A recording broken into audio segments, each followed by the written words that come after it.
Dude, I want you to be as smart as I am. Motherfucker, give me a... Dude, I want you to be as smart as I am. Motherfucker, give me a...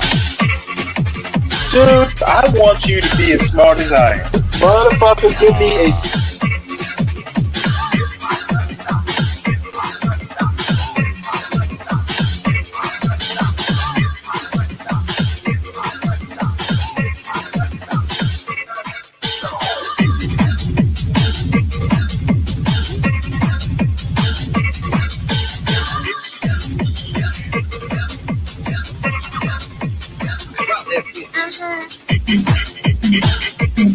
Dude, I want you to be as smart as I am. Motherfucker, give me a specific...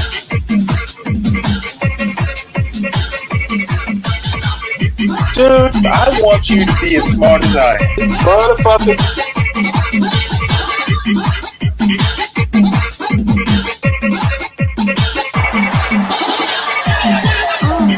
Come on out, you rapist!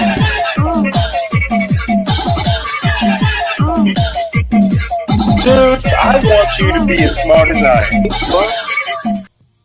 Trump in Butler, Pennsylvania. All right, as you see on your screen, we do have some breaking news right now that I do want to get you out to. This one taking place in Kentucky as we're awaiting an update from officials on a deadly shooting. This, a post from the governor, Andy Beshear, saying, "I'm heartbroken to share the shooting in Lexington at Richmond Road Baptist Church has taken the lives of 2 people. Other injuries, including the Kentucky State Police trooper from an initial stop, are being treated.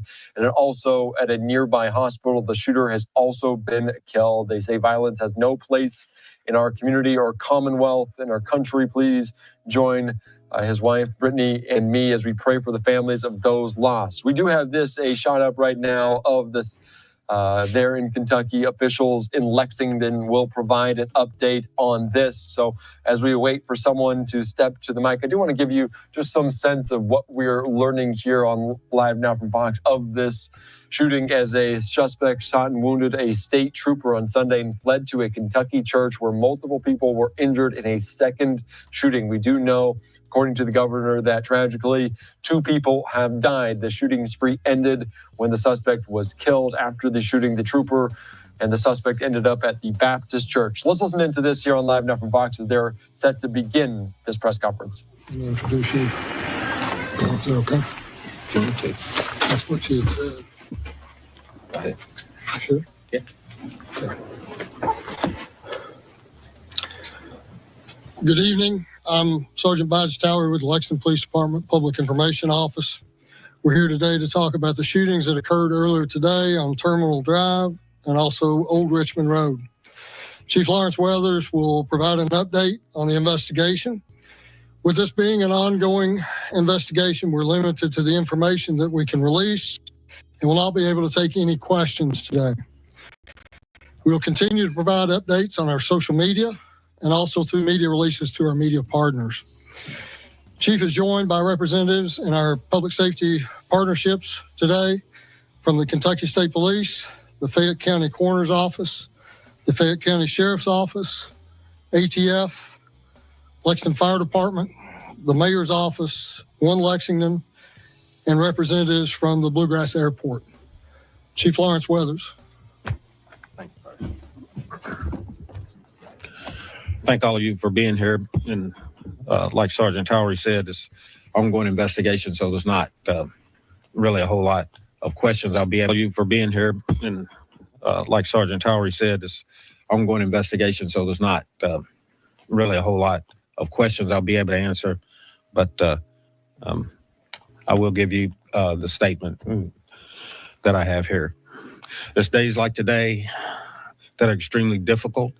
And before I begin, I would like to extend my condolences to the victims, their families, and everyone impacted by today's violence. I would also like to wish a quick recovery to the Kentucky State Trooper who was shot. On July 13, 2025, around 11:36 a.m., Lexington police officers were dispatched for a shooting involving a Kentucky State Trooper on Terminal Drive.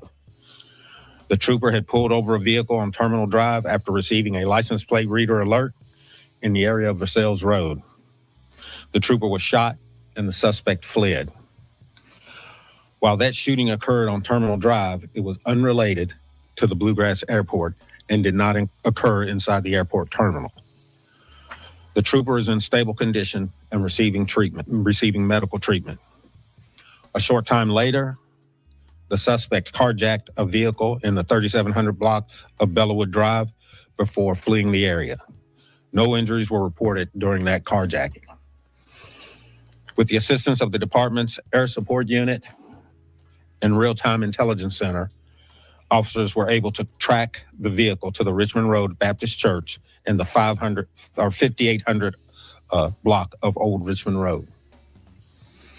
The suspect fired his weapon at individuals on church property. Preliminary information indicates that the suspect may have had a connection to the individuals at the church. 4 individuals were shot on church property. 2 female victims were pronounced deceased at the scene. The other 2 victims, both male, were transported to a local hospital. 1 victim was reported to have sustained critical injuries, and the other was reported in stable condition. The suspect was shot by responding law enforcement and was pronounced deceased at the scene. The suspect's information will be released after their family is notified. 3 Lexington police officers fired their service weapons in accordance with the Lexington Police Department's policies. The officers had their issued body-worn cameras activated. The incident is being investigated by the Kentucky State Police Critical Incidents Response Team, and the department's Public Integrity Unit will conduct an internal review of the incident. As per policy, the officers will be placed on administrative assignment pending the outcome of the investigation. I want to thank all the officers and employees of the Lexington Police Department who have been working on this investigation. There were also community members who stopped today to assist the Kentucky State Police trooper, and I want to thank them for their courage and support to help. We also want to thank all of our partners who have been assisting in the investigation, including Kentucky State Police, Fayette County Coroner's Office, Fayette County Sheriff's Office, Fayette County Public Schools Police Department, the ATF, the FBI, Department of Emergency Management, and our partners at the Lexington Fire Department. Our E911 personnel, and the mayor's office with all of our other partners. Something like this has a huge impact on our community.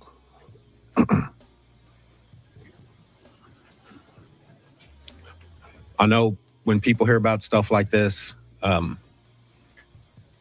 they maybe need some kind of understanding, and I think the city is going to stand ready with One Lexington to help provide assistance to those who are struggling with it. Sometimes things happen. We just don't have a reason why. But we're going to be here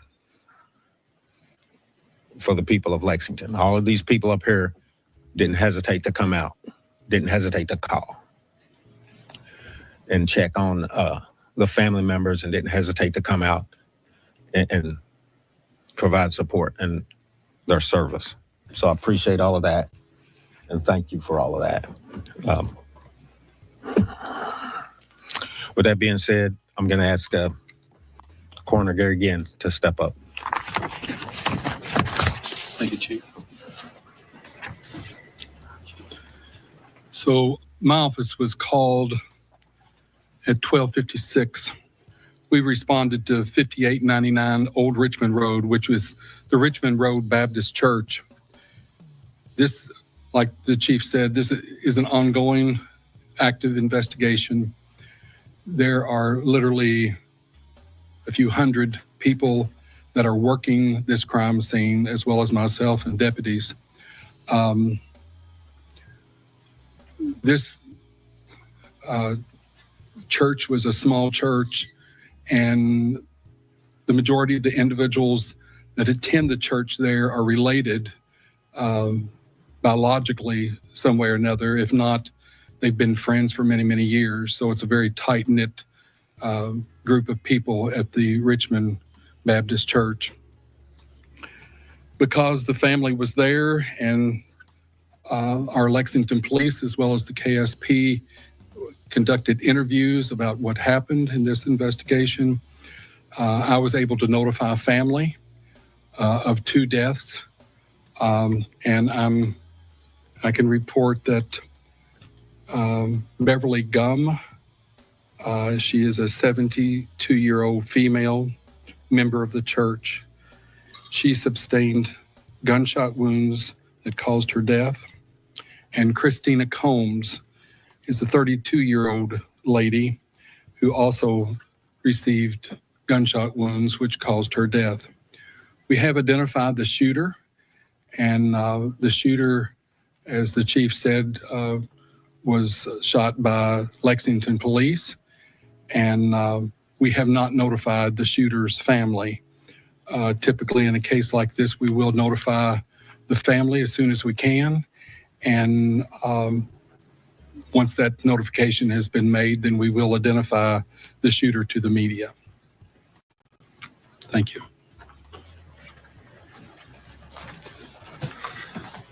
As I said, there's not a whole lot of questions I'll be able to answer. I will take a couple, and if I can't answer them, I will. If I can't, I'll just let you know, but only a couple if anybody has any questions. What can you tell us about the shooter? Did he have a criminal record? At this time, I'm not at liberty to discuss that. Those details will probably be released later, but at this time, I can't discuss it. It appeared on scene that after the shooting had happened, someone else was arrested. Can you confirm that? And if so, why was that the case? I don't have any information on anybody being arrested. Chief Weathers, could you please recount what you said that took place on Terminal Drive with the state trooper and the individual? Did the state trooper pull over the suspect because of a hit for a license plate reader? That is my understanding. Yes, ma'am. Oh, thank you. Do we know if any of the shooting victims were related, possibly a spouse? I'm not going to discuss that right now. Do we know whether or not the shootings at the church happened inside or outside the church? That's part of the investigation, and I think they're still looking into that. And then as far as at the airport, I know that you said that it didn't happen technically inside the airport or by like right there, but do we know how that affected flights and cancellations if that happened? I wasn't aware that it affected any flights. So like I said before, there were some people en route to the airport, and they got out and assisted the trooper. So I don't know if they suffered any delays or not, but if they did, I just want to say again, I appreciate them for getting out and doing what they did. With this being an ongoing investigation, we won't be able to take any more questions. We're going to follow up with everything that Chief just said with more in the press release, so that should be coming out momentarily. Thank you all. All right, you're just listening in there to an update from Kentucky officials on the shooting that left 2 individuals dead. A very tragic day here on this Sunday. This happened earlier on this morning in an initial confrontation between the suspect and a Kentucky State Highway Patrol officer where they were shot.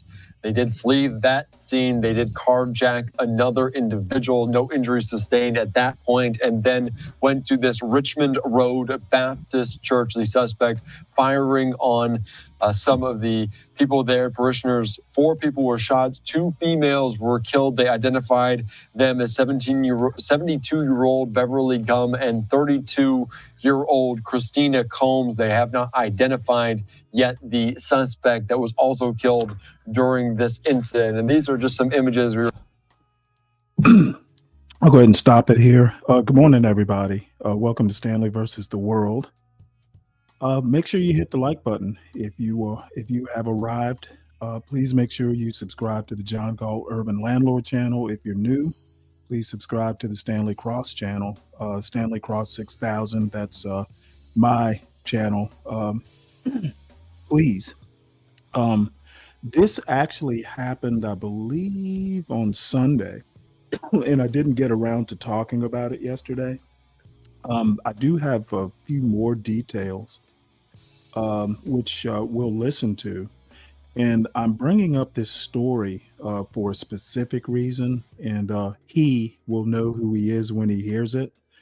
Um, we'll go ahead and listen to the story, and then I'll have a couple comments afterwards. Man who killed two at KY Church, shot trooper, had upcoming domestic violence hearing. The man who killed two people at a Lexington church Sunday after shooting and injuring a Kentucky State Police trooper at Bluegrass Airport had a domestic violence hearing scheduled Monday morning. Guy House, 47, had a long criminal history, including for auto theft. He tested positive for methamphetamine last year, violating his probation. He was released from probation in January, court records show. House went on a crime spree Sunday that ended with 3 people injured and 3 dead, including himself. He shot and injured a state trooper who tried to pull him over outside Bluegrass Airport around 11:30 a.m., carjacked a vehicle in another part of town, then went to Richmond Road Baptist Church looking for the mother of his children. The woman wasn't there, and House instead shot and killed her mother and sister and shot and injured 2 other people. Police shot and killed House at the church. The women who died were Beverly Gum, 72, and Christina Combs, 34. Gum's husband, the longtime pastor of the church, Jerry Gum, and Combs' husband, Randy Combs, were wounded. Rachel Barnes, Beverly Gum's daughter, said House's domestic violence hearing Monday was not related to her sister. Another of Gum's daughters, Star Rutherford, said Monday, Guy House wanted to hurt my sister or someone she loved. Guy House's criminal history. House was first convicted of a crime in 1999, when he pleaded guilty to 1 count of robbery and 2 counts of theft. Court records indicate he was sentenced to 10 years in prison. In February 2023, House was sentenced to 2 years of probation by Fayette Circuit Judge Julie Goodman after accepting guilty plea deals in 4 criminal cases, according to court documents. The charges from the cases included theft of mail matter, first-degree wanton endangerment, first-degree fleeing/evading police, possession of a firearm by a convicted felon, auto theft and first-degree criminal mischief. House was ordered to work a full-time job, consent to random drug testing, enter drug court and comply with all rules and regulations with the Division of Probation and Parole as part of his probation, according to court documents. In August 2024, just a few months before the end of his probation period, House tested positive for methamphetamine and marijuana, violating the terms of his probation, according to court documents. 2 months later, House further violated the terms of his probation by testing positive for drugs 2 more times and being charged with a misdemeanor. House was referred for a substance abuse assessment with a social service clinician twice after the failed drug tests, according to court documents. The assessment led to a referral for an outpatient treatment program at the Addiction Recovery Center, but House was discharged from the program on November 6, 2024 for noncompliance. House also failed to report and communicate with his probation officer. Court documents say the officer visited House's home on October 29, 2024, and House didn't answer. The officer scheduled a meeting at the Probation and Parole Office on Mercer Road with House the next day, but House didn't show up. House made no attempt to contact the officer and didn't set up a voicemail box, so the officer couldn't leave a voicemail. House hid from the officer, making it impossible to supervise him, according to court documents. An order to revoke House's probation and a warrant for his arrest were filed in November 2024, according to court records. House was arrested for his probation violation on December 11, 2024. In a document submitted to the court prior his revocation hearing, House's attorney, Chad Butcher, said House completed drug court, a condition of his probation, in record time and thought he was released from probation. However, House still had an outstanding balance of restitution and court fees from his previous criminal cases, according to court documents. House admitted to the error and added that experiences outside of drug court led to a relapse and lack of communication with his probation officer. House enrolled in a program at Recovery Works and contacted Butcher to resolve his probation violations, court documents say. He went on to pay off more than $2,000 of restitution. House was then released from his probation in January 2025 after meeting all the terms and conditions of his probation, according to court documents. In total, House has been convicted of at least 7 crimes, according to court records. This story was originally published July 14, 2025 at 7:19 a.m. Thanks for listening. Here is something else you might like. Let's see here. Let us move on. Hundreds voted in our... Reason I bring up this story is I hear a lot on other channels about crime in the hood. And my whole point here is that there is enough crime to go around. And I think that if the country's going to be brought down, it's going to be by people attacking houses of worship and just doing, the whole domestic violence thing. I think that's about, the worst type of behavior, crime, etc., that can possibly be done.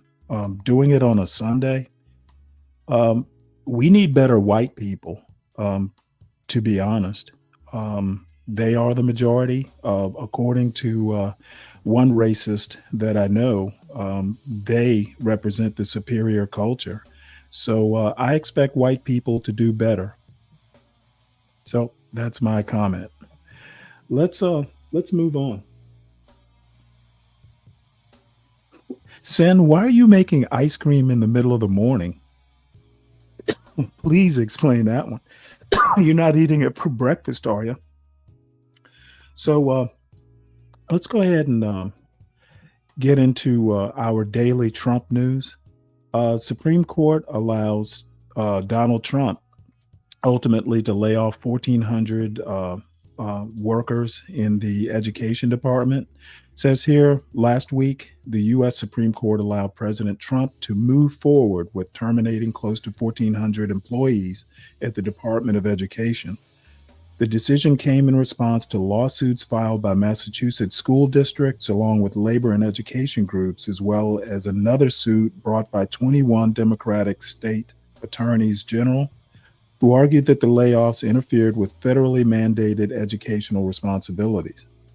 The court paused a district judge's preliminary injunction that had reversed the layoffs and questioned the broader plan to dismantle the department. Judge June warned the layoffs will likely cripple the department, while Justice Sotomayor and liberal justices called the majority decision indefensible. The ruling enables the administration to resume restructuring the education department, which it says aims for efficiency and continued fulfillment of legal obligations. My only comment is ultimately the education department will survive. You can fire most of the employees, but you're not going to be able to get rid of the department without congressional approval, and that approval will require 60 votes in the Senate, and executive orders do not have the force of law. So congratulations, it's a Pyrrhic victory. Moving on, more Trump news. Over 20 states sue the Trump administration over frozen after-school and summer program funds. On Monday, more than 20 states governed by Democrats took legal action against the Trump administration to demand the release of nearly $7 billion in federal education funds that had been withheld. The administration froze funds on June 20th, pending a review of recipients' consistency with the president's priorities, delaying money Congress approved for low-income students. The withheld funds support after-school and summer programs serving 1.4 million children, including tutoring and enrichment at the Boys and Girls Clubs and public schools nationwide. Sarah Leutzinger said that the Boys and Girls Clubs face closure without funding soon, and Christy Gleason stated, "Time is of the essence to keep programs for children." The lawsuit claims the freeze violates constitutional and federal statutes, and states warn that many low-income families risk losing vital educational services this fall. I'll definitely keep up with this story. I'm curious to know what the priorities are. If the money is actually being used for kids and education, no idea why this wouldn't be part of the president's priorities. Next, more Trump and Supreme Court news. Supreme Court clears way for dismantling the education department. Oops, that's a dupe. I don't know that we even want to do this. My bad. This got out of order. Sorry about that. This story here is kind of an analysis of Trump's wins on the Supreme Court shadow docket. And if you're not familiar with the shadow docket, essentially it's where emergency appeals to the court go. And a lot of times these decisions get handed out with no comment. And on this shadow docket, Trump has been winning big. So that is pretty much something that, I don't know. Basically, this is about the most political the court gets. They can support Trump or an agenda, a conservative agenda, without comment, without any sort of having to be transparent about how they reach the decision. And it's problematic in and of itself. But, unfortunately, I don't know that there's any way this process can be, I don't know that sunlight can be shown on this process. So we are stuck with what we got. Next, more Trump news. ICE declares millions of undocumented immigrants ineligible for bond hearings. So essentially, due process is being subverted still. You're listening to ICE declares millions of undocumented immigrants ineligible for bond hearings. A news story written by Maria Sacchetti and Carol Leonig and read by an AI-generated voice. The Trump administration has declared that immigrants who arrived in the United States illegally are no longer eligible for a bond hearing as they fight deportation proceedings in court, according to documents reviewed by the Washington Post. In a July 8th memo, Todd M. Lyons, acting director of Immigration and Customs Enforcement, told officers that such immigrants should be detained for the duration of their removal proceedings, which can take months or years. Lawyers say the policy will apply to millions of immigrants who crossed the U.S.-Mexico border over the past few decades, including under Biden. In the past, immigrants residing in the U.S. interior generally have been allowed to request a bond hearing before an immigration judge. But Lyons wrote that the Trump administration's Departments of Homeland Security and Justice had revisited its legal position on detention and release authorities and determined that such immigrants may not be released from ICE custody. In rare exceptions, immigrants may be released on parole, but that decision will be up to an immigration officer, not a judge, he wrote. The provision is based on a section of immigration law that says unauthorized immigrants shall be detained after their arrest, but that has historically applied to those who recently crossed the border and not longtime residents. Lyons, who oversees the nation's 200 immigration detention facilities, wrote that the policy is expected to face legal challenges. ICE did not respond to requests for comment. Customs and Border Protection Commissioner Rodney Scott issued similar guidance last week. That agency also did not respond to questions. The sweeping new detention policy comes days after Congress passed a spending package that will allocate $45 billion over the next 4 years to lock up immigrants for civil deportation proceedings. The measure will allow ICE to roughly double the nation's immigrant detention capacity to 100,000 people a day. Since the memos were issued last week, the American Immigration Lawyers Association said members had reported that immigrants were being denied bond hearings in more than a dozen immigration courts across the United States, including in New York, Virginia, Oregon, North Carolina, Ohio, and Georgia. The Department of Justice oversees the immigration courts. This is their way of putting in place nationwide a method of detaining even more people, said Greg Chen, Senior Director of Government Relations for the American Immigration Lawyers Association. It's requiring the detention of far more people without any real review of their individual circumstances. Immigration hawks have long argued that detaining immigrants is necessary to quickly deport those who do not qualify for asylum or another way to stay in the United States permanently. They say detaining immigrants might also discourage people from filing frivolous claims in hopes of being released as their cases proceed in the backlogged immigration courts. Detention is absolutely the best way to approach this if you can do it. It costs a lot of money, obviously, said Mark Krikorian, Executive Director for the Center for Immigration Studies, which favors enforcement. You're pretty much guaranteed to be able to remove the person if there's a negative finding, if he's in detention. In its 2024 annual report, however, ICE said it detains immigrants only when necessary, and that the vast majority of the 7.6 million people Then on its docket were released pending immigration proceedings. Keeping them detained while their case is adjudicated has not been logistically possible, and advocates have raised concern for migrants' health and welfare in civil immigration detention. Immigrants are already subject to mandatory detention without bond if they have been convicted of murder or other serious crimes.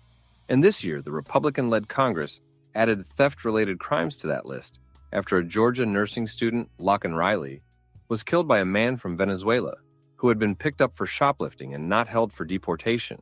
Immigration lawyers say the Trump administration is expanding a legal standard typically used to hold recent arrivals at the U.S.-Mexico border to a much broader group, including immigrants who have lived in the United States for decades. Many have U.S. citizen children, lawyers say, and probably have the legal grounds to defend themselves against deportation. Yeah, I'm going to stop it right there. This basically, one more case of basically the Trump administration pretending that there is, an emergency here, and kind of stretching the limits of the law. Which, you know what, I have no problems with testing boundaries as long as they're not, being tested in an outrageous fashion. So we'll see how this turns out. I will point out, and I have to find the story and I'll show it. Trump's handling of these immigration issues is literally tanking right now. People who are kind of, for, taking care of immigration are not for doing it in the manner that the Trump administration is doing it. And it will eventually, the rubber's going to have to meet the road at some point. And at this rate, the rubber's going to meet the road next year during the midterms.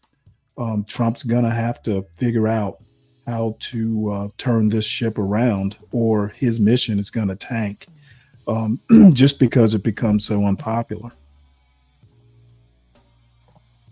And so we go. We're going to turn to China news now.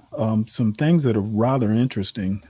In spite of the tariffs that Trump has been imposing, and the trade negotiations are still ongoing, China's economy grows steadily, which kind of surprised me, actually.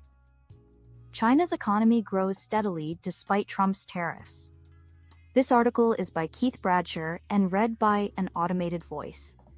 China's economy grew at a steady pace in the spring, according to official figures, bolstered by domestic investment in factories and big projects like high-speed rail lines and a continued flood of exports throughout the world. In the second quarter of the year, from April through June, China's economy grew 1.1% over the previous 3 months, the National Bureau of Statistics announced on Tuesday. If that pace continues, the economy will expand at an annual rate of about 4.1%, only slightly slower than the growth in the first 3 months of this year. The report on China's gross domestic product, or GDP, shows how the country's manufacturing-focused economy has endured President Trump's steep tariffs, which briefly reached 145% in late April and early May. Trade data released on Monday showed that China's exports to the United States began to rebound in June, after the countries reached a tariff truce in mid-May, but remained depressed. China's exports to other countries, however, have jumped, particularly goods sent to Southeast Asia, many of which are re-exported to the United States and to Europe and Africa. Retail sales in China fell slightly in June compared with May, as the slow-motion crash of the housing market continued to weigh on consumer spending. That weakness underscored China's increasing dependence on overseas demand to keep its ever-growing factory sector busy. Takeaways: what the latest numbers show. In the first 3 months of the year, the Chinese economy got a boost when many overseas buyers accelerated orders in anticipation of tariffs. Analysts had expected a weaker performance in the second quarter as a result, but that did not happen. Output has been strong enough that some analysts have begun raising their forecasts for the entire year. One research firm, Oxford Economics, last week raised its prediction for 2025 to 4.7% from its previous estimate of 4.3%. Factory investment is booming to meet export demand, even as a glut of capacity has driven prices for manufactured goods down sharply.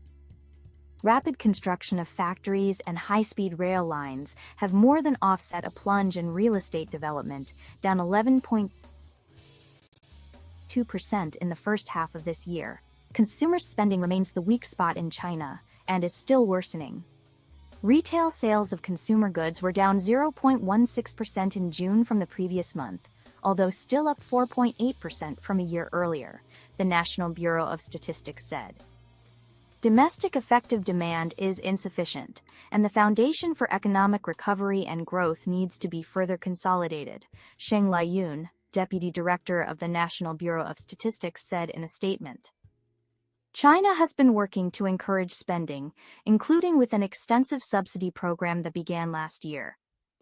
Working through its national government and provincial officials, China has provided subsidies for households to buy electric cars, air conditioners, and other manufactured goods, especially to upgrade to more energy-efficient models. Another aim was to help the country's factories, many of which are losing money because of overcapacity and price wars. But that program has been so popular that some city governments curtailed it in June after running low on money.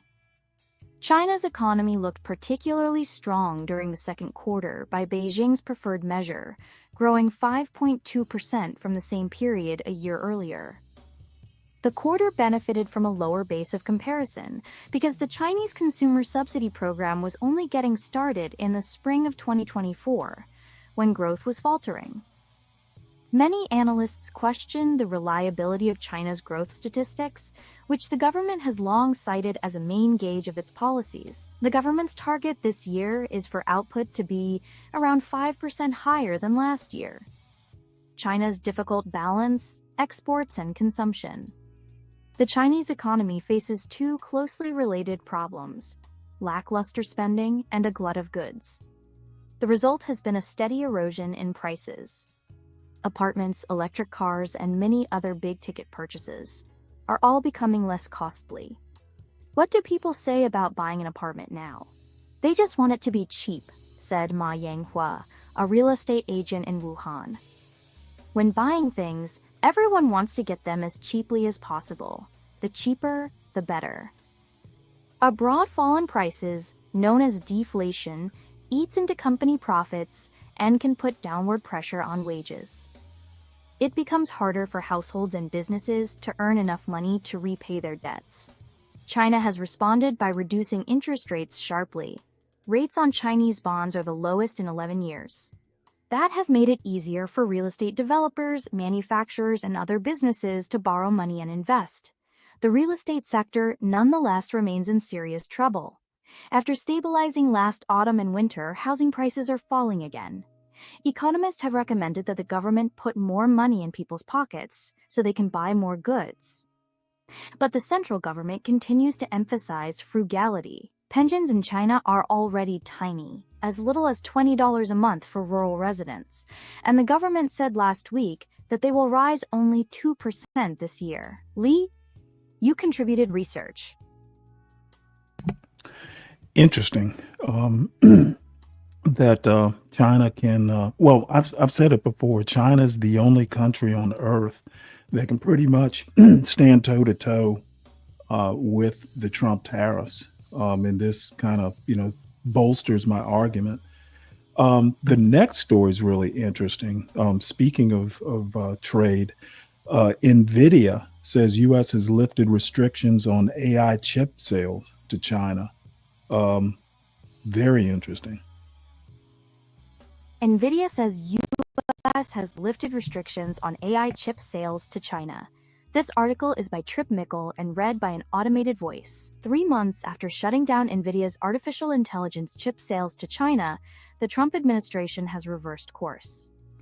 On Monday, the Silicon Valley company said in a blog post that the U.S. government had approved sales of a China-specific AI chip known as the H20. NVIDIA will still need licensing approval from the U.S. government to fulfill those orders, but the Trump administration has assured NVIDIA that licenses will be granted, the company said. The decision came after Jensen Huang, NVIDIA's chief executive, met last Thursday with President Trump. Mr. Huang has spent months lobbying politicians across Washington to keep China open for AI chip sales.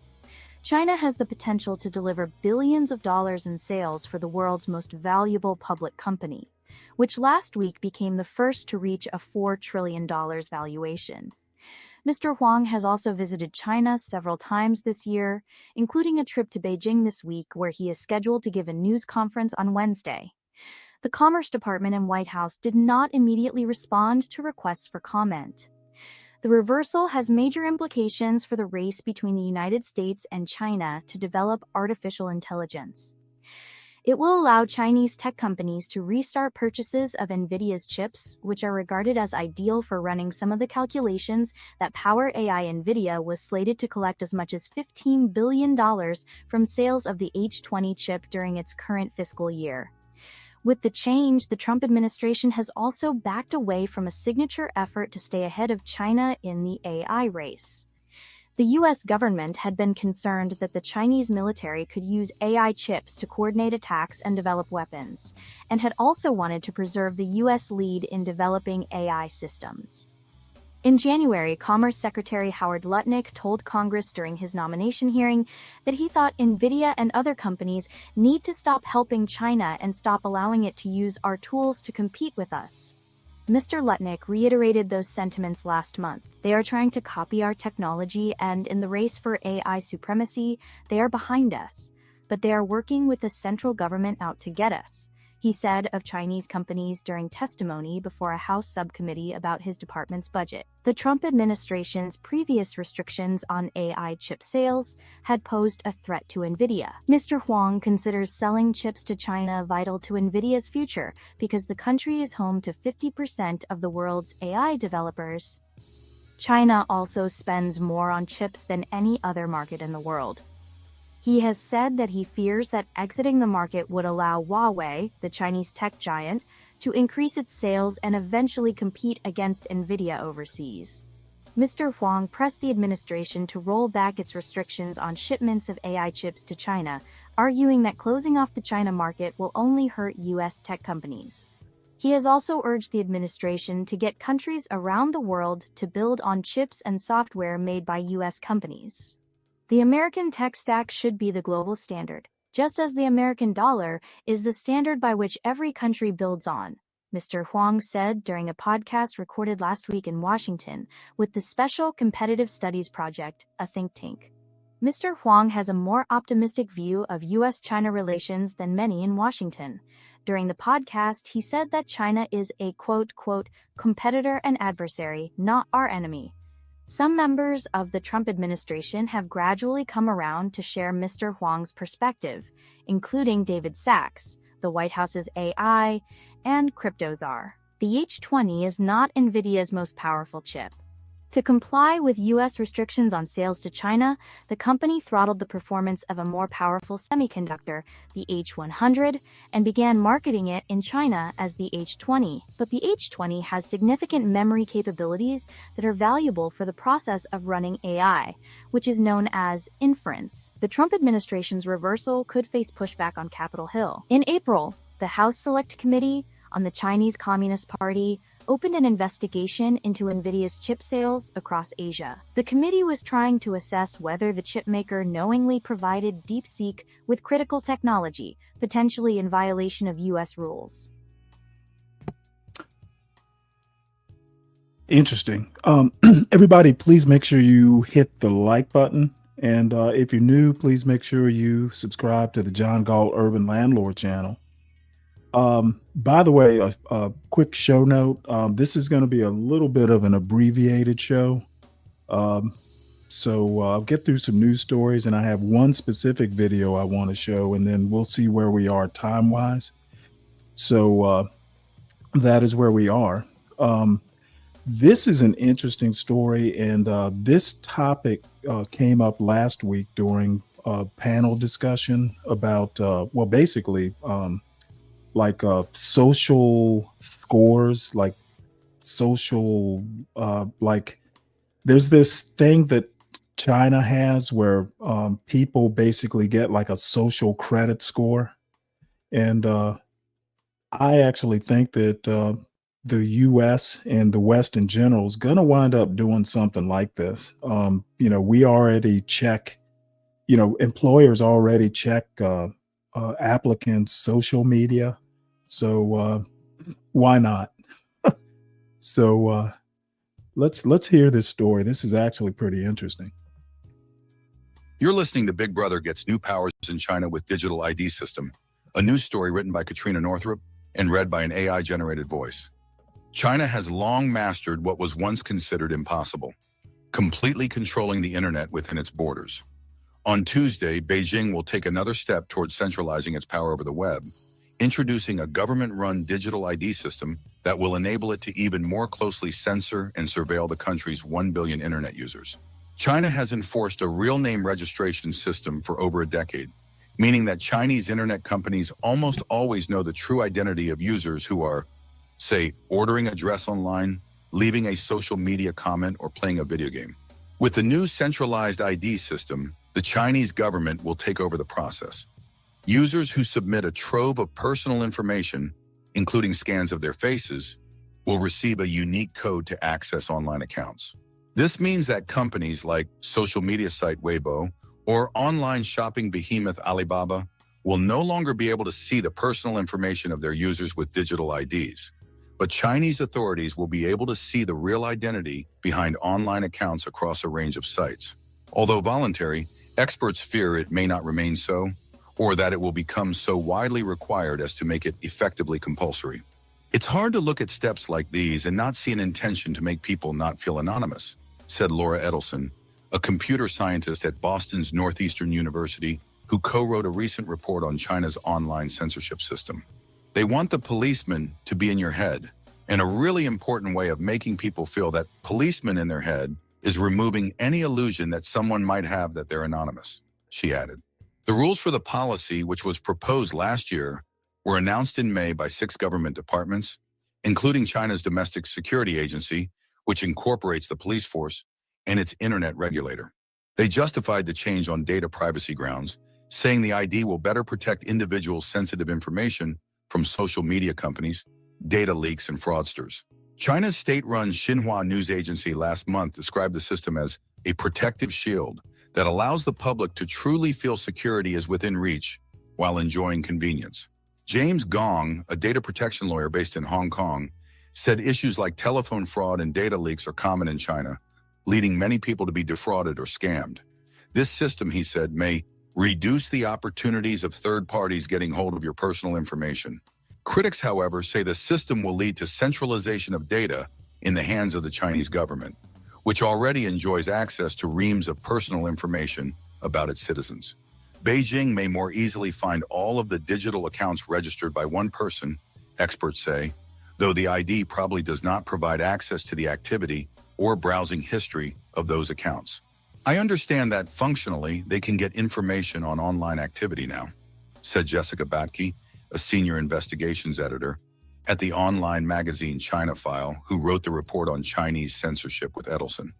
But any time that you're pushing that sort of information into one centralized place that the government has direct access to, I do think it represents an important change. Experts are also concerned that the system could make it easier for Beijing to enforce digital exile, where individuals are locked out of the online apps and services required for many daily activities in China, including paying for lunch, taking the subway, or communicating with coworkers. Nguyen Phong Huang, a computer scientist at the University of British Columbia in Canada, who has studied the Great Firewall, said the digital ID could also pave the way for more personalized censorship, in which Beijing could ban content for specific people or populations in China. If this is successfully rolled out, we may reach a point where censorship happens at the personal level, he said. The granularity of control could increase dramatically. Digital IDs may even increase the risk of data breaches or hacks, despite the stated goal of the program. If China does not invest enough resources in protecting the personal data it collects for the system, Huang said, they need to invest significant effort in securing the system and ensuring that the data is handled responsibly, he said. If an adversarial actor tries to access the personal data of Chinese citizens, the consequences could be severe, so the database must be well protected. There is precedent for this concern. In 2022, hackers claimed that they had breached a Shanghai police database with personal data on more than 1 billion people, and they offered it for sale on the internet. The ID policy has yielded pushback in China. Some have slammed the system as government overreach, including a professor at Beijing's Tsinghua University, Lao Dongyin, who criticized it as an attempt to monitor all online activity in a post that was later censored.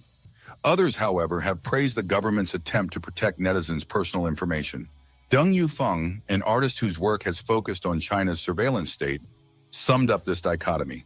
I think on one hand, it is definitely a positive development, and on the other hand, it can definitely strengthen government control, he said.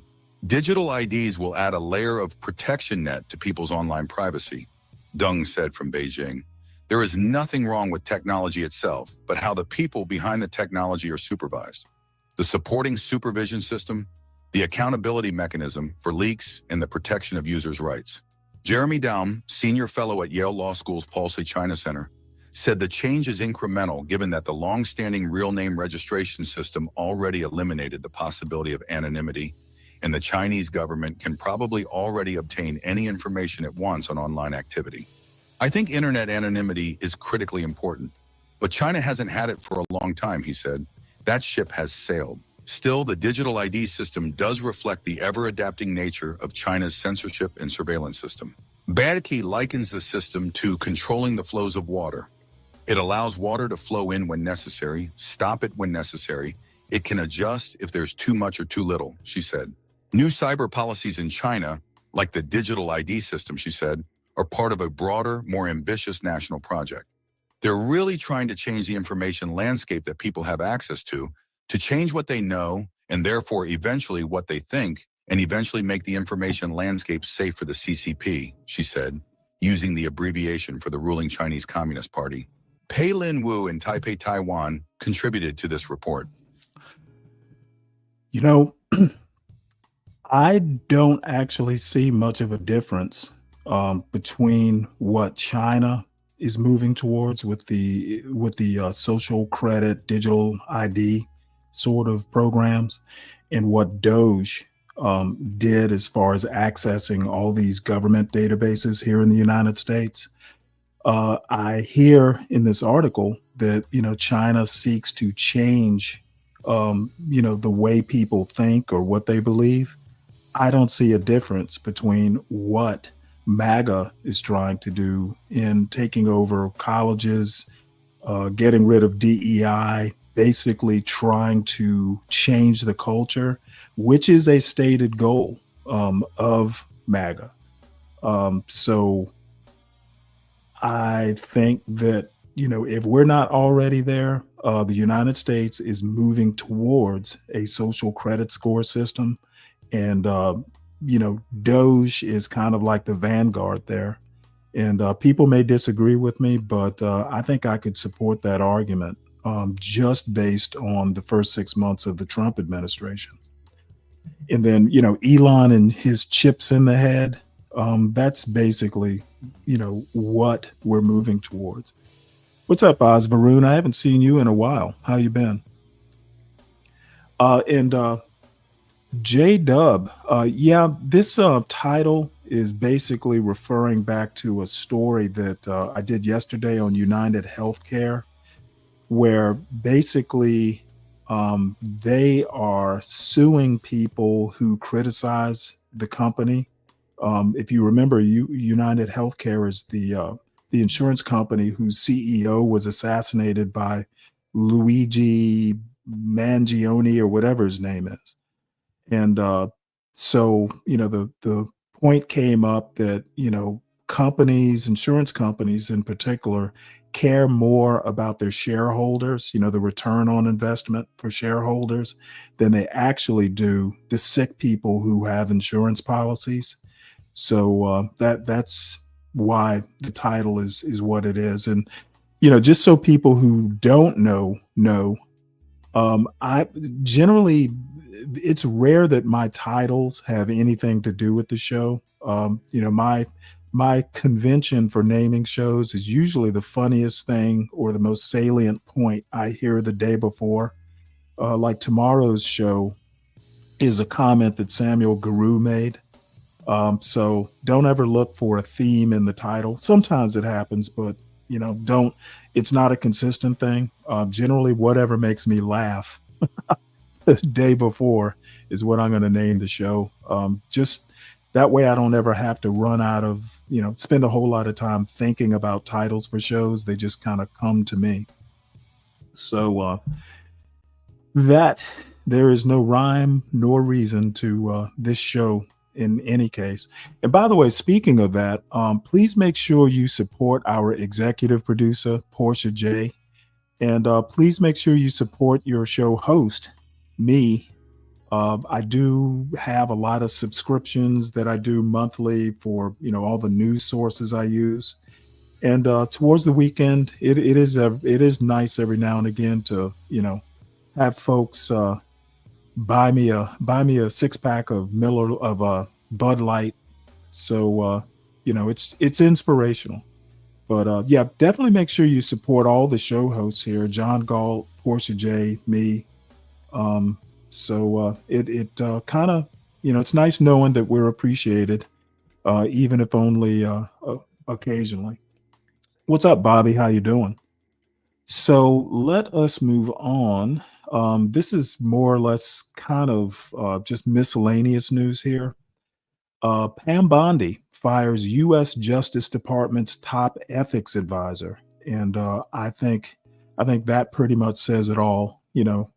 Ethics schmethics. We don't need no stinking ethics advisor. The U.S. Attorney General, Pam Bondi, fired the Justice Department's top ethics advisor on Friday, the latest in a series of dismissals that comes as Donald Trump and allies have sought retribution against civil servants in the agency. Joseph Terrell, who had served as the head of the Justice Department's ethics office since 2023, revealed he had been fired in a post on LinkedIn. He shared Bondi's letter to him, which misspelled his name, and did not give a reason for his termination. Neither Terrell nor the Justice Department returned a request for comment. My public service is not over, and my career as a federal civil servant is not finished, Terrell wrote in the post. I took the oath at 18 as a midshipman to support and defend the Constitution of the United States. I have taken that oath at least 5 more times since then. That oath did not come with the caveat that I need only support the Constitution when it is easy or convenient. Related, DOJ drops charges against Utah doctor accused of destroying COVID vaccines. Terrell was responsible for reviewing financial disclosures and other matters related to Bondi and other top officials in the Justice Department, according to Bloomberg Law. He oversaw a team of about 30 people that ensured the department's ethical guidelines were being followed. Terrell's firing comes as Bondi has begun firing career employees connected to Jack Smith's investigation into Trump. Those firings have included career prosecutors as well as support staff. The firings also come as Ed Martin, a prominent defender of January 6th rioters, was chosen to lead a working group in the department investigating so-called weaponization of officials who investigated Trump. It's unclear if Terrell's dismissal is related to January 6 related terminations. Earlier this year, Terrell signed off on $140,000 worth of free legal services given to Smith before he resigned, according to Politico.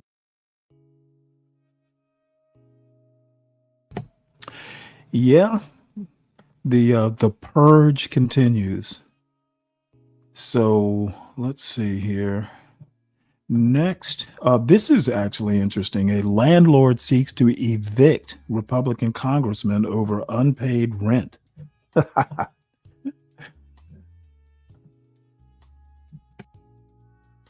Representative Corey Mills, Republican Florida, is facing a lawsuit seeking his eviction over alleged failure to pay thousands of dollars in rent at a property in Washington, D.C., according to court papers. In a complaint filed in D.C. Superior Court last week, Bizzuto Management Company said the congressman did not pay a total of $85,009 in rent between March and July. Monthly rent for the property, according to the court filing, is $20,833. The management company is asking the court to allow it to evict Mills and for an order requiring that he submit future monthly payments with the court until the case is resolved. An initial hearing is scheduled for September 8th. The lawsuit was first reported by Roger Sollenberger, an independent journalist. Follow live politics coverage here. A resident ledger accompanying the management company's lawsuit appears to show Mills has repeatedly failed to pay his rent on time and that he was frequently assessed fees for late payments. He moved into the property in June 2023. According to court papers, Mills was served in January with a notice to pay over $18,000 in past due rent by February 26th and a notice of the company's intent to file a lawsuit. A spokesperson for Mills did not immediately respond to a request for comment Monday night, but Mills posted screenshots on X earlier in the day that he said showed him repeatedly asking for payment links and again, as I tried with management today. It failed to process. An attorney listed for the management company did not immediately respond to requests for comment about Mills' social media post.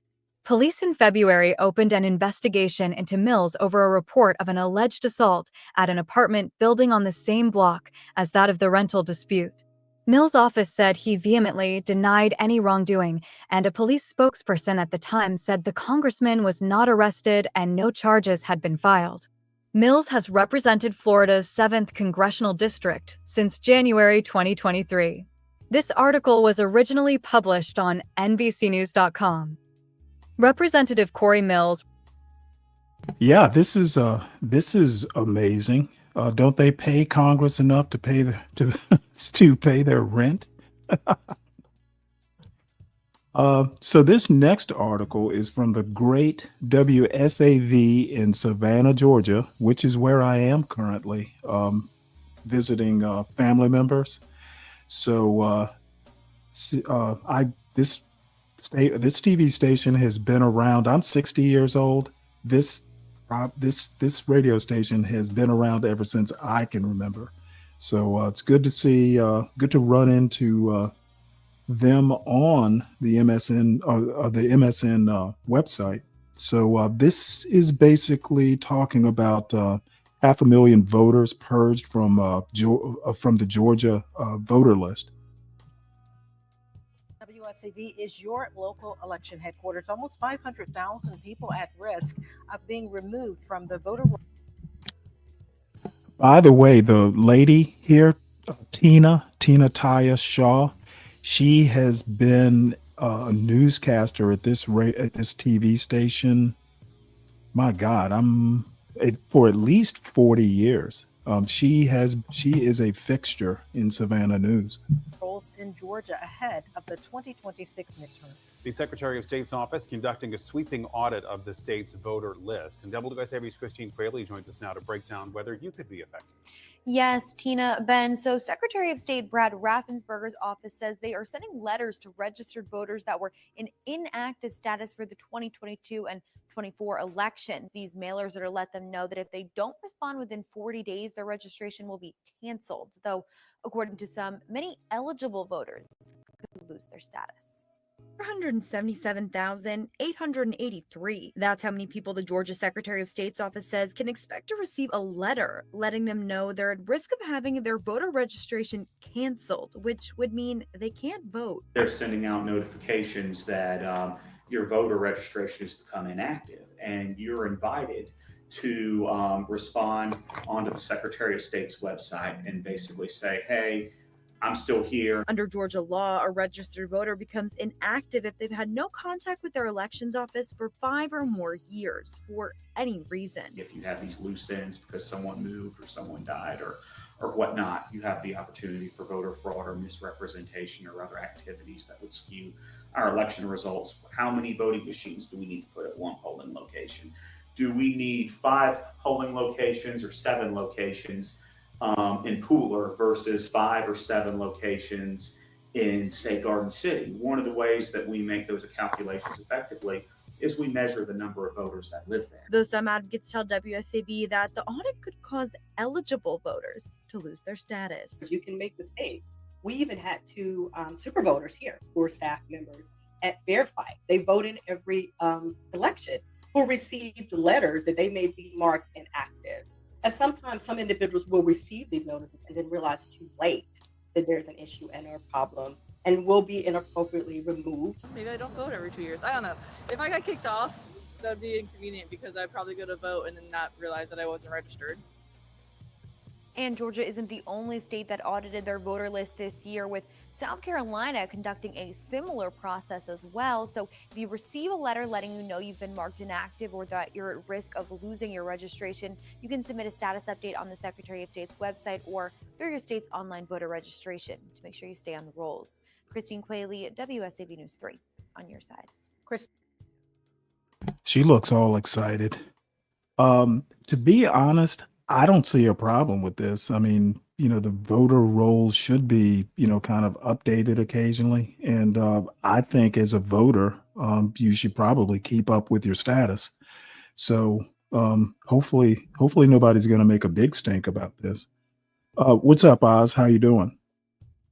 Fine, Stanley. How are you doing? Pretty good. What's been going on? No, I've been too busy. That's why I've not been able to come. So I thought I'll make some time today and join your show. Well, how nice of you. Good to have you. Yeah, thank you, Stanley. Thank you for having me on your show. Sure. This next story, again, we'll stay with election stuff. Looks like Mario Cuomo has decided to run as an independent for mayor of New York City. And I guess this is his announcement here. Let's see. What has he got to say? The general election is in November, and I am in it to win it.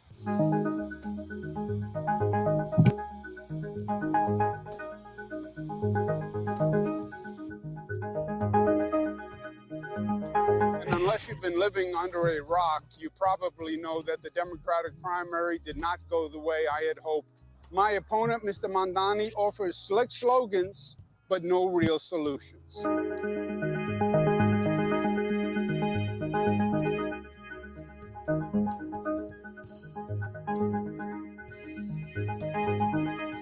To the 440,000 New Yorkers who voted for me, a sincere thank you. Thank you for believing in me, in my agenda, and in my experience. And I am truly sorry that I let you down. For the next few months, it's my responsibility to earn your vote. So let's do this. I'll see you out there. Yeah, this is actually pretty sad, to be honest. Cuomo, I see Eric Adams is also going to be running as well. I think these two are basically going to get curb stomped. But so we go. They are free. They are free to run, and good luck to them, I guess. Yeah, exactly. Cuomo, dude is just kind of icky, to be honest. But you know what? I don't live in New York City, so who am I to comment? Mamdani probably has some issues, but I think New Yorkers obviously have just gotten to a point to where they want to try something new. And again, I'm kind of interested in the Mamdani candidacy. If he wins and does a good job, this is going to change the Democratic Party. That's why I'm even interested in the race at all. And this last story is specifically for Sin 7. Major change coming to ice cream recipes by 2028. Sin is making homemade ice cream this morning, and I saw this story, and this story is dedicated to you, Sin. Ice cream may soon start tasting differently. The U.S. Health and Human Services Secretary Robert F. Kennedy Jr. intends for the Food and Drug Administration to phase out the use of petroleum-based synthetic dyes in the nation's food supply. As a result, a group of 40 ice cream producers, including Turkey Hill and Schwupp Dairy, have pledged to remove red number 3, red 40, green 3, blue 1, blue 2, yellow 5, and yellow 6 by the end of 2027, according to the International Dairy Foods Association. The group accounts for more than 90% of the ice cream sold in the US. The pledge to remove food dyes will only be applied to ice creams that are made with dairy milk and are sold at grocery stores, convenience stores, and online retailers. Ice creams made with non-dairy ingredients and small businesses that make their own ice cream will not be included, according to the International Dairy Foods Association. The Trump administration has led the move to eliminate synthetic dyes from the food supply by the end of next year, saying it could mark a major step forward in the drive to make America healthy again. The ban would impact products such as breakfast cereals, candy, and snacks. The dyes have been tied to neurological problems in some children. For too long, some food producers have been feeding Americans petroleum-based chemicals without their knowledge or consent, Kennedy said in a statement back in February. These poisonous compounds offer no nutritional benefit and pose real, measurable dangers to our children's health and development. He added, "We're restoring gold standard science, applying common sense, and beginning to earn back the public's trust. And we're doing it by working with industry to get these toxic dyes out of the foods our families eat every day." At a cabinet meeting at the beginning of April, Kennedy claimed the dyes directly affect academic performance, violence in the schools, and mental health, as well as physical health. In addition to ice cream, Kraft Heinz, the maker of Jell-O, Kool-Aid, and boxed macaroni and cheese, also announced last month that it would remove all chemical dyes from its products by the end of 2027. The company stated that, while 90% of its U.S. products measured by sales are already free of artificial dyes, it will not use any food, drug, and cosmetic colors in any new products moving forward. Kraft Heinz said that for the small number of their products that still contain artificial colors, they plan to remove the dyes where they are not critical, replace them with natural colors, or, in instances where the color isn't critical to the product, they would remove them entirely. While many products will not be impacted, some that may see changes include Crystal Light, Heinz Relish, Kool-Aid, Jell-O, and Jet Puffed, as they contain dyes such as Red No. 40 and Blue No. 1. The Independent is the world's most free-thinking news brand, providing global news, commentary, and analysis for the independently minded. Oops, let me hold on one sec here.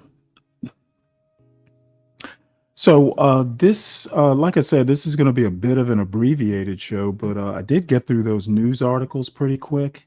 So I've got a couple videos here that I am showing intentionally to be provocative for the anti-black blacks in the audience, like oh, I don't know, Solid Snake, you know, all those anti-black blacks. The people who basically think that the black community, black culture, etc., are trash while acting like trash themselves. I always find that really amusing, and I often seek videos which will be provocative to them, if not outright triggering. That seems to be my goal in life. So let me I'm trying to figure out which one I want to show first. I think I'm going to show this one because I know it'll be triggering. So this video is called "Stop Creating Art for the White Gaze." And supposedly Toni Morrison is a part of this. So for all the anti-black blacks like Solid Snake and John Galt and, you know, who knows who else who live for the white gaze, who provide, you know, the Be Braves of the world with, you know, sustenance for their very candy, for their candy floss type arguments. Basically, you know, racists supporting racists. I want them. This video is dedicated to you. What we were put here to create. We'll never create what we want to create. We will never be who we're supposed to be, auditioning for enoughness with white people. And I know that's strong, but I want to start off with a quote from Toni Morrison. about racism that I think you'll find actually like enlightening and encouraging and stunning, actually. She says, the very serious function of racism is distraction. It keeps you from doing your work. It keeps you explaining over and over again your reason for being. Somebody says you have no language and you spend 20 years trying to prove that you do. Somebody says your head isn't shaped properly, so you have scientists working on the fact that it is. Somebody says you have no art, so you dredge that up. Somebody says you have no kingdoms, so you dredge that up. None of this is necessary. There will always be one more thing. The very serious function of racism is distraction. So I want to talk about this from a creative lens, obviously. Toni Morrison is a writer. She is iconic. She is amazing. She is that girl. I love Toni Morrison. I love her writing, yes, but I love her more than her writing. I love who she is. I love who she represents herself as. I love what she's done for Black women specifically. I love that she centers herself unapologetically. I love that she's not out here performing for whiteness or trying to be validated by white people. I love that she is unapologetically herself because there's nothing to apologize for, right? There's nothing to apologize for. And in her quote, she's talking about almost like apologizing for being. When we are so distracted with proving that our art is art, we will never create the art that we want to create. We will never create the art that our audience needs. We will always spend our lives obsessing over trying to finally be seen as enough by these people who are monsters. And I kind of just want to offer to you that you don't have to do that with your art. Your art is not here for people to understand. Those that get it will get it. Art is not for it to be over-explained. You can go into any museum and see any white artist art up there. No explanation, just exists, just gets to exist. And people sit in front of it and ponder like, wow, it's moving. But let a Black person create something. If it's not centering whiteness or the white experience or the white gaze, then you're going to be tasked as a Black artist with making that thing relevant, making that thing relevant for them. Your art is always relevant. Please don't misunderstand me. Your art is relevant for you first. I actually forgot to give a little bit of background. Years ago on the Charlie Rose show, he was interviewing Toni Morrison, and the topic that her critics basically said, well, Toni Morrison does not create characters that fit any sort of, accepted standard for white audiences. And she literally said, I don't write my books for white audiences. And, the gall. And I talk a lot about the white gaze, the white standard, basically things like white beauty standards. And this basically speaks to that topic. And I totally agree. If you are in any sort of art or creative type space, the goal is to create something that your audience may appreciate, hopefully a big audience. But if you are literally creating art to an external standard all the time, then you're really not being true to whatever your art is. And in some ways, this kind of parallels this show. I basically, do a lot of news, politics, and culture because that's what I like to do. And a lot of times it's kind of dry. I don't do a show. As a matter of fact, I try, a lot of times to avoid, these 9-person panels with everybody shouting back and forth about, how horrible Black women are or Black men are.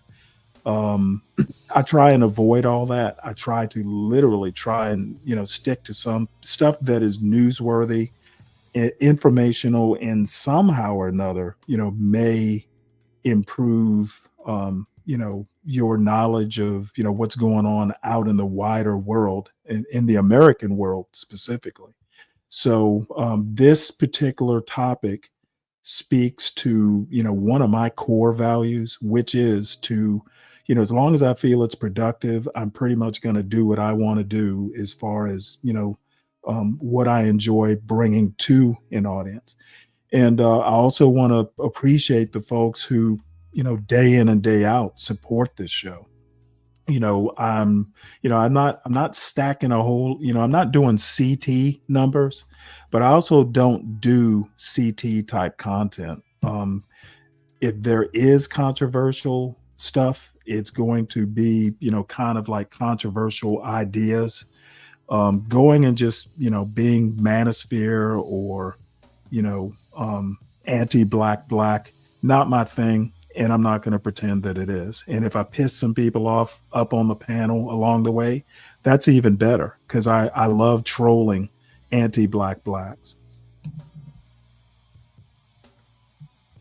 Because it's for you first, it's relevant. And whoever likes it beyond that, wonderful. But do not be out here backbending and cartwheeling for white people trying to prove, hey, I am smart. I am intelligent. I am smart.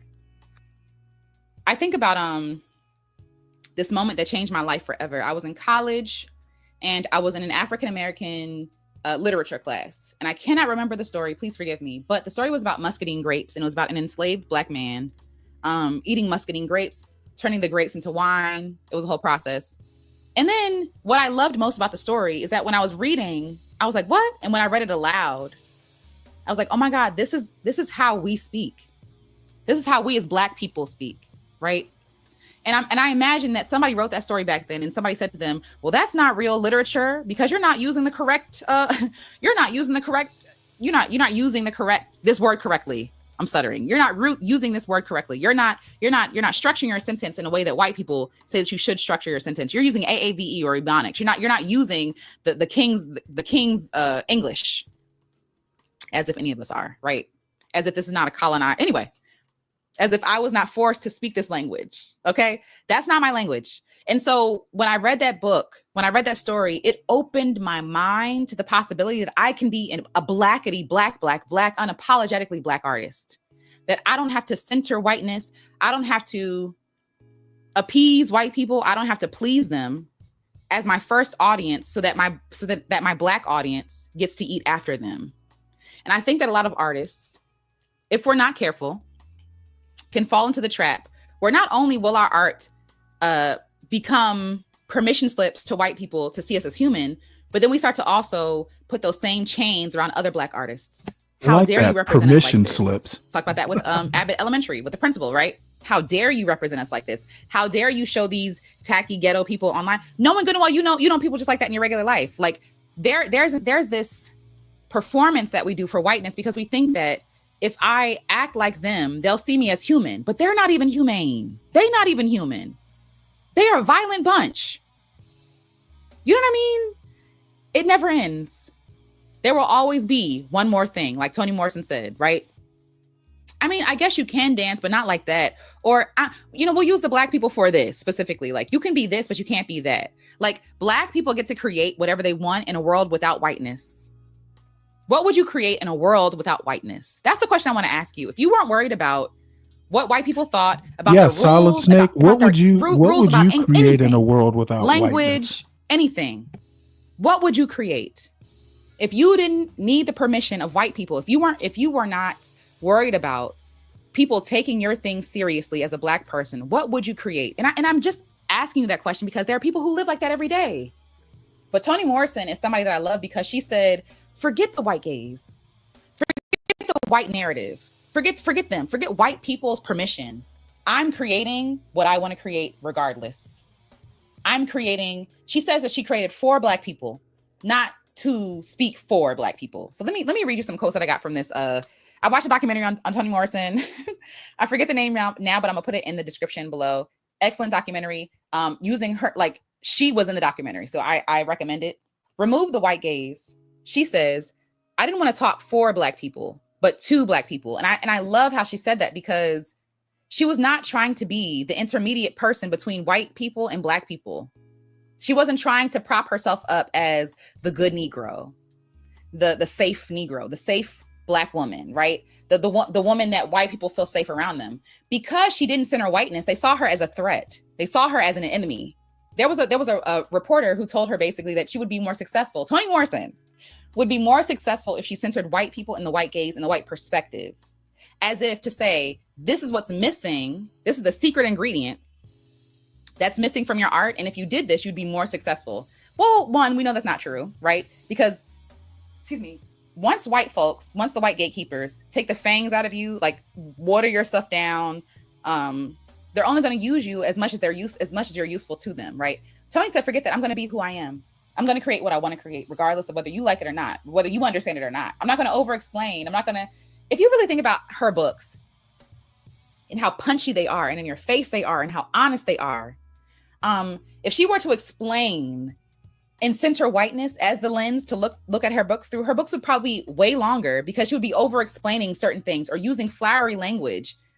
And using flowery language kind of dilutes the medicine with which she speaks.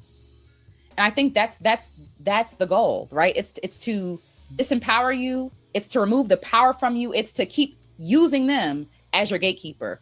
White people want to present themselves as the one you need to ask permission from, the one you get paid by, the one who you lend your art to. They center themselves in everything, even your language. You can't structure a sentence like that. Yes, I can. Because Black people have their own rules with English. This language that was forced on me. This language you wouldn't let us read. Hello? Like, this language I carry with me, AAVE, Ebonics, whatever you want to call it, like, is the oral tradition of the people I come from. It's my legacy. It's something you want me to put down to be ashamed of. And Toni Morrison said, I'm going to double down on that. I'm going to double down on that. Stop creating art for the white gaze. We don't need any more of that for the end of the world. We don't. Stop over explaining things to people who don't want to understand you. There will always be one more thing. Someone who is denying you your humanity outright. You know what? And I actually take that point because I do that a lot. And, this young lady actually is kind of reminding me not to do that. I over-explain things or try to make people understand my point. I should be going fuck you a whole lot more. I'm gonna try and practice doing that. We'll never give it to you. Someone who is looking for a reason to dehumanize you will dehumanize you, period. It doesn't matter. It's an endless task. And Toni Morrison says that to us to say, stop wasting your precious energy and create something. Stop wasting your energy begging white people to accept you, and they never will. Let's start here. Let me hold your hand. What is it? Let me hold your hand with a napkin in between. We can hold hands. Let me hold your hand. White people don't see you as human. You might know some white people who do, but generally speaking, of an exaggeration. The people here do not see you as human. They see you as a product. Shout out to Bourbon Bougie. She talks about like wife appliances. Black people were brought here as appliances to make other people comfortable, to make other people entertain other people, right? Our art was never supposed to entertain us. Our art was never supposed to center us for them. They brought us here to make beautiful things for them to enjoy that we will never be able to enjoy. And because they're a super surveilling people, like they have to have their hands in everything. They got to know who everybody is, what's going on. They got to know, like, they're just so nosy because they're paranoid, right? They fear what they've been doing to other people finding them. And so they have to keep their finger on our pulse. And if they cannot decode our language, if they can't figure out what we're talking about in our stories, if they can't understand, then they feel surveillance scared because culture. they feel like they're losing control, and they should lose control because they never could control you. The goal is control, not expression. The goal is to distract, to stop you from meeting the parts of you that need to be met, to stop you from expressing yourself honestly. They're doing all of that so that you live in fear. You're always second guessing. Am I good enough right on this language? That's not your fault. Use the language you use. Why is that less than? Why is that less than? Even calling something standard English, yuck. Because English is whatever. Anyway. That's a whole other conversation for another day. It's linguistic conversation. We'll come back to that. We'll circle back. But like, no, this is about centering yourself. This is about making art for you, art for the people who get you, art for people just like you, art for people who get it. And those that don't get it, that's not who you're creating for. And I think that everybody else gets to do that. the white folks here get to be human. The white folks here get to create whatever they want to create. Meanwhile, we're burdened and tasked with having to make sense to people. Stop trying to make sense and just make something. Make something for your people. You are a sovereign person. You don't have to ask these people for permission.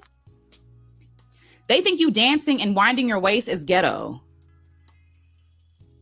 They think that you dancing and moving your body sensually means that you want someone to harm you. Like, these are the people we're talking about. They think you being a sovereign being, moving your body in a way that feels good to you means that that it invites somebody to you. No, that's because they're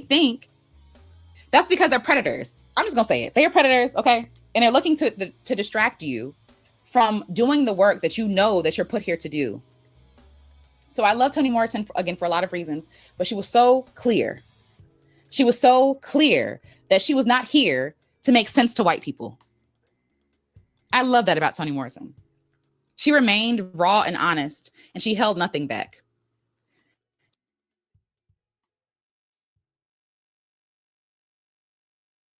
She was criticized for not centering and including the perspective of white folks.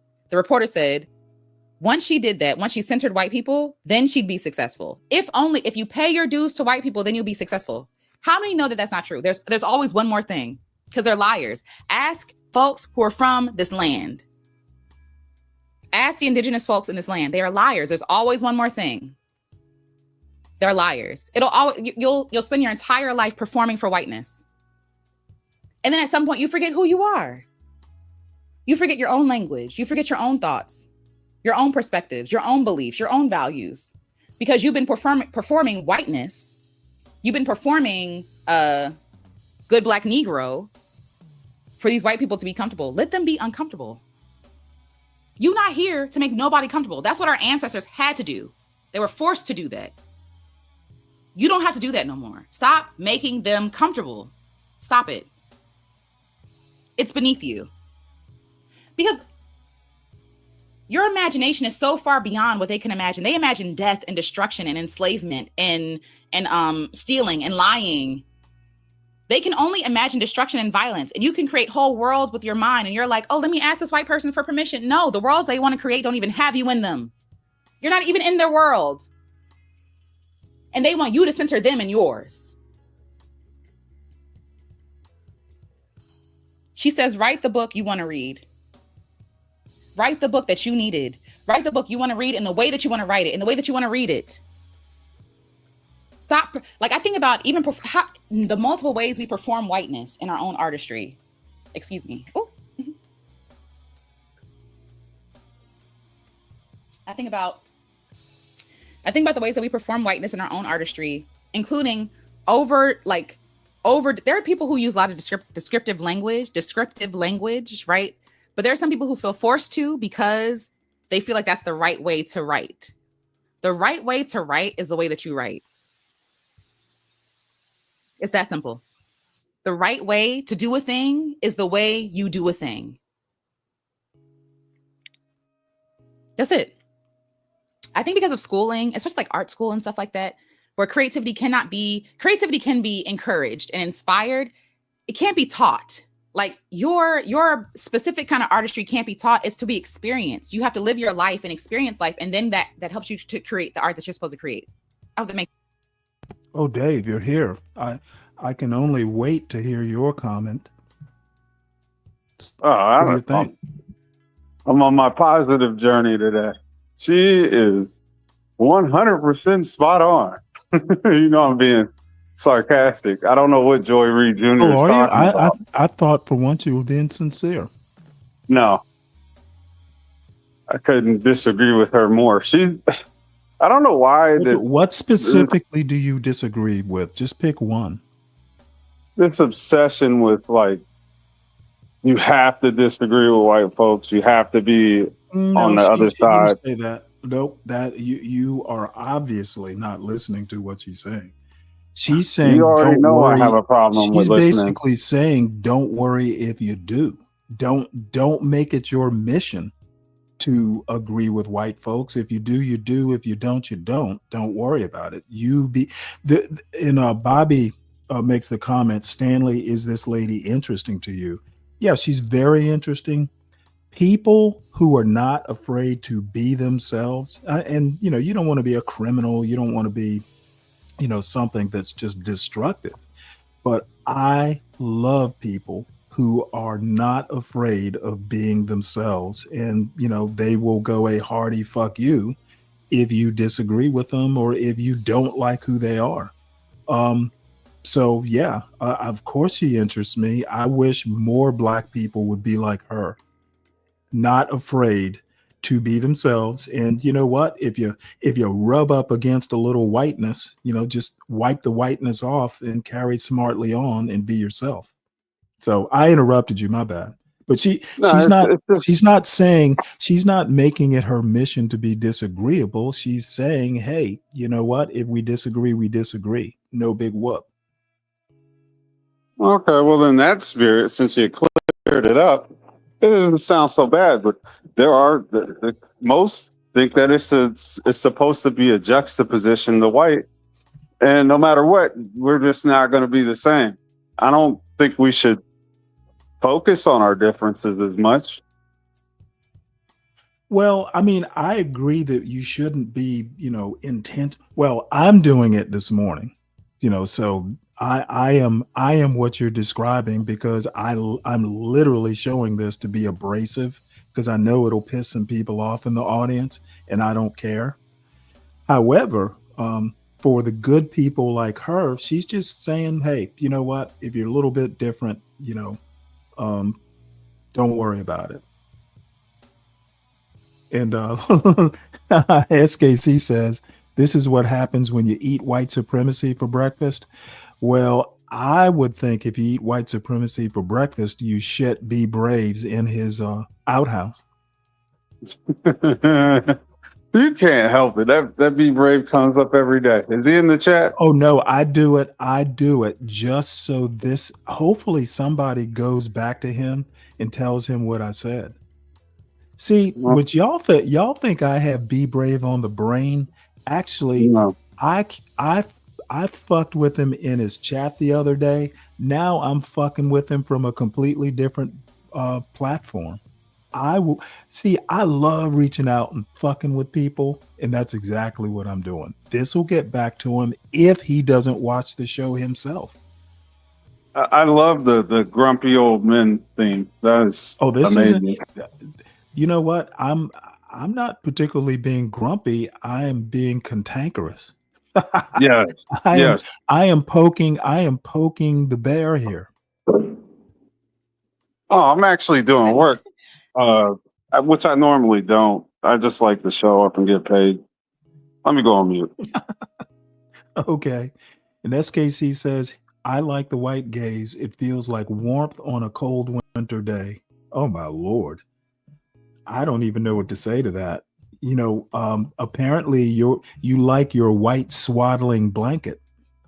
You live life. You allow life to mold you, shape you. You allow the experiences of people to mold you, and shape you, and inspire Stanley. you, and you create from that inspiration, right?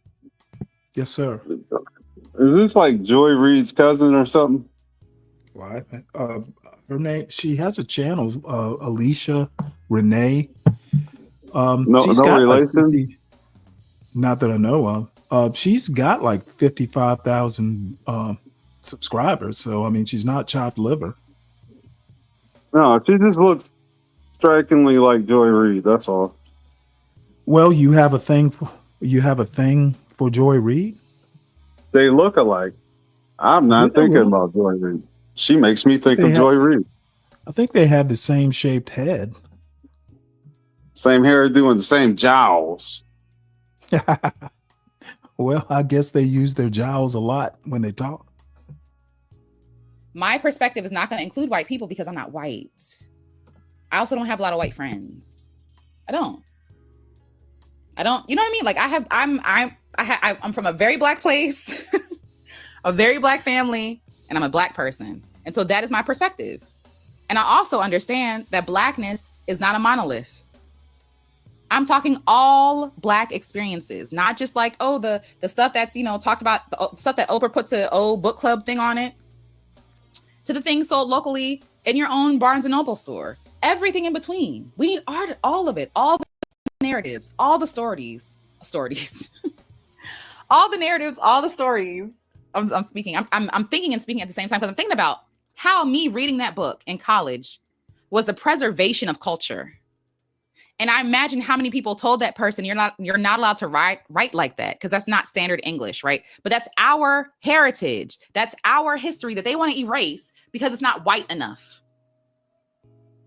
You could be literally capturing cultural things that we might lose by writing your story or singing your song, whatever you're doing, taking the picture, whatever it is. Maybe you've been tasked with archiving, with capturing, with witnessing, so that we don't lose our history, we don't lose our culture. All this assimilation has done horrible things to Black people specifically. We've lost so much of ourselves, and I understand why it was pushed for. I understand why it was fought for, but I also understand that if you read Martin Luther King's journals before he passed away, he also was onto it. This doesn't seem like a pretty good idea, actually. I think we may have missed the mark here. Why? Because in order to be accepted by white people, in order to be approved of by them, it costs you your life. It costs you your language. It costs you your dress, your thoughts, the way that you move, what you believe, what you value. They make you value what they value. They make you prioritize and center what they prioritize and center. They make you forget what you value. You changing your morals and values and ethics because you're trying to be approved of by them, and they don't have none. They got you worried about being a good Black person. And I do want to ameliorate this point a little bit. She's young and, full of spunk, apparently. Again, if you're going to be consistent, and I'm talking about this young lady and others like her, being consistent means, if there's something, in, the quote white culture that you like, there's nothing wrong with that either. Be yourself is always going to be, or should be the goal. And you know what? If you like pistachio ice cream, it's not probably native to African culture, but if you like it, you like it. Don't be afraid to say you like pistachio ice cream. They're not even good, I don't period. know. They're I not don't good, know if I period. would encourage. And what is a good Black person to them? If you would encourage what? I don't know if I encourage people to be themselves. I encourage people to be better. Some people are pieces of shit and they want to be seen. Well, okay. Now, when we say that, that's the caveat that, you will be something worth being. We Right. we want positive influences. If you're a criminal, I will not encourage you to be yourself. I will encourage you not to be a criminal. So, but if you're a little thuggish, some people are a little thuggish, just don't harm other people. And what does Bobby Isn't say? that The way she implied? Isn't that enunciates, she implied sounds though? like, well, you know what though, Bobby? I don't know. I went, when I was in school, 1st through 6th grade, I went to an all Black Catholic school. And I can honestly say from 1st to 6th grade, I grew up in a Black neighborhood. I don't know that I had any white friends. So that's what 6th grade is through 7, 8, 9. That's about 9 years old, 10 years old, somewhere in there. So I can literally say my first white friends I didn't really get till I was like maybe 11 or 12. So, and I have always spoken like this because I have never had the need to code switch. I don't know. I don't know why I speak the way I do. I just do. So you can speak the way she does and not have not have white friends is my point. I didn't. And really, I just thought about it. I literally didn't have any white friends from 1st through 6th grade because I was never around white people other than like the nuns at school or the priest at church. You went to a Someone who was Black docile. Catholic school? Someone who is not courageous. Yeah, St. Mary's in Savannah, Georgia. Oh, okay. And they shut it down at the end of my 6th grade year. So I wound up going to the Cathedral Day School, which was mixed, mostly white, but mixed. So yeah, 1st first through sixth grade, I grew up in Cloverdale in Savannah, Georgia, which is an all black neighborhood. I literally didn't have any white friends till seventh grade. And I speak the way I've always spoken. Someone who don't rock the boat. Someone who complies. Of course, my mother's was an English. That's what they think a good black person is. That's what you want to be? No. For a lot of us, we're called to disrupt. We're called to do the scary, dangerous thing. We're called to go against the grain so that we don't forget who we are and all this assimilating and all this surviving that we got to do. All this code switching, all this putting down ourselves, putting down our elders. You talking down on AAVE and your grandma spoke like that. How dare you? How dare you? How dare you? You curse your grandmother's tongue. How dare you? She gave you language. It's fascinating to me. And it enrages me. If you can't tell, I'm pretty pissed. Remove the white gaze and be free. Toni Morrison says, my world is black. My world is a black world. If you could create specifically in your black world, for your black world, not trying to make blackness sweet to white people, not trying to make blackness palatable, not trying to make it enjoyable for white people or for, financial gain. If you could create for a black world, what would you create? Not auditioning for white people. We do a lot of self-censoring. We do a lot of self-criticism, a lot of. Here, let me speak to a couple points here. Bobby, I don't know that I was raised right as much as that's just the way I was raised. And, I think, kind of the uniqueness of how I was raised, being in that pretty much all black environment for my first 10, 11 years, I have no doubt, who I am, what I am, whether I'm black or not. I have a very good foundation, and that's why I'm so confident, because I know who I am, always have, and so we go. And let's see. Oh yeah, SKC says Deacon Dave, 90% of what she has to talk about is white supremacy. Well, in this particular case, it's the topic of the conversation or the video she's doing. So that's why it's 90%. So good catch, SKC. He is paying attention. Self-denial and then denial of other people, of their right to be human and express themselves fully because we're afraid of what white people will think of us. Why do you care what monsters think about you? You're not a monster. To say with that haircut, they don't like signs of life. Doesn't care. You are a sign of life that they could not snuff out or kill. That's why you enrage them. Not because you're less than, not because you have no talent or you're not good you're really good at this. Art is supposed to move. It's supposed to shock. It's supposed to stun. It's supposed to make angry if that's what it's supposed to do. If you see yourself in my art, don't be mad that you win it. Your job is not to coddle the feelings of the people who hate you. As an artist, that is not your job. Your job is, as Nina says, to reflect the times, whatever that looks like for you. And Toni says, there will always be, Toni Morrison says there will always be one more thing. The very serious function of racism is distraction. If you spend your entire life begging white people to approve of you, to like you, please like me, black people, please, you'll never be who you're supposed to be. You'll never be you. You will always be someone small in a white man's imagination. You'll always be this big. You'll always be something they don't fear. Who cares if they fear you? For what? Telling the truth? They should fear that.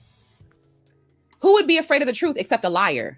Who would be seriously, someone who is invested in lying, hiding the truth. They make you the enemy for making them uncomfortable. They should be uncomfortable. Uncomfortable. Hold on, my battery's about to die, so I think I need to change. Hold on one sec. Okay, I think we're back. But yes, your job as an artist is not to ask people permission. Your job as an artist is not to appease white people. I know that because we live in the West and we've been enslaved and indoctrinated for so long to believe that our only purpose here is to make white people comfortable. I know that we think that that's the case, right? Oh, I'm a good white person, white man. I'm not like those other ones. No, I'm just like those. Yep. Just like them.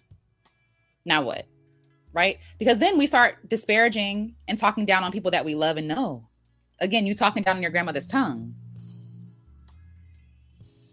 You would never say that to your grandmother's face. That somehow she is beneath whiteness, and somehow she is, because she's not palatable to whiteness, that she doesn't get to exist. She doesn't get to speak. She doesn't get to express herself in her natural and authentic ways. I love that she talks about this idea of the master narrative. She's talking to an interviewer, and he's like, what do you mean by that? And she said, of course, the white male gaze, duh. Like, the master narrative is the white male gaze. They're the people in power here, in air quotes. Annoyingly, they're the people in power here, right? And so everything has to be filtered through their lens, through their permission. Everything has to be a permission slip to them. If they're not represented or centered or cared for or coddled, then you probably won't be very successful here in the white market specifically, right? And I say that to say because Toni Morrison had to be honored out. Hey, Lou, I deleted one of your comments by accident. My apologies. I've got my typing sucks. SKC, you're saying here she could go to East. She could go east to Africa, I assume you mean, at any time. Why would she go to East Africa? She lives here. She wants to change or make a critique of where she lives. Of course, she could go to Africa at any time, but she wants to stay here and speak her truth. That's what America is all about. It's what makes America great. I encourage her not to grace East Africa with her presence, but to stay here in our wonderful country, the United States of America, and speak truth to anti-Black blacks. You go, girl. Her truth is toxic. I'm sorry, what? Her truth is toxic. Her truth is manna from heaven, and I hope people like Solid Snake eat heartily at her table. Outside of her own country.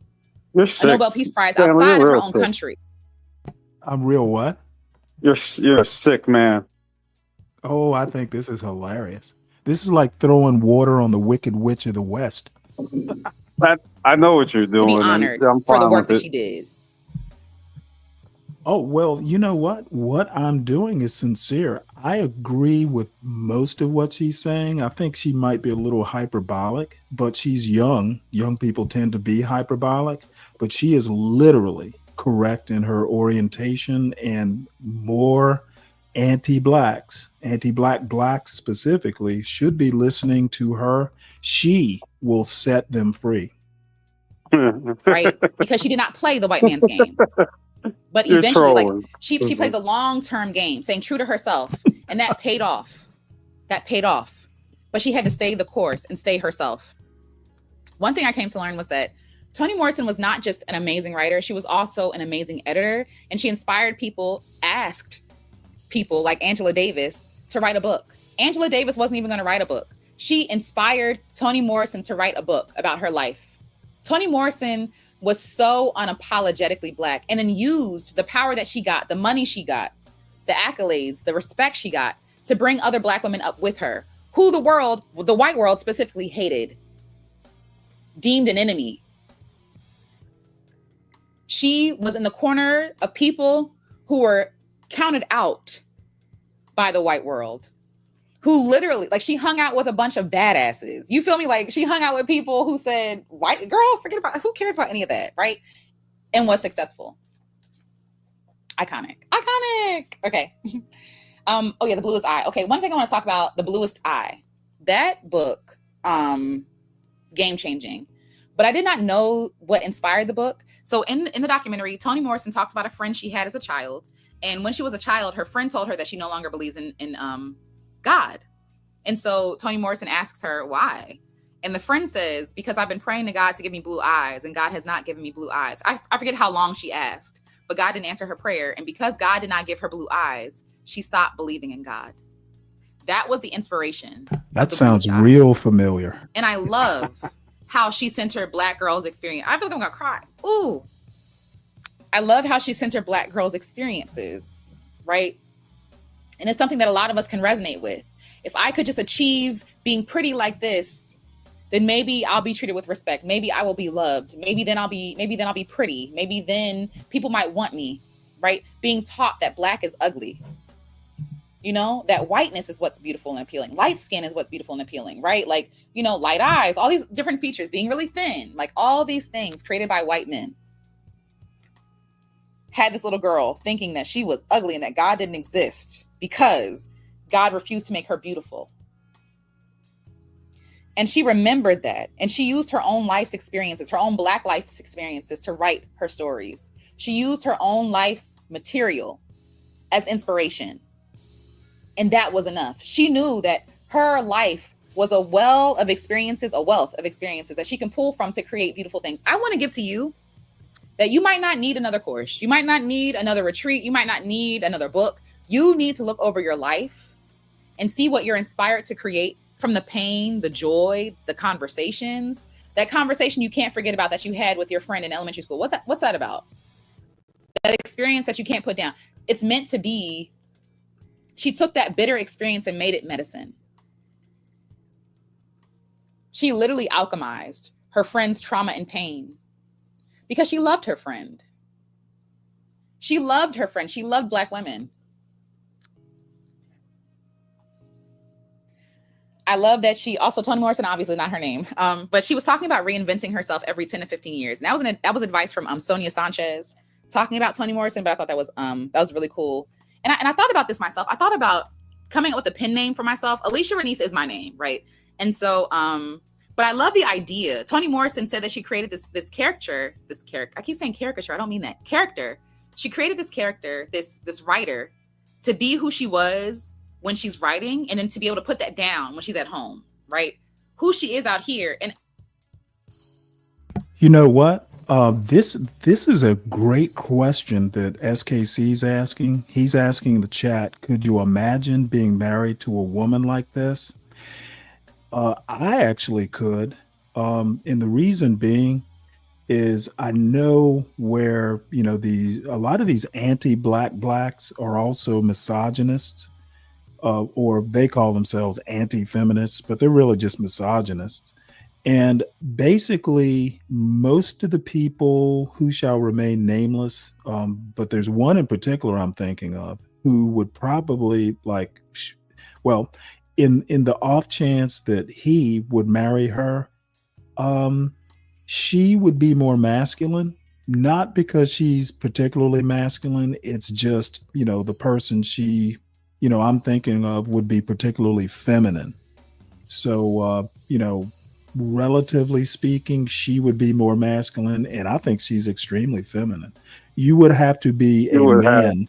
You would have to be a man to marry a woman like this. And right. Really, I agree. SKC should have asked who's man enough in this chat to marry a woman like this. Stanley, you were really trying to be black this morning. I think that list would be pretty short. You would actually have a criminal record if you married that. No, I wouldn't. You know what? I guarantee you what y'all call submissive, we would be perfectly fine. Okay. You actually have to be a man and sure of yourself as a man to marry a woman like this. And I'm not sure there are many of those in this audience. You gotta be a gay man to marry a woman like this. No, you have to be a man. A feminine man. You can't be a half man or an unserious man, or, you know, she would have high expectations, and a woman should have high expectations. Don't you agree? If we were friends in real life off this internet thing, you said you was gonna marry this, I'd stop you. Yeah, sure you would. I would. I'd probably hire a prostitute to change your mind. I'd go extreme with you, man. I really do. I really would. You would have to. Other people have done this. Donna Summer has done this. Nina Simone did it for other reasons. But Black women, there's a long history of Black women renaming themselves, reinventing themselves, using a pen name that they can use so they can separate the brave and honest person they are. You know, not saying that they're not brave and honest at home, but also have that separate life at home by themselves, you know? We're also going to talk about Donna Summer because that's another icon that has been inspiring me lately. But yes, so renaming oneself, reinventing oneself. Toni Morrison was unafraid of reinventing herself. And I love that. I love that. Okay. Ooh. Renaming yourself is a way of dividing your life. That's what she says. Dividing your life from the writer, the editor, this person that people know in the world as the artist, this famous person, to like allow her to keep her humanity to herself. So again, making art for the end of the world that we're talking about. You don't have to give everybody every piece of yourself. You get to have that to yourself. And I've thought about renaming myself, and I don't know what name I would use. Nothing has like stood out to me lately, but I've been thinking about that. Would it be easier for me to use a pen name to say everything I want to say? Yes, right? Because it doesn't feel like everything is on the line, right? It doesn't feel like my whole being is on the line, to be honest. But I also don't find anything wrong with using your name if you want to use your name. But I also understand like people taking a new name to represent a new phase of life, a new beginning, and also like creating like this, I don't want to say like alter ego, but this persona that I get to hide and hide myself and to keep myself safe, my real vulnerable human self safe, even though the artist self may be at this interview, right? This artist self is protecting or shielding this tender me, this tender child me on the inside. And I love that she created her safe boundaries for herself to be like, this is where I stop and this is where Toni Morrison begins. I think that's really, so even if you're not going to rename yourself, really think about that. Oops, excuse me. How can you reclaim your humanity for yourself, right? Where is the line for you between the what you want to show the world, right? And what you want to keep to yourself, what you want to keep for yourself and for the people that know you most intimately, you know? To us, she was Toni Morrison. To her children, she was mommy, right? Or, you know, like, so being able to separate yourself and not see yourself as just one thing, but as multiple things, multifaceted, right? I love that she was able to do that for herself and to keep some of herself for herself. Yes. One thing she talked about poverty, I thought this was really interesting. It has nothing to really do with anything, but we're just vibing right now. Reclaiming, she says back then, there was no shame in being poor. There was no pressure to get ahead, right? I love that because in this distracting way, we're almost being distracted with white supremacy in the way that they know that we're struggling, we're desperate, we're poor. And instead of doing what's right, they're just going to dangle a carrot in front of our face and say, if you perform this, if you perform well for me, if you play the game good enough, you too can be successful. But I love for her, like she was never creating to get out of something. You know what I mean? She was never creating as a means of like getting ahead. It was creating because she has to create, because she's being honest. That's what that Stanley, was about. can you pull that up? And I love that was her compass, her honesty, not Yeah. this wanting to be. Can you pull that up real fast? Just pause. Wasn't Little Bill? That's a Bill Cosby character, right? Yeah. Put it on the screen real quick.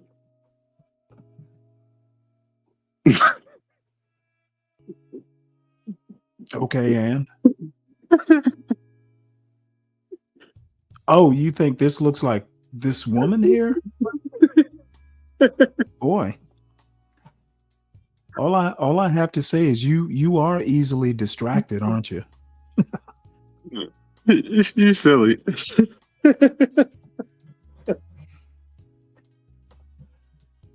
I want to be famous. I want to be rich. I want to be wealthy. Not saying that she never thought about that, but that wasn't the motivation. And it also wasn't where she came from, where people were so obsessed with becoming and not being, right? She was able to be. And I think that's huge. I think that's huge because I imagine if she was trying to become something. Lou, I hate to disagree with you here, but what you're saying is pure gibberish. Lou says if you define yourself in opposition to white people, you're still not free. You're just enslaved in reverse. That is literally like from the Bible of the anti-black black. Okay, it just so happens that you define yourself in opposition just for the sake of this conversation. But if you are being yourself, you literally are in quote opposition from other black people too. She literally said black people aren't a monolith. I think she's probably defining herself in opposition to anti-black blacks as well. So yeah, the topic is the white gaze, but she's also separating herself from people who bask in the white gaze or like to be swaddled in their white blankies. That's an SKC reference. Thing, she might have been tempted to center the white gaze, right? Because if you really would just want to be wealthy, you can play the game. Just play the game, right? But if you want to be honest, if you want to be authentic, if you want to be an artist, if you want to be yourself, it's gonna require bravery. It's gonna require things that you might not need if you just needed a permission slip from a white person. Hold on, I'm gonna open the windows real quick. Sorry, y'all. Okay, yes, yay. Okay, that's a little better. All right, so yes, so she came from a place where people were not striving. It wasn't a lot. It was just being. And from that being, she was able to get rich soil and rich life material to pull from to create. So in her living inspired her creating. And it was beautiful. Okay, so when she wrote the book Paradise, Texas Corrections banned Paradise from their prisons because they thought it could start a riot. Her response, so she wrote a book called Paradise. A book riot? It's amazing. Because when I would see that, I'm like, oh man, that must have been so discouraging, right? Dang, your book was banned. That sucks. Her response, Toni Morrison said, well, how powerful is that? Think about that. She wrote art. She made art that she was proud of. And she would have been well within her rights if she had said, oh, how dare they do this to me, blah, blah, blah, right? Sorry, I got them on chapstick. Stanley. How dare they ban my book? How dare they stop money from coming in? How dare they do this to me, right? And instead of saying any of that, instead of saying any of that, she said, oh, wow, how powerful is that? As if to say, how powerful am I that I could write something that Texas Corrections would ban? Joy Reid Jr. How powerful am I that I could string together words and bind them together and it could be banned by Texas Corrections? How iconic am I? How powerful am I? How amazing am I? I love this attitude she takes. A rejection from whiteness is not rejection. It was almost like a confirmation that she was doing the right thing.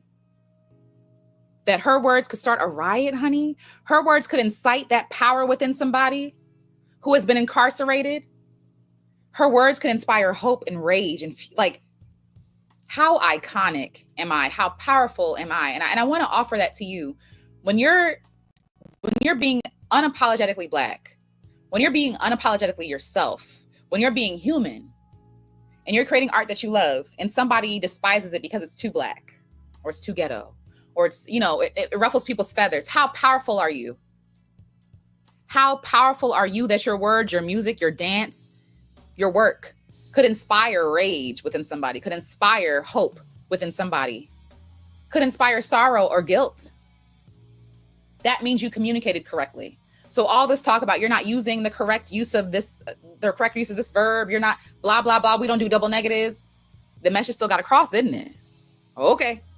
They're not that confused. Can't be that confusing if it got banned. No problem, Dave. You know what I mean? How powerful am I? How powerful is that? And she laughs when she says that. I'm telling you, Toni Morrison is that girl. Okay. So she wasn't afraid to talk about the pain and using pain to bring people to love. She showed the magic of your own world and made it amazing. These are people talking about Toni Morrison.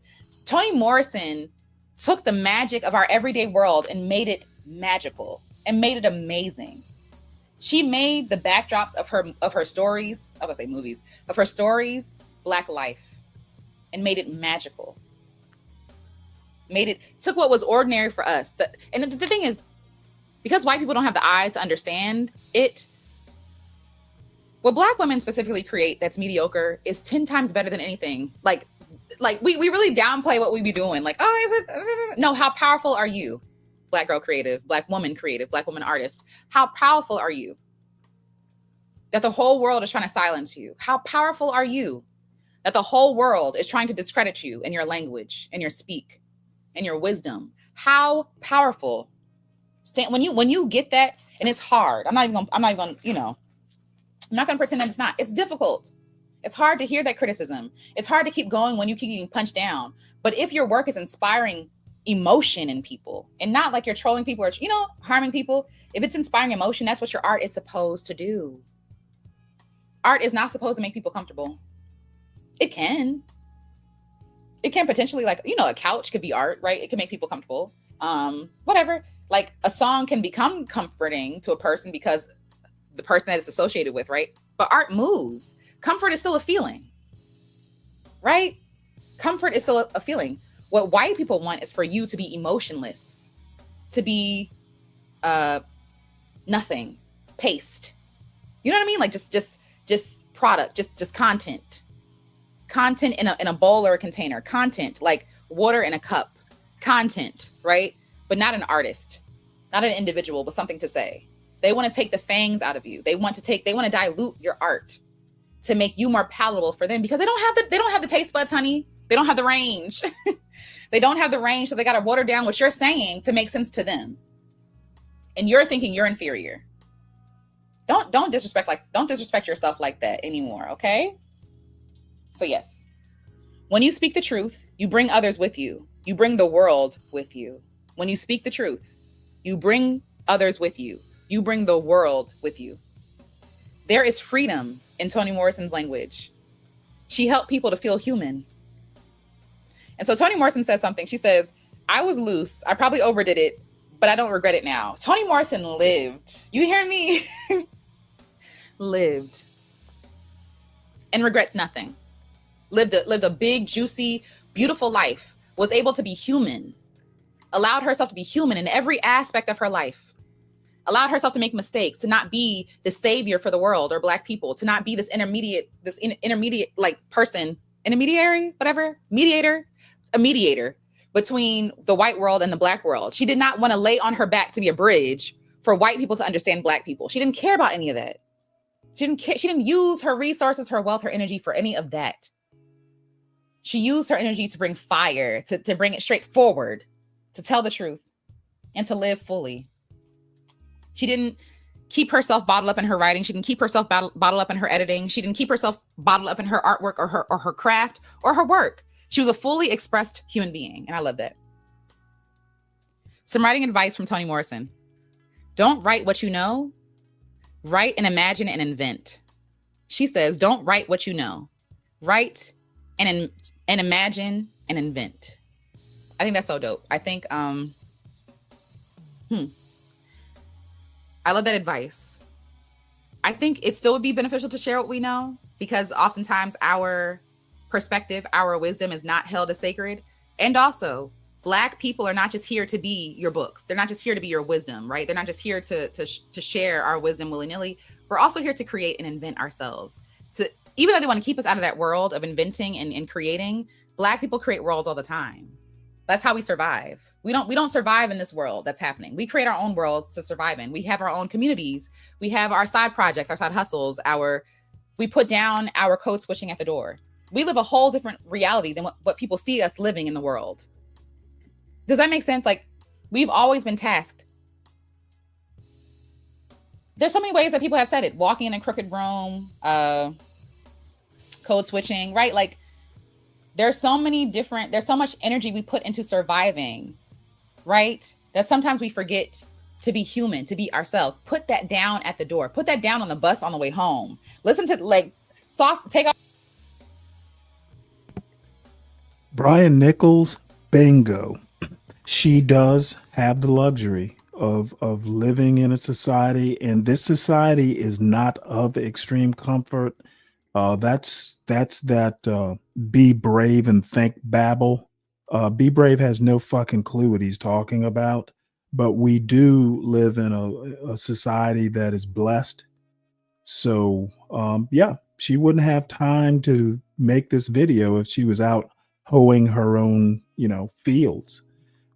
Much like, someone like Thomas Jefferson, he had time to write declarations of independence because he didn't have to hoe his own fields either.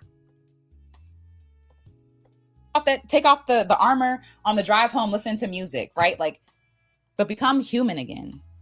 Become human again. And also create what you want to create. Invent. We have been inventors. That's all we do is create and invent.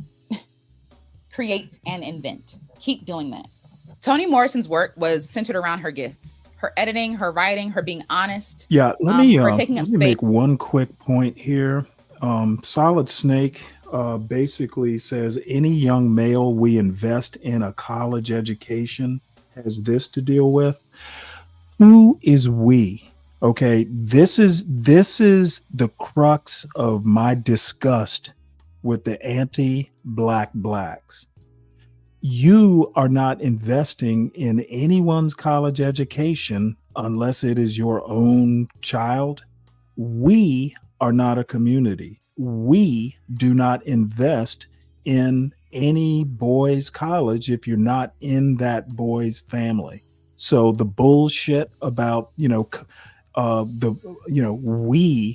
are investing in, male's college and they have to deal with her. That's all in your head. The anti-black blacks are really the most primitive of the blacks. If you're so anti-black that you're pro-black, you still think we're living back on the plantation. Apparently, we don't do those sorts of investments. No idea what you're talking about, but I wish you would stop it. Her being unapologetic, all of that served her well. All those things are looked down on Black women. Think about that. Black women can't be loud. Black women can't be opinionated. Black women can't be sure. Black women can't have an attitude. Black women can't be sexy. Black women can't be, can't be unapologetic. Because you're people expect Black prototypical, women to walk Solid through the Snake. world apologizing for existing, apologizing for speaking and taking up space, apologizing for disagreeing, apologizing for believing that I get to create what I want to create and not center whiteness, and using all of herself. She used all of herself in her work. And I think that's so encouraging that we don't have to cut off parts of ourselves that we find ugly or that we don't find interesting. We don't have to be ashamed of those stories. That story about the girl who stopped believing in God could be a shameful story. It could be a story that she never wanted to tell again because it was too painful to hear again, or too damning to speak about, too harmful. And she said, no, I'm gonna look the pain in the face and make it human. I'm gonna look that pain in the face because the shame honestly was not her friends. Those were wounds that she acquired because of white supremacy. Her friend did not hate herself. She was taught to hate herself. Nobody comes out the womb hating themselves. That doesn't happen. She was taught to hate herself. She was taught somewhere that having blue eyes mean you're beautiful. Having brown eyes means you're not beautiful. That wasn't Toni's shame to bury. It was her shame to expose. And in exposing that shame, she freed all of us. She freed all of us. She wasn't afraid to be Black, to create without a filter and without centering, being understood. She did not make it her life's duty to be understood, especially by white people. Her mission on earth was not to be understood. It was to create. It was to be. It was to take up space and to be. And again, going back to that quote, right? About racism. The only job of racism is to distract, because it's not real. It's not true. It's not based on anything except opinion and hatred. That's it. So since we know. No, you're making it all up, Brian Nichols. She hasn't said she's oppressed yet. So once again, words of wisdom filtered through an anti-black brain comes out all warped. Know that are racist. We know it's stupid. Why are we dedicating all of our waking hours, all of our genius, all of our brilliance, all of our time and creativity and energy trying to justify our humanity to people who don't see us as human in the first place? 3/5 a person. 3/5 a person. I'm never going to forget that. I'm never going to forget that we were stolen and dragged across the Atlantic Ocean. I'm never going to forget. Why would I try to appeal to those people? Murderers, thieves, liars, imperialists, colonizers, disease spreaders, sexual assaulters. Those people I'm going to try to present myself as humane. People who see land, I'm looking out at trees, who see land and think, oh, how can I make money from this? Those people, not people who honor the land, who honor nature. What? She helped other Black women create. And the question I have for you is, what can you do from where you are? What can you do from where you are? Toni Morrison, she was a writer, and she also saw other Black women who needed she had a relationship with Black women, and then said to them, you know what, I'm a writer, you can be a writer too. She didn't gatekeep, she didn't hoard resources, she helped other Black women to create. What can you help other Black women to create? It doesn't mean you have to start a course or be an instructor or something like that.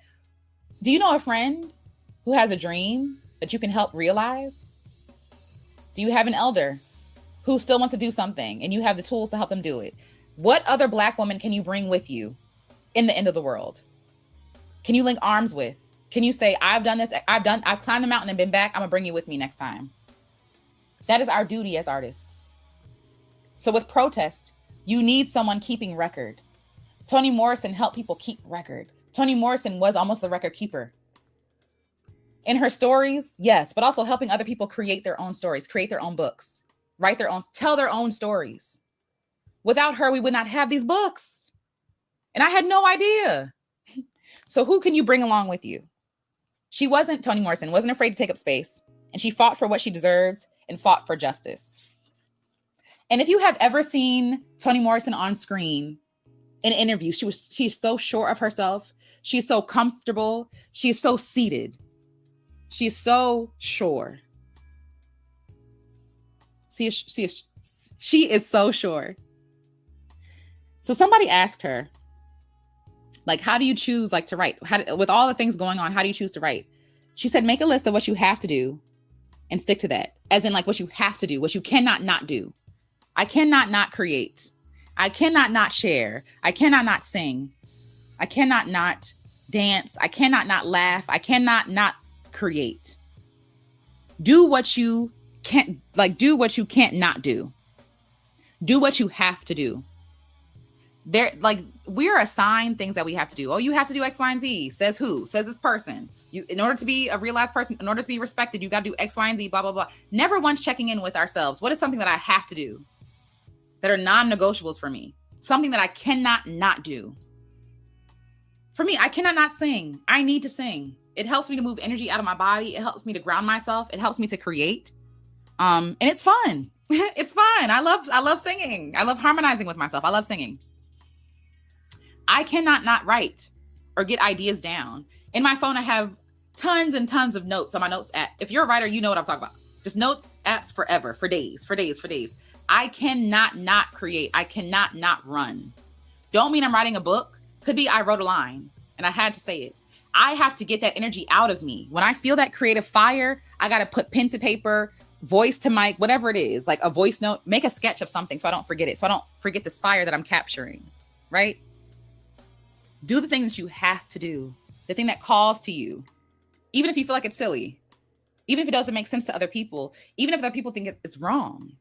Toni Morrison was told she was wrong her entire career and wasn't. We would not have her art if she believed that she was wrong. Women often need permission to do the thing you want to do. Just step into it. Toni Morrison shows us to just step into it. She wasn't afraid to talk about the hard things. And beloved, she gives humanity to enslaved Africans. Our ancestors are humanized. Shout out to Gatsby Oshun. She talked about this on her channel before about beloved. And in the documentary, she also talks about this. But Toni Morrison was sitting at, I guess, her lake house, and this woman comes out of the water and sits down. And that inspired Toni Morrison to write the story, right? And in the story of Beloved, it talks about a woman, a real woman, who unalived one of her children because she was escaping enslavement. And I guess they caught up to her. She unalived one of her children, right? Because she wanted her children to be free. And so people will hear that story and think, what an awful mom. What mom would do that? Lots of our ancestors did that. Read some narratives. Lots of our ancestors did that. They thought it better that their children be unalived than have to go through what they went through. That is mercy. That is an act of mercy. And hardly Black women are seen as merciful people. We're hardly ever seen as a hero. We are always villainized. And they dehumanize that woman. And I'm gonna get her name specifically. But yes, but this is based on a true story. And so she took that story, Beloved, and humanized our ancestors, humanized their experiences. She used history. She used our history, Black history, the history that we're ashamed of. The parts that we're taught are ugly. The parts that we're told to be ashamed of, to never speak of again. She used that as material. And she was a realist. Because that was our real lived experiences. Not the experience that makes white people comfortable, not even the one that makes us comfortable. The hard, cold things that we have buried deep inside, right? Toni Morrison digs that up. Excavates that. It makes something beautiful out of it. And only in the way that only she can, right? But you can too, in the way that you can. And only the way that you can. And this is reassuring to me because I have some of my material can feel dark. As a bright, bubbly person, a lot of my material can feel dark, and it can feel like nobody wants to hear sad stuff. But yes, they do. Because The Bluest Eye changed my life. As somebody who hated my features as a kid. As somebody who prayed to God to make me look different. The Bluest Eye changed my life. As somebody who cut out pictures in a magazine and put them together. And I talked about this before, dealing with my own self-hatred. Put them in a magazine, cut out pieces of the magazine, the eyes I wanted, the hair I wanted, the skin I wanted, the body I wanted, right? The clothes I wanted, all this stuff, just like making myself like an avatar. And like, God, please. Begging and pleading God to make me look like this collection of advertisements, because that's exactly what it was. This collection of advertisements, right? To make me look like this person. And it didn't work. And I thought God hated me. I thought that I was God's least favorite because I looked like how I look. And as a kid, people made fun of me. People teased me. I have a big smile. If you haven't seen, people call me, like, they say I look like a horse or a monkey, whatever, blah, blah, blah. I'm too tall. Little boys were calling me manly. I just want to read Solid Snake's comment here. He says, women are only trophies. So I'll just read that with no comment. Just being so misunderstood and not feeling pretty. And I knew that if I was pretty, then people would be nice to me. And so I asked God to make me pretty so people would stop teasing me. I'm glad God ain't do it. I'm glad it wasn't going to work. But I'm glad it didn't work because I now see myself and I love myself so much. I cut my hair so I can see myself. And I can see myself and I love myself so much. I love myself so much. I wish I had somebody telling me, like, you're made up of the people who love you. How could you be hideous? I look just like my mom. I look just like my dad. I look just like my grandmommy. I look just like my grandma. I look just like my granny, who I knew, my great grandmother. I look just like them. Just like my cousin so-and-so, my aunt so-and-so. I have my Auntie Marty's hands. I have nails missing, but I have my Auntie Marty's hands. I do. And sometimes my Auntie Jackie's hands. And sometimes from the side, I can see my mom. And from the other side, I can see my dad. How can I be ugly? Right? But as a kid, I wanted to change. I wanted to be anything other than me. I couldn't see the beauty in me, And even though it took me a long time, it took me a few years. And then even reading the book, hearing other people's experiences, them removing that shame and allowing that shame to be in the light freed me. And I think that's what Toni Morrison did for all of us. She freed all of ourselves. Sonia Sanchez says, she made us review and examine ourselves. She made us human again. She made us review and examine ourselves. She made us human again. What are you without your racism? There's this iconic, basically drag and speech that Toni Morrison said, I'm paraphrasing, but if you have to stand on someone to make yourself big, you're not big, right? And who are you without all that? Who are you without all that extra stuff, that racism? Who are you without all of that? And she talks about this idea of a melting pot. Let me stick on this for a second. Who are you without your racism? Who are the people that we look to, I guess, for approval or permission or whatever the heck? Who are they without their violence? Who are they without the fear they instill in other people? Who are they without their racism? A lot of times you'll find nothing. You'll find nothing there. There's nothing there. The threat of violence, yes, right? That's very real. But without that, who are they? Without that, who are they? They are liars, they're thieves. You see them for who they really are, not who they portray themselves to be or project themselves to be, right? We see them. We have the benefit of seeing them for who they really are, you know? And that should be freeing. It's a gift to be able to see your enemy for who they really are, because you don't have to be scared no more. What do I have to fear except losing my life? What do I have to fear? They're small. They have to make me feel small to feel big. That means they're not big at all. That means I'm big. If they got to convince me that I'm small, that means I'm big in the first place. That's a good one, and Toni Calvin. Morrison knew she was a big deal. I can see all her thoughts. That is funny. Good one. What's up, Solid Snake? Good morning, Stanley. Good morning, chat. Good morning, everybody. Working hard. I took a couple days off. But then I got smoked. Your phone is breaking up. Is it? Okay. I tell you what, Stanley. Let me leave out. I'll be back. No, in it's better. Minutes. It's better now. Oh, is it? Oh, maybe I gotta let it. No, I got so much RAM. Oh. Yeah, man. That's what I learned, man. That new StreamYard, man. After that update, I noticed everybody been having that lag and that microphone problem. Yeah, man. But I had to come in and get on your ass this morning, man. I got whooped up the other morning. on the Orthodox channel. Oh, good. Well, you're to redeem myself today. You're here for part you two. Provided the perfect. Go ahead. Let me address John here. How is she different from Be Brave? She's calling whites everything but a child of God. Well, John, Be Brave calls blacks everything but a child of God. So maybe she is like Be Brave, but I think her argument is better, and I think her argument is feminist. To be honest, less racist. So I think she's very different. And I also think she's right. Be Brave is wrong. So that's the difference. Oh my God. Stanley, she a woman. So? What that? Stanley, you got a crowd full of men. How many women, Stanley, how many women you keep in the chat? You know what? Women in the chat. Let me ask you, because this is actually similar to what I was criticizing Be Brave for the other day. Why do you think I need to perform for a crowd of swinging dicks? Okay, I don't give a fuck. Stanley, I was an athlete in high school. Well, no. What I need you to do is go back and think about what you said. Why do I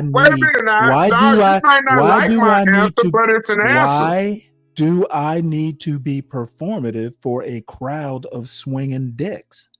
Because I set the trend, Stanley. Okay, well, you know what? You go and you set a trend for your what you need to do. I am the alpha male on these YouTube streets. Ain't nobody whoop my ass yet.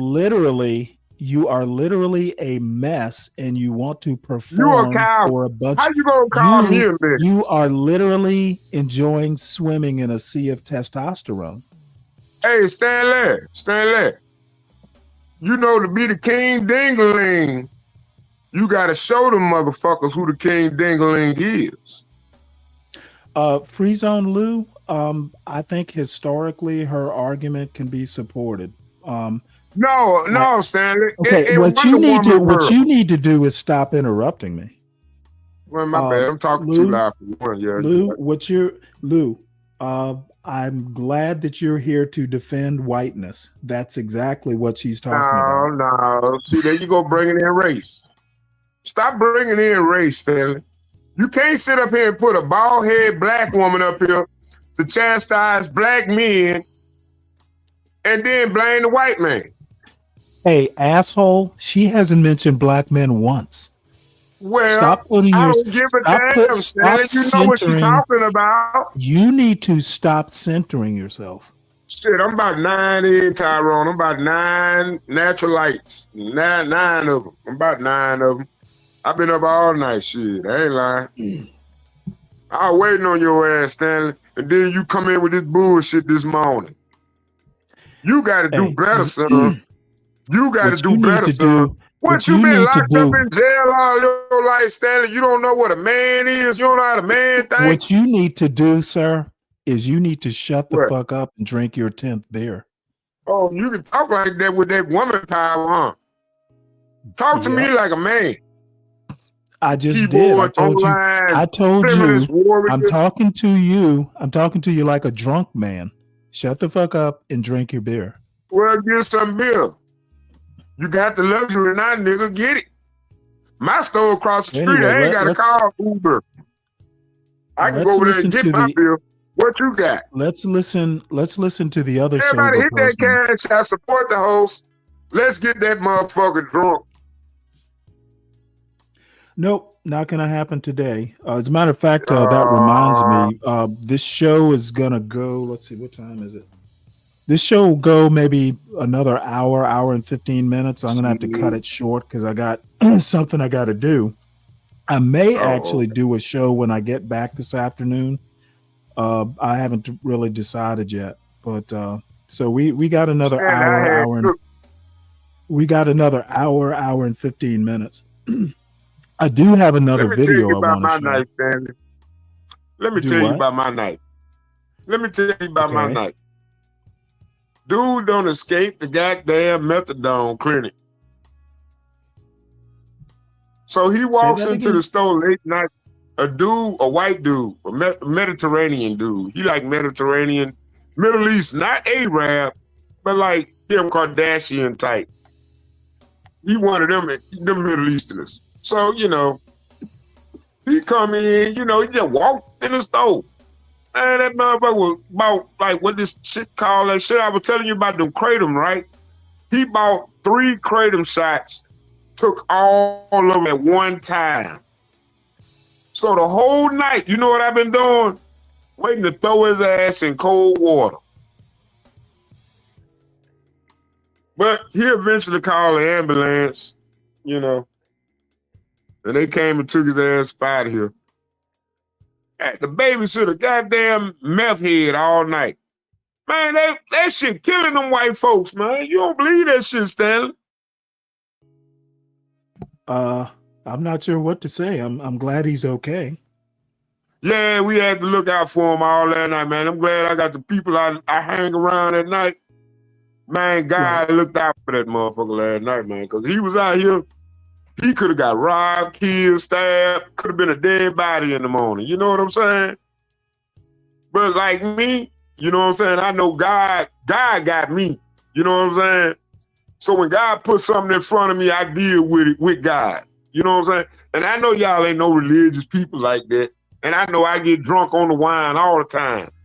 But when it comes down to it, I just don't feel like, you know what I'm saying? I got a right to judge nobody like that. You know what I'm saying? My mama was a nurse. So I take from my mama, like, you know what I'm saying? I'm going to always help before I hurt. You know what I'm saying? Yeah, that's how I am, Stanley. God put me here, Stanley. In your face. Early in the morning while you up here talking this lesbian ass bullshit, I'm trying to tell the men today, this is what you got to deal with when you put your kids through college. This is the mentality that these young men got to deal with when they trying to get an education and trying to get some pussy. Because everybody go to college to lose their virginity. A lot of men wait that long. And goddamn, you got to deal with a woman like this. Look at her bald-headed ass. Man, stop it, Stanley. That shit ain't cool. It wasn't cool in 1985, and it ain't cool in 2025. 40 years later, it's still a bane on society. I'm sure there are people who you make sense to right now. I wouldn't be one of them. Shout out to the audience in the chat. Shout out to John. Shout out to Free Zone. Shout out to Slick Rick.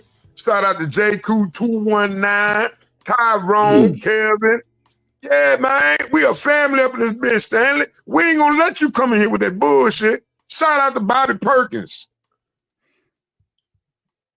Even though that ain't his name, because ain't no real nigga gonna come in here with his real name.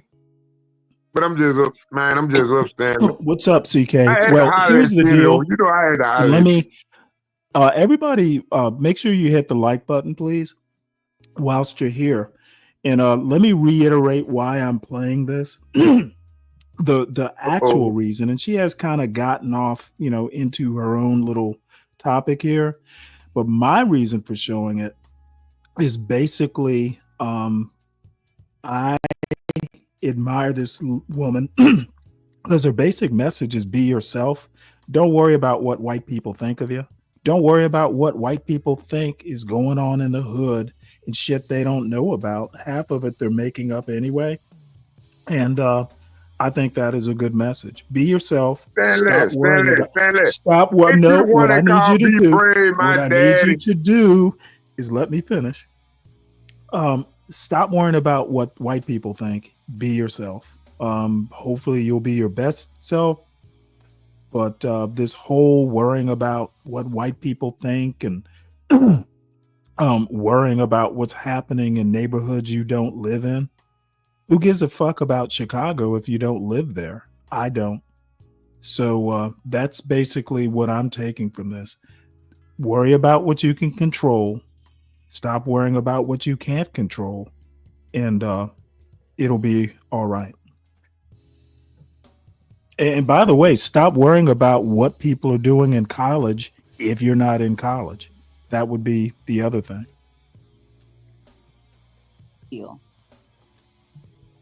One thing she said, I'm sorry, real quick, that stood out to me. She says, they always talk about America as the melting pot, right? Like the melting pot. And like, they say it as if like, oh, we're all, like mixed in together. And it's like this, like, I don't know, this evenly textured. I'm thinking about oatmeal for some reason. I'm thinking about like how I like oatmeal with lumps, right? I do.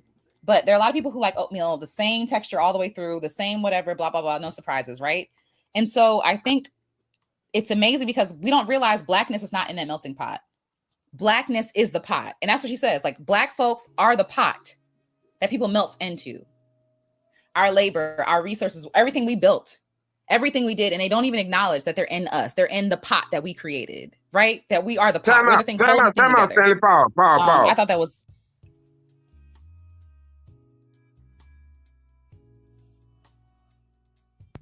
Okay. How much do you know about this woman, Stanley? Okay, how much do you know about this woman? Just okay, now you're talking about she's talking about the melting something. pot. Whoa. Do you know something I don't? No, I'm just saying, is she putting into the ingredients of the pot? Is she gonna make a baby? Okay, you know what? All this stuff that doesn't matter. I know that it do matter, Stanley. No, it doesn't matter one whit. Stanley, it don't matter to you because your dick don't work. It but shouldn't. For me, It shouldn't matter to you. Shit, goddamn lie. She influencing out here. I need to start curb or stomp to this shit. Okay. I need to curb or stomp to this shit. I said curb or stomp. You're influencing too. Crazy ass, bald head ass black woman. Don't want to get reproduced with no male, but then she got every reason in the world to tell a nigga how to be a man and how to be an American citizen when she ain't trying to replace him. She literally has said none of the stuff. She sounds like a voter for illegal immigrants. She sounds like she voted for illegal immigrants. You know what you sound like? You sound like a bitter, lonely man. Okay, I think your big problem with her is she isn't there to comfort you in your misery. Okay, you're making up all kinds of shit. You're saying shit she didn't say. It's kind of pathetic, to be honest. I'm just a product of her ideology. That's all I am, Stanley. Her ideology created me. Look at how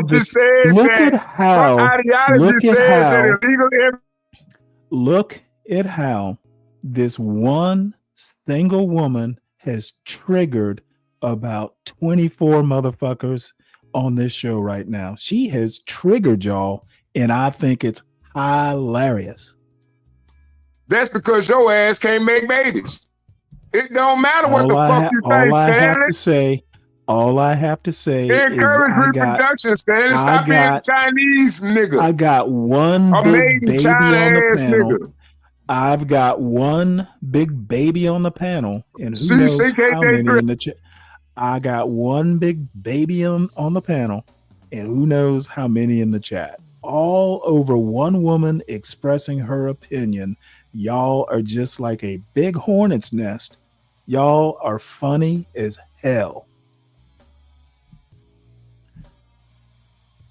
Stanley. All Argue my these point. Argue my supposed point, men. Stanley. She It created this took world. one little. It You took gay woman. It took one little woman to get y'all all upset. It is sad. No, Stanley.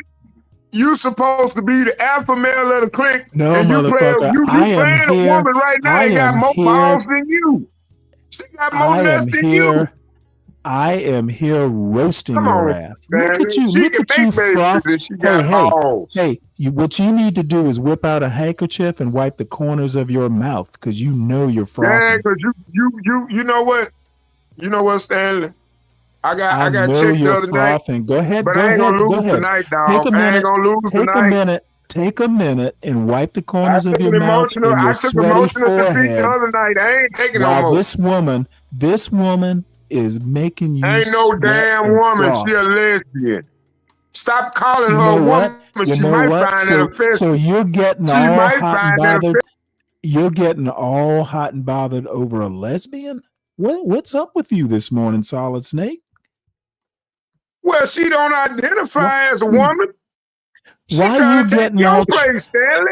Why you getting all triggered at a lesbian? Why you getting all triggered Tell about us, me tell challenging us, a tell lesbian us, point of view? tell us, Why you getting tell all us, triggered? tell us why you get so You tell triggered by me. lesbians. Why you triggered by me It's not differentiating from a like lesbian you're point gonna. of view, Stanley? It's not like Don't talk you're over gonna me, meet this Stanley. woman. Don't talk You over me. are getting You little all hot and you little bothered. old man. You getting all hot and bothered over some woman on YouTube who's saying something you don't like. So you decided to come up here and be the spokesman for all the men in the chat. Men in the chat, is Solid Snake your spokesperson? Put a 1 in the chat if Solid Snake is speaking for you. Put a 2 in the chat if he's not. I'm curious. And in the meantime, we're going to go back and watch this woman who is triggering y'all. Thought that was moving. So what are you without your racism? Tony owned that she was talented and she was rewarded and stood out for her bravery. She owned. She didn't play small. She didn't pretend to be small. No. Well, she was a big deal. apparently CKJ you are. said 0. What the fuck? You CK, are J Dubs. You are J Dubs. You are J Dubs' official spokesman. No, and man. Come on, man. Ryan's official spokesman too. Come on, man. CK, I can't believe you, bro. You supposed to be on the man's side this morning, man. Join the panel, man. Ryan in the house. Ryan in the house. What's up, man? And she knew she was a big deal. And I think that a lot of white supremacist work is in convincing us to shrink. That if you stop being so proud, Black people, we might let you in. If you stop being so, unapologetic, we might be your friend. Oh, that's right. Toni Morrison said, "I know who I am. Time I know what I came here to do." And Freeze on Lou backed them up, said 100. Oh, hell no. I got beef with 2 motherfuckers. Oh, no. Ooh, you know what? CK This is funny. This is actually. Wait, hold it. You need to take a pause, bruh.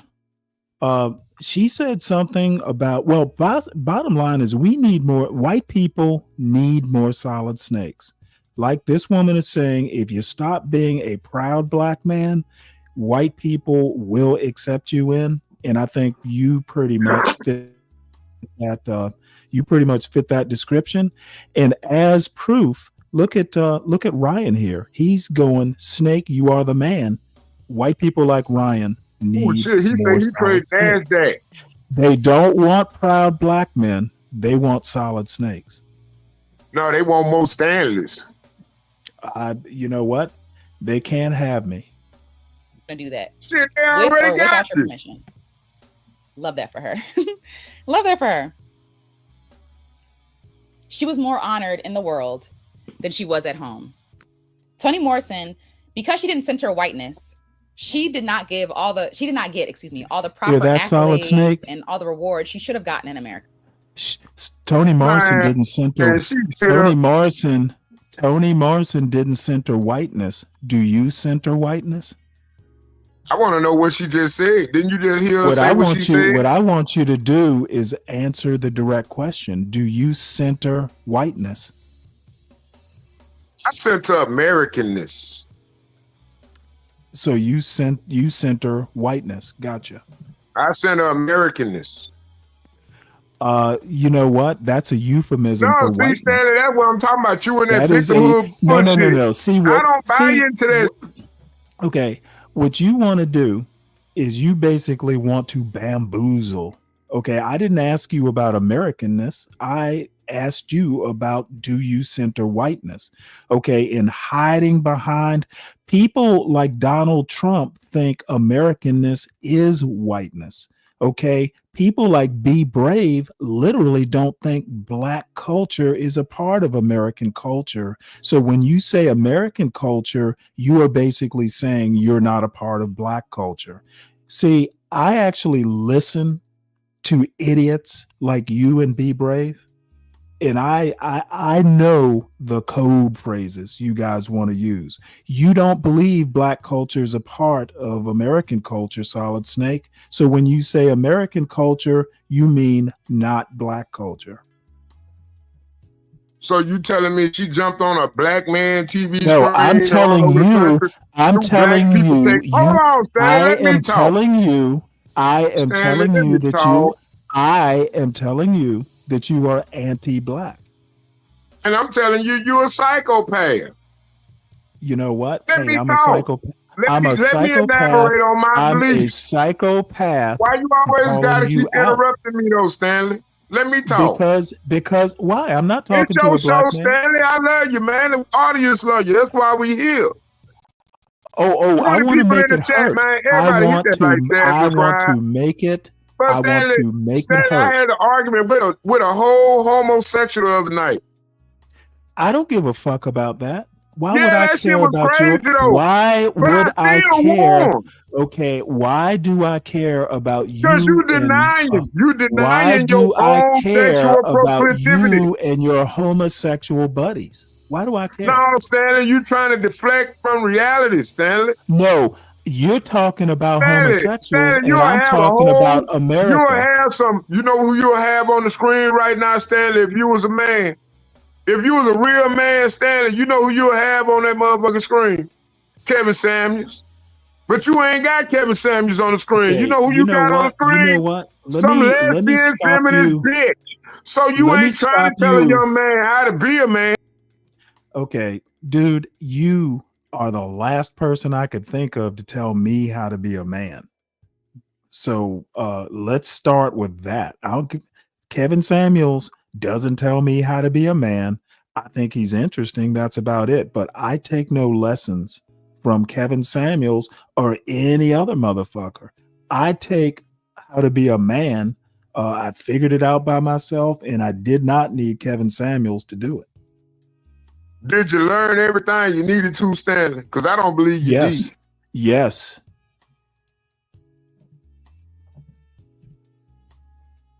Because this is bullshit, Stanley. No, it's bullshit because I've called you out on your bullshit. Well, I'm just saying, Stanley, he's a hell of a lot more man than you.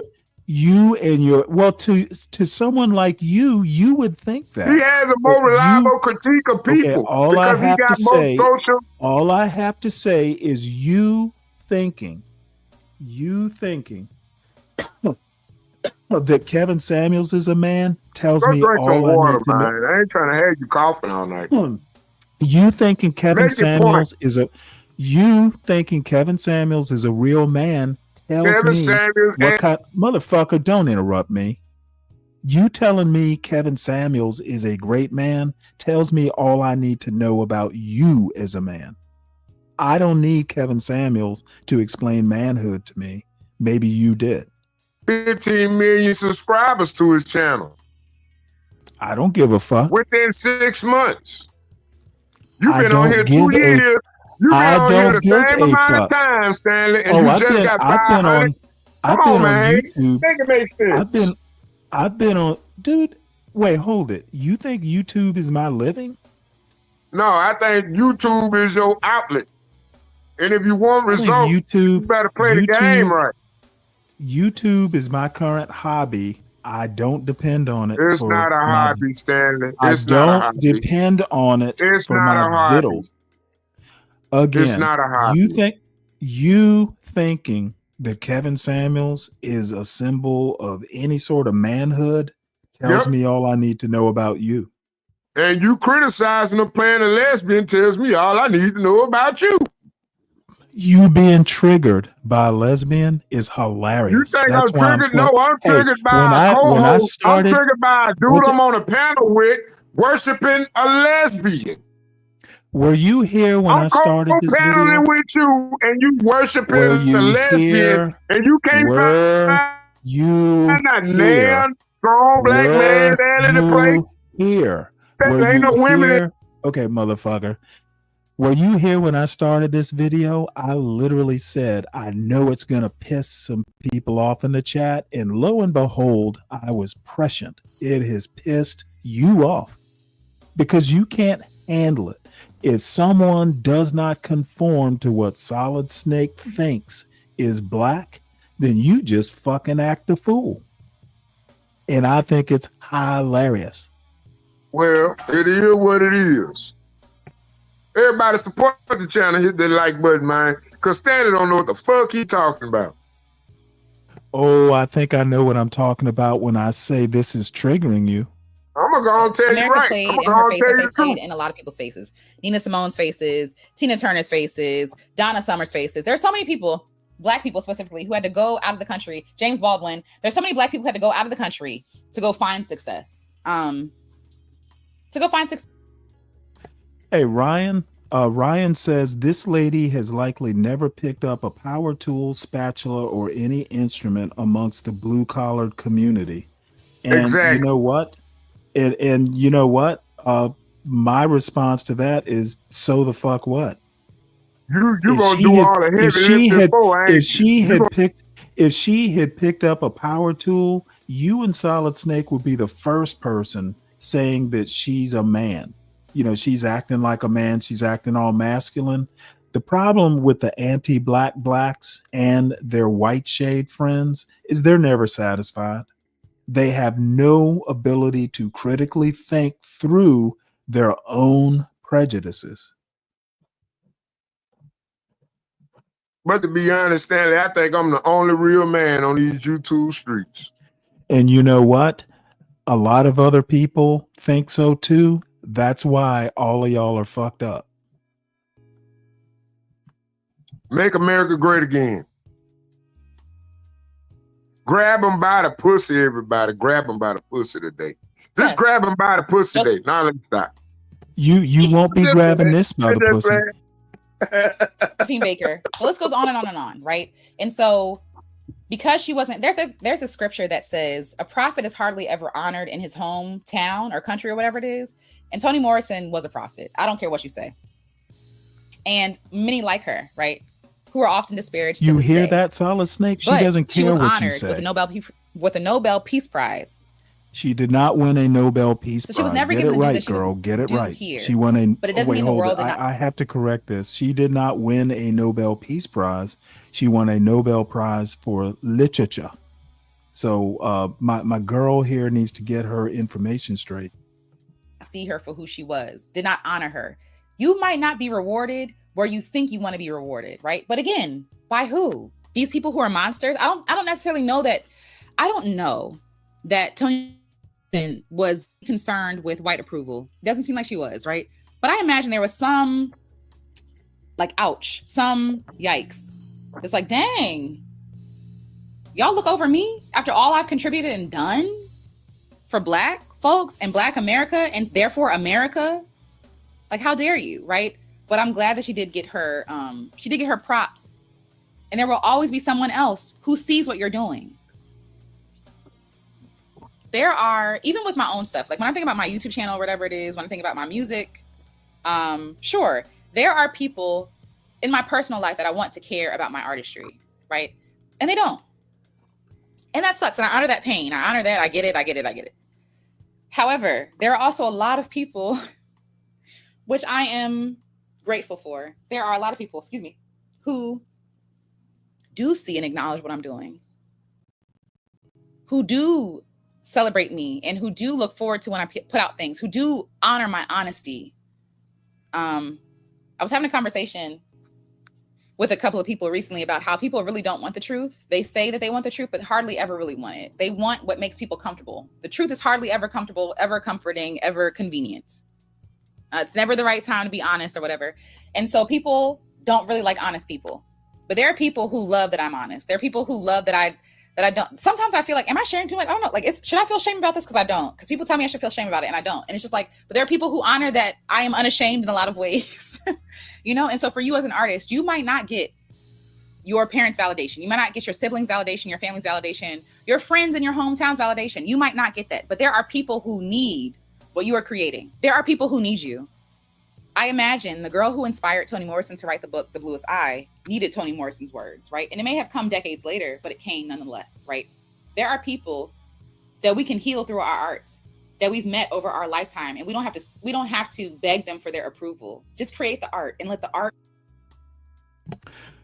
Kelvin, to your point, kind of agree. This actually could have been half an hour versus a whole hour. But nonetheless, I actually appreciate her message here. And I want to reemphasize, she's just basically saying, you know what, be yourself. If you want to be black, be black. If you want to act anti-black, be anti-black. Bottom line is just be yourself. And if you are like SKC and you bask in the sunshine that whiteness creates, then you know what? Go get a tan. That's how you probably got your tan in the first place. Sunbathing in whiteness. So, hey Stanley, hey Stanley, can you hear me? I'm gonna have to use Can you that hear as a me? show title. Yes, I can hear you. How do I sound? Hey audience, You how do I sound sound? you sound like Solid Snake, and it sounds like you're about to spout some bullshit. Okay, here go my point. My point is, you say do what you want. I don't agree with that, Stanley. Well, do what you want within reason. I mean, you are, quote, free in America as long as you don't hurt anybody else. That's what I mean. But I mean, don't you think we need to have standards in our culture? Okay, I literally mean do what you want within reason. That means within standards, and as a matter of fact, you can create your own standards. Now, you can't go too far. Nobody is totally free. That's a, basic philosophical point. Freedom isn't free. You are not free to go out and do things that are against the law or against, mores and that sort of thing. So that's what I mean. Don't be afraid. But what about white people? Don't be afraid to tell white people that they don't know what the fuck they're talking about when they say that violence in the inner city is bringing down America. That is the dumbest shit I've ever heard a white person say, and I will push back. Don't be afraid to call Don't be afraid to call white people dumb. Okay, but Stanley, I can't get a white man pregnant.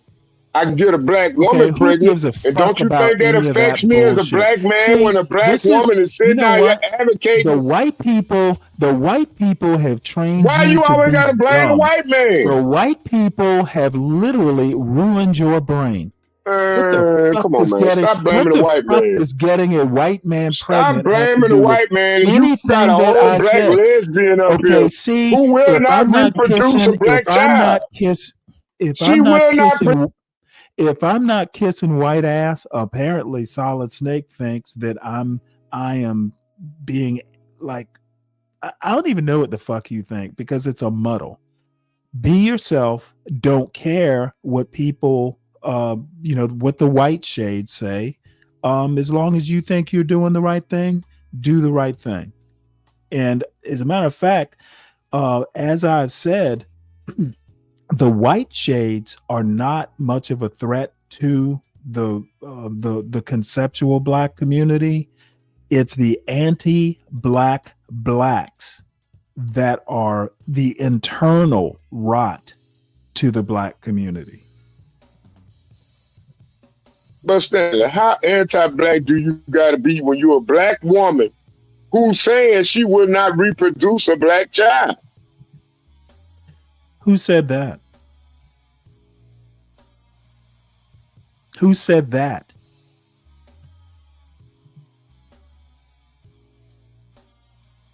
I'm sorry, who said that? Did your phone cut out? I Stanley, didn't I'm think not going to so. answer that question. You were just making shit up, like most anti-black black Stanley, do. she's a lesbian. You're making it up as you. You're Stanley, making it she's up as you not go worried along. about. You don't know. She is You anti-black. don't know. A black You female don't know lesbian is shit. anti-black. Stanley.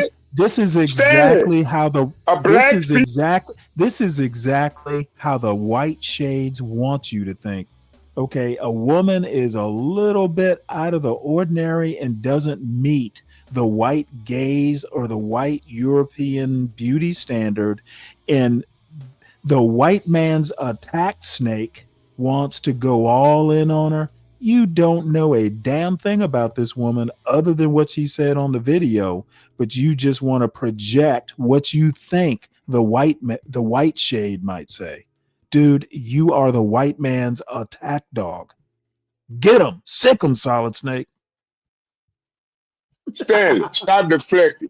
She is the white man's attack dog. Sick She him, is sick him, Solid controlled by the Snake. white man. The white shade, Stanley, the stop white shade deflecting. says, bite her on the ass, Solid Stanley, Snake. stop deflecting. She is not going to procure the life Solid for Snake. any The white black man man is existing the white today. man is telling you to heal. Stanley, Sit. stop blaming the white Sit, man. Solid You worse Snake. than black. Sit, Stanley, Solid Snake. Stanley, who paying you, Hey, man? be Who brave. paying you for the bullshit? Be brave says to sit. You got to low expectations I've never seen before. 12 man, I don't met a white man that's smarter than you, 12 man. No bullshit, 12 man.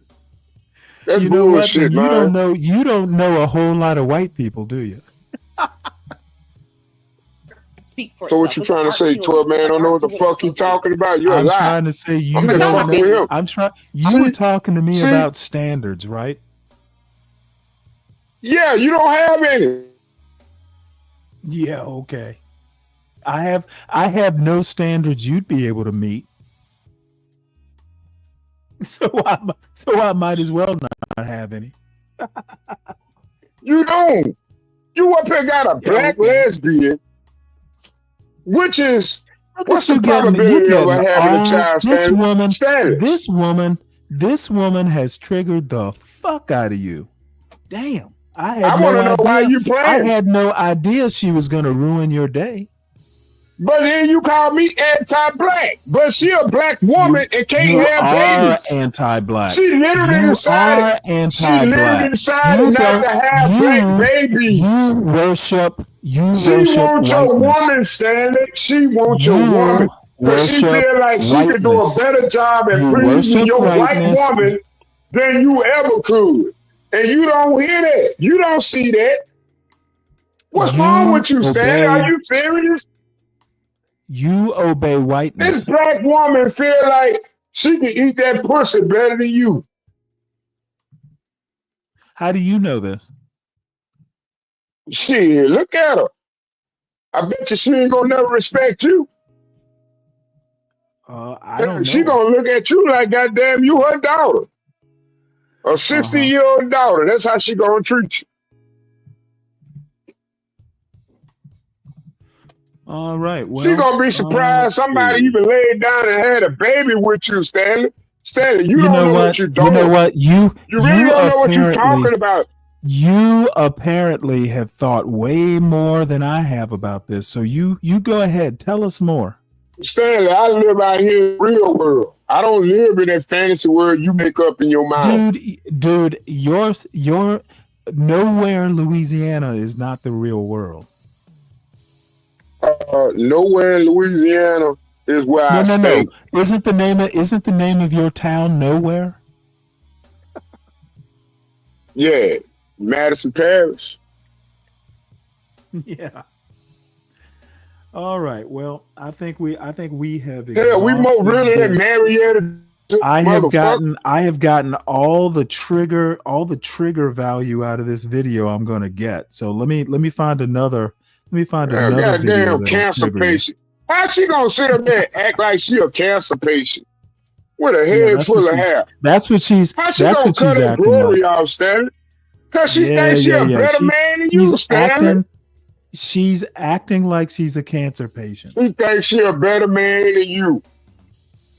Mm-hmm. She a better man than you, Stanley. Yeah. Your white daddy told you to say that, didn't he? Degeneracy. That's all you stand for.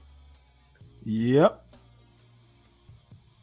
Let's You see. Here's promoting another one, and degeneracy, Stanley. we probably won't get all the way through this because I'm gonna have to stop at 10 o'clock.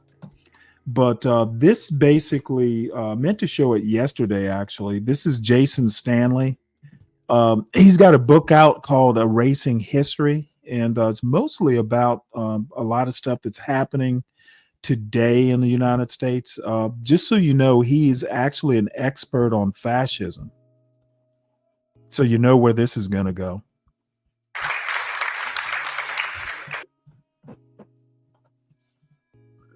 Oh, we're an hour and 9 minutes. Word in this book. So we're not going to make it all the way through. Let me first address, first of all, it's really an honor to be at Midtown Books. This is a remarkable place, kind of unique. So it's a real honor. I mean, these are democratic institutions, bookstores, like libraries, So how fascism works is really about the rhetoric and ideology of fascism. The notions of hierarchy, dominant group victimhood, sexual anxiety, like talking about LGBT as threatening your children. Solid Snake this morning. The rural-urban divide, the attack on labor unions, attack on Marxism, painting anything that's democratic as Marxist, and the construction of a mythic past to which we must return.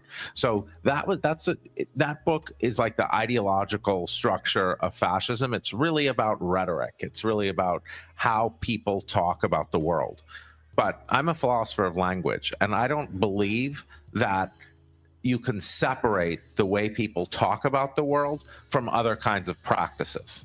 So it's not like speech practices can be completely separated from how you behave in other ways. Speech is a kind of behavior. So if people are speaking that way, then you can kind of predict what they're going to do. That's why it was easy to see that a coup would happen. So people are like, oh, he's just talking. But that's like rarely true. and so when you get used to talking about the world, you get used to talking about people like vermin, then eventually you're going to treat them like vermin. So this book is about the educational practices of fascism. Because I faced a puzzle when we saw in the United States the rise of, say, DeSantis and the core element of education in this American far-right movement. And I asked myself, why are these attacks on democracy and voting, why are they always accompanied quite centrally with attacks on schools and universities? It's, I mean, yes, it's one of the critical questions, and I guess I'm curious. In between, of course, the publication of How Fascism Works, and your new book, a lot has happened, right? In 2018, Donald Trump was president. Then 2 years later, we experienced the largest, global pandemic in many years. A million Americans die ultimately, have died so far. We experienced a major uprising following the murder of George Floyd in virtually every city and small town in the United States, on in some ways questioning fundamental tenets about policing, prisons, the nature of the economy. We have massive social spending, a tremendous amount. And so I'm curious, a lot that interposed in a way between the publication of How Fascism Works and Erasing History. How do you, what role does that sort of experience play in your book and in your current book? And to what extent did it motivate the writing of this book? Here's how I think about the relationship between, say, Black Lives Matter and Germany in the early 30s and late 20s. There were pitched battles on the street, actual battles between fascists and communists. They were used, but they were sort of set off by fascists, and the fascists promised that they would create law and order and eliminate all protests and all. But those were violent. This wasn't violent, but you get the far right. I mean, the Trump MAGA Republicans speaking of these nonviolent protests and rebellions, speaking of them as if they're the communist rebellions in Weimar Republic. And when they do that, when people are like, we're going to impose law and order, that's reminiscent of what the fascist Nazis promised. So that's one point, that when you look for fascism, you look for an excuse that fascist parties give to cut down, to like seize power, use the military to essentially turn against democracy, invoke the Insurrection Act. So like you can see the Reichstag fire moment. The communists burned down the Reichstag. So we need to end democracy and target. So that's part of it. Another part of it is the basis in American history. One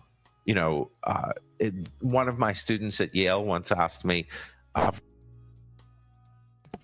Ryan, this is an interesting fact. You weren't here earlier for the news stories I did. I don't call denying due process anything like law and order. I don't call bringing Marines from whatever training or purpose they have into Los Angeles. I don't call that law and order. I don't call a new suit every couple days over something that Donald Trump has done. I don't call that law and order. You need to do better. Don't bring that bullshit to my panel, because I'll shoot it down every time. What's up, John? Hey, what's up, Stanley? Oh, we're having a good morning here. I decided today that I'm going to go after the anti-black blacks, and Solid Snake has been valiantly hanging on. Sleep Rick said he was 10 hours on Bob. Is Bob streaming now? No, he's basically talking about Bob has been doing a lot of streaming. Oh, that's what I'm asking. What's his channel? Oh, it's called The Gospel of Bob. Oh, okay, I'm gonna look him up. Yeah, it's there. It's been pretty popular. Oh, is that right? Okay, good. Mm-hmm. Well, I mean, everybody likes Bob, but I've been in the chat a few times. It's just basically an extension of CT's show. So it is what it is. It's and Bob has his own way of doing things. But I can tell you right now, it's kind of the same thing that I have my critique of CT's show is CT is a pretty good host and a pretty good guy. His biggest problem is his panelists. Most of his panelists are morons. And, he seems to be really good at lion taming. Bob, great guy. The problem is his panelists. They are by and large interesting people. I'll just leave it at that. Bob. I like Bob. Oh yeah, who doesn't like Bob? JQ says Bob is live now. So he's encouraging you to go over there apparently. Are you doing a show at 1010? Oh man, I gotta do a little running around, man. I got some running around to do. I got some things that. Okay, well, no, I was just curious because I'm going to wrap it up at 10. I got something I got to do. I may actually, if I don't have anything to do this afternoon, because I didn't get to all the news stories I wanted to do, I may do a show this afternoon. I may not. I'm not going to say. Yeah, I got something I got to run and do at 10. I got a couple of videos I need to upload. I've done them. I just need to upload them. Put the finishing effects on there. And do that. Yeah, I got to run to the doctor with my mother today. Okay, well, I mean, I was just curious, but but anyway, I'll come back when I get back this afternoon. I'll see what's going on, and I don't know. I was actually in Bob's chat before I started this show, and like I said, it's eventually, I go to CT's chat every now and again just to see what's going on or if the topic is interesting. But by and large, I'm just kind of out. It's not my cup of tea. It's just a lot of people on a panel yelling back and forth the same things over and over and over. And, it just kind of gets boring. Yeah, I can understand that. I can understand that. Did this channel talk about the complaints regarding Essence Festival? Why is FBA mad? Yeah, I covered it yesterday. AAE. I do a lot of news, and it was news. Yeah, I covered it. Don't really care about Yvette Carnell and ADOS being mad. Uninteresting. I find the background of the Sundial Brands guy. I think it's a very inspiring story. How they started the company, how he bought Essence Fest. I bet you we'll never know unless he tells us. I bet you he got Essence Festival for a song, bro. Because when time, I hope he did. So when Time was sold, I think it was either sold or bought by Meredith or whatever. They didn't want the Essence, so they basically put it up for sale. It was, more or less probably was free. Like, just take it off our hands. Whatever obligations we have, lease agreements with the city of New Orleans, whatever, you can have it. And that is the way. Like, you can buy it. And he talks about it where he saw a dwindling asset and figured he would breathe life into it.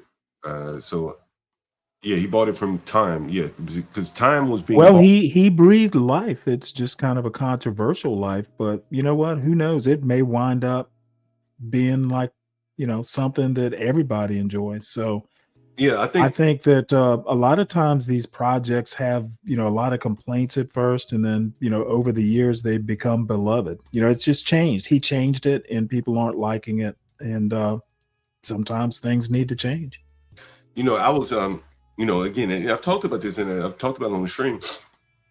They had a Jollof Rice Festival versus Jambalaya Festival. Oh man, that's gonna rub the blacks the wrong way. Just being why? Honest. Well, for one thing, it got big sponsorship. It had AT&T as a sponsor. Okay, well, I'm trying to figure out why they would be mad. Well, because of the sponsorship? Well, because they're all coming down to money. You can also see that they were mad. The black FBA were mad that they had Target as a sponsor. Remember, the blacks are boycotting Target, and here this guy came in. So I guess I just tend to be a little bit out of step because I mean, I just don't understand. I mean, if you know anything about cooking, yeah, they're both rice dishes, but jambalaya isn't really, I mean, it's similar, but it's not really the same thing as jollof. They're two kind of different animals. That's the thing, right? If they were all the same, it would be no big deal. But they represent two separate cultures. And the black people, right or wrong, or say, well, where the hell do I fit in? Okay, well, let me tell you about the ignorance of the black people who think that. If you know anything about the Sea Islands of South Carolina, Savannah has a tomato and rice dish. There are literally intermediary dishes between, what is jollof and what is jambalaya. And not only that, within Africa, there are different jollofs. And I've heard people, Nigerians say, well, right, this country's jambalaya, this country's jollof isn't as good as my jollof. Right, Within Nigeria, what there you're are saying, different though, jollof. what you're saying though, is at the same time is that rice is central to these people, no matter how they may argue over who makes it better, but their jollof is central to them. Shit, my lady makes jollof and she tells me that. Okay, and again, you know what? If people want to get upset over who's sponsoring a rice dish contest, well, and that's what it comes down to, is that, like, who is the more valuable audience? Who can bring in the sponsors? And it's really going to be the Caribbean Africans that probably can bring in more sponsors than the Black Americans. Honestly, that's what I think it's all about.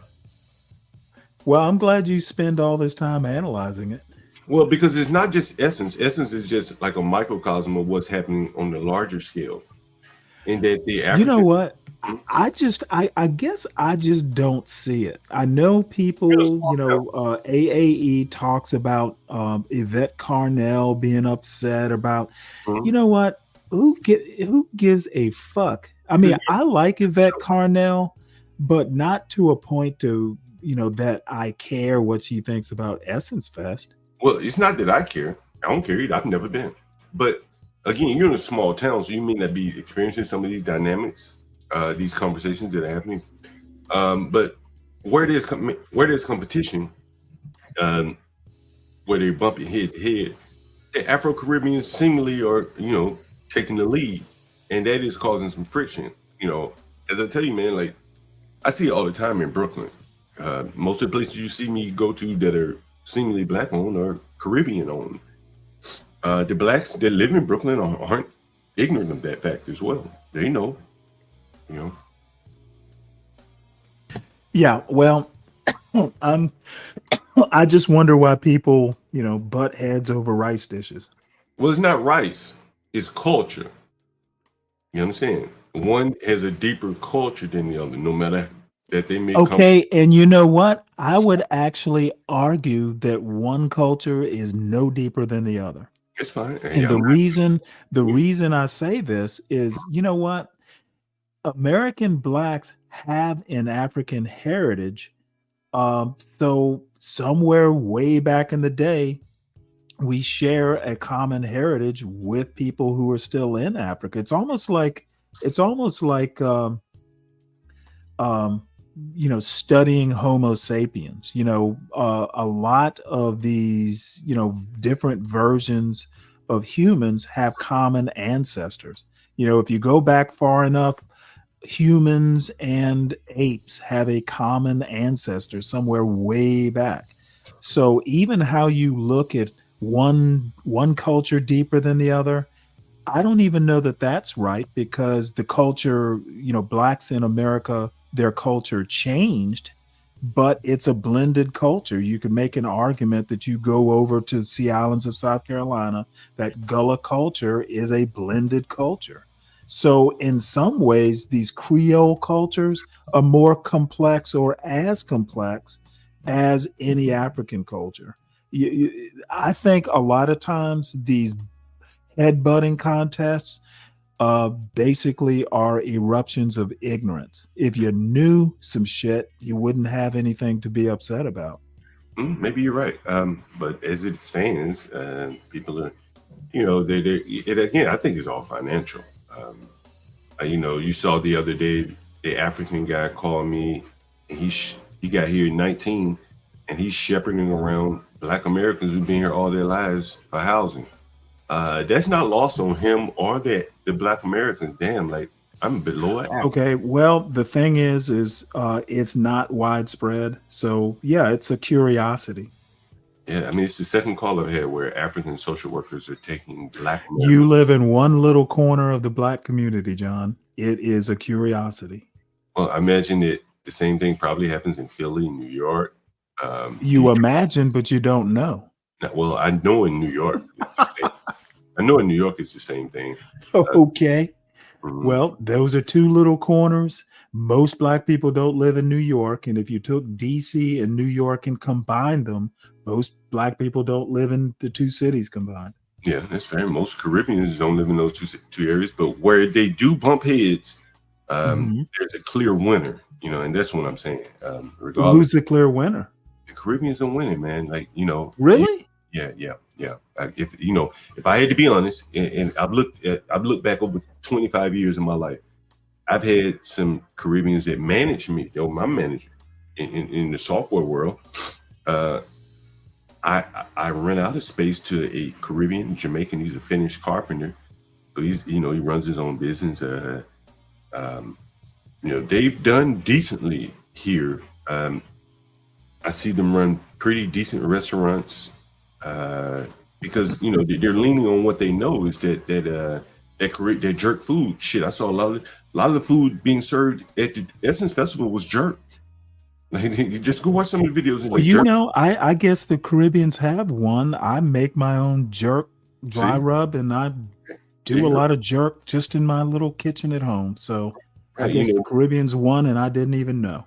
Most people listen to reggae, and so when I say the Caribbeans, I'm really talking about the Jamaicans tend to be the lead dog in terms of exporting their culture. Most Americans, if they're going to go on vacation, that's one of the places that they may go. Black Americans, I'm speaking of, and white Americans. You ever been to Jamaica, Stanley? Nope. Man, one of the things, you ever seen the movie, I think, was it How Stella Got Her Groove Back? One of those movies where she went to Jamaica. Yeah, I've seen the movie and read the book. It's a Terry McMillan novel. And I read the book too. You know what, man? What blew my mind, and I saw it in Jamaica and Barbados. A lot of Canadian women go down there for Black men. Blew my mind. It was like some How Stella Got Her Groove. Well, I have a friend. Well, actually, it was a friend of my wife's who was Canadian and Jamaican. She was mixed race. Yeah, they go down there a lot. There's some kind of connection between Jamaicans and Canadians. Apparently Cubans too. Ted Cruz's father. And Haitians too, because my friend is from Haiti, and she ended up in Canada. But my bigger point is that when I would see the Canadians come down there, they would, easily listen to the Jamaican music, the Caribbean music. It's easy to listen to across. You don't even have to know. Most people don't even know what the fuck they're saying anyway. But the beat,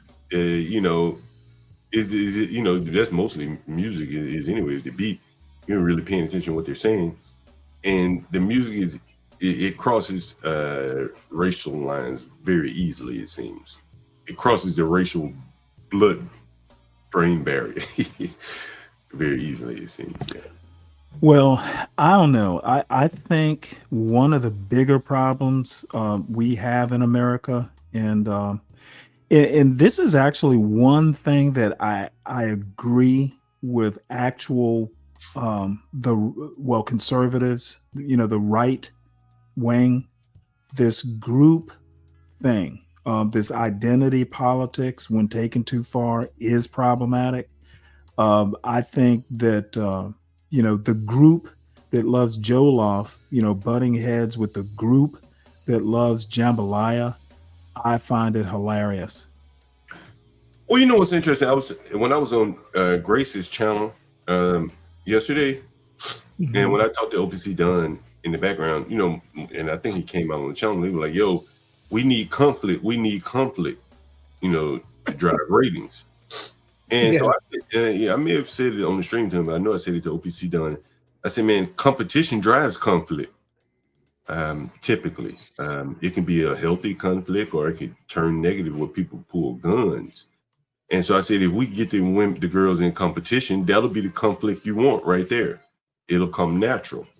And that's what I think you're seeing, that I've seen in these inner cities, is that as the rules and laws have been relaxed, the people are able to more easily conduct business closer to what they are an expert at, like back in their home countries, selling tamales on the side of the road and shit like that.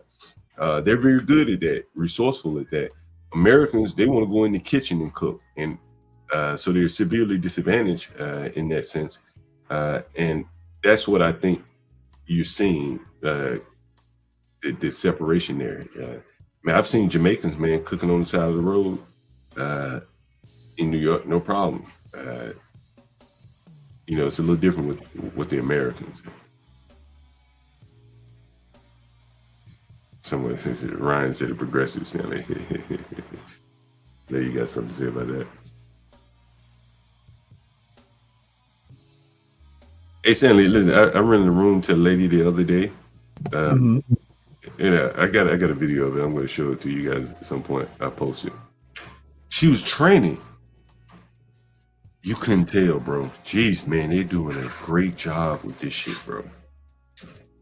They're doing a great fucking job with this shit, bro. Yeah, well, medical science, it's always progressing. Maybe that's the progressive Ryan is talking about, tranny science. Yeah, that's a progressive wing that people probably have a problem with. Yeah, the guy had the guy. Yeah, shit, it was a guy. I mean, she looked just a very attractive looking woman. Gender benders, as they say. Yeah. You remember the guy, and I made a mistake and deleted that stream. He came up, he sat down with us. I thought he was a dude, man. Dude had a full beard and everything. He was like, I'm a woman. I said, shit. Like, I think I do remember that. Remember that shit? Yo, he looked just like a dude. And yeah, AAE has advice for you. She says, look at the hands and feet. I guess she has experience. Have you been hearing all this Charleston White stuff? Some people are now saying, not since last week. Well, I want to update you then. Some people are saying that those videos, those recordings may have been AI. There's someone may have released the video of the stripper and a stripper. Wait, is this different than the Carmelo Anthony? Yeah. So it's related. Oh, I don't know. Other than the Carmelo Anthony, that's the last I've heard of. So it's all related. So some strippers supposedly released the audio of him talking to her over the phone and saying some things like basically he just took the money and so on and so forth. So putting out allegations that basically he Carmelo Anthony, I mean, just all kind of salacious shit that people have taken and run with it about the size of his genitalia and stuff like that. Very interesting, Stanley. Very interesting. Wow, sounds interesting. I guess that's a word. Apparently, AAE says, JQ, we have more lithe figure. I think she means a more lithe figure. I have big hands for a woman, but you can tell 100 miles away I am a woman. If you ever doubt, it is not a woman. Now that is an interesting comment. What do you think about rhymes? Let's see. Mondami is going to destroy New York. The flight of capital to lower tax states will bankrupt it.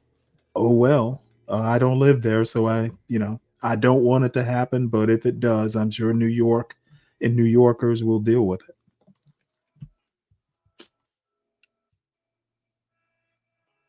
I see Obama was out there speaking about the Democrats. I don't know if you covered that. Nope. Didn't even know. Where was he? I'm not sure where. I saw a headline, Daily Mail, or you're basically chiding the Democrats to, I guess find a new leader or something like that. Yeah, well, I think Democrats have had enough of Obama's chiding. Yeah, I think he's he's kind of almost persona non grata in the Democrat Party now. I don't think they're looking to him for guidance. Nah, he as a former president, he'll never be persona non grata. But they may not call him; he may wind up calling them. Right. But Like, I do actually think at this point, he does need to kind of become the grand old figure, kind of become more a Clinton sort of deal. he's too young to do that. No, he's 65. He's not a spring chicken anymore. But he's still young at heart. You know what I mean? Yeah. Like, he's an energetic 65. He's not like, grandpa. He's still going out. I would love for Obama to be. AAE says Obama is a rainmaker. I would love for him to be a rainmaker like a Vernon Jordan. You remember Vernon Jordan? Yeah, I don't know how much of a rainmaker Vernon Jordan was. Oh no, he was. I mean, he literally worked for several different law firms. They literally hired him. Really? Okay. Yeah, he's a lawyer here, but he is our rainmaker. It's almost like an unofficial position in some of these white shoe law firms. Mm-hmm. I mean, that is the position. Like, if you ain't bringing in money, the law, the first and second years do the work. The right people bring in business. This was like, when he'd been head of the National Urban League. He'd been in an administration or two as an advisor. So, I mean, I remember this is probably back in the 90s. I remember reading a news article, some big, maybe it was a Chicago firm hired him and literally, we are hiring you because of your contacts. So that's what I would love for Obama to be, but just more like a rainmaker. You don't have to get out and do stump speeches and stuff. Just, be in the background doing the rainmaking, putting, A with B and, let's see if we can make some money. I don't think that's him, to be honest with you. I wish it was. Yeah. I guess we're both saying the same thing. Yeah. I don't think that's him though. I think he wants to, he wants to, be more, he wants to be influential, like a mover and shaker versus a behind the scene guy. Yeah, well, you know what? He was president. Vernon Jordan wasn't. So it is a bit of a different animal. Yeah. You want to make shit happen. Yeah, well, he's not going to make it happen if he's being all school marmish. So I guess what I'll do, because what I may do is just come back if I have time this afternoon, because this particular video, and then there are a couple other videos on the 14th Amendment that I've been wanting to show and talk about, basically the birthright citizenship stuff. And I've been basically going back and re-listening to Eric Foner, who's kind of like the preeminent, Reconstruction era historian. And I actually found a bunch of stuff, like lectures and stuff like that. So I don't know if I'm going to show the lectures here. They're real short, like they broke up the lectures into little 10-minute segments. So it might be actually pretty good to show. But if I do anything this afternoon, it's literally going to be all history. I do have one news article, though, I'll share before I go, which I found fairly interesting. The Consumer Price Index. Let's see here. Where did I put it? Yeah, here it is. I said Consumer Price Index. I meant inflation. U.S. inflation accelerated in June as Trump tariffs push up prices. Yeah, it is the CPI. Consumer Price Index rose 2.7% from a year ago. So basically, this is more an article that I may even talk about it if Ryan's around this afternoon. But just that quick news that I just got a few minutes ago. So prices are going up. Democrats are now far left. Obama and Clinton would run as Republicans. Nah, I don't think they would run as Republicans. But I don't think the Democrats have moved left yet. It's all going to hinge on Mamdani. If he does well, if he gets elected and does well, you will see the Democratic Party move left. He's basically, Mamdani's going to be the canary in the coal mine for the Democrats moving left. And if they do move left, you're going to see them shed the Chuck Schumers of the world. They're going to have to go. Yo, I just got an email. Someone said all CT's videos and shit is gone. Okay. Is that true? I have no idea. Anyone seen this shit? Let me look this shit. Damn. What do you think? He pulled up tent stakes? Maybe he moved it all to Rumble.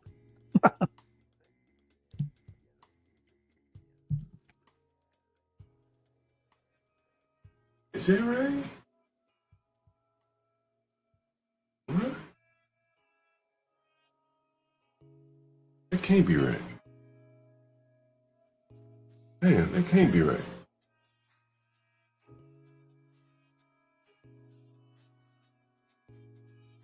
Damn. Maybe they did. All these videos though? Maybe right. Maybe put them behind a paywall.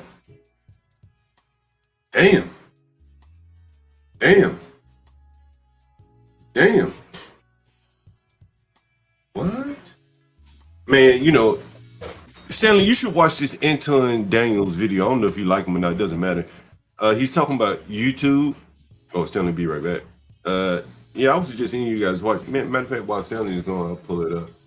Anton Daniels history. Anton Daniels. It was a very good video. It was about let me see if I can find it.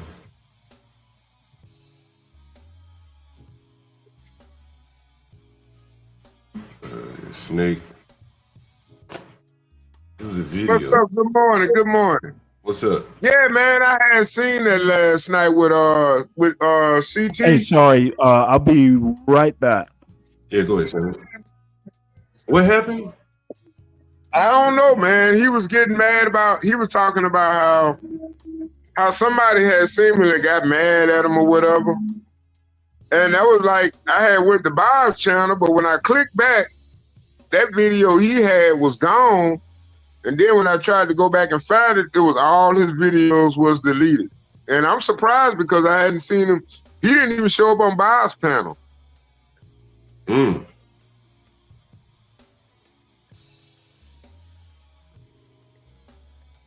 Damn. I'm looking for this shit. He might show up on B-Bread. Maybe this wasn't the channel I saw it on. You probably got more than one channel. It may be in my history. Yeah, I don't know, man. That's crazy. Why would somebody I don't understand that. What do these people get out of this shit? But what was he mad at? Well, that's what I was going to ask. I don't know.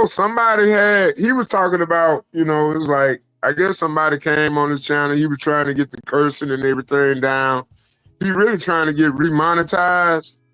And it's like, I guess the panelists ain't cooperating with him. Wait. Just stand by, John. I will be right back.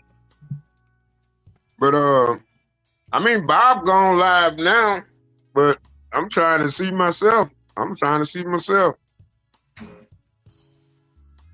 Man, the YouTube is some bullshit. Yeah, I was trying to get on there last night, but by the time I got off, Bob's still live, but CT was live. So I don't know what was going on. He had a little video he made. he was doing, because he had, after he ended his stream, I think he started a new one. Yeah, this is the Anton Daniels, the video I want to share with you guys.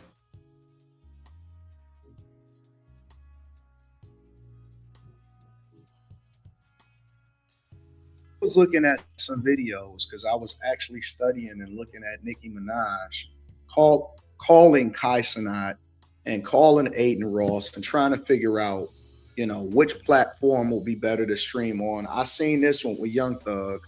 Young Thug was talking to Neon and Aiden Ross. I mean, are y'all sleeping here? Because we were gonna do a sleepover stream, so we're gonna invite you guys. No. Y'all sleeping? Yeah, we're doing it. We're streaming all night. I'll do it together. It's the first stream crazy. Yeah, this isn't even the first stream. We gotta do crazy It's like a shit. teaser. Oh shit! What the fuck is that? What you gonna stream? Like IRL? Like with the camera everywhere? Yeah. He's going out and about. IRL streaming. Look, so this backpack right here is $30,000, but it's got the best. It won't ever fuck up. I'll get you one. Shit's crazy. It'll work anywhere. You can go. I remember when people used to laugh at Neon. I remember when people used to laugh at him and say he a cornball. Oh, he Jewish, he that. I remember when people used to laugh at streamers. I remember when people used to laugh at content creators. Hold on, wait. I'll do you one better. I remember when people used to laugh at people that was on the internet, and then they started laughing at people that were content. First they like the streamer that you make way. Hey man, so what platform that you stream on? Hey, how you doing? I can't tell you how many people that are in the industry, singers, rappers, entertainers, basketball players, ask they homeboy, go and tap into this person that I didn't interview or whatever, holler at me, yo man, thinking about starting a YouTube channel. I'm thinking about becoming. I'm back for now. Good. So CT has disappeared. Someone said he put his videos on private.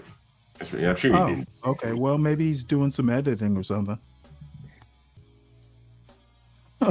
Or trying to avoid something. Yeah, I'm not very savvy with YouTube. What would be the point of putting them on private?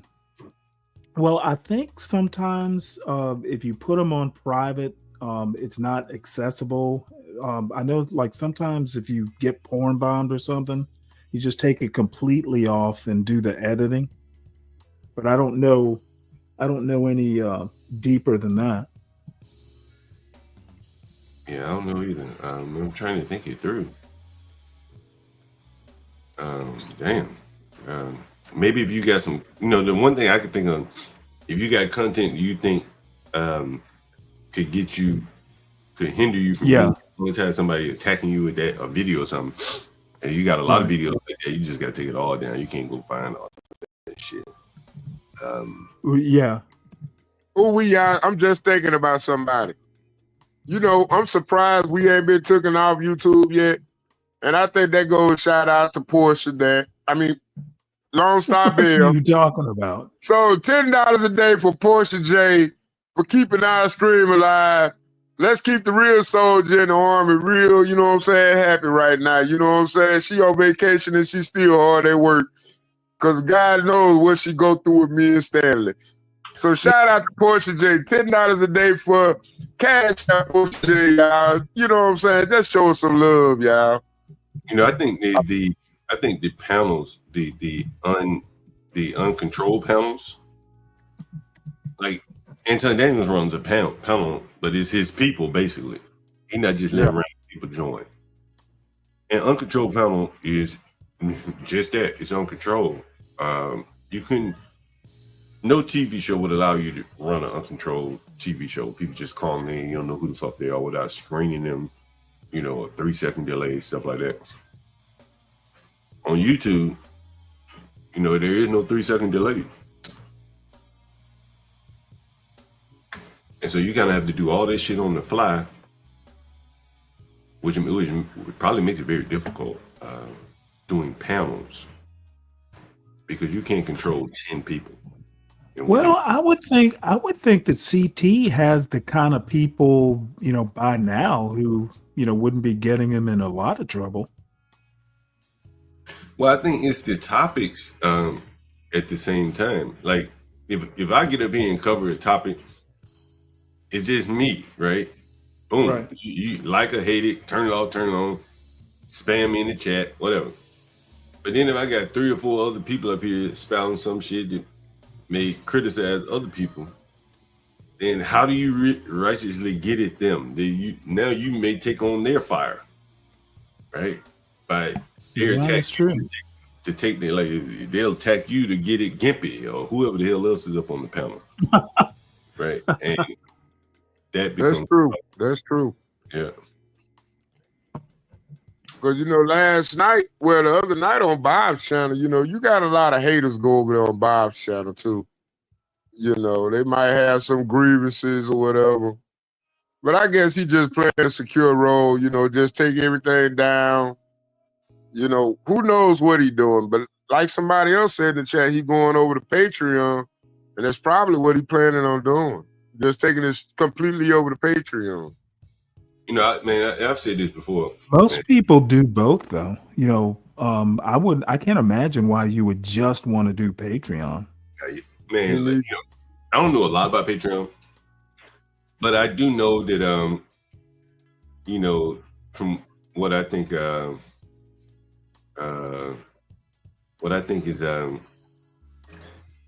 what's going to, like, long-term work is going to be, like, you know, in my opinion, the authoritative voice. If a nigga know how to do something, he can do that shit on YouTube and get hundreds of thousands of views, right? Even if it's just finding a stud in the wall, right? Putting the TV up on the wall. Like, those type of people that can either do something with authority or speak with authority. I think those are the ones that are going to have a unassailable advantage. Like, look, for instance, at Bob. He's a black pilot. That level of authority to speak where very few other people is rare air, as you could say. He should do very well in his channel. Yeah, I mean, when you look at Bob is actually like a good role model because of his career, his diction, his attitude. I mean, sure, it's juvenile in a lot of ways, you know, but he got a little structure with his channel, you know. And he's very intelligent. He's not stupid. No, but I think we could have had that over here too, you know. I think we got, I ain't gonna lie, I'm gonna be honest, John. I really think we got the best clique in the group. And I really think, you know what I'm saying, we could do better than what we doing. I'm gonna be honest. I mean, it's always... I'm serious. We have some of the best co-panelists show up on the stream. You know, we can give updates on everybody else's live stream. You know, be honest. Let's be honest. Yeah, now we got Stanley in the house. Stanley is called a marketable ass nigga. Hold on for 1 second. Now, I haven't watched Bob's channel, so you know, I don't know. You know, I'm not speaking on his channel, but what I can say is that, you know, if you are a pilot, it's like being a doctor. People look to you and they kind of your words weigh a little bit heavier than if you were, you know, a trash man. There's nothing against trash man. Yes. And so by Bob being a pilot, it puts him in a, you know, a little bit more rare air, more authoritative, which benefits him. It doesn't hurt him. I'm not saying he's trading off of it. It's who he is, and who he is going to help make his channel. Because when he acts silly, you can't just say, "You a silly ass nigga." He said, "Shit, nigga, I fly planes." Right? He's, you know, unassailable in that regard. That's what I mean. See, like, we got somebody in the chat right now, and I feel like she'd be the greatest panelist for this channel. And that's AAE. Because I think, and honestly, you don't even need a camera. She don't even need a camera. She got a voice, you know? Her voice speaks louder, her confidence, you know, and I'm gonna be honest with you. I believe she a large part of that growth on his channel. Who, AAE? Yeah, AAE, Republic of T. Who else frequent this channel that I know? It's a couple of people that frequent that channel, you know, that be over here. Yeah, I mean, you know, there's a lot of crossover overlap between these audiences, these panels. I go on I haven't seen Sharon Bracey for a while, but I see it going Sharon Bracey. I see Sin over there. I go to Nightish, I see Sin over there. And I come here, I see Sin over here. So on and so forth. I saw something from Sharon. He posted something. I guess he'll be back soon. That's the impression I got from it. Oh, yeah, someone did say That's what I was saying, John. You know, I was going to breach this to Stanley before you joined the panel. I seen AAE in the audience, and I was like, Stanley talking about getting off the panel. I was like, why not let AAE come up? But we still gonna need somebody to manage the background. Okay, I have no clue. What do you mean Live come on up? and everything. You mean come up and finish this show? I mean, yeah, just come up and be a part of the show to, you know, keep the stream going. You know, I think that's Well, what I think a lot of people missing from this. I thought Republic Tea Room was going to do that. We're gonna get her up here one day. We're gonna get her up here. JQ says that if you lay with software engineer, more people would come over. Just my humble opinion, man. You know, I think that kind of content probably deserves a channel of its own. You know, that's what I think. Probably, how many people want to come over here and hear about abstract versus concrete classes, dependency injection? I don't think maybe we want to hear about that. But I could be wrong. If you want to hear about it, you know, I'll talk about it. I can just freestyle that shit. You know, I would, but you know, if I did it, you know, I would like someone, you know, to come up like Richard, you know, who's also a software developer. I mean, I have to talk about it by myself. But, you know, what angle? Maybe from an experience angle, or come up here and build something. Is that what you want me to do? You know, hey, you know, I see myself, you know, a real estate guy. You know, that's what I've probably done just as many years as software. So I can go in either direction. I mean, you know, real estate is a very big market. People always want to get into real estate. So, and Airbnb in particular is global. And who has more experience with Airbnb than me? So, you know, it's my You know, I was looking at an ad the other day on YouTube, John, and it's like they got a little special going on where you do one night at a hotel, they'll match you a night with Airbnb or something like that. You know, they trying to advertise them both together.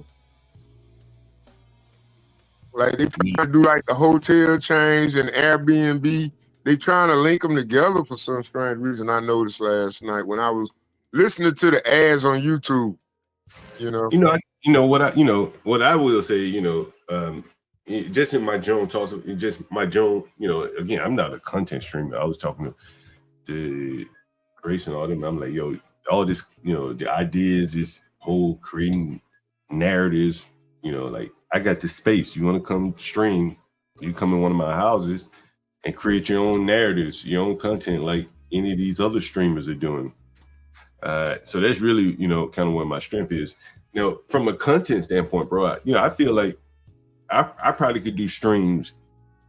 I probably could stream every day and never pull up a video of anyone else's content, not even the fucking news. All I gotta do is just go through my properties every day. And it may not appeal to the audience that I have here, but it will appeal to somebody, different audience. And there's a large audience of people in the Airbnb business or trying to get in the Airbnb business, real estate, DC's the nation's capital. And I'm right here, you know, so, I mean, yeah, I don't feel like I'm pigeonholed, but, you know, I do take your comment seriously there. Like I say, you know, we got a lot of talent over here on this side of the street. And I think, you know, not gonna lie, I wish I wasn't so broke. Because I'll invest in this channel here, man. I ain't gonna lie, man. Like, they want to talk about when the first time you ever went on CT's panel. No, I can talk about the first time I showed up on your channel. You know, I think, you know, again, like one of the things I think is that at least you see, at least when I, you know, particularly when I'm on the stream, is that like,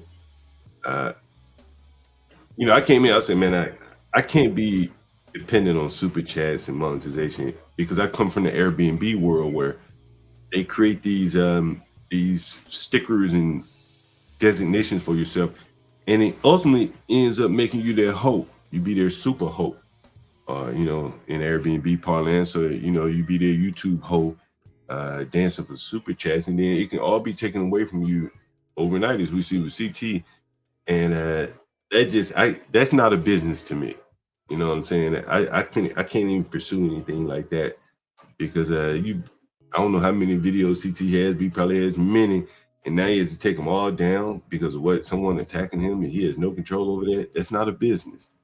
You're just a hoe for the, and I'm not talking about him, but you end up being in a hoe position for YouTube. You go dance for these niggas, then they send you a slice of what you otherwise would have earned 40 days later, whatever the hell, and that's assuming they don't copyright anything 30 days later. It's just, you know what I mean? Like, that's not a business. Yeah, all that anti-blackness for naught. All I say is sometimes to make an omelet, you got to break a few eggs, John. Well, again, like, I think, I've shown you a lot of things here from the standpoint of, renting rooms. If you can deduce a bit, you can understand the economics of it, particularly how I rent rooms versus, say, people rent apartments, stuff like that. You've heard the calls coming in. The swarm of immigrants that have, been flooding into DC, and DC is not unique in that regard. Take from that what you will, I think some of this other stuff we did, immigrant coverage, like calling around Springfield, the street interviews. I mean, what we do is, I think, wholly something different than what other people do. And one of the things that, I think, which really limits people attacking you is using other content and shit like that. Getting those copyright. That's our strong suit, John. Your street interviews, in my opinion, are some of the strongest material we have on this channel. Yeah, I think, because you never know who you might meet, for one thing, and what they might say. And it's like bringing on random panelists from the street as opposed to people clicking the StreamYard link. So, yeah, that is very... I had that idea with HB a long, long time ago. Like, HB, you pull into a truck stop, pull your camera up, and do an interview with a lot lizard. That was before I knew about, everything. But, I think that would have been a great idea. You pull up to a certain truck stop. A lot of people love that type of material. We got great ideas over here. I think what we need to do is start utilizing them because, as I say, the market gets strong, man. The labor market is going to struggle in a minute, and everybody going to be a YouTuber. Everybody going to try to be a YouTuber, and I think this is the time we need to be trying to market the channel. Get out there like I do. I get out there, I market the channel. I get on everybody's panel. But everybody know I'm from John Goss channel. So I take my L's, I take my licks, but if it bring a viewer, I don't give a damn. I don't care. As long as it bring viewers. Good press is press. Bad press is press. It's still, you know what I'm saying? Regardless if it's good or bad, it's still advertisement for the channel. I think it'll bring interest, That's just my theory, though. Good press, bad press, it don't matter. It's still advertisement for the channel,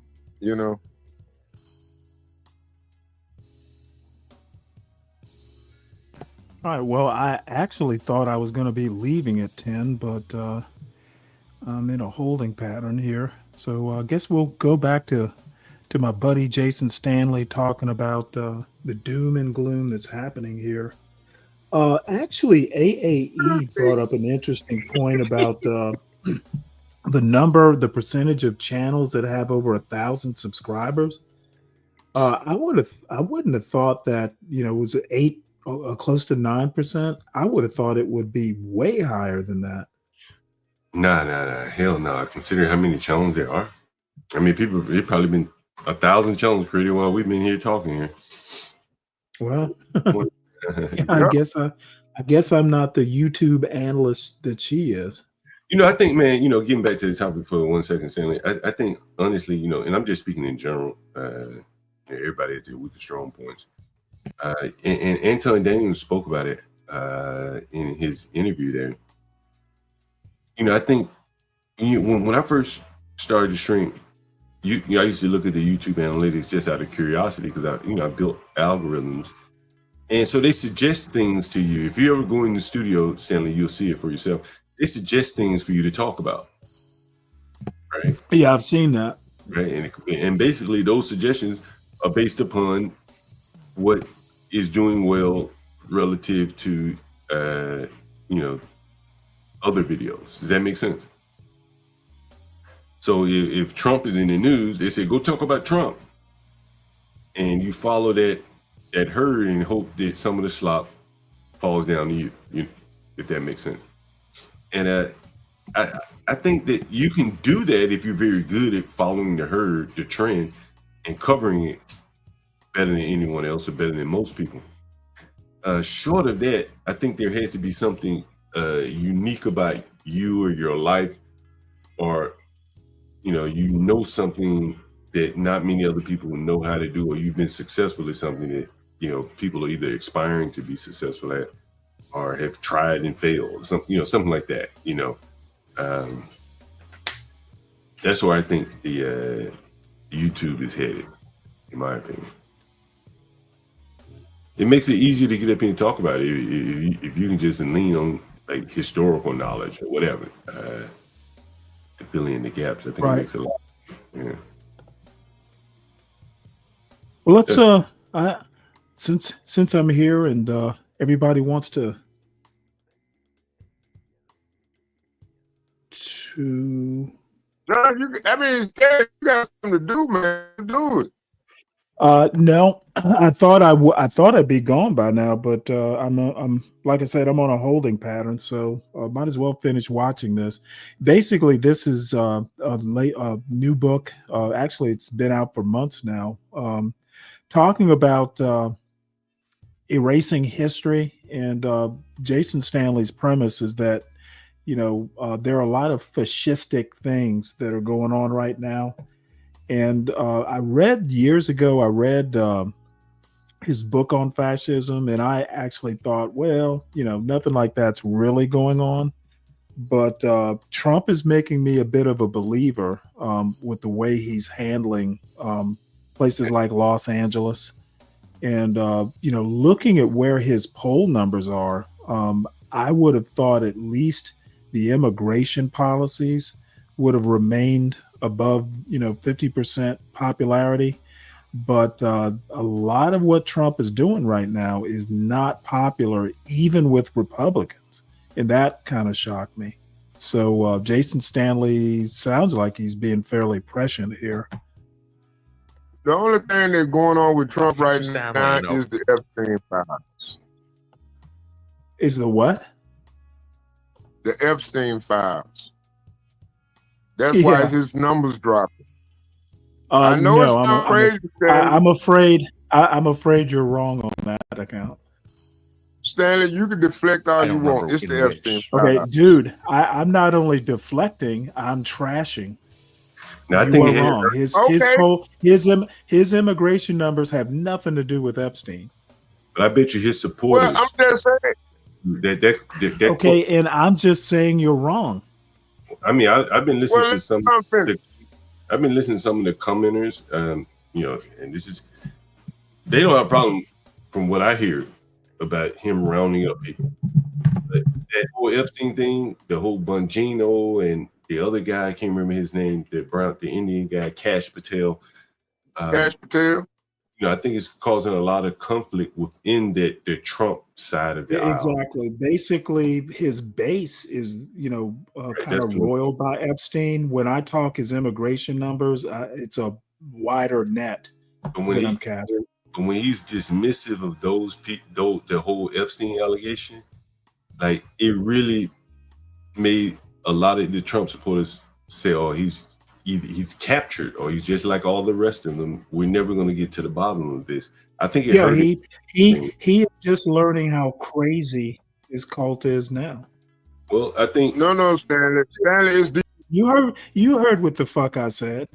I think a lot of people want to hear about Epstein though, and at least well, a lot of people want to hear about Epstein, and what I'm thinking, my crazy conspiracy theory is there's a reason we won't know. Right.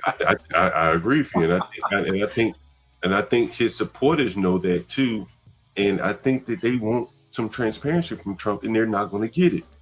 The reason, whatever Epstein did, and the reason why they're hiding him, Trump is not going to satisfy his supporters in that regard, and that is going to hurt. Oh, he'll do something. He'll do something, and they'll come back to him.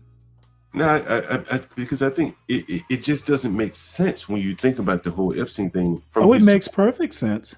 Well, no, follow my logic. And I've been listening to what his Epstein supporters Okay, John, I have two. Bottom line is he's covering his own ass. That's correct, and I think that is hard for the people that have listened to Dan Bongino day after day on the radio. I don't know if you ever listened to his radio. Oh, I know exactly who Bongino is. Dan Bongino had Bondi's gonna make him quit.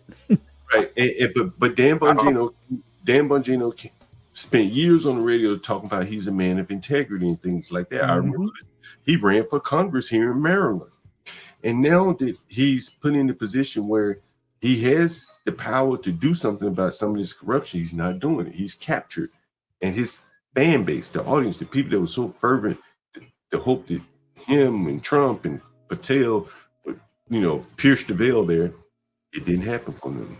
I got a feeling this is blackmail all around. I mean, at the same time, like I don't believe Epstein did. I don't think he hung himself in his cell.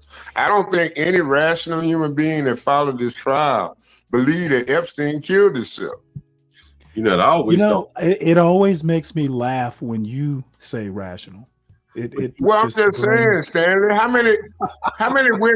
many prison officers don't co-conspirator with prison inmates to escape this past 5-6 years? You think Jeffrey Epstein escaped? Yeah. I don't know what happened. I wouldn't be surprised. I mean, think about it. Why they still hold it? I choose not to think about it, Solid Snake. I don't trust authorities like that. I believe they all corrupt like that. I believe when you got a situation as prominent as this, you got the Prime Minister of Israel show up the day before the Epstein files released, and then the very next day they come out and say they no longer exist. They never existed. It was a ploy by the liberal Democratic Party, by the Clintons and Obama to smear Epstein's name. Well, see, here is how Trump disrespects his base. He thought y'all would buy it. Well, I don't think it's that. Like I said, I think it's blackmail. I mean, just like they did with P. Diddy. That's right. You know what? Trump thought if he said to his base, Obama, crooked Hillary, and Comey, I think he mentioned Comey, he said that he thought that was like a magic incantation that would basically hypnotize his base. And you know what? It didn't work. Well, I'm not going to say that. I think it's still chess. I don't think it's that simple, Stanley. I think it's that simple. I think Trump. I think the simple fact is Trump voters got what they voted for. He is president now. Embrace and enjoy.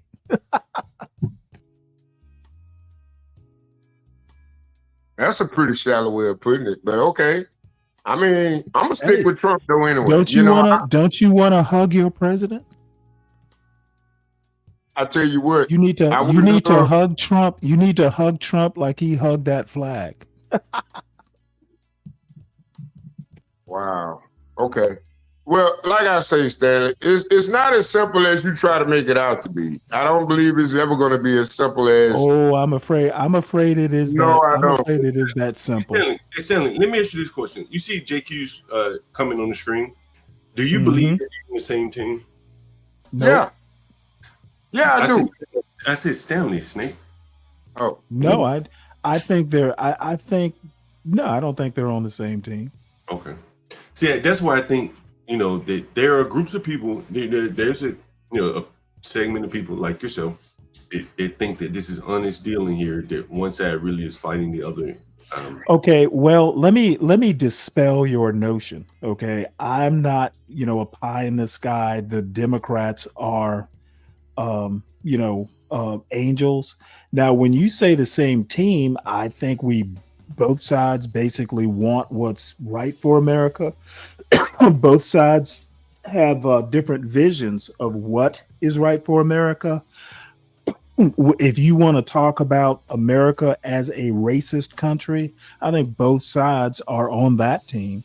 No, well, Okay, let me ask you this. but where the two differ is what they think is the right course for America. So if it comes to politics in the course that America is on, no, they're not on the same team. Okay. Do you look? You ever heard the term two wings on the same bird? Yeah. There are a lot of people that think that the Democrats and Republicans are more or less two wings of the same bird. And I don't agree with those people. Right. So, in other words, they see it as a false choice. In other words, Democrat, Republicans. And I think they are uninformed. Okay. Yeah, I'm just trying to get where you're coming from because I saw JQ's coming. I just want to see where you stood. Well, can I say, Stanley, on my behalf, I'm going to go on stage. The Democrats and the Republicans only got one thing they agree on, and that's Israel. They support for Israel. It's the only thing that I see common between, because when it comes down to the American people, they could give a damn. And that's just my opinion. They can give a damn what an American think, but when it comes down to Israel, oh well, everything America won't go out the window. Israel get what they want.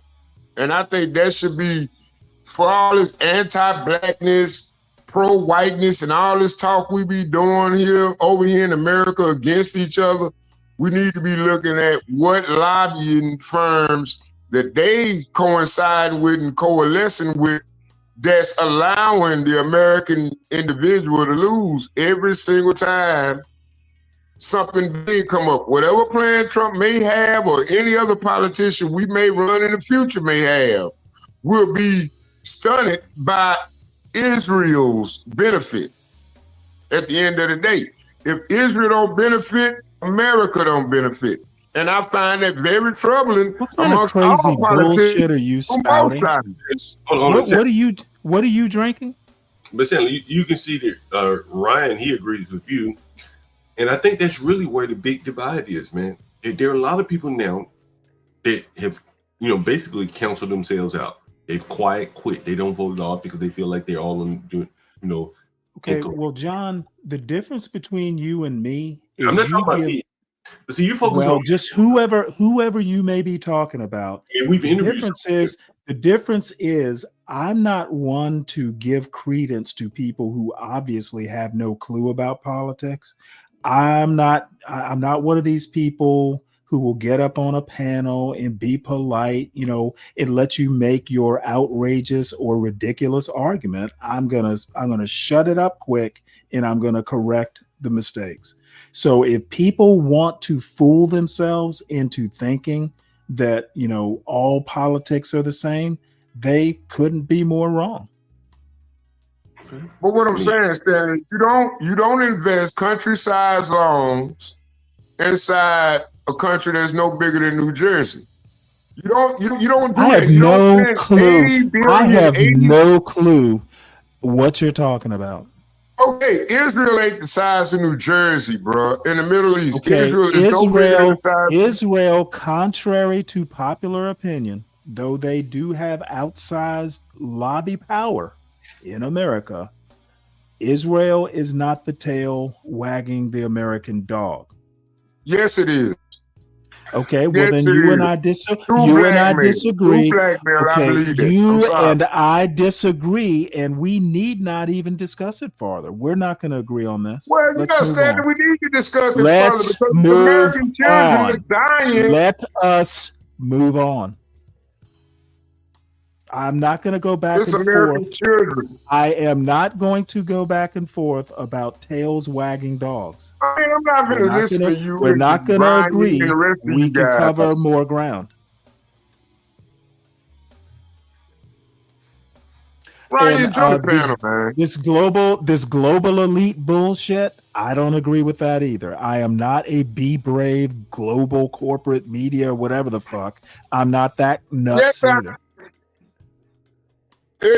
Stanley, it make more sense than what you're talking about. Dude, you know what? I'm not going to sit here with a motherfucker who's 9 beers in on a Tuesday morning talking about what's Well, rational or actually, not. it's 12 now. It's I'm 12, Stanley. It's literally 12. not going to do that.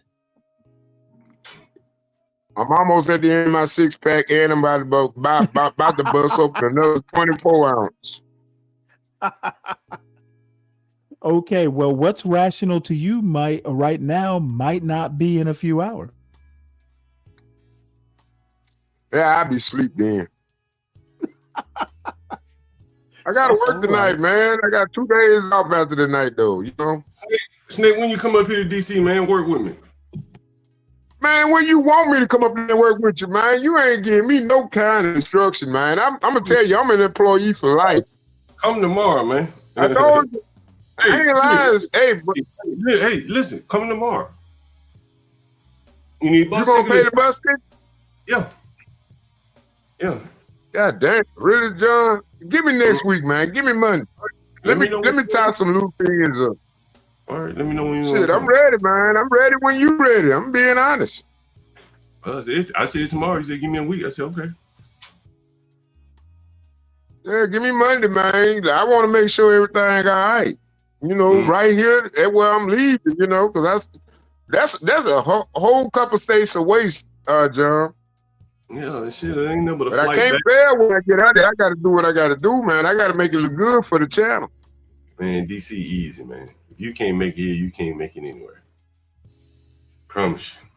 Hey, You John, can't- remember you that? can't Hey, John, remember when you was on that last upload you had on one of those shorts? The girl said she would never. I wish you could play that for the audience, but the girl said she could never rent to a black tenant. Oh yeah. Oh Lord, I want to hear your thoughts on what she said. Well, she said more. She said, that was just the short. She said she had rented to 2 black girls and she had furnished the place and they stole her furniture. You know what I'm saying? That was just like unbelievable to her. Like, damn, you gonna steal the fucking furniture? I'm gonna know you stole it. Like, who else would come in here and steal the furniture? You know? And, you know, I told you guys, I just had the TV stolen. And the dude who stole it knew he stole it.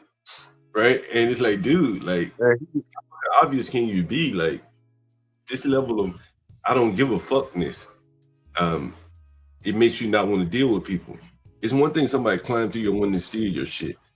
But you let them come in your house and then they don't pay you rent and steal the furniture, bro. Yeah, man. That's what I'm trying to tell you, man. Oh, John, did you hear about those congressmen, one or two congressmen being evicted? They must have been really behind them. Like $18,000 worth. That's it? Shit. They rent probably $10,000 a month, I guess. Let's see here. Let me see, can I find it? They couldn't have gone all the way through court, man. That would take 2 years. Particularly someone like them that had, would have had the ability to hire a lawyer. That's interesting. It just kind of made me chuckle when I saw it. But Stanley, you don't think that's a big problem? What's a big problem? I mean, the fact that our government might be compromised by a smaller state. No, I don't think it is. I mean, you know how Israel started, right? Yes, and again, it's only what, you 7 years old as a country. I don't think the U.S. government is compromised by Israel. I do. Any more than any other lobby group, to be honest. I think, to be honest, I think the country's more compromised by Elon Musk and his fellow billionaires than Israel. Oh, not Bill Gates, Elon Musk. Bill Gates got bigger wealth I said, than Elon Musk. well, let's just say the tech billionaires. That way it'll cover Bill Gates too. Well, Bill Gates far exceeds a tech billionaire at this point. He don't went on in full genetics. Okay, again, I think the biggest, I think the government is more compromised by Elon Musk in particular, but the Peter Thiels, those tech bros, South tech billionaires. African. I think that is probably a bigger immediate threat than Israel. Of course not. Stanley, you couldn't believe that if you wanted to. Elon Musk don't have the influence. Dude, the dude just literally got access to a bunch of government databases. So don't tell me And how long do you about think threats. Israel has Okay, what I access need to you those? to do, what I need you to do is And deactivate stop pissing the small hats off. I get it. your vocal mechanisms. The man has more access to data than Israel does. How you figure that? They got the Iron Dome. We got Okay, an Iron I don't Dome, know, Stanley. dude. You know what? This is just frustrating. Literally, he was running Doge, and he had access to Social Security databases, Treasury databases, all kinds of databases. It was literally in the news, Solid Snake. Yeah, I know, but why Joe Biden didn't do nothing like that? Oh Jesus! I don't desecrate on innovation, Stanley. I applaud it. And that was a damn good plan. But my thing is, if we had all that access and we can give it away to him, what makes You know think we what, dude? couldn't Let me have ask that you. 8 Let years me ago? ask you a question. Let me ask you a question. Do you really think you're a sterling example of black excellence? Hell no, Stanley. I think I'm the shit of the earth. I'm a bottom feeder. Okay, just That's why I'm checking. so pissed off at you so-called upper echelon motherfuckers. You know Because you what? upper I'm not echelon motherfucker I'm can't not think better upper than y'all echelon. thinking. The only thing that's separating us echelon wise is I actually read the news. No, you got better If you diction read the than I do. news, you can be upper And echelon and too. you so-called understand you got a bigger vocabulary than me too, don't you?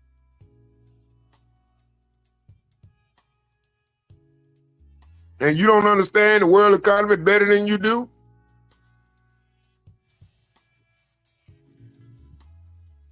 You don't see the ramifications of all these give me one decisions second. being made?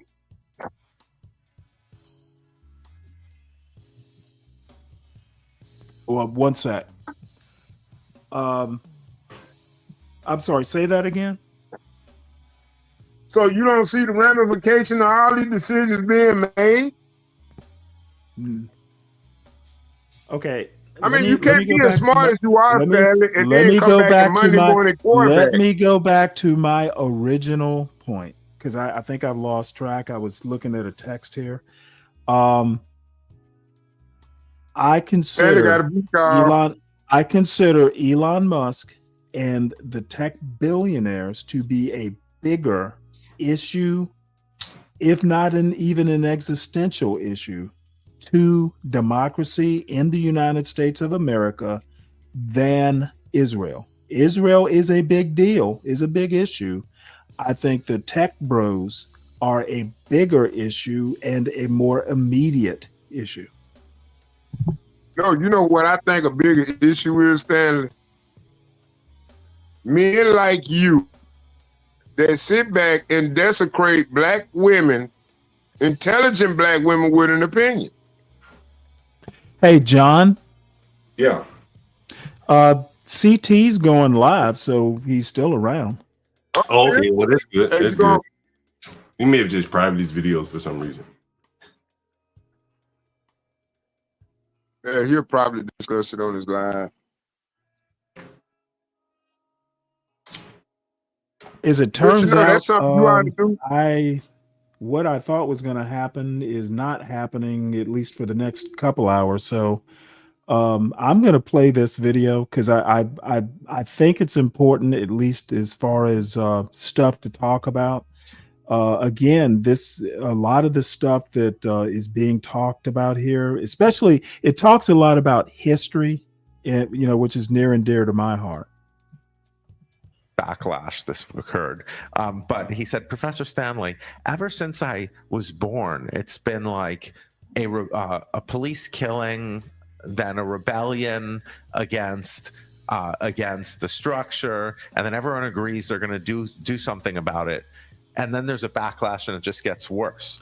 What's going on with that? And I was like, yeah, that is a practice that structures history. The historian Elizabeth Hinton, in her brilliant book America on Fire, calls that the cycle. that you get the police, and she shows that cycle existed from the 60s to the 70s in all sorts of small towns in America, not just Detroit, not just Harlem, but in like Cairo, Illinois. So I think we have a repetition of the cycle falling into a kind of classic kind of fascist politics, which is going to use that cycle against democracy. And so, but this takes the role, as you examine in your book, and there's a quote here, that you say, truly understanding fascism's success, however, requires discerning not just how it operates and seizes power, but how it achieves legitimacy.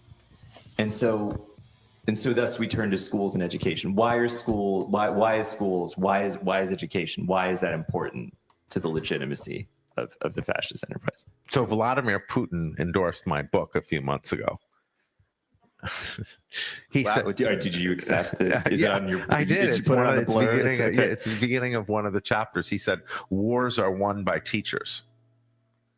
So the book, we've been talking about the United States, but this book, like How Fascism Works, what I'm doing here is I'm looking at, I'm a philosopher, not a historian, as historians repeatedly point out to me. So as a philosopher, the generalizations are what we look for in different societies, and then what I do is I usually fit the United States into that. It's another example, like Hungary, for example, and this kind of there are particular ways in which authoritarianism manipulates the past in order to further its goals. Let me give two short examples, not from the US. Russian textbooks. Russian textbooks represent there being no independent history of Ukraine. So Ukraine doesn't exist. It was Russia, and now some crazy people are saying it's something else, and they erase the history of the Russian genocide in Ukraine, Holodomor, in 1930s, and then they represent every Russian aggressive incursion into a neighboring country as helping independence movements in secessions.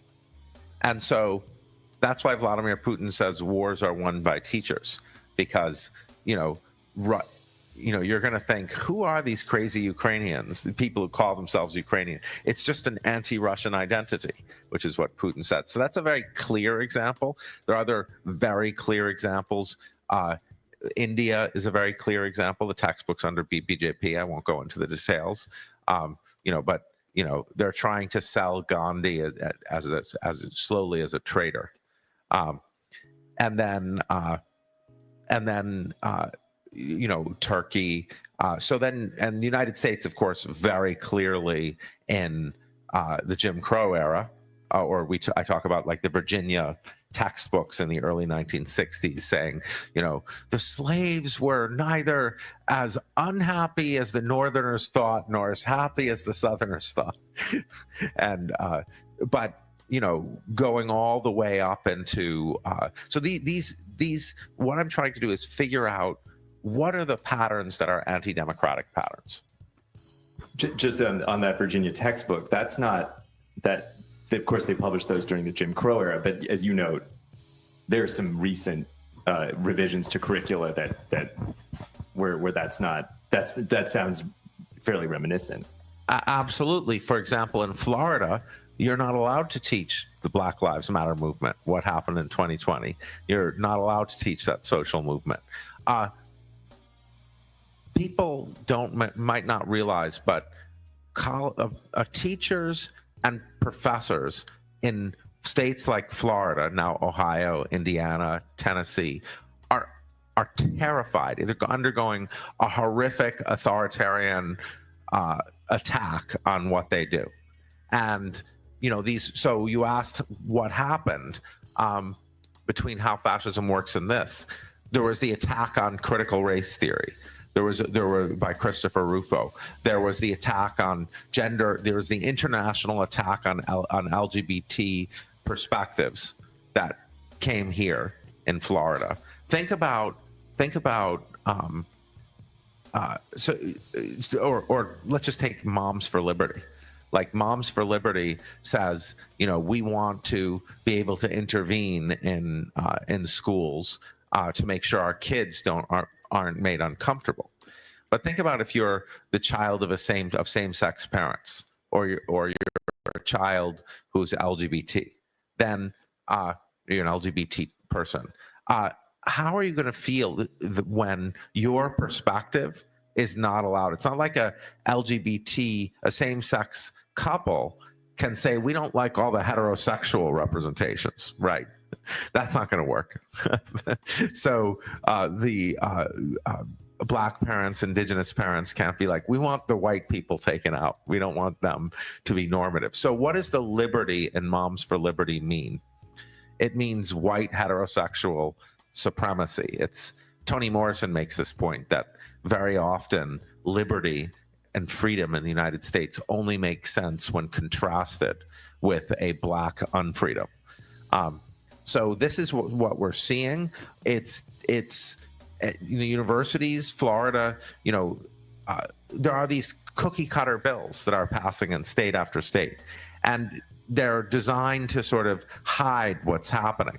So Florida passed a post-tenure review, which has conditions like maintaining ideological diversity in the classroom. And in the new post-tenure review, the first post-tenure review happened several years later, and almost 20% of University of Florida professors failed. So tenure has been, presumably I think they're losing their jobs. So Ohio passed that, in the University of Indiana passed that. So in University of Indiana and Ohio State are two of the greatest public university systems in the world, and universities in the world. So it's so bad out there. And that really extreme attack on the educational system, which I think was less envisageable than, say, the attack on the courts that we saw, made me it was like a puzzle for me. Why is this so central? And why is it so horrifying? Yeah, I mean, it really happened in the space of a very short period of time. I'll just say, it was, as someone who studied critical race theory just in graduate school, it was shocking suddenly to think of this sudden one, because it just felt.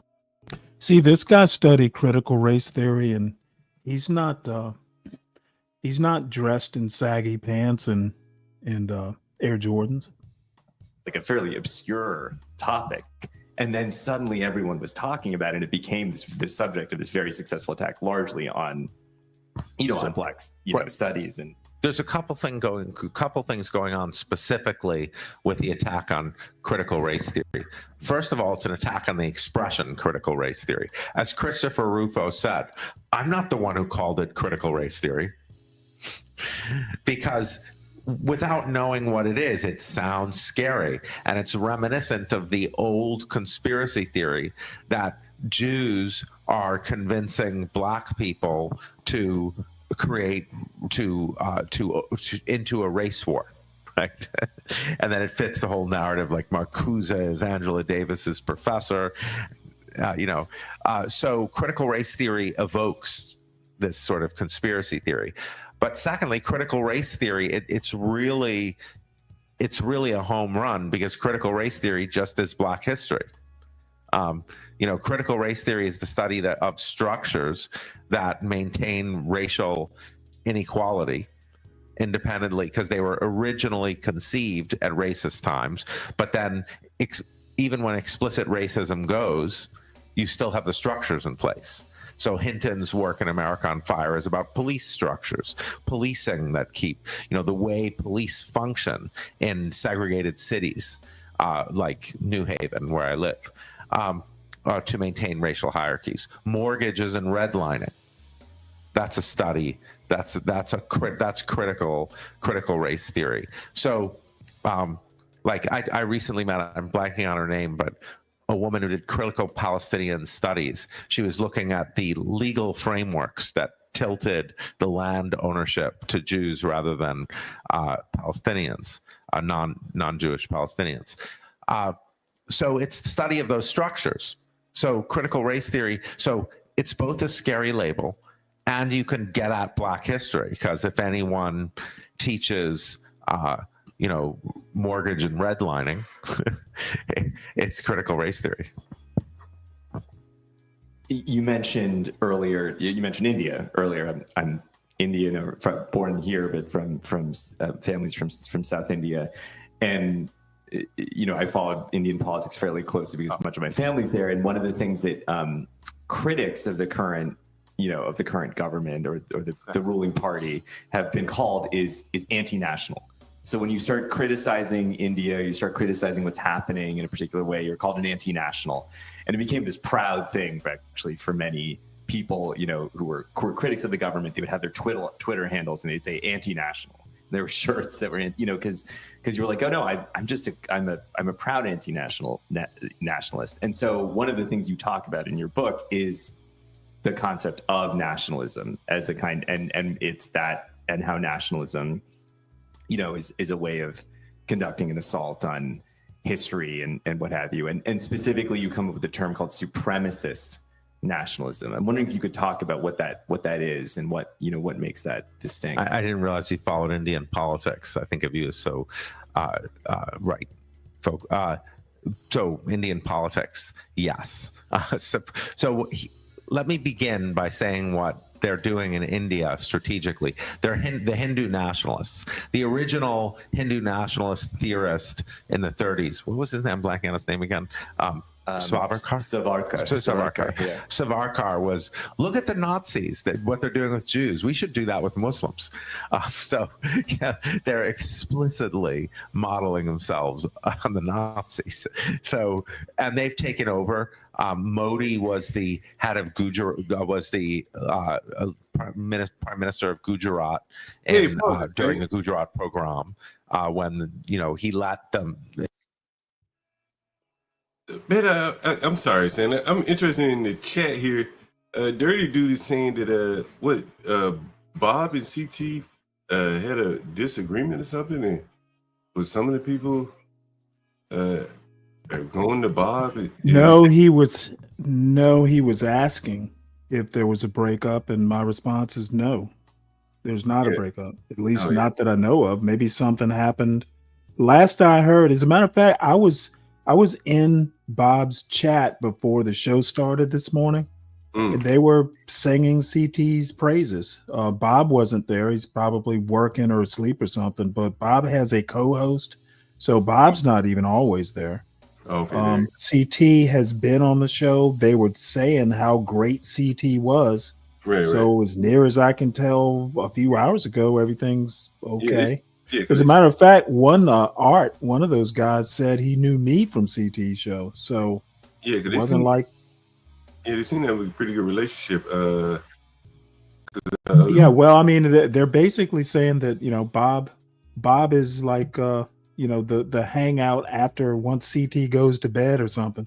Oh, okay, there you go. All right, that makes sense. Yeah, that makes sense. Yeah, that makes sense. Dirty Dude, you're starting a channel? What would he talk about? I don't know what Dirty Dude channel would be about. Now that would be a big event. You know, I think you know, I don't know what how. Oh, you're kidding? Okay, gotcha. I think some people, you know, you start off and then you start your own channel. I guess you know there can be some conflict there, but shit, there are billions of people in the world, you know. Yeah, well, I mean, you know what? It's almost like a rock group. You know, sometimes the people have creative differences, so they go and do their own thing. Yeah, yeah. I mean, everybody has a lived experience that oftentimes they want to talk about, you know. That's why we are the Beatles. We will break up and do our own individual career. Who is Dirty Dude talking about? They're never on CT's channel. Who is they? I'm not sure who he's talking about. Which person? Bob? Yeah, I don't know who he's talking about. Bob. To be honest, I don't. I go to CT's channel maybe once a week, once or twice a week, so I don't really keep up with who's there. Yeah, I don't see Bob up. I've never seen Bob up there a lot. I've heard CT, you know, say, "Hey, thank Bob for the Cash App." Well, I mean, Bob has been like doing the show from cockpits and shit. Oh, really? Okay. I don't watch it. So Bob is all over the place. Oh, you mean he does CT show from the cockpit, or he does his own show from the cockpit? No. Bob has been doing it from like remote, like non-home locations. Yeah. And he's also, I think, you know, as a pilot, he probably works odd hours sometimes. Yeah. I mean, when you're up in the air, you can't really stream, I guess. Is Skywalker? Is that who you say is Bob's host? Is he a? I don't remember the guy's name. I know he's got a beard. Is he a pilot? I wonder, is he a pilot too? That would be interesting. No idea. A pilot duo. Shit, AAE was up there this morning. Is AAE a pilot? No. Oh, okay. She's just a female Rain Man. She knows a lot of random facts. I hope she's hearing this. Hindus go wilding against Muslims, killing thousands. Sorry, what? Oh no, see, Dirty Dude saying they're not on CTs anymore. I mean, they're starting their own channel. They can't be. I think they just happen not to be there. I don't think it's intentional. That's not my impression. It can't be two places in one time. Because I have seen CT in Bob's chat. So I don't know why there's not a cross. It could just be that, you know what? A lot of these guys, I mean, we're talking like 4 o'clock in the morning. These guys were running the show. So it could just be that CT's not up at that hour. And they honestly, I don't know Dirty Dude. You know, I didn't even, I found out Bob had started a channel. I said, okay. You know, I didn't think anything of it. Hell, he announced it on CT's channel when I heard it. Right. They like, you know, I mean, he contributed from all I know a lot. So that's about the extent of it. That's the extent of it. That's all I can say. I think it makes sense. Right. And then he becomes. Well, I mean, the impression I got, this is just what I heard in the chat, that, you know what, hey, CT can't go 24 hours. You know, we're kind of like where people go when CT can't host. After hours, yeah. That makes sense.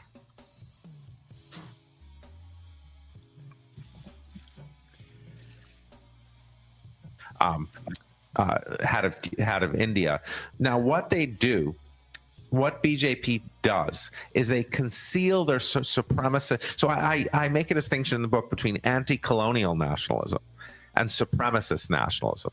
What you have with Hindu nationalism is supremacist nationalism. Sort of the clearest, you know, Israel and India might have the clearest examples of supremacist nationalism around right now, and Russian nationalism, those. But in India, they say Muslims are invaders. Muslims are imperialists. India was a pure Hindu nation, and so Muslims are imperialists and the colonizers, and they have to drive the colonizers out. And they're really immigrants. the 200 million Muslims, Indians. They're really immigrants from Bangladesh or something. And they need to be driven out. And so so the Hindu nationalists are anti-colonialists because Muslims are so they're cloaking. And anytime you come in to criticize them, like anytime I used to tweet about Hindu nationalism, I'd get like, "You white colonialist Western," and I'm like, "You guys like imitate the Nazis." So if I'm not mistaken, we're pretty Western. So that's anti-colonial. That's supremacist nationalism masking as anti-colonial nationalism. These two kinds of. So I've spent a lot of time in Ukraine in the last year, in Ukraine during wartime, and Ukraine is an extremely democratic civil society. I taught essentially erasing history began in my course in Kyiv in August 2023, which was called Colonialism and Fascism, that course. So, and then when I came back to Ukraine to teach another course this May, the people in that course, or hundreds of people in the course, but all the young people were all like the leading journalists. And so the conversation about colonialism and nationalism had been, it wasn't me, it was already my New York Times did a profile of Miriam Naim, who was my teaching assistant at the time. And this discussion of what kind of nationalism should we have now and after we win. And so this is just a huge public discussion there where people are like, it can't be that after the war, we end up with this supremacist form of nationalism when now we're like defending LGBT rights and inclusion. And so during wartime, you need nationalism, a point Fanon made. Ukrainians need nationalism now, but it's got to be the right kind of nationalism so it can transform and not become a kind of supremacist nationalism like we find in Israel, like we find in India. That is extremely fascinating. I mean, in particular, just that debate is already taking place right now and taking place, amongst in a very charged context. That question kind of comes up in American politics as well. It's just, of course, often people who are critics of the United States, or, internal critics, right, of what's going on in the U.S. or of U.S. war aims or what have you, get called unpatriotic. And I think so the one question I guess I have for you is do you think there's an appropriate American nationalism, or kind of that isn't supremacist? Or so Nikhil, going back to your earlier point about India, this is what you find everywhere authoritarianism rises, is you find attacking education systems as anti-national in whatever vocabulary people use. Anti-American, anti-Hungarian, another commonality you see is, in case it doesn't come up, I want to mention it. For some reason, they go after, these authoritarians go after the Nobel Prize winners in literature of the national minority. So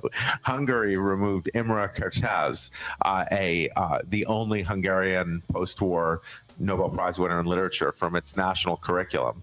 He was a Jewish Holocaust survivor, talking about what it's like to be a Jewish Holocaust survivor in Hungary, and pre-war as well. And they removed him from the curriculum and replaced him with two mediocre far-right writers who no one cares about. Horthy, the quasi-fascist leader, the guy who allied with Hitler, kept on wanting to get them the Nobel Prize in literature, but they're just, so that's what we see here. So we see it in India. It's just kind of one of the depressing things is how paint by number this often is. Just like you see state after state passing the same exact bill that probably Alec wrote or something like that, you see country after country adopting the same technique. You're anti-Indian after the Citizenship Amendment Act passed in 2819, the protests in universities, nonviolent protests for Muslim equality. Universities were painted as anti-Indian, and the students, two of the original organizers, are charged with incitement to murder, with attempted murder, incitement to riot, and this is what I needn't mention what is happening with U.S. universities and protests recently.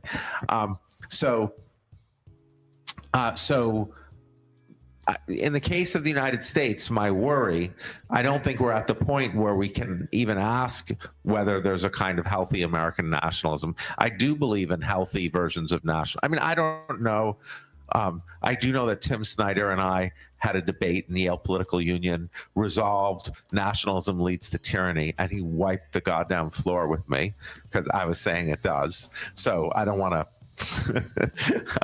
So there's a move Snyder makes where you're like, but nationalism leads to this, it leads to patriarchy, it leads to racism, it leads to, and he said, well, maybe racism leads to racism and patriarchy leads to treating women badly. Well, I think it's nationalism that is the, so anyway, there's lots of moves you can make. Nationalism might be, the right kind of national identity might be necessary for the kinds of projects that you do. Like what you're doing is you're constructing in your work an American, caring for other Americans as part of our American identity. Your political work involves, you're a national leader on things like building houses, addressing affordable housing, presumably, and kind of for nationalist reasons, because Americans should have housing, So that's a healthy nationalism. Unfortunately, the nationalism that all of us grew up with. Here, let me go ahead and give Ryan some solid snake treatment. Ryan, okay, no, it isn't obvious to me that this guy is a globalist. I would almost say he would be an unlikely globalist. He is a fascism expert. Nothing he said that I've heard so far. Is your premise that if you're not a nationalist, you're a globalist? I hope that's not where you're going with this, but feel free to hit the link. I think Portia may have posted it. Hit the link and come and explain why you think this guy's a globalist. Or is it just something like when you say globalist, does it tickle your tongue? Does it make you laugh when you say globalist? I'm guessing it's that arbitrary. Looks like exactly the nationalism that the Nazis inherited and built up off of.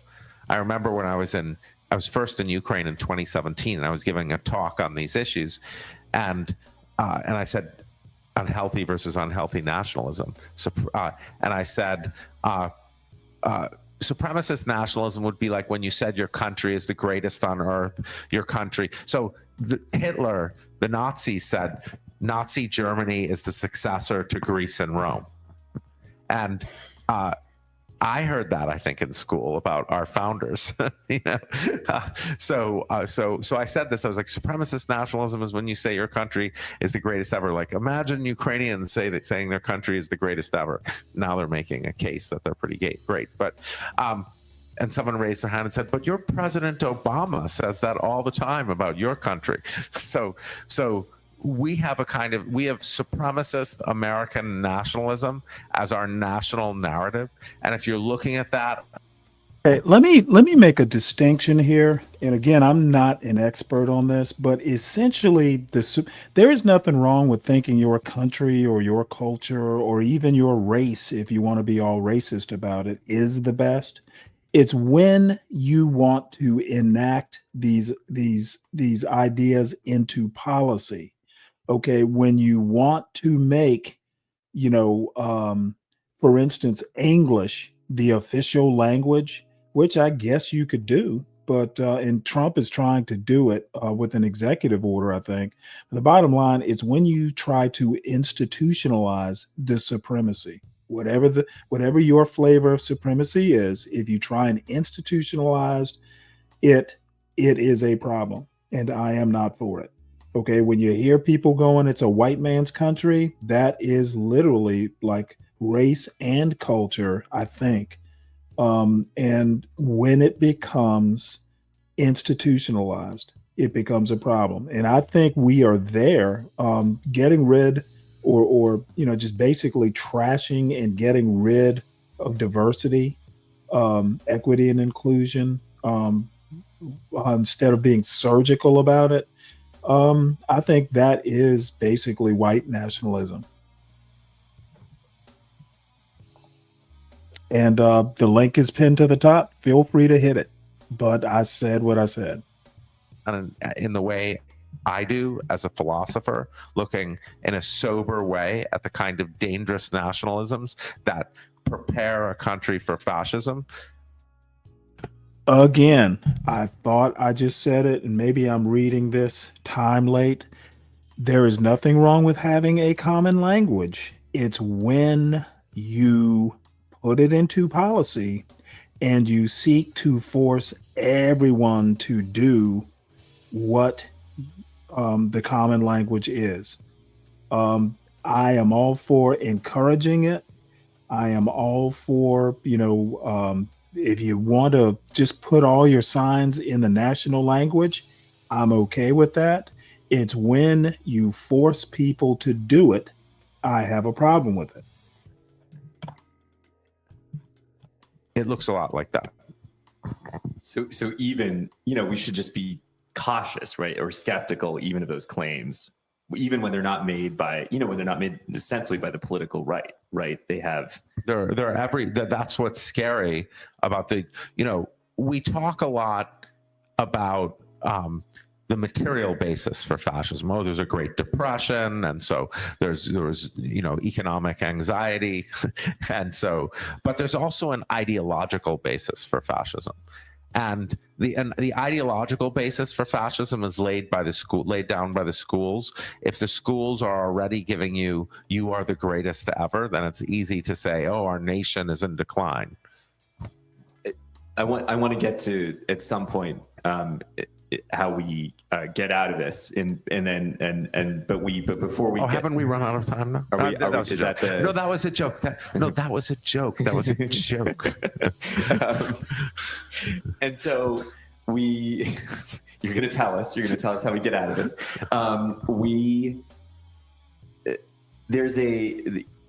Just because it, in particular, it appeals to me. You have a chapter on the kind of adoption of classical education.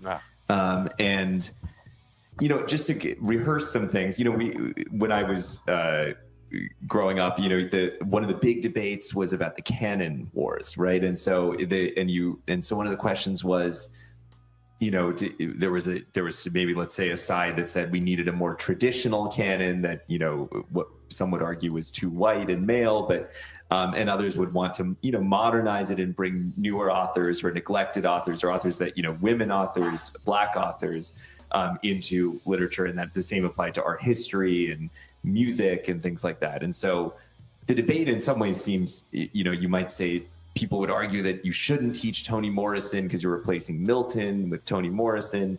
And that all seems fairly quaint right now, that argument. I mean, that's an interesting statement, Deacon Dave.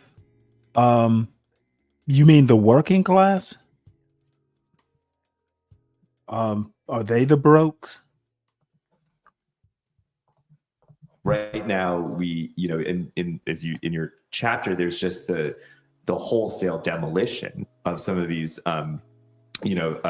these traditions. I mean, one, Milton was banned, was what Paradise Lost was pulled out, one of 150 books pulled out of a public library in Florida. But just what is the, there is this new insistence. I mean, maybe not so new, but on this sort of classical education.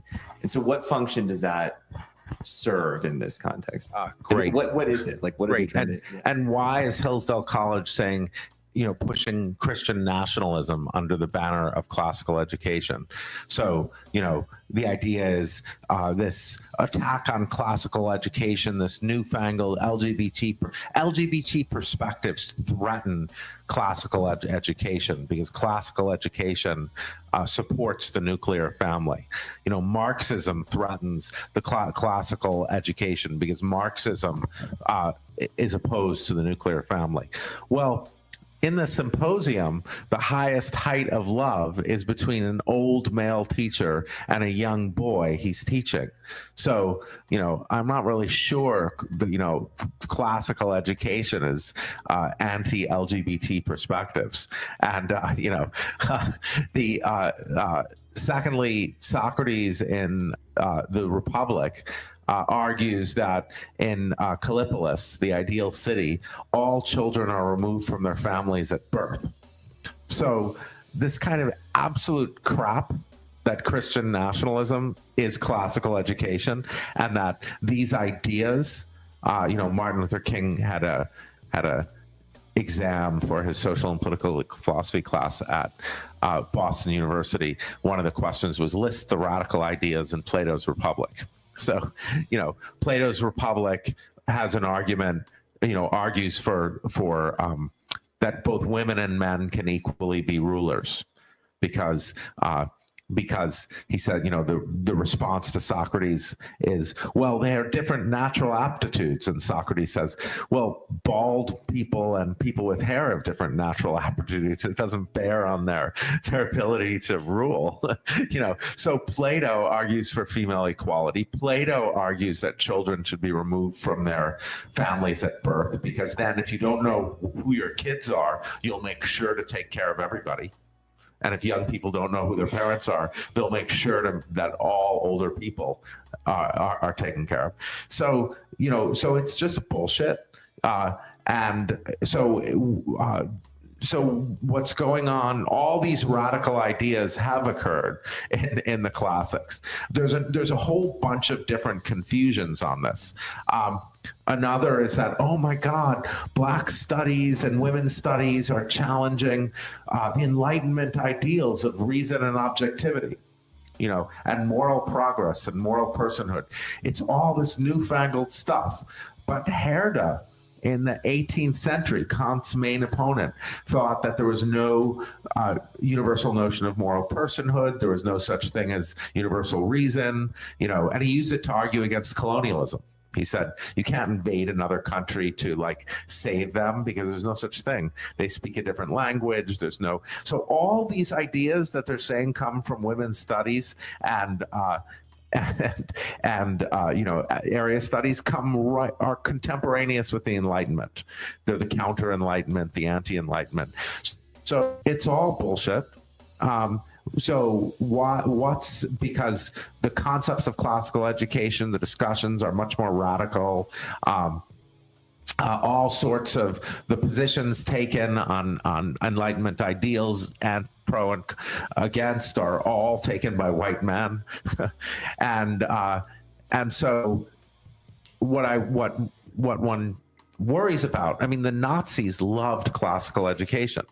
It was funded like physics, but they didn't teach it because of the ideas. They taught it because they wanted to promote white men. They wanted to create this idea of whiteness going from the Third Reich backwards to ancient Greece. All great texts are done by white men. And the Nazis, as George Mosse said, the Nazis in their textbooks represented the greatest Roman emperors as really German. And suggested that really the ancient Greeks were Germans. So that was this kind of whiteness read backwards. And very often what we're getting is whiteness read backwards. The expression classical education, a personalist use of classical education. Classical education used as a method of promoting whiteness. there's so much more to talk about, and we'll get. But I want to make sure that we, and get to our audience. So I think at this point we want to get to questions, and we do have mics, or a mic. And so please, if anyone has questions for regarding the book. Yeah, please just raise your hand. I'll bring you the mic. I'll ask you to ask the question into the mic so everyone can hear you.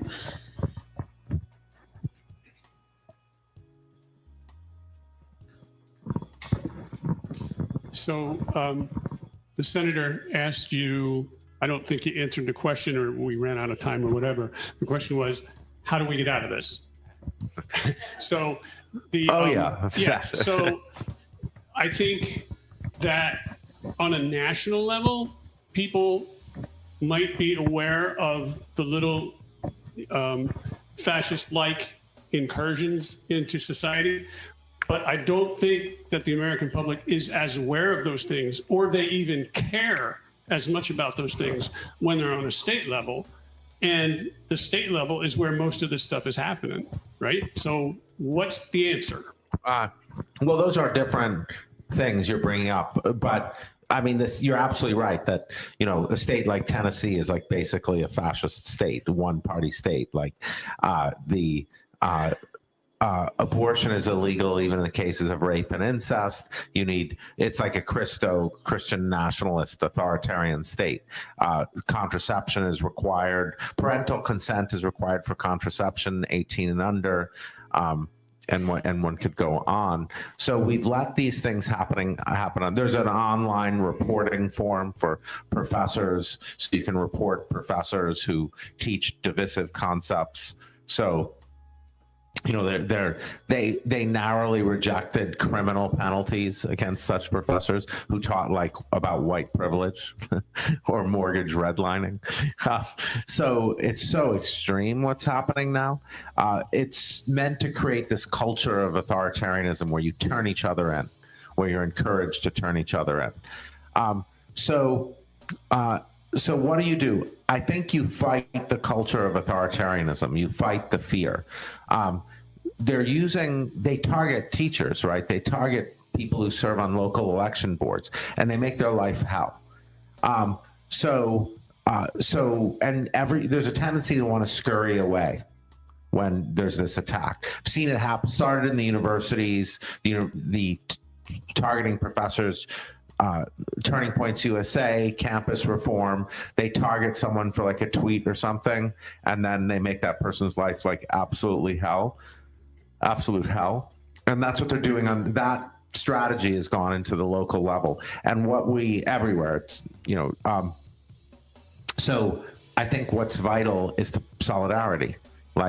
Someone's being attacked, don't scurry away and say, it's thank God it's not me. Bring them an apple pie, have someone videotape you, take a video of you bringing them an apple pie and post it on social media. Make it a badge of honor to be hunted out as, as someone who pushes for, LGBT perspectives to be represented in schools. So support the democratic institutions, teachers' unions. The public schools are being attacked. The public school is central to democracy. That's why it's being attacked.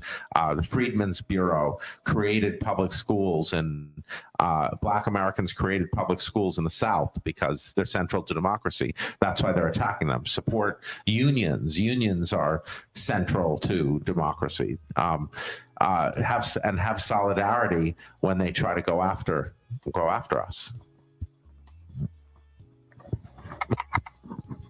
Thanks for coming to Harrisburg. I didn't read your book yet. I just purchased it.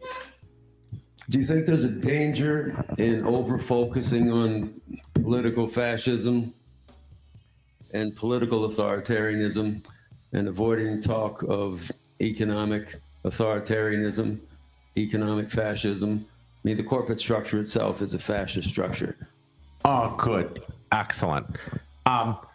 Now, one thing Timothy Snyder says is, just in conversation, is that the Marxists were wrong about mid-century fascism, but they're right about what we're seeing now.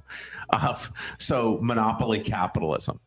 So you really, what you're saying is you forgot to mention the role of monopoly capitalism in fascism, which is correct. I'm sorry.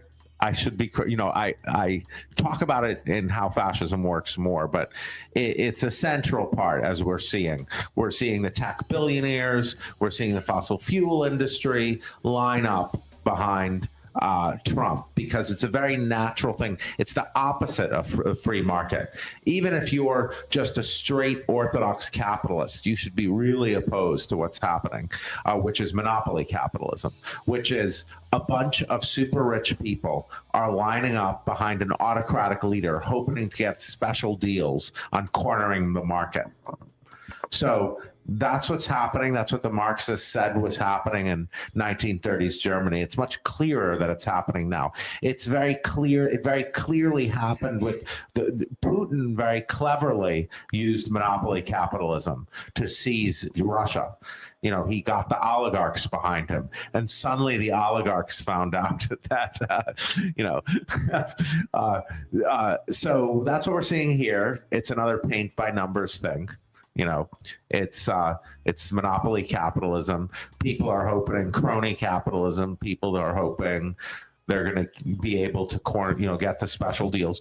Trump very clearly in his first term went after firms that, he split up that merger with, I forget Time and he split up mergers on political reasons. He did DeSantis showing off, went after Disney, so everybody's like, so the monopoly capitalists are like, hey, we can get in with these guys right now. We won't be targeted and we'll get special deals.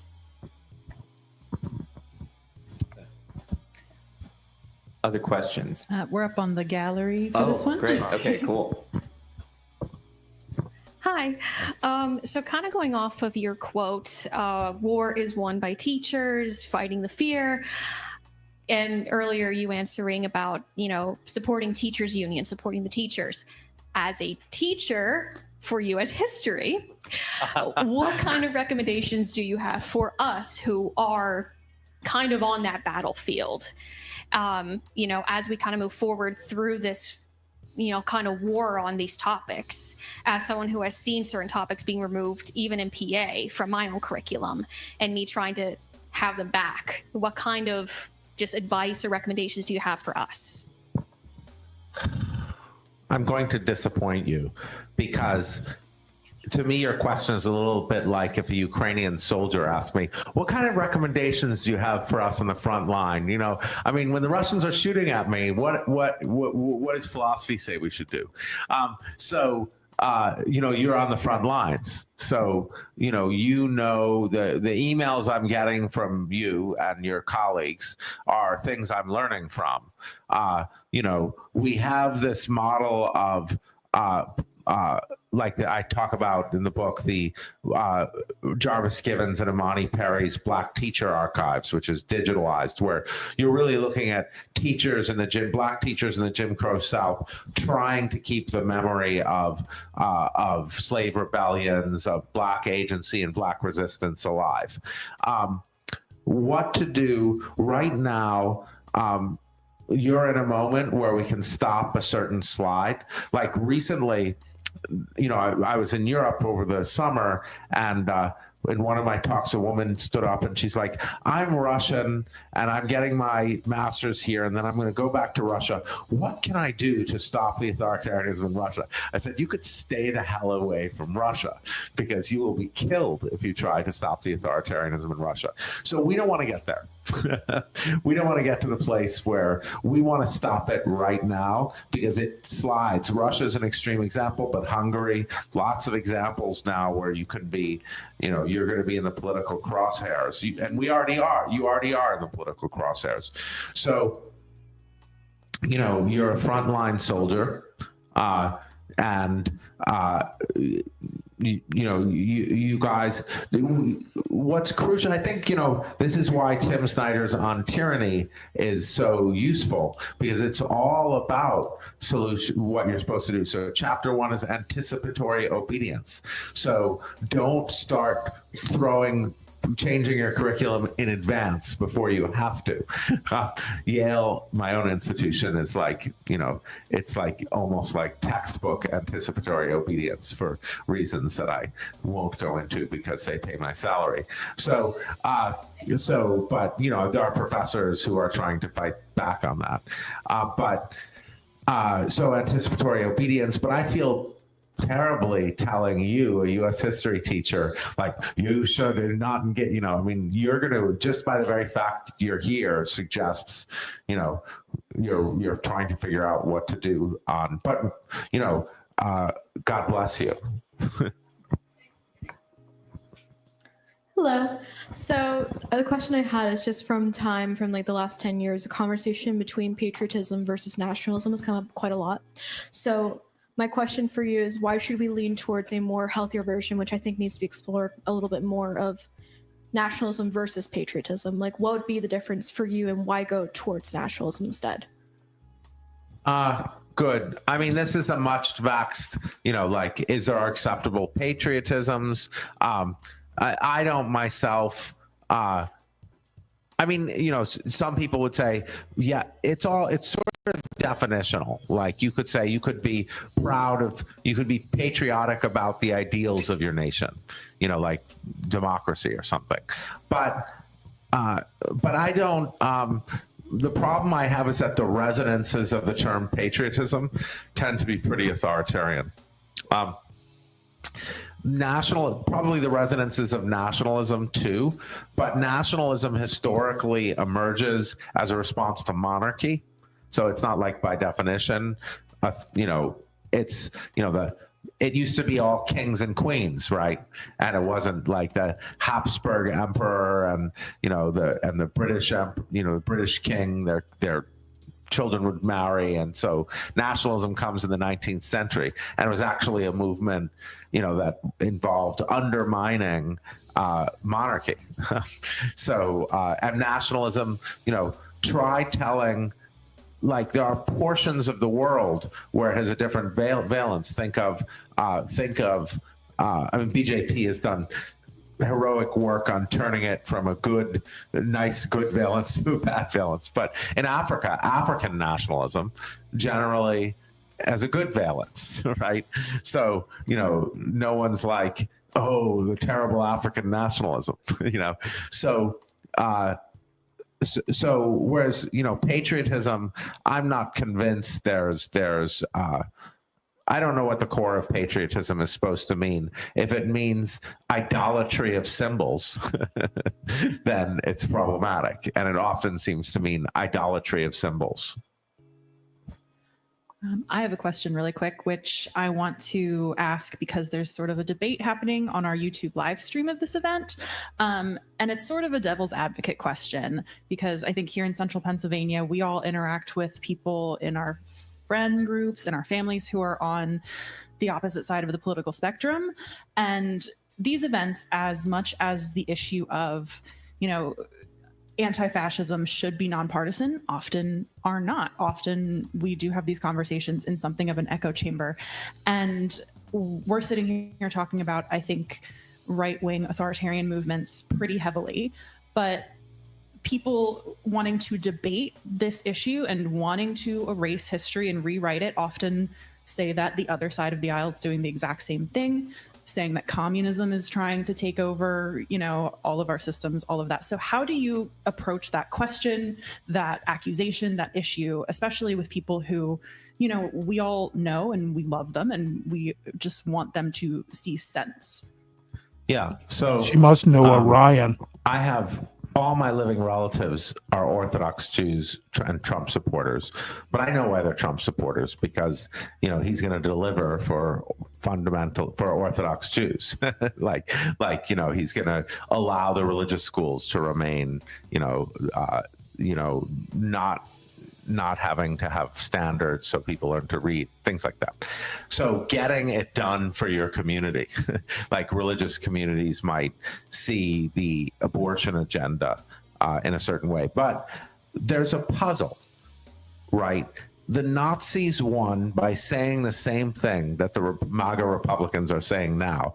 But the Nazis were right. There were actual communists. There were Stalinists. There were scary communists. I mean, I'm not a communist. I'm a social democrat, but I'm not a communist. I mean, there were scary communists, and Goebbels was correct when he talked about that they were existential threats to like religion, and Stalin did terrible, it was an existential, Stalinism was a threat to religious freedom. But now there are no communists. So what the hell is going on? Because there's not people going around, we're going to forcibly take the Christians and force them to be atheists. Like, that's not happening. It's not, we don't have people saying we're going to mass execute, like we're going to all live miserable lives. So in the future, it's like in communism, everybody's miserable, fascism, some people are happy, other people are miserable, really miserable. In communism, like, it kind of sucks for everybody. That's just not happening. But what they're doing is they're saying that they're painting people, they're painting a neoliberal like Barack Obama, who restocked all the banks after the financial crisis with trillions of dollars. They're saying he's a Marxist. Who had Arnie Duncan as his Secretary of Education, who had Tim Geithner as his Secretary of Rahm Emanuel was his Chief of Staff, and he's a Marxist. So what they're saying is, like, even neoliberal centrists who are not supporters of Donald Trump are Marxists and communists. And it's ludicrous. And so it's just a mystery to me how you're going to take, how are you supposed to respond when you're saying that? I mean, the Nazis did something. Let me tell you how you're supposed to respond. You consider the person who's making that accusation. Like, if a solid snake comes up and calls me a communist, I'm just going to kind of shake my head, laugh, and go, what the hell are you talking about? Do you even know what a communist is? And I suggest most people that are calling people just random communists because you're not MAGA are basically solid snake level political people. Some of this, right? They did a lot of this. They said everyone who isn't a Nazi is a communist. So, they did that too. So there were communists. So you could be like, oh, look, those scary people, they're like them. But now there are no communists. There's some people, there's always been people policing speech more than they should or whatever. Sometimes you'll get socially shunned if you do things. That's probably been true forever as well.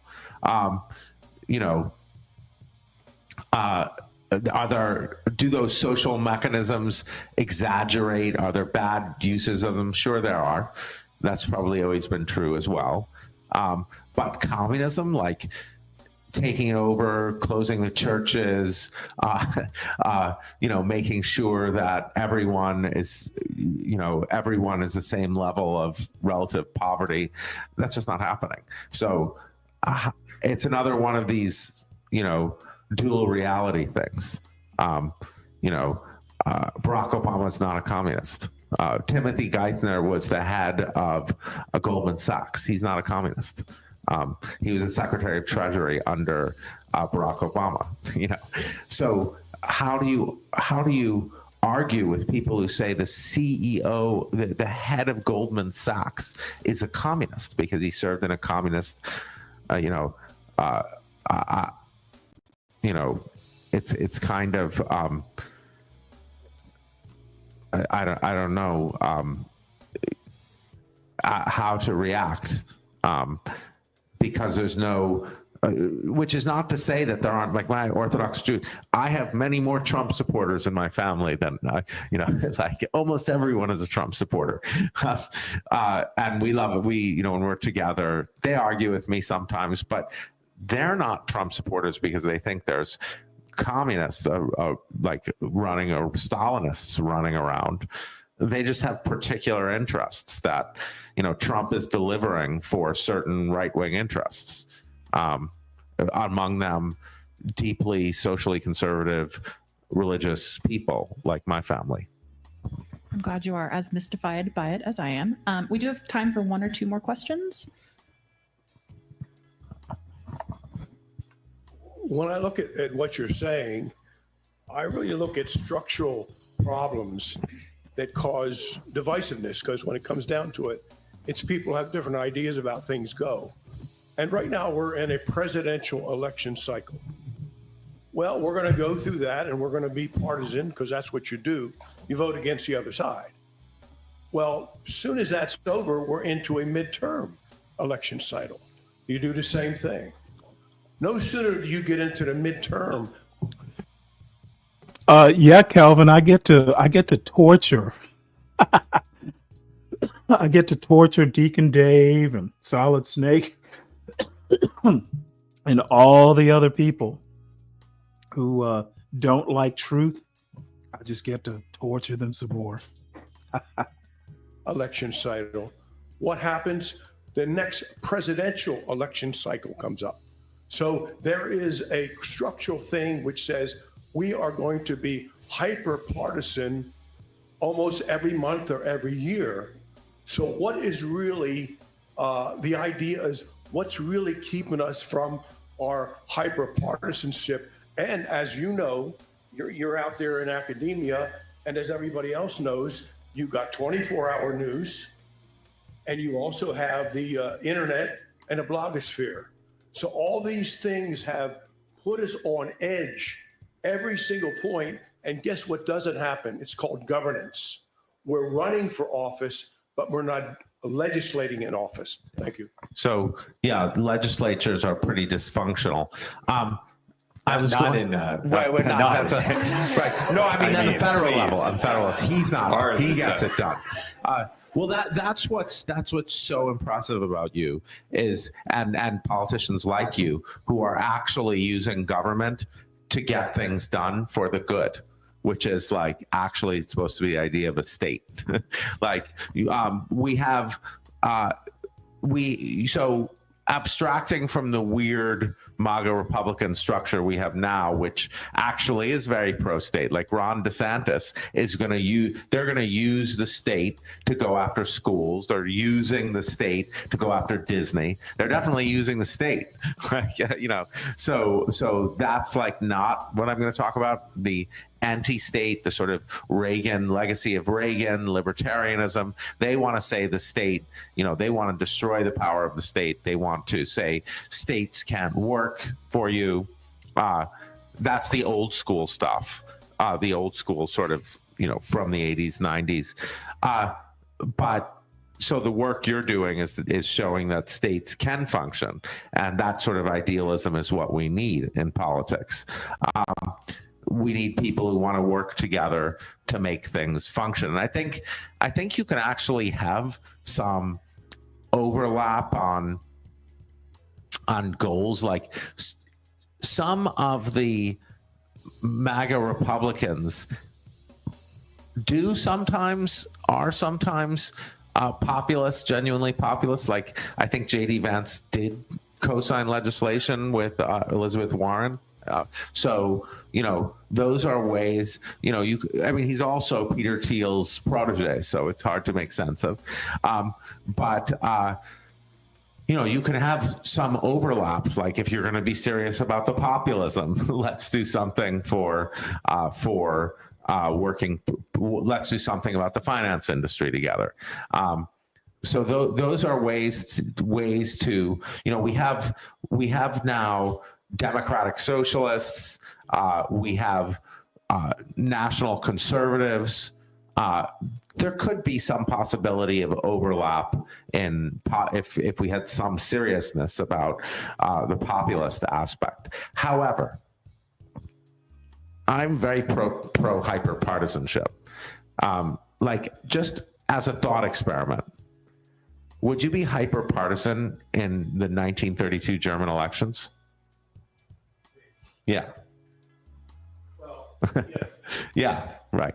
So you really sometimes have to be hyper partisan, and it was very similar there. Like, suddenly people's friends were like, I like Hitler. Like, he's getting, don't pay attention to the rhetoric. He's going to get it done. And Victor Klemperer and his language of the Third Reich talks about this. Like, I rented to a student who's a friend of mine. Klemperer was Jewish, and he kept on saying, "Oh no," and this friend of mine just like, "No, Hitler doesn't mean it about the Jews," and like, sometimes you have to be hyper partisan, and unfortunately, as we have, the unhelpful but accurate political science expression, asymmetric polarization, where on the one hand you have the center centrists, like I guess Clinton's, Obama, Clinton's, maybe Kamala, we don't really know. And then the far right who want to make it illegal to teach LGBT perspectives in schools, and do blanket bans on abortion, and just go after replace secular education by Christian nationalism. I think you probably have to be partisan in those moments. And this will be our last question. How you doing, Professor Stanley? Thanks for being here. So I might ask two things. You can choose which one you want to respond to. The first is reading the book. I couldn't help thinking about the 7 mountain mandates that's not in the book. So if you can respond to that, talk about that a little bit. That's the Christian nationalist aspect? Yeah. And why that's not included. Dominius. Because it was a mistake. My agent told me to include it. She was right. Okay. Yeah. Well, the other one was... Dominionism. Okay. Right. Dominionism, yeah. Mm-hmm. Dominionism should be...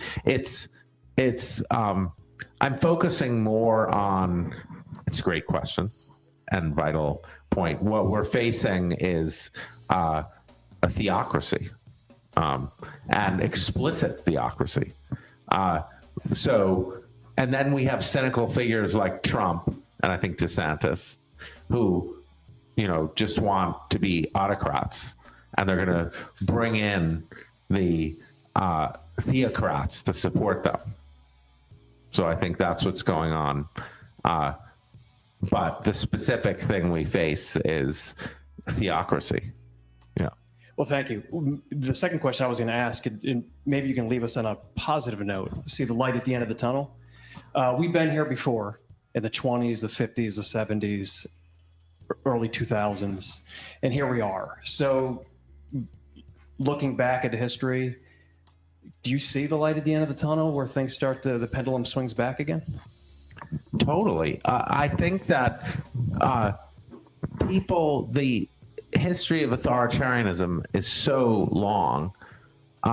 Democracy is very rare. And you're always going to have to fight to preserve democracy, because people are kind of often natural followers of authority. We can go and delve into why that is. The literature suggests it does have to do with the nuclear family. That if you're raised in if you're raised in a patriarchal family, you have a greater tendency to accept or go for authoritarianism over democracy. That's why, with my kids, unfortunately, I always engage their reasoning faculties. And so, and it takes a lot longer to get to a restaurant. But you're supposed to do that. So I think democracy is really hard. Here's the good news. I think it's always going to be like this.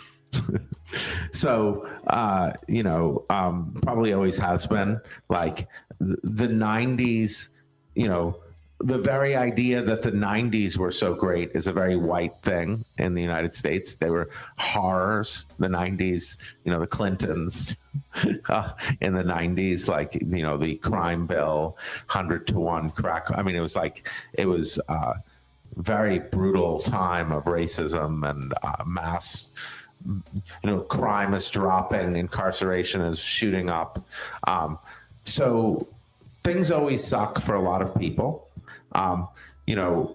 What we need is, it looks like economic inequality, as the standard theories of fascism would have it, is a serious driver of, say, stereotypes, negative stereotypes, so dealing with these structural issues, I think the Inflation Reduction Act is a very powerful thing. It's like an anti-FDR kind of thing, where you're bringing material support to communities who might be inclined to support fascism, support authoritarianism. So look at Biden. I mean, I think Biden, Occupy Wall Street. Look at politicians like you. They didn't exist in 2011. It was all like, oh, the Democrats and Republicans both are for privatizing everything, and now we have Democratic Socialists, so Occupy Wall Street, people are saying, oh, it didn't really work. Yes, it did. It's downstream effects. Elizabeth Warren, Bernie Sanders, we have grumpy old senators who are definitely not corrupt. So we have movements of people. Biden administration was an administration where they were redistributing. I think it's the first administration in decades where there was redistribution. So there's always redistribution. It's just usually from the bottom up, but it was redistribution in the other direction under Biden. So, I think, the emergence of democratic socialists who want to focus on making our material lives better, affordable housing, creating maybe different models of policing, not defunding the police, but, having police be restructured so they're not militarized. I think these are all, a lot of what we're seeing is the backlash to that. But maybe we can work together on some issues. If the MAGA Republicans are serious about helping working families, then maybe we can, I don't think they're serious about it, but maybe, so we have a sort of breaking up of the traditional neoliberal, different versions of neoliberalism. And I think there's hope there. All right. With that, No, anything you wanted to add? Oh, I was just going to say there's hope, right? And so I was just going to echo that. And I just was hoping to ask the audience again to thank and Jason Stanley and thank you for coming and presenting this book. It's great to have you. Thank you.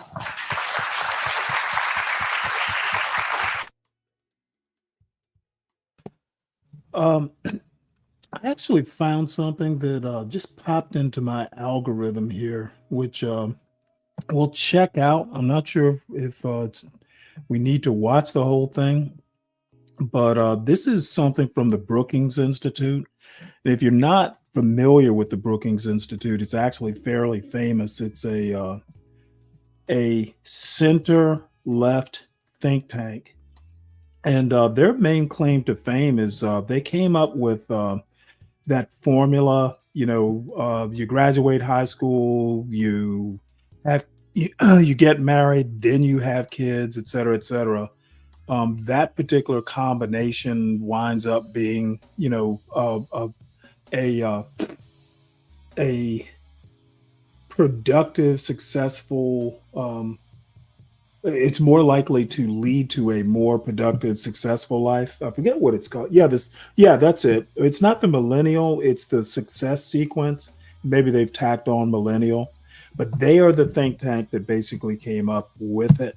They are solidly center left, and they are so centrist that you rarely ever hear a whole lot of right wing attacks against it, mostly because, you just call them neoconservatives, basically, which, temperamentally, I'm probably more a Brookings guy than, any of the other think tanks. So, anyway, this particular session is called the Black Power Scorecard, quote, a kitchen table gathering, Black Power Scorecard. And it's based on a book by one of the panelists, and I figure we'll check it out.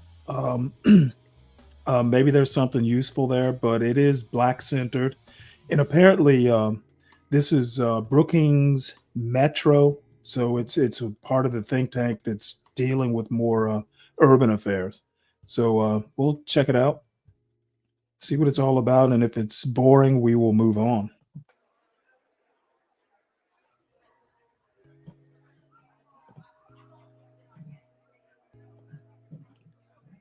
And maybe I'll even turn up the speed a bit. Good evening, everyone. Okay, I'm gonna have to try that again. Good evening, everyone. Oh, that sounds like a black church because we talk about black power, right?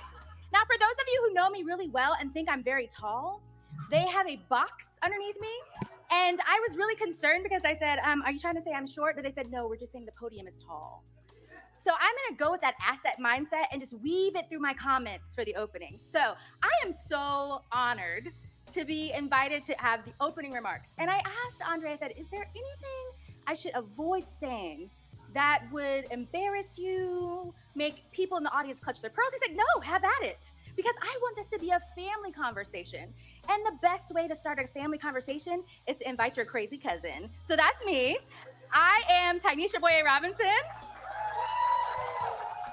I'm here to set it off, y'all. So we are here to make this a family affair. Play whatever tune is in your head on that. But I'm the president and CEO of CapiQ. We're an impact investing and advisory firm. And before I get into Andre, because I kind of want him to just wait to figure out what it is I'm going to say about him, I want to start with Brookings, because Brookings is the host of this event. And I have to tell you, even though academia and research is supposed to be very measured and thoughtful, I'm gonna give you a little secret. I'm very biased about Brookings.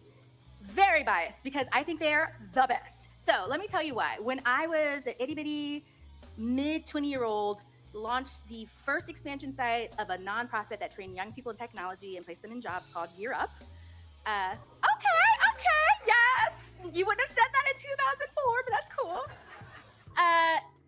All I knew was I didn't know what I was doing. I didn't know where I was going, but I knew what our mission was. And if I could make sure that young people aged 18 to 24-year-olds could show their assets and their talents in a way that people were not looking at them as charity cases, if I could show that their story was my story, that we would show outcomes and economic results. And the very first piece of research that came out about our organization was done by Brookings. You want to talk about a lifelong member, y'all? That did it for me. It was Martha Ross.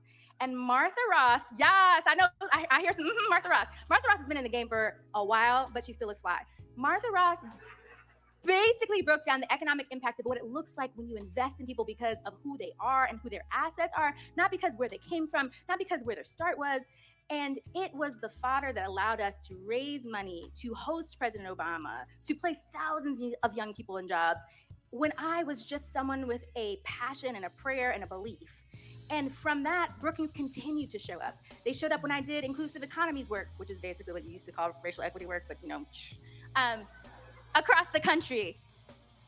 And it's, and I will say, they have some amazing, brilliant minds. Anybody who knows Zav Briggs knows that if intellect were poetry, it would sound like him. So there are people like that that are just the foundation of Brookings, which is why I'm an uber fan, unapologetic. And in that rich, deep history, they brought forth Andre Perry, y'all. And I will tell you that he is a shining star in a constellation of bright lights, because he brings his intellect, but he brings his head and his heart and his lived experiences. He's just as comfortable, y'all, speaking in front of a congressional hearing as he is in front of the Drunk Black History Club. Look it up on YouTube because it was funny. And yeah, crazy cousin. I'm okay to do that. Okay, so, and it's that kind of applied research, like the taking the academic framework and breaking it down to distill it to what can we do, why do we need to do it, and what do we do next, that makes Brookings great. And I think Andre has made Brookings even greater. And that is why I couldn't help but be here to open this work. Now, I'm talking about Andre like I've known him forever, but I've only really known him for about 5 years. And that tells you it's a testament to his focus and support on things that matter for our community. So we partner on a project called Path to 1555, which is an effort that says that if 15% of existing Black businesses could invest in one employee, it would result in $55 billion to the economy. He has been our research partner for 5 years, him and Anthony and Manon and all these other great folks at Brookings. And one of the things that I love about the most recent report that came out basically shows that Black businesses in 2022 alone added 212 billion with a B. I could go like this, billion with a B, to the economy, not million, billion with a B. And it shows that we can achieve what we believe in, what we set for ourselves. But the thing that I think is so critical at a moment where our very histories and existence are being erased is that it did not come at the expense of others. The work that Path to 1555 has exposed and highlighted and partnered is that when you remove barriers for those who have been oppressed the most, suppressed the most, when you remove those barriers, it removes it for everybody. And that is why in that same period, $738 billion were added by businesses of color and women. So they grew too. But you know what? You know the insidious thing? People want to say, oh, well, that must have been because white people were losing. No, no, no, no. It did not come at the expense of white businesses and white business owners. In fact, they grew too. The shared fates, the rising all boats, the lifting all tides is what Andre's work has highlighted and featured for book after book and report after report. And I am just so grateful to be one of the many partners that calls him friend and leader. And I think it is that dichotomy, that insidious challenge that if you win, I lose, that is permeating our very belief system, that Black Power scorecard crumbles to the ground and stomps it really hard on its feet. Yes, yes, because we kind of need to like stomp on it like it's roaches. But you know, neither here nor there. I will tell you that it is that dichotomy, the comparison that I have to, if you have, I don't have, if you have, I lose. That is a fundamental disconnect, not just in our economy, but also in our research. And what I adore about Black Power Scorecard is it's about not comparing Black communities and Black people's fates to white people or anybody else. It's about comparing our communities and our fates to what does it look like for when we thrive. Power is not about all the trappings of success people have told us. Power is about what does it look like when we are our best selves. And so Black Power Scorecard equips us not just with the data, but with the fundamental principles of what it looks like when we thrive. I love the story about Kaylin, and I mentioned I was biased, so I'm gonna continue to do that. I'm gonna be biased towards the business conversation. You know, Kaylin started a lawn service company, and we would say, that's some pocket money. And then he started selling CDs out of his trunk, and we said, that's a side hustle.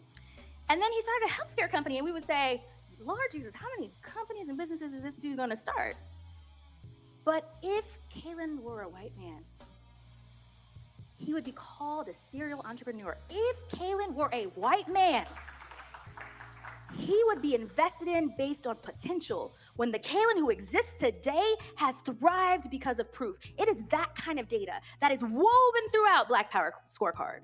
And those are the kind of stories that we need to embrace. We need to reject the lies of our inferiority that is woven into our system that believes success looks a certain way. And we need to reclaim the fact that our wealth was inherited not just by our ancestors, but the stories that we have that are so powerful, people want to erase them.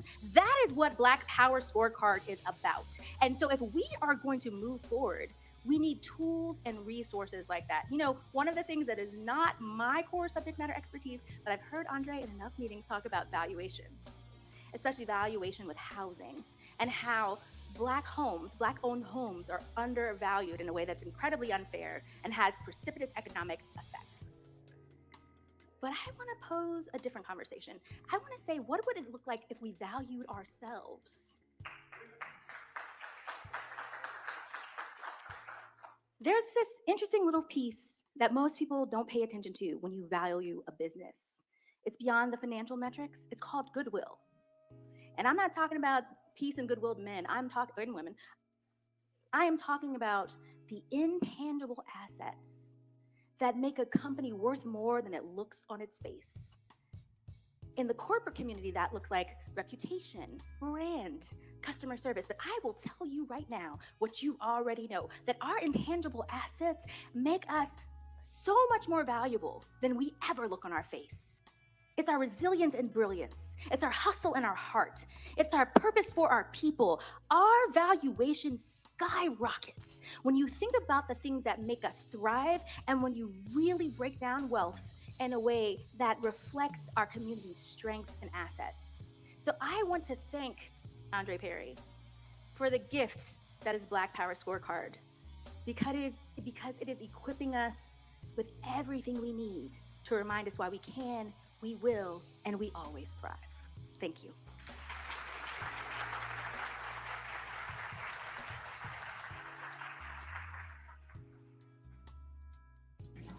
Black power is Black power. Black power is Black power. Black power is Black power. Black power is Black black. power is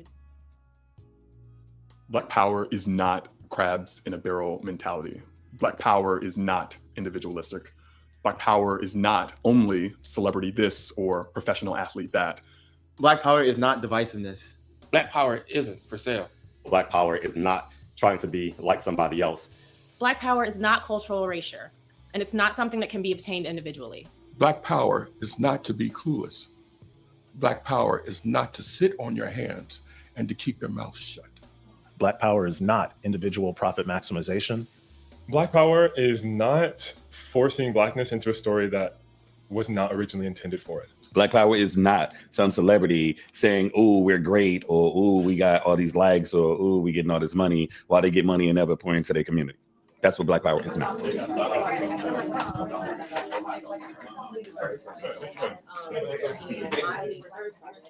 Black power is liberty and justice. It's the ability of Black people to define their life on their own terms, to be able to dream and to manifest those dreams. Black power is a force that connects the hearts and minds of people in the African diaspora across lifetimes and movements. Black power is loving affirmation of where we've been and visionary pursuit of where we're going.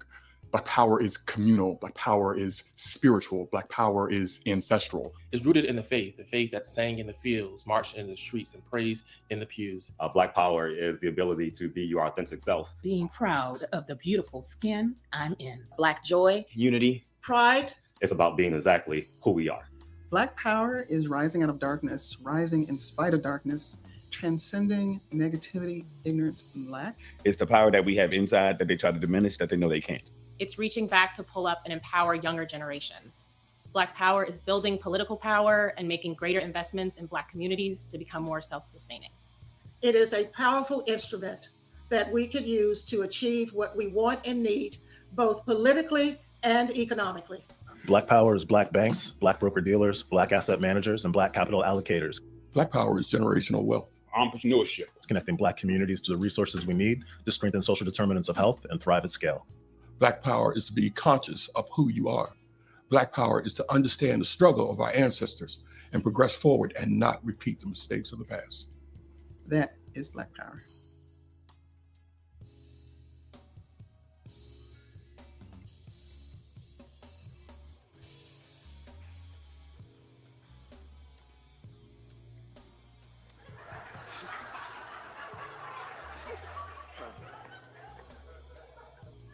Black power is family. Good evening, everyone. I'm Ruby Perry, and it'll be my pleasure to introduce the author of Black Power Scorecard, Andre Perry, although I call him Dad. Now, I'm here to introduce him, but after attending so many of his presentations, I could probably cite every stat from his previous book. But don't worry, I'll leave that to the expert. As a senior fellow and the director for the Center of Community Uplift at the Brookings Institution, my dad has more titles than even I have video games. He's also a professor of the practice of economics at Washington University in St. Let me make a point that people seem to be missing currently in this chat, and people seem to be missing overall, like out in real life. It is common in these YouTube streets in this particular sector that we're in to talk about,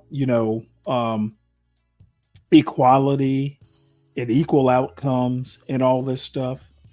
The only time equity or equality of outcome ever comes to bear is when people start talking about Black power or anything that's not white. Anytime that whiteness, white culture, and the white man is not centered in this John Galt, CT, Ock Nation, Be Brave, and other channels, our little universe here, the Black conservative, the anti-Black spaces.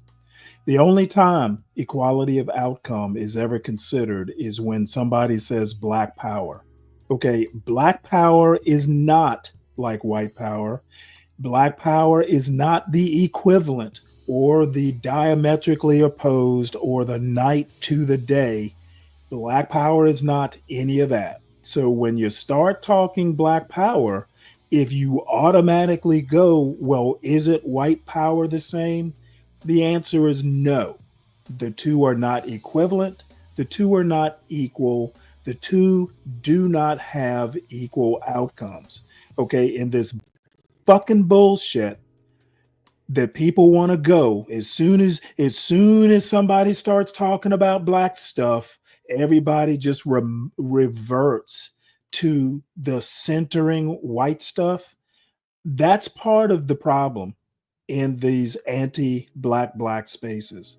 Okay, whiteness is your standard, and anyone who has the audacity to fucking think outside of a white paradigm is automatically pro-Black. And I love shitting on the morons who think that. The two, they are not two sides of the same coin, Kelvin. Do your sociology. You know what? All lives matter, but you know what? Have you ever heard the term first among equals, Kelvin? That term applies when you start talking all lives matter. Do your reading, do your homework. Sometimes the lived experience, sometimes being older actually does kind of help put things into perspective. If you're 22, I don't expect you to know this. If you're 52, I do expect you to know this. And I do not brook people who want to center whiteness. It's done enough as a default. If your brain automatically wants to defend everything white as soon as somebody starts talking about Black betterment, then I have a problem with you. And hit the link. We can duke it out. A nationally respected commentator on race, structural inequality, and education. He's been published everywhere from the New York Times to Times Magazine, and if there's a platform, he's probably been on it. From HBO, CNN, Hey, CBS. we all have to be young at some point in our lives. I know him as the person who helped me write my first storybook, The Adventures of Googie and Mr. Man. Amazing name, I know. As many of you know, my dad's research focuses on mainly race and structural inequality. Most people recognize The link is at the top of the chat. Support on asset devaluation in Black neighborhoods, which is even presented to Congress. This was the subject of his last book, Know Your Price. I do have one comment on this young man's hair. My son talked about getting twistises or whatever.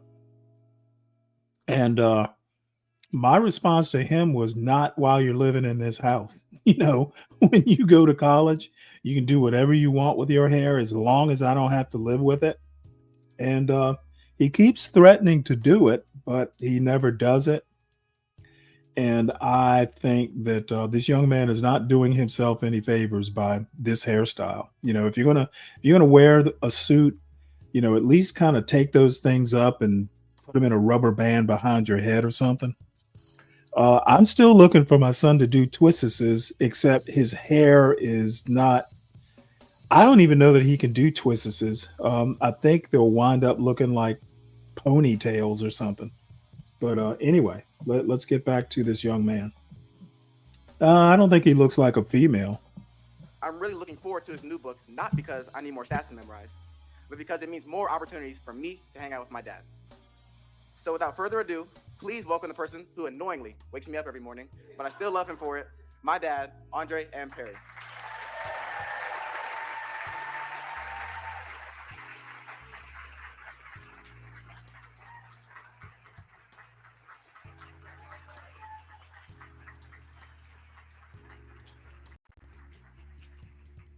Wow. First, thank you, Roby. Thank you, Ty, for that wonderful introduction. I also want to express my gratitude to a number of people. I'm really going to be deliberate here. Gail Ross, my literary agent, Gail Ross, for securing of the WME, for securing my book deal with Metropolitan Books. To my editor, Reaver Hokerman, who, along with Alex Foster of Metropolitan Books, for refining my words with great care. Thank you. The kid does look like his father. Clarissa Long, Allegra Green, and Amber Chirichetti of Henry Holt. I'm also grateful to my longtime booking agent, Rolisa Tutwiler. I'm hoping she's here. She's organized so many events for me in the past and in the present. And of course, I would not be here without my Brookings family.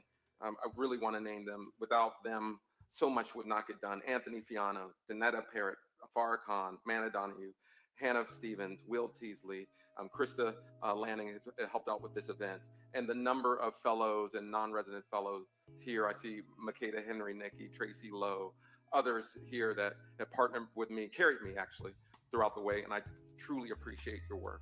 And so many other people who are working on these issues. I just want to say thank you.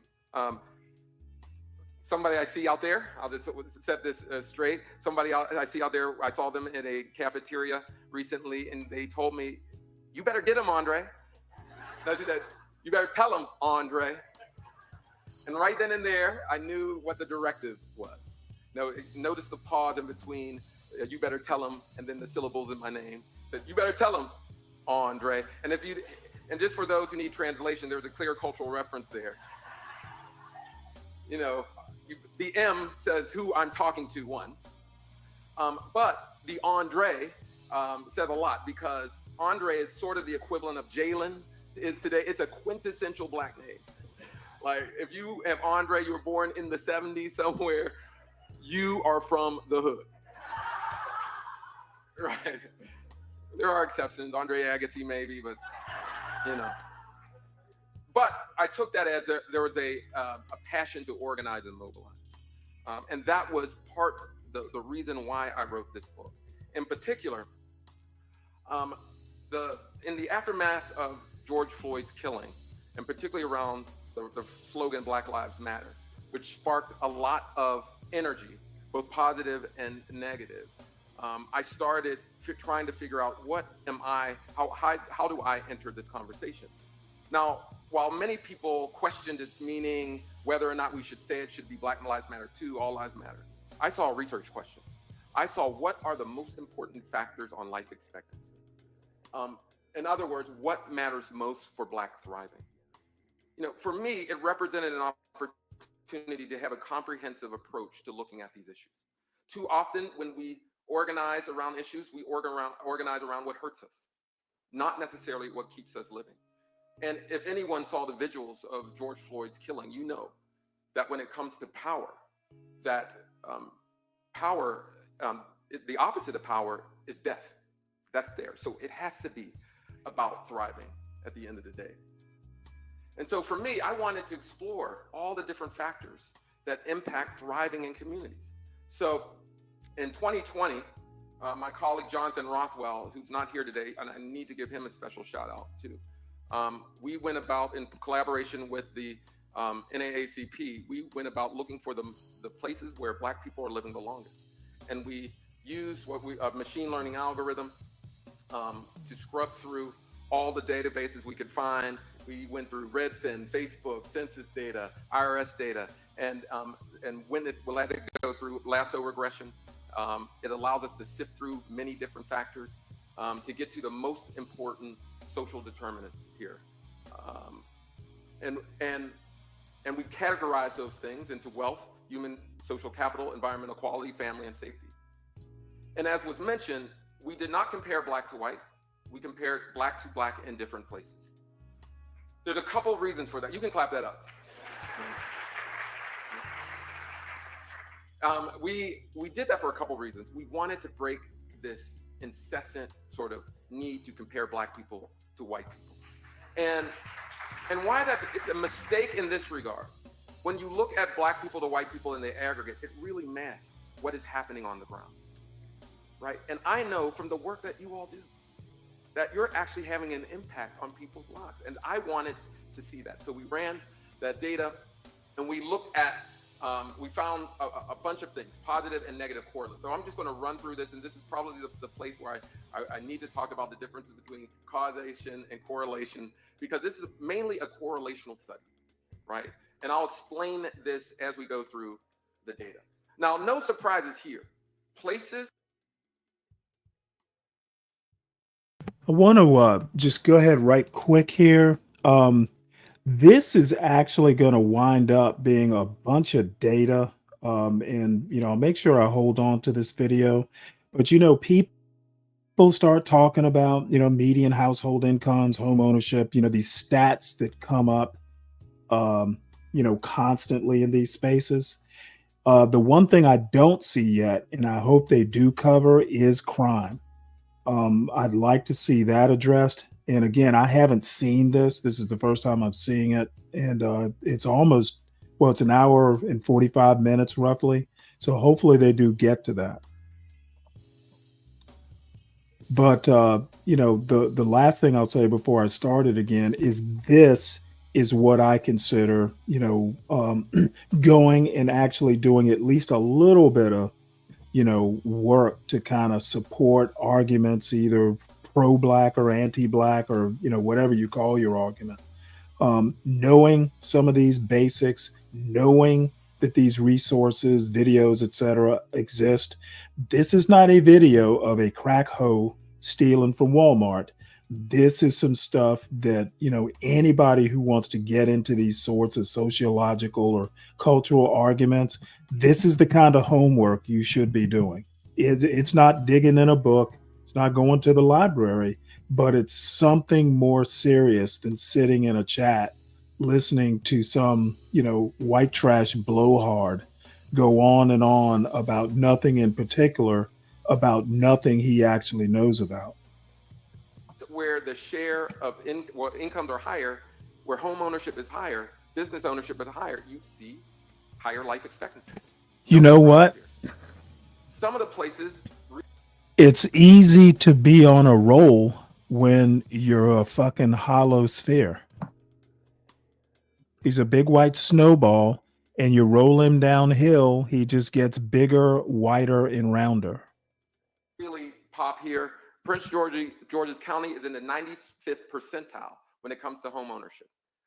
When it comes to business ownership, Baltimore is in the 86th percentile when it comes to business ownership. Now, the reason why I point that out, two different outcomes. One is above average in life expectancy. The other is below average in life expectancy. We'll see that.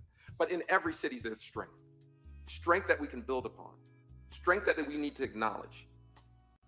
So when it comes to social human capital, this is where I want to get into correlation versus causation. The share of Black immigrants, and so my West Indian African massive here, right? This is where there's always a competition, right?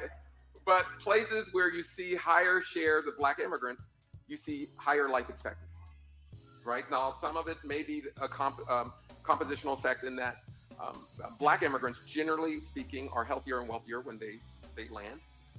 But what it shows me that there's something where when they land, something's happening there that we need to explore. There is a positive story about immigration that we need to embrace, right?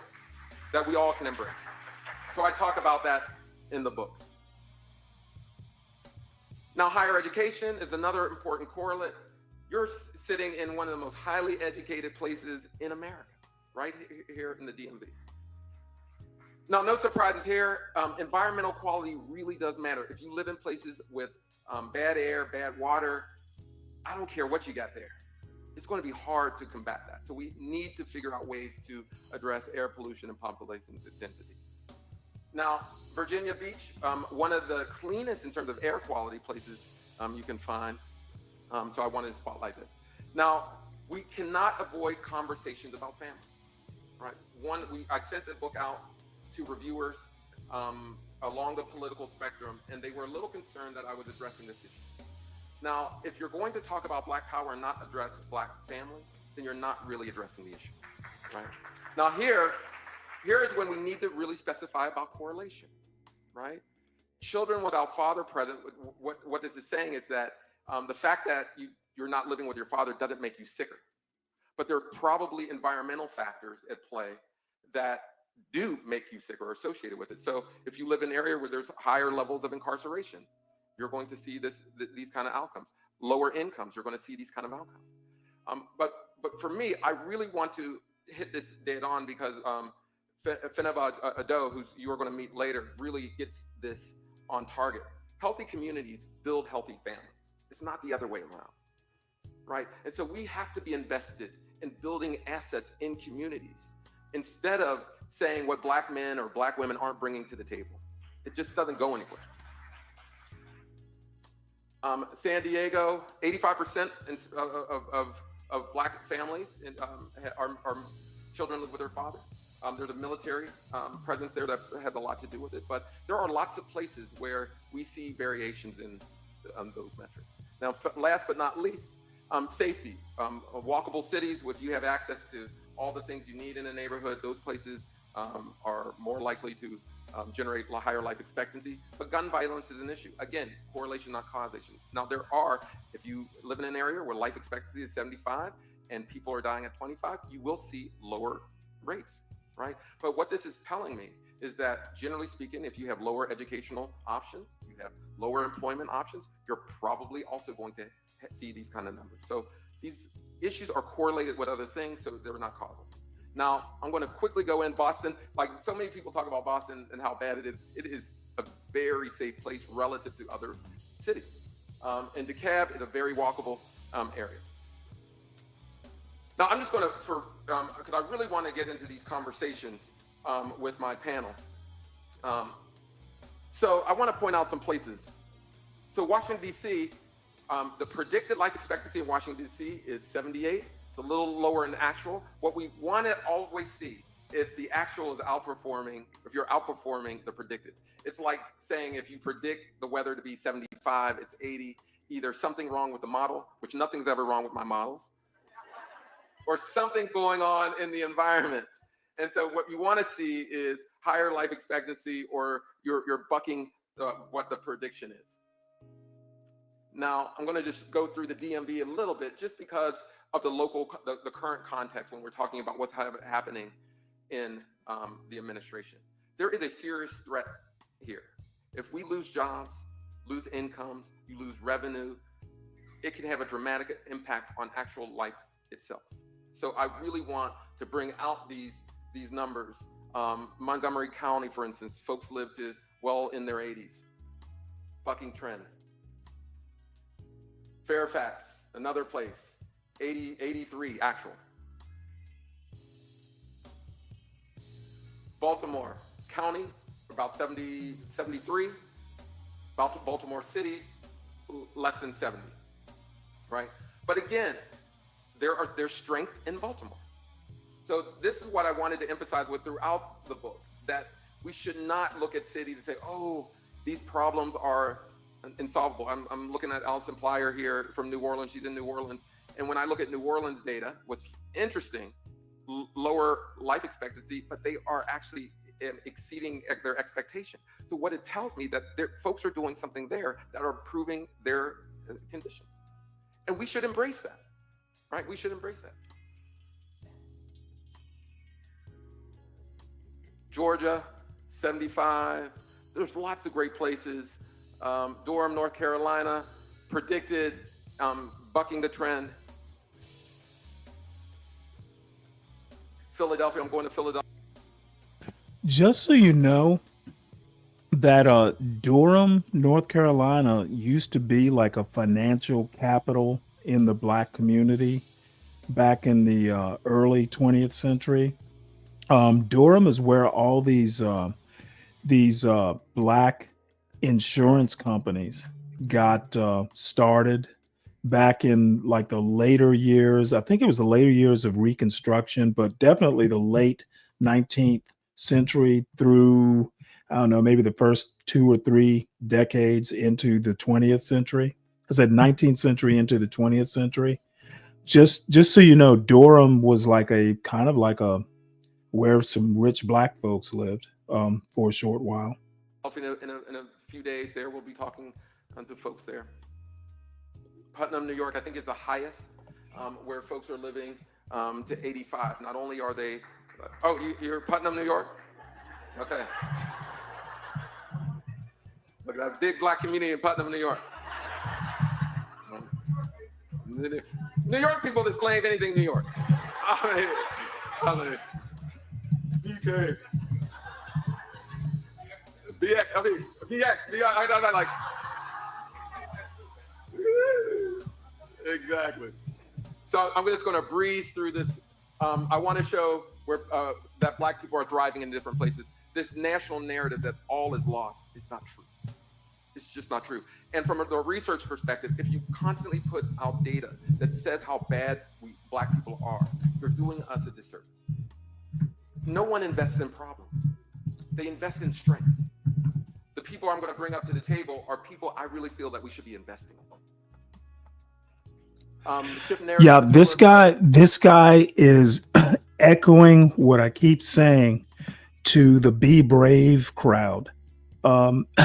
Most Black people don't live in the inner city, the neighborhoods that Be Brave wants to cry about. Blacks do thrive, and he should be the one watching this. Agenda on strengths, on weaknesses. Also, the title Black Power Scorecard. Every year during election season, Black issues are shoehorned in at the last minute. Right. I want people to say, hey, here are the things that we should be looking at every single time. And if your vote is worthy, it's because you're moving the needle on some of these factors, right? Not because you belong to some club or because of your color of your skin. It's really because you're moving the needle, and we don't have to wait until somebody proposes some agenda for Black men or Black women. No, we have the criteria here. Another thing you'll find in the book, I talk a lot about the collective. Because of our various wealth profiles, we have to work together. We have to talk about community land trust. We got to talk about shared equity. We got to do things together, cooperatives and that nature. So I talk a lot about that. And finally, provide practical solutions that made into legislation and policy. Here is where my panelists or the kitchen table folks I really want to bring in, because there are practical solutions. And I also want to point out that, you'll hear a lot of the anti-Black Blacks talk about, well, Black people need to get together. Black people have no plan. However, those same anti-Black Blacks are not aware that stuff like this out there is happening, and they are just not up to speed to know that, in some ways there's stuff out there to support their little anti-Black arguments. This guy is basically, talking about what John Galt talks about. And too bad John isn't aware of that. On the ground that we should be scaling. That just like redlining started at the local level, it did not start at the federal government. It started in Baltimore. You're going to hear from Lanier Richardson about what he's doing in Baltimore. It started in Baltimore. It was eventually resourced and scaled by the federal government, right? But it started local. We have people doing great things at the local level that we need to resource and codify. That's the goal, right? So that is Black Power Scorecard. So you can clap that up. So at this time, so that video you saw earlier on, that was in my house. Obviously, I'm snacking in the background. Brian, I have no idea where I'm talking about Be Brave in general and those like him. Be Brave is kind of like my pet archetype. And Truth or Jay, I don't expect anyone to agree about anything all the time. The problem, that I'm having today is that too many of the anti-Black blacks have whiteness as their yardstick or their measure of success. And I don't really give a shit whether people agree with me or not. I'm already successful. Whether you agree with me or not is, you know what? I'm on the channel. I can be a resource, but I don't have to be. I don't give a fuck if people don't agree with me. I have the satisfaction of knowing most times they're wrong, and you have a right to be wrong. And I want us to go back to that. I want us for you to go back, get a purchase Black Power Scorecard, and have a conversation at the kitchen table, and that's what we're going to do today.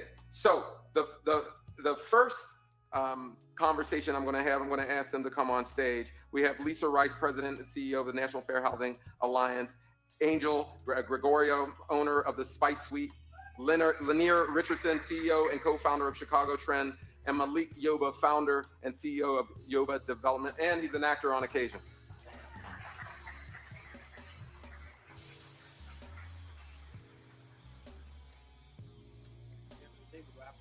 No. Yeah, that's right. So I actually want to start off with Lisa because housing is so important to the well-being of Black residents. How are you and your organization, and what are you seeing out there? How are you improving the conditions that make it easier for Black people to own a home? Andre, so let me say first that in the United States of America, just like really any other country throughout the world, people are homeowners, not necessarily and not solely because they pulled themselves up by their own bootstraps to become a homeowner. If you're a homeowner in the United States, you are a homeowner because of the policies that have been implemented in our nation, both at the federal level and at the state level, policies that helped develop and create an infrastructure that facilitated the ability of you to become a homeowner. In the United States, unfortunately, because of our apartheid past, place is inextricably linked to opportunity and resources. Resources have not been equally distributed, and we also are living with the legacy of segregation. We are still a very segregated society. So at the United States, at the National Fair Housing Alliance, we're using different tools and instruments in order to make homeownership more accessible to more people, because homeownership is a ladder. It's not the sole ladder, but it is a ladder to wealth, to opportunity, and other positive outcomes in life. So we litigate, as y'all know. We conduct investigations to ferret out discrimination, and where we find discrimination, we will pursue those litigation paths to expand opportunities to people, but also to provide people with remedies. So as an example, we just settled a huge case against Fannie Mae. We got about a $35 million investment fund, and we are literally giving that money, we're redistributing that money to people who experience discrimination, and we're helping them to become homeowners. We're helping to improve communities and ensure that communities can have important resources. But we're also using technology and AI to help expand opportunities for people, because our housing systems and structures, our financial systems, are operated by apparatuses that are not fair and equitable for everyone. So we're using AI to help change those systems. And we're doing things on the policy front. We're developing programs like first generation homeowner And programs. I want to just real quick speak to special purpose credit programs because I put a strong emphasis on special purpose credit programs, explain what they are and how they can be used to increase homeownership. Thanks. I was just going to mention that. Special purpose credit programs codified in the Equal Credit Opportunity Act. They've been legal since 1976. We've never used them. But under the Biden administration, HUD established a new policy that facilitated the development and use of special purpose credit programs. These programs allow financial institutions and nonprofit agencies to design programs that meet the specific needs of certain communities based on things like race or national origin or gender, which are protected classes, right? Under the civil rights laws, you're not supposed to do that, but this carve-out allows you to do that. Now, Lanier, I really wanted to jump in because this is where the other panelists really are doing great work. And I'll just highlight the work you're doing. Truth or Jay, can you be more specific? I'm not exactly sure where you're going with this. FBI divides what masses? Which masses? Yeah, when George Floyd was murdered, there was a day of civil unrest in Chicago in the neighborhoods we were working. And then later that night, there was... Okay, Brian Nichols, this is interesting. Okay, you say there we go with the past again. Well, what do you want to talk about? The future? We don't know what the future is. And the present, you might be able to do something in the present, but what?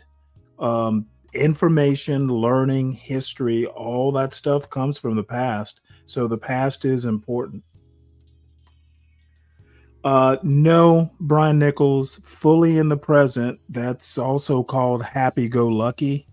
We want to plan for the future and we want to learn from the past. So living fully in the moment, that works great if you're going bungee jumping. But when you start, doing the family stuff, you want to be a little more deliberate.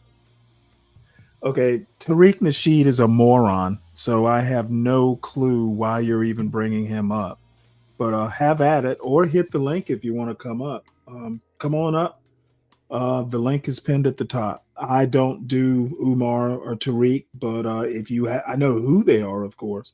But if you have a perspective, I'm interested in hearing it. But other than knowing who they are, I see a clip every now and again, but I'm not a devotee of either of those guys. All this discussion around, we got to do stuff like close the racial wealth gap. We got to do racial justice investing. And I remember it hit me like a bag of rocks. Wealth is created by owning assets that generate revenue, that appreciate over time, that in theory might even have tax advantages. So if you're going to close the racial wealth gap, you got to help more people of color own commercial property. The Brookings research, Tracy Lowe, Andre Perry, 81% of commercial property is owned by 1% of the population. And whether it's assets, could be homes, businesses, it's commercial real estate. So we now own 6 shopping centers in Chicago. Hello. Oh, sorry about that. I was on mute. I'm not a fan of, you'll almost never hear me talk about either of those guys. Yeah, I get what you're saying, but I feel like, a lot of the divisiveness comes from people that look like me, which is unfortunately the Black people, because every time, I'm even my family or whether it's online or on TikTok, it's just like all this racial division, I feel like comes from a majority of Black people because they're always playing the victim, they're always bringing up the past, they're always, being divisive, and it's just like white people aren't doing that. Some of them are. Don't get me wrong. Let me. How into American history are you? I know my American history a little bit. Okay, well then you know that white people have been doing it for centuries in America. So that Black people are the only ones being racially divisive, I think that's easily disproven. The other thing that I personally don't do is I don't even have a TikTok or, I have an Instagram account, but I don't really use it, for information or anything like that. So I think sometimes I'm going, whoa. I'm going to finish and then you go. I think sometimes that people kind of get a magnified or skewed view of reality if you're only looking at social media. And as far as proving, I mean, American history is literally chock full of white people being racial. Well, first off, I mean, I never said you was on TikTok. I was just making a general statement. No, but I mean, didn't say you did. You mentioned it. I'm saying if you are getting the racial division and all that stuff from TikTok, I'm saying you're getting a skewed version of reality. I didn't say I was on it. I said if you are getting your news or information solely from social media, you're getting a skewed perspective. Yeah, but I think the problem is you know, black people blame whites too much, and they blame them a lot that they don't even want to fix the issues in their own community, like, you know, black on black crime. I mean, high blood pressure, Okay, well, diabetes, that's fatherless homes. That's an interesting point. Now, tell me how black people can solve crime.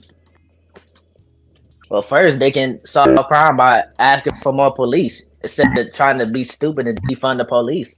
Because a lot of people was trying to do that in 2020. This is 2025. Defund the police died a few years ago. As a matter of fact, defund the police died when Joe Biden came into office because he was not into defund the police. So it's been defund the police pretty much died in 2020. So that's 5 years ago. And also hold these, hold these rappers and these bad influences accountable, because it's clearly not as a good influence as it was back in the day. Because a lot of people look up to Sexy Red, they look up to Lil Durk, they look up to Chief Keef, these degenerates, these incels to society. And then when let me ask you, that's an interesting point. Now, do you expect Sexy Red to stop doing what she's doing? Absolutely. Is that what you're asking? Yeah. So you expect her to give up her livelihood?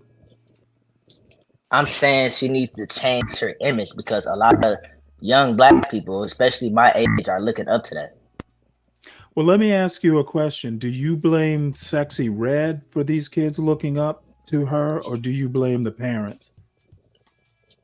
I blame both, the parents and Sexy Red. Okay, well, I mean, that's fair. I would tend to blame the parents. And as a parent of a 19-year-old, I was actually very aware of what my son listened to, the social media and all that. I mean, I really never censored it. I just kind of let him know what the expectations were. And every now and again, I'd go back and spot check.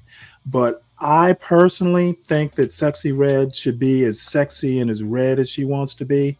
It's up to the parents to decide who that child gets exposed to. And I know you can't do it 100% of the time. But one of the things I caught a lot of guff from my son, he didn't get a phone until he was in high school. Well, I did too. I can relate. He had fairly limited access to the internet. Like, for instance, I can't recall, he didn't have a computer in his room. So, I mean, if he needed to use the internet, he either used it at school or he had one of those Chromebooks that kids bring home from school. And the Chromebook actually had the security protocols. The school, has its own security protocols. And anything I needed to do on my end from the router, I know how to get in the router and, clamp down, the types of websites he doesn't need to be on. But that's me as a parent. And I kind of know computers. I can't expect every parent to be able to do that. But the bottom line is I am a huge proponent of parents uber alles. I'm not going to blame Sexy Red. I'm going to blame the parent who lets the kids play that stuff in the house. I mean, yeah. I'm also going to, one other thing, I'm also going to blame the parent who is playing Sexy Red. I mean, true too, but I just feel like, black people need to take more accountability, especially like you instead and I of blaming the agree. white man, instead of blaming the white man for every little thing. I do not. I totally agree with that. Like I said, black culture. I think we owe the whites a little bit more respect. I don't know white shit. However, I do think that, you know, black culture starts within the four walls of the family. Blaming whites for everything, I agree, but we don't know white shit. No, yes, we do, because they helped us we be free. don't. The Republicans, the Republicans we freed don't the slave. whites. The Republicans freed the slave. If it was, if all these white people was bad, we wouldn't be free. We wouldn't be free. Once again, YNs don't know their history. We don't owe them shit. Because if you're gonna make that argument, if you want to talk about what Republicans did way back when, then you know what? You're actually making a reparations argument. If we should be thankful for something that happened 100 or 200 years ago, then they owe us. How do they owe us? If we owe them a debt of gratitude for being freed from slavery, well, they owe us a debt for putting us in slavery in the first place. Look, I don't agree with either of those. I don't think we owe white people shit. And you know what? I'll just say, hey, you know what? White people don't owe us shit either. And call it even. Look, I'm not saying that whites never had us in slavery. They did, but let's not forget that. Okay, well, black people sold us out too. Let's not forget that. Let's not keep repeating what I've already said is bullshit. If you still think that blacks ought to be grateful to whites for freeing us from slavery, well, they didn't do it yesterday. They did it 100 years ago. I don't know them shit. Just like their families didn't put me in slavery, their families didn't free me from slavery either. I get what you're saying, but the point is, I'm saying the point is that we shouldn't be anti-white when at the end of the day, like, we all need to, like, you know, work together. And I feel like the FB. I agree. We should not be anti-white. I 100% agree with that. As a matter of fact, black people should never be racist because we know what happens when people are racist. Black people should be the last people to be anti-white. We know the consequences. I'm just saying it just seems like, back to my original statement, like when I came up here, I'm just saying it seems like the racism and the prejudiceness mostly comes from the blacks. That's just what I feel like. No, and I disagree. I think whites in America invented racism. They put it into law. They taught blacks how to be racist. House slaves and field slaves. You gotta be kidding me. Whoa. Whites taught us that shit. It's in the history books. I don't think they did. Oh, you need who's to say the history? Who's to say the history even true? Hold on. You need to crack open a history book. You know, when when Thomas Jefferson got Sally Hemings, pregnant 5 times, his kids got treated special. Just read the history of Monticello, Thomas Jefferson and Sally Hemings as one example of the masses' offspring being treated better than the field slaves. Where do you think black slaves learned who the master's favorite was and who wasn't?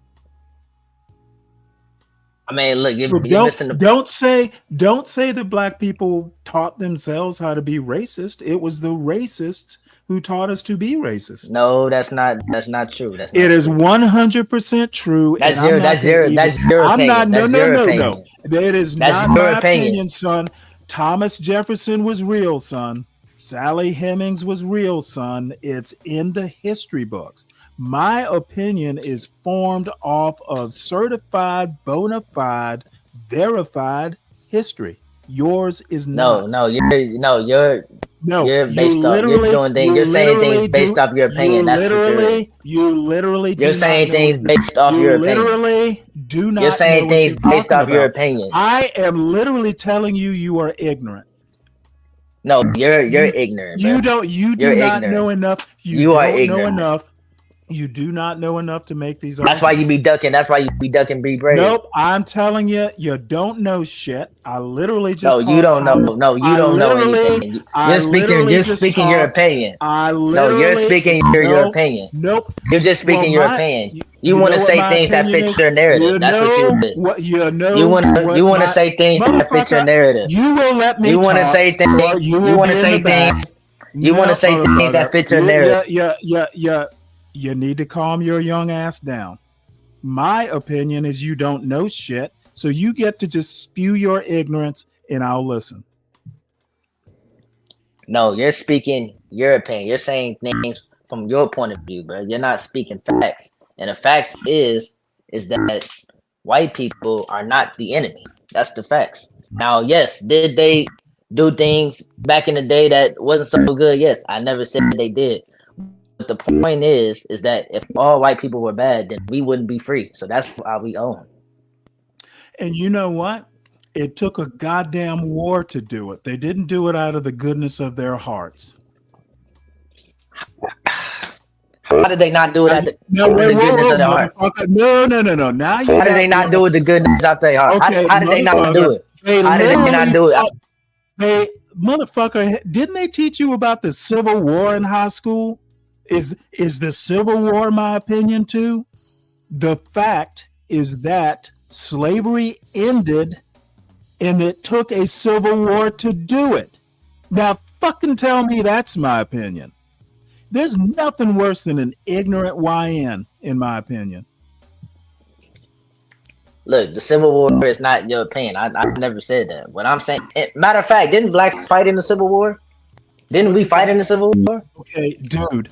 The Civil War happened no matter who fought in it. What does black people fighting in the Civil War, how does that change the fact that it took a civil war to end slavery? I mean, it did, but at the end of the day, it still was whites fighting to abolish and get rid of slavery. That's blacks fact. Fought too. You literally just said it was blacks who fought too. So you're saying are you saying the blacks were just there to fire a couple bullets, or did blacks fight to end slavery too? No, I'm saying yes. Okay, I need you to answer my question. Did blacks? I just said yes. I just said yes. Okay, well then, what is your argument? I was just saying. I think we owe whites a little bit more gratitude. And I think we owe whites not a goddamn thing. We fought to end slavery just like the whites did.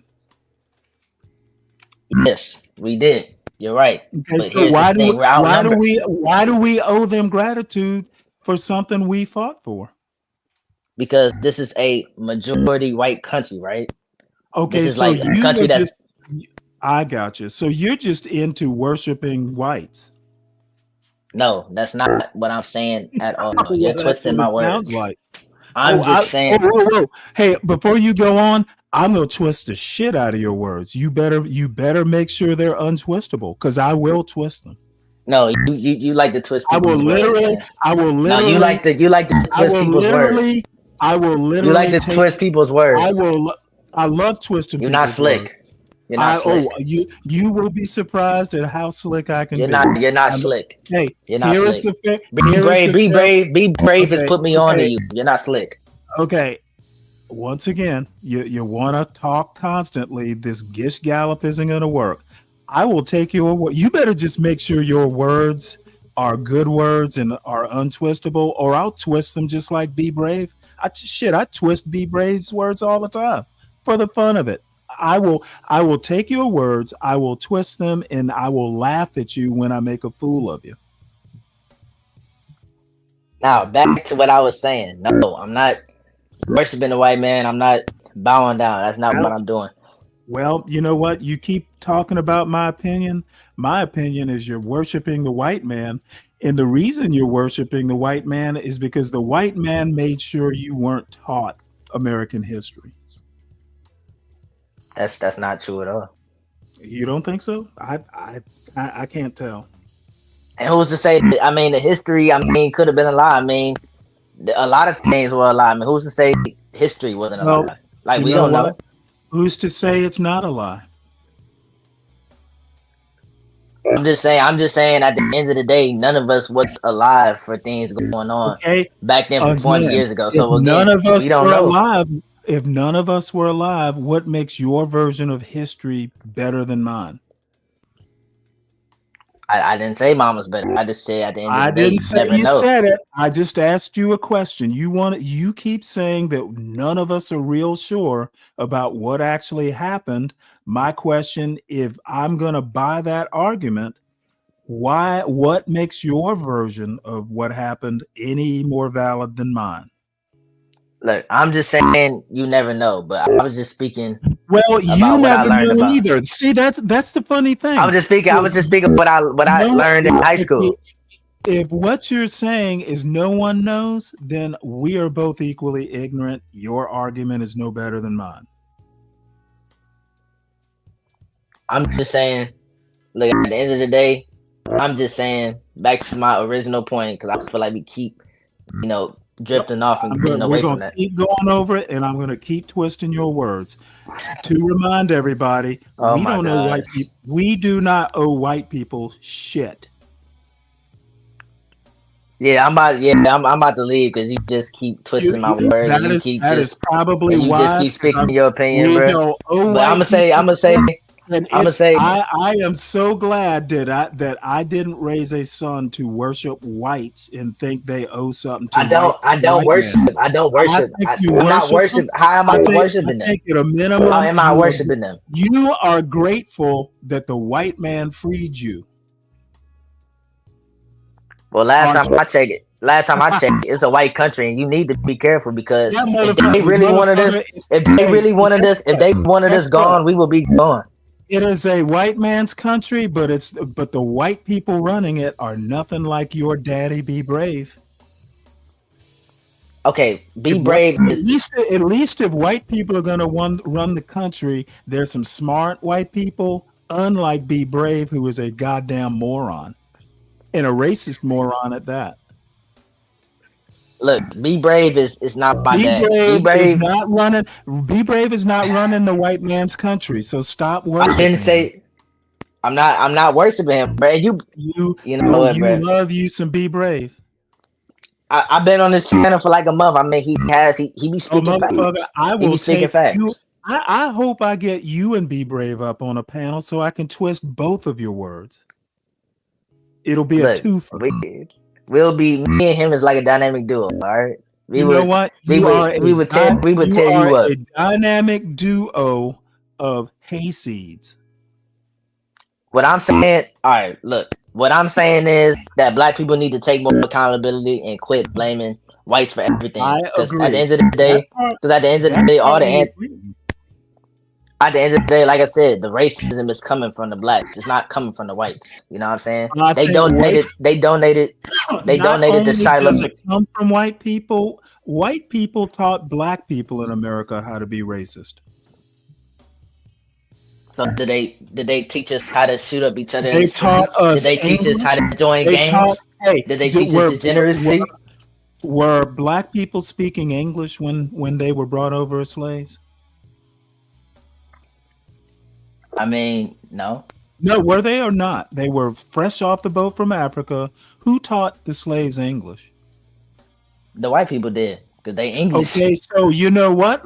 Stick with me here. So if white people taught blacks English, they certainly taught us the word racist. What evidence do you have that African slaves didn't learn racist behaviors and racist words from the racists who were their slave owners? Because I'm saying at the end of the day, black people are racist because they want to blame whites for everything. That's the truth. Well, They you don't. know They what? don't. They don't ever want to take I think accountability. at the end of the day, ignorant YNs who don't know their American history would be seduced, if not psyoped, into thinking that. At the end of the day, you really don't know your own arguments. Because if you actually knew American history, you wouldn't be arguing this tripe. And it is tripe. No, I'm speaking facts. You That's are what I'm speaking. speaking what you know, and you don't know a lot. I'm speaking.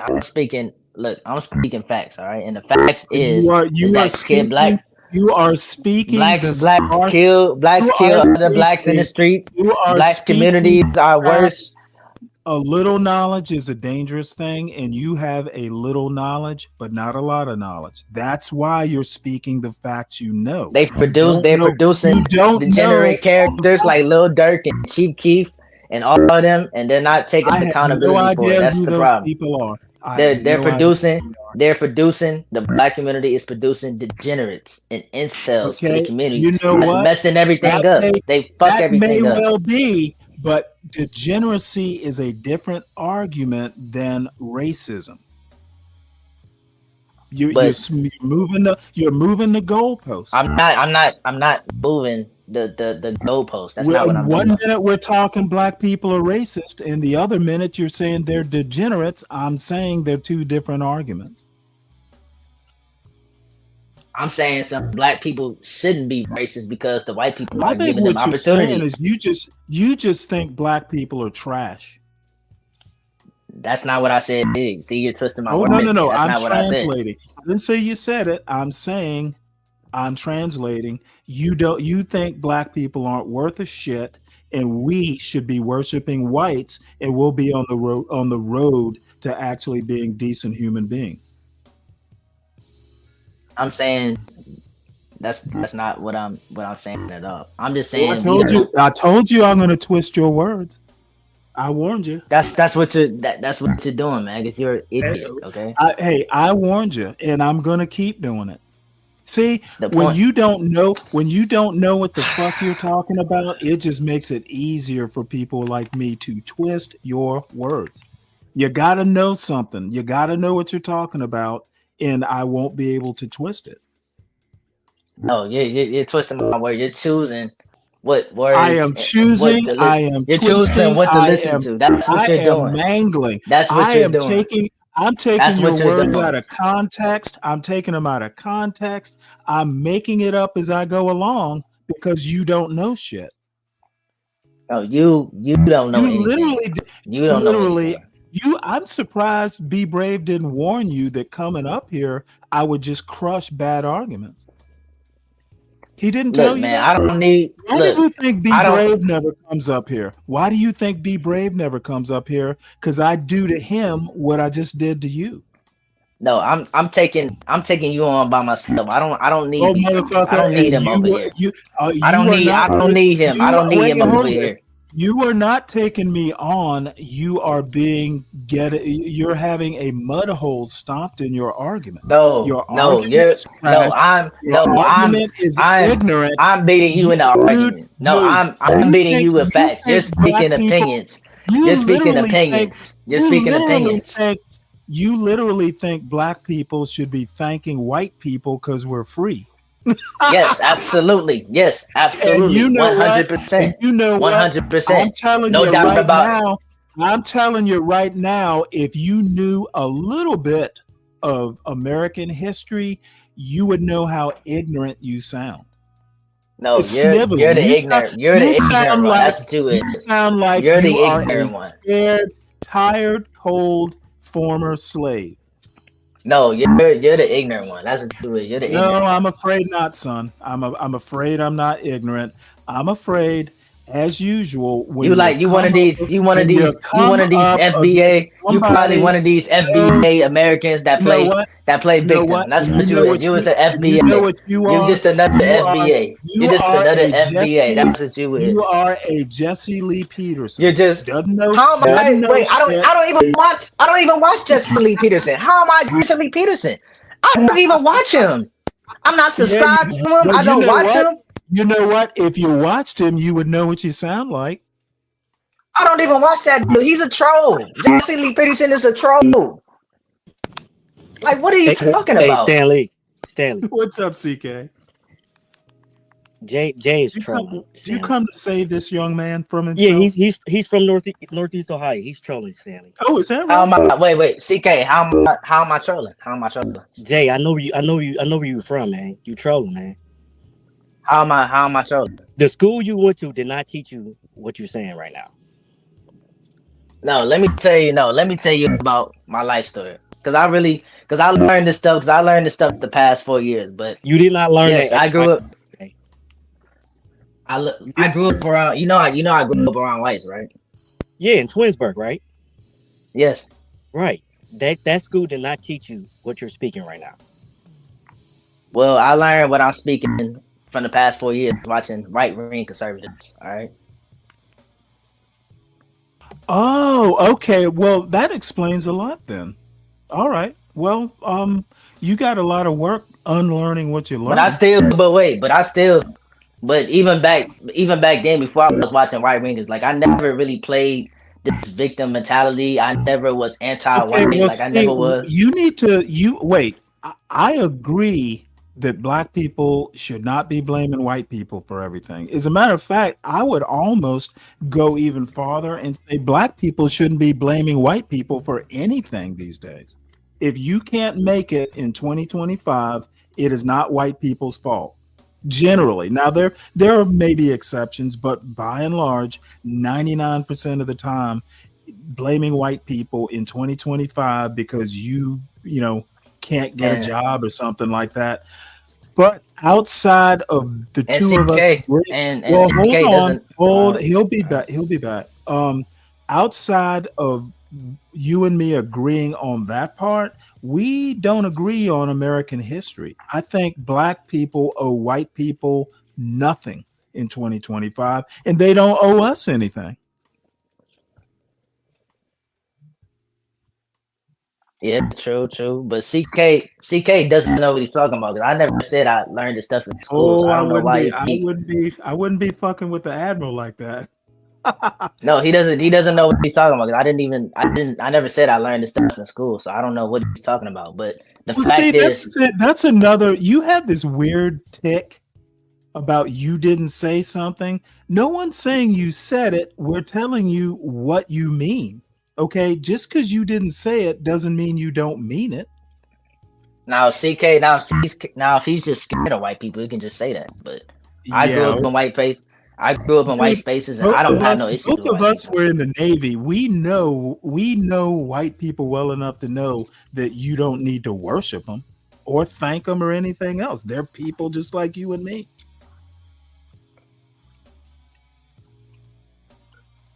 But I was just saying, like, back to my original point. I can remember. I just feel like the division, the divisiveness and stuff has came from the FBAs, like the Umars, and like the Tariq Nasheed. Okay, I know you don't watch him. I know you don't watch him. Well, let me go farther than that. Not only do I not watch them, I don't think they have the influence. Now I could be wrong because I'm 60. Can you hear me, Stanley? Yeah, I can hear you. I don't get out in these YouTube streets that much.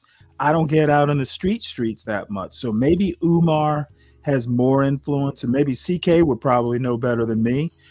From where I sit, you talk about Umar Johnson.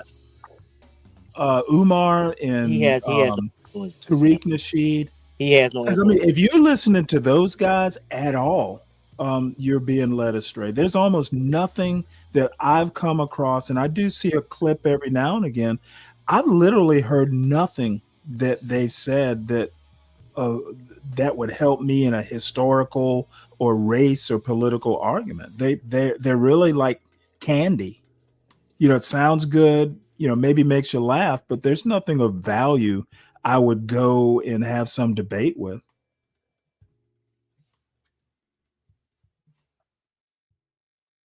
So, I first thing you need to do is stop listening to those two. Stanley, Jay grew up in a good neighborhood.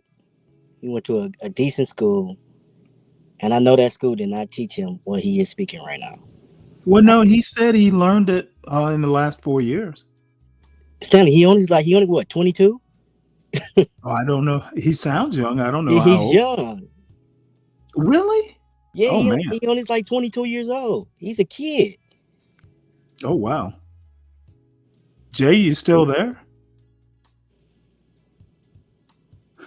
he's probably sucking on his bottle. Yeah, he's a kid. So Stanley, if he didn't learn it in high school, I know he said he learned it from right-wing media. Okay. I mean, you shouldn't be learning any history from the media. I mean, every now and again, some historian will be given an interview or something, but you really, and I know it sounds old-fashioned. Hell, I got a Kindle. I read almost like 99.9% of my books are on a Kindle, but I'm reading books. I don't go to really any sort of visual media. And even if I do, it's usually like something that, is on a topic that I've read about. But Tariq Nasheed or, like a Charlie Kirk or something, if you're listening to them and taking their historical points, please don't do that. Do yourself a favor. Stanley, all those guys are grifters. Umar, Charlie Kirkland, what's the other guy name? Tariq. They are all grifters. They just grifted. Yeah. That's it. No, and I wish Brian Nichols would come up, because Brian Nichols is my age, basically, saying we need to be thankful to white people. I'm like, you know what? If we don't have to, if they don't owe us reparations because it was a long time ago, well, the slaves were freed a long time ago. Why should we still be thankful? And the other thing is blacks fought in the Civil War, so they fought for their own freedom. So I don't get this argument. Jay, you there? Yeah, my bad. I had to take a call. That's all right. Back to CK, man. I never said I learned this stuff in school, so I don't know what you're trying to refer to. Well, he's just saying that you couldn't have learned it in school. Who would you say is your major right-wing influence? Officer Tatum. Fuck no. Oh, that's even worse. That's worse than Tariq Nasheed. There you go, Stanley. How's Brandon Tatum bad? Man, how's Brandon Tatum bad? From grifters, man. You get your Well, let me put it to you this way. This dude hasn't been a police officer in a decade or more, and he's still calling himself officer. Dude played football. I don't even know that he finished college. The dude is, back in the day when I was in high school, we would call people like him muscle heads. It's like he doesn't have a brain. He's a football player. He's a jock, and God gave him a muscle for a brain, but not a real brain. Dude is a moron. Jay, how old are you? You like what, 22? No, I'm 23. 23? 24 in August. Yeah, man, you need to go join the military or something. Oh, go see the world. Who else I watched? I watched the Hodge twins. I watched Anton Daniels. Yeah, stop, Jay, stop. Well, let me. What's wrong with Anton Daniels? Jay, I need to be. Can I ask you to do me a favor? I need to take care of and these are gonna be black conservatives, like Glenn Lowry, or even somebody like John McWhorter. Go read Thomas Sowell. Go read Walter Williams. Go read there are Jason Riley. There are a lot of smart black. I need you to go on YouTube. Look up Wilfred Riley. He is the smartest black conservative I can think of. And I don't agree with his politics a lot, but he is whip smart. You need to read him. I'm gonna head back to the text, Danny. I gotta head back. Okay. All right, take it easy, CK. Don't be going to the Hodge twins or any of those guys. Go to actual smart black conservatives. I don't agree with their points of view, but I do agree that they can at least make good arguments that I can't defeat. At least most times I can't. And if me and a Glenn Lowry, if I were even in his league, if he and I were debating, we would probably agree on some things, not agree on others. But what we would agree on would just be like our interpretation of facts. You know, it might be a glass and I say it's half full, he says it's half empty, but at least we would agree that it's not a full glass of water. You know, we might debate why it's not a full glass of water, but we agree that the glass isn't full. You really, and I'm not a conservative, but I need you to go and I need you to wean yourself of Tariq Nasheed. I need you to wean yourself of Officer Tatum. You need a Glenn Lowry in your life. You need a Wilfred Riley in your life. You need Thomas Sowell in your life. You need Walter Williams in your life. Please, if you're going to do black conservative, go to actual black conservatives who many of the times they have I mean, okay, I can understand like sometimes the high twins and Brandon Tatum, they may say things that, you know, that it may go a little too far. But how do they they be speaking facts. They be speaking facts. They are no. Look, they may be there's facts and there's why the facts came to be. Okay, why are blacks primarily in inner cities? Okay, the fact is they're there, but aren't you curious as to how they got there? Why they continue to be there? Why because they don't work. There? They don't work hard. No. That's what a Brandon Tatum. That's the easy answer. The hard answer is going to take some work to know. And look, as an older black guy, I'm not a conservative, but you can do better than Brandon Tatum. You need a Glenn Lowry. You need a Thomas Sowell in your life, please. If you got to be a black conservative, at least be a black conservative who knows what he's talking about. All right, do you at least respect Anton Daniels? He's like pro-black, ain't he? You don't respect Anton Daniels? I respect him. He's in Detroit, like he's from the inner city. He's from Detroit. I respect him more than I would someone like the Hodge twins. All right, I mean, I can respect that. That's a fair point. But Anton Daniels is a YouTube content creator. He's not a historian or an economist or a linguist. Wouldn't you consider yourself a YouTuber since you're on YouTube? Yep. And I'm not an academic. Most of the guys that I talked about were academics.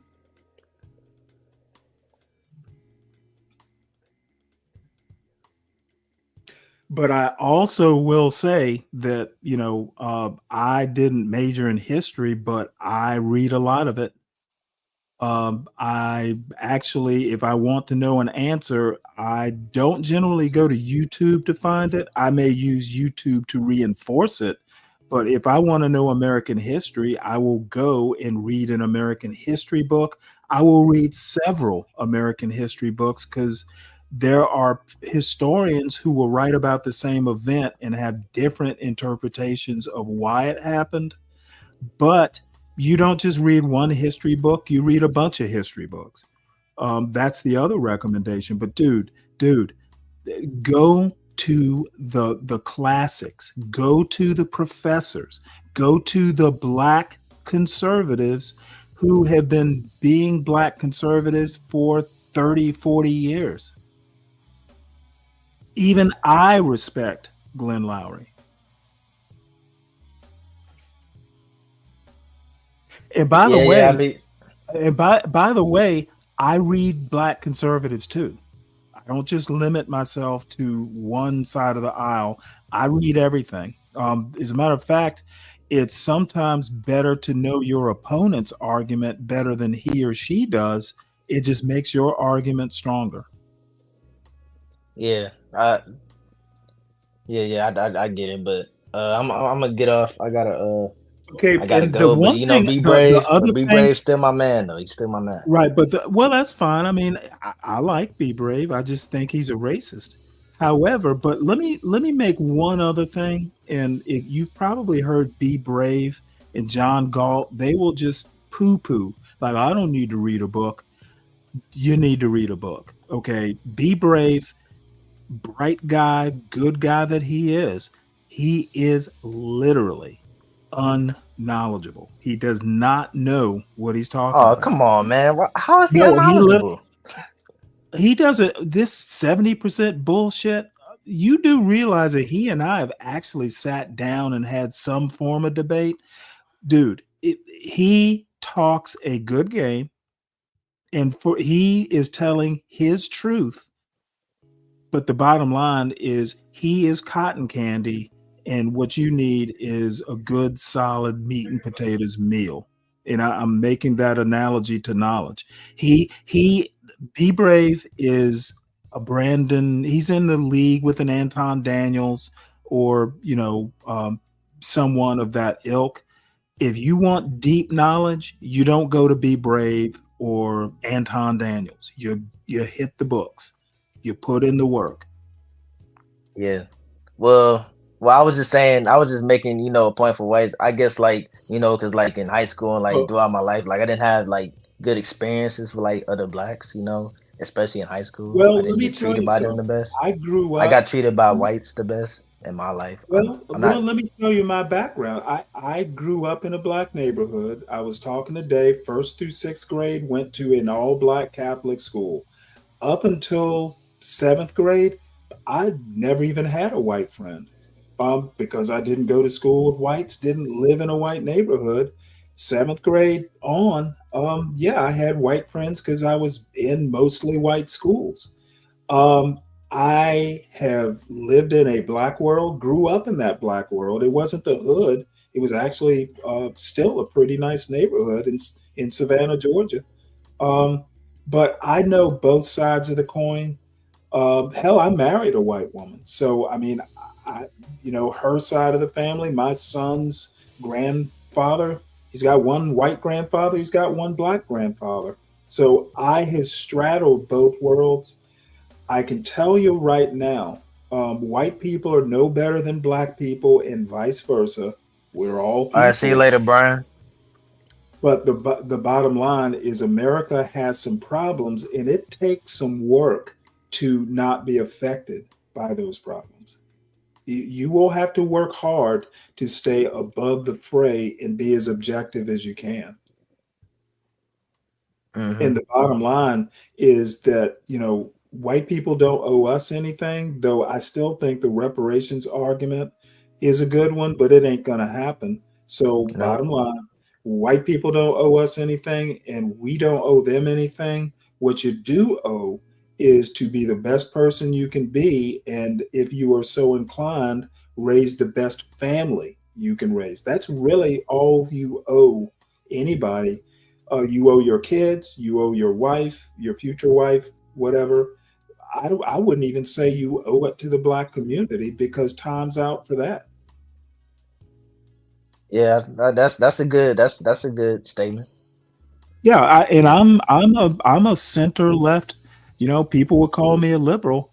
I'm not into I don't represent the black race. And if something happens in Chicago, like a high crime rate or some murder, that's no reflection on me. I don't live in Chicago. Why would I care? That's for people who live in Chicago to deal with. Now, I mean, I care because I don't want to see any human being, hurt or anything like that. But I don't live in Chicago. Half the stuff that goes on in Chicago, I don't even know about.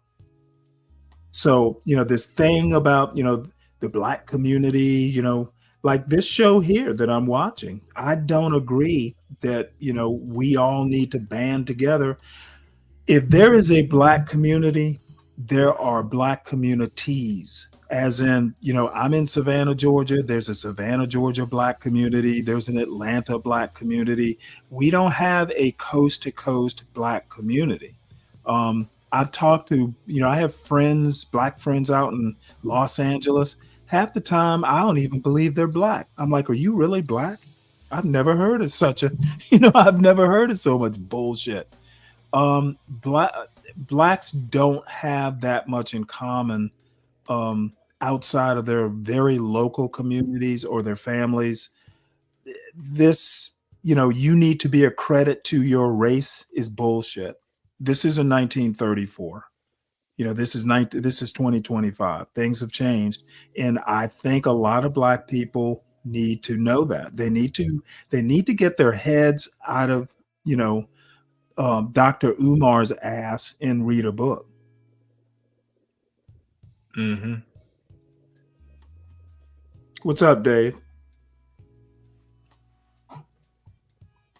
But again, please hit all these people are on YouTube. I'm talking about Glenn Lowry, Walter Williams, Jason Riley's a younger guy working for the Wall Street Journal. There are plenty of Black conservatives, and especially look up Wilfred Riley, please, and come back. If you need books or referrals or, you and I can watch the shows on this channel. Wilfred Riley, I highly recommend him. And believe me, you will like him. No, I'm going to take them out. I'm going to see what they're talking about. But I'll see you later. Okay, take it easy. What's up, Dave? Not much. I've been doing work all day. This is bullshit. Well, I've been doing work too. I see you up here. Handling the reluctance. I see, huh?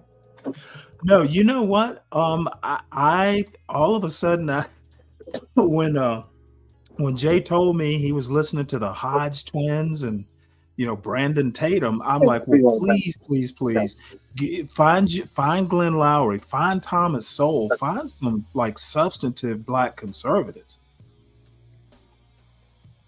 Yeah, it's kind of hard to figure out where to start. I used to be a Democrat, and then I grew up. You got to start with the older, tried and true academics. They are Black people who are conservative, who have written books on Blacks and conservatives. Go to them. Why did you send them Hood Conservatives way? Because I think Hood Conservative. I don't think Hood Conservative. I think Hood Conservative knows what Hood Conservative. Hood Conservative knows about Hood Conservative's life. I'm not convinced. You would have put them in the fascist department. I like Hood Conservatives' takes on a lot of stuff. Okay, well, Hood Conservative knows a lot about Hood Conservative's life. I wouldn't even call him a conservative. Yeah, he's more to the right. Yeah, well, fascists are not conservatives. Oh, I mean, they may have some conservative views, but I wouldn't call them a capital C conservative.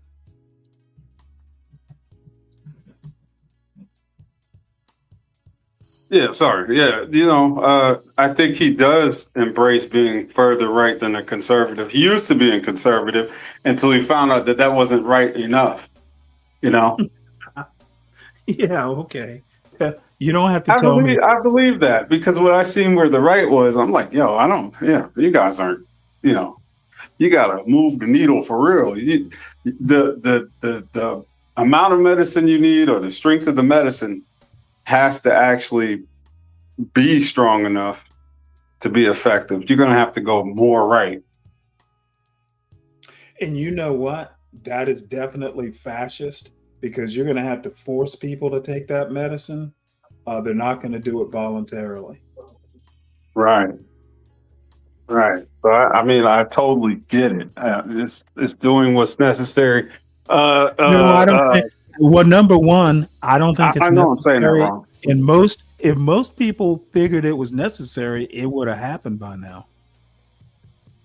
There's a contingent of guys more far right than me, and I'm not talking about racists. Just talking about guys who believe that it's just not enough. Like the Trump's position is it's light, it's diet, it's watered down. As long as they think it and they don't have power enough to enact it, I'm good with that. They can think it all they want. Yeah. That's the fear of the left is that those guys who think that there's a fix that needs to be put in don't get the power to do it. And that's all they try to do is play defense. You would be absolutely wrong, because there are people on the left who want to do the same thing that those guys on the right want to do. It's just that their politics are somewhat different. The farther reaches of the left and the farther reaches of the right, that's why I'm not really into extremes. Both would need force to take over and get what they want. Okay, there is a right equivalent to the left and vice versa, and believe it or not, there's overlap. Well, I consider myself. I've talked about horseshoe theory before. Well, yeah, I consider myself a contrarian to what I know, to the things I know or I've seen. CKJ, I truly appreciate this. Is a high compliment from a guy like you. Thank you very much. Yep. It's CK, you've done it yourself with junior sailors. Sometimes you got to beat them up a little bit, and then you gentle up, and then you guide them. Because I don't have a problem with Black conservatives other than their viewpoints. But you know what? SKC is the perfect example of a smart Black conservative who is probably more right, than I would like. But you know what? Again, we will both agree that the glass isn't full. Our problem, our disagreement is going to be explaining why it's not a full glass of water. Although SKC does not say, he does not consider himself a conservative. Yeah, he probably considers himself a fascist too, right? I can't answer that for him, but nah, I don't think so. I don't think that either. Let me answer for him. I know you want to have a lot of fun with your interlocutors, and however you can get them to fall out the clouds, I know you'll shake the tree. Yeah, well, I think people don't really understand. I told Jay I was going to twist his words. I told him I'm going to have fun doing it. But you know what? In the end, I think it wound up being a productive conversation. Hopefully he does get off that Hodge twin stuff and gets into some real conservative thought. Because that's the whether I agree with him or not, you can't say it's not conservative thought. It's not conservative opinion. It is conservative thought. They can prove out their arguments, and you cannot defeat that. I respect. I actually missed that part of the show. I was under siege by a supervisor, and I didn't get to hear most of it. So I'm gonna have to go back. To be honest, it wasn't anything that special, but I did have fun. All right, I'm gonna go on mute. I got fake work to do. Hold on. Okay, I'm going to go ahead and start this up because I was actually kind of enjoying this. But here's the special part of that. 380 people, 53% are Black, 57% reside in low and moderate income neighborhoods, 42% are women, have invested on average $2,270 and own those properties with us. That's what's special. So I just want to be clear about this. So the SEC allowed for crowdfunding mechanisms. So we have a new sort of certified investor class that were created, and you're going literally door to door asking people. When's the last time someone knocked on your door and asked you to want to own something in your neighborhood? Right. So we meet in church basements, in apartment building common areas, in the public library.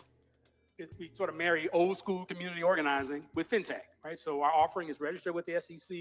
All the materials are posted online on the platform. People can download the income statement, download our firm resume, download the projections, download the rent roll. It's funny, I was at one church meeting and this old lady came up to me and she said, well, baby, I printed out all 92 pages of your offering. I didn't even know you could print it out, right? But part of that is standing, chest out to community saying, here's what we're doing, here's why. Yeah, I'll be right back. $2,000, it's not a lottery ticket. It's not going to be worth $2 million, but you're going to get a rent roll. You're going to understand what it means to invest. You're going to get a return. So people invest with us because they want their neighborhood to be better, but they also want a financial return. That's what's fun. Now, Malik, when I ask people the basic question, what is Black Power? Now, those are the folks who are generally well-heeled in my house. The folks when I talk to people who are less than a college degree, lower income, they said to be famous and to be rich. And I do critique the famous folk in my book based upon the grounds of some of the comments that you heard on the film. How did you move from an actor to someone who's investing in community? And how is that informing the rest of your work? So not an origin story, but how do you get involved in it? Good evening, family. First of all, the suit, the periwinkle. Yeah. That's periwinkle, right? I called it a cherry blossom. It's special. okay. It's now it's Andre Periwinkle. And your son. Beautiful magic, man. My start in community started when I was his age. So I was a kid who was misunderstood by educators. I was a kid that was sat in a corner with a dunce cap at 12. I was a kid who was tested because of my mettle and my inquisitiveness. And so my passion for education actually started as a young person. So long before I was doing film and television, I've been doing community work. I started as a teenager. Started tutoring kids in after-school programs. In Harlem, by 19, I was working in 13 high schools around New York City, using art to engage young people, to help them find their voice, help them have agency. It was through my work in community that I found out about my first audition not my first audition, but the audition that led to Cool Runnings, which led to New York Undercover. So even when I did New York Undercover, that was an extension of my community work in my mind. I was a father and I was a cop. It meant I was taking care of community, and it meant I was taking care of a young son. And so there were things that I did deliberately. If you recall the show, how often I would kiss my son. I actually noticed, no disrespect, but I noticed the embrace you gave your son. Me as a dad, I was thinking he's going to kiss him on the forehead. Not that, again, not a judgment, but it was a choice I would make as an actor because I didn't get that as a kid from my father. So I knew if I represented that perspective, it could transform lives. So my whole journey in the arts has always been rooted in how do you transform community? And so there's tremendous power in storytelling, whether you're the griot in the old traditional African way, or whether you do it through music or dance or art. Film is incredibly powerful, right? Even what you shared with us, right? It feels different, right? When we see ourselves on a large screen or in black and white. And so my work in development really began growing up in the hood. We grew up in Mitchell-Lama housing in Harlem, affordable, lower and moderate income housing co-ops. So although, that was probably my fourth place I lived by the age of 7, but my father took tremendous pride in ownership. And we lived in a development that was actually first developed in the 60s, 1968. It opened in 1974. My father was on the 1199 Hospital Workers Union. They were a sponsor, which meant they were the developers of the property. Growing up in Harlem in the 70s and 80s with dope fiends and empty lots, I was a kid who used to dream about being a billionaire so I could put buildings there. My mother had a deep passion for architecture and design, so I grew up with a certain aesthetic sense. I didn't know it was called development when I tried to do my first deal at 17 and have a BMX track built in Central Park.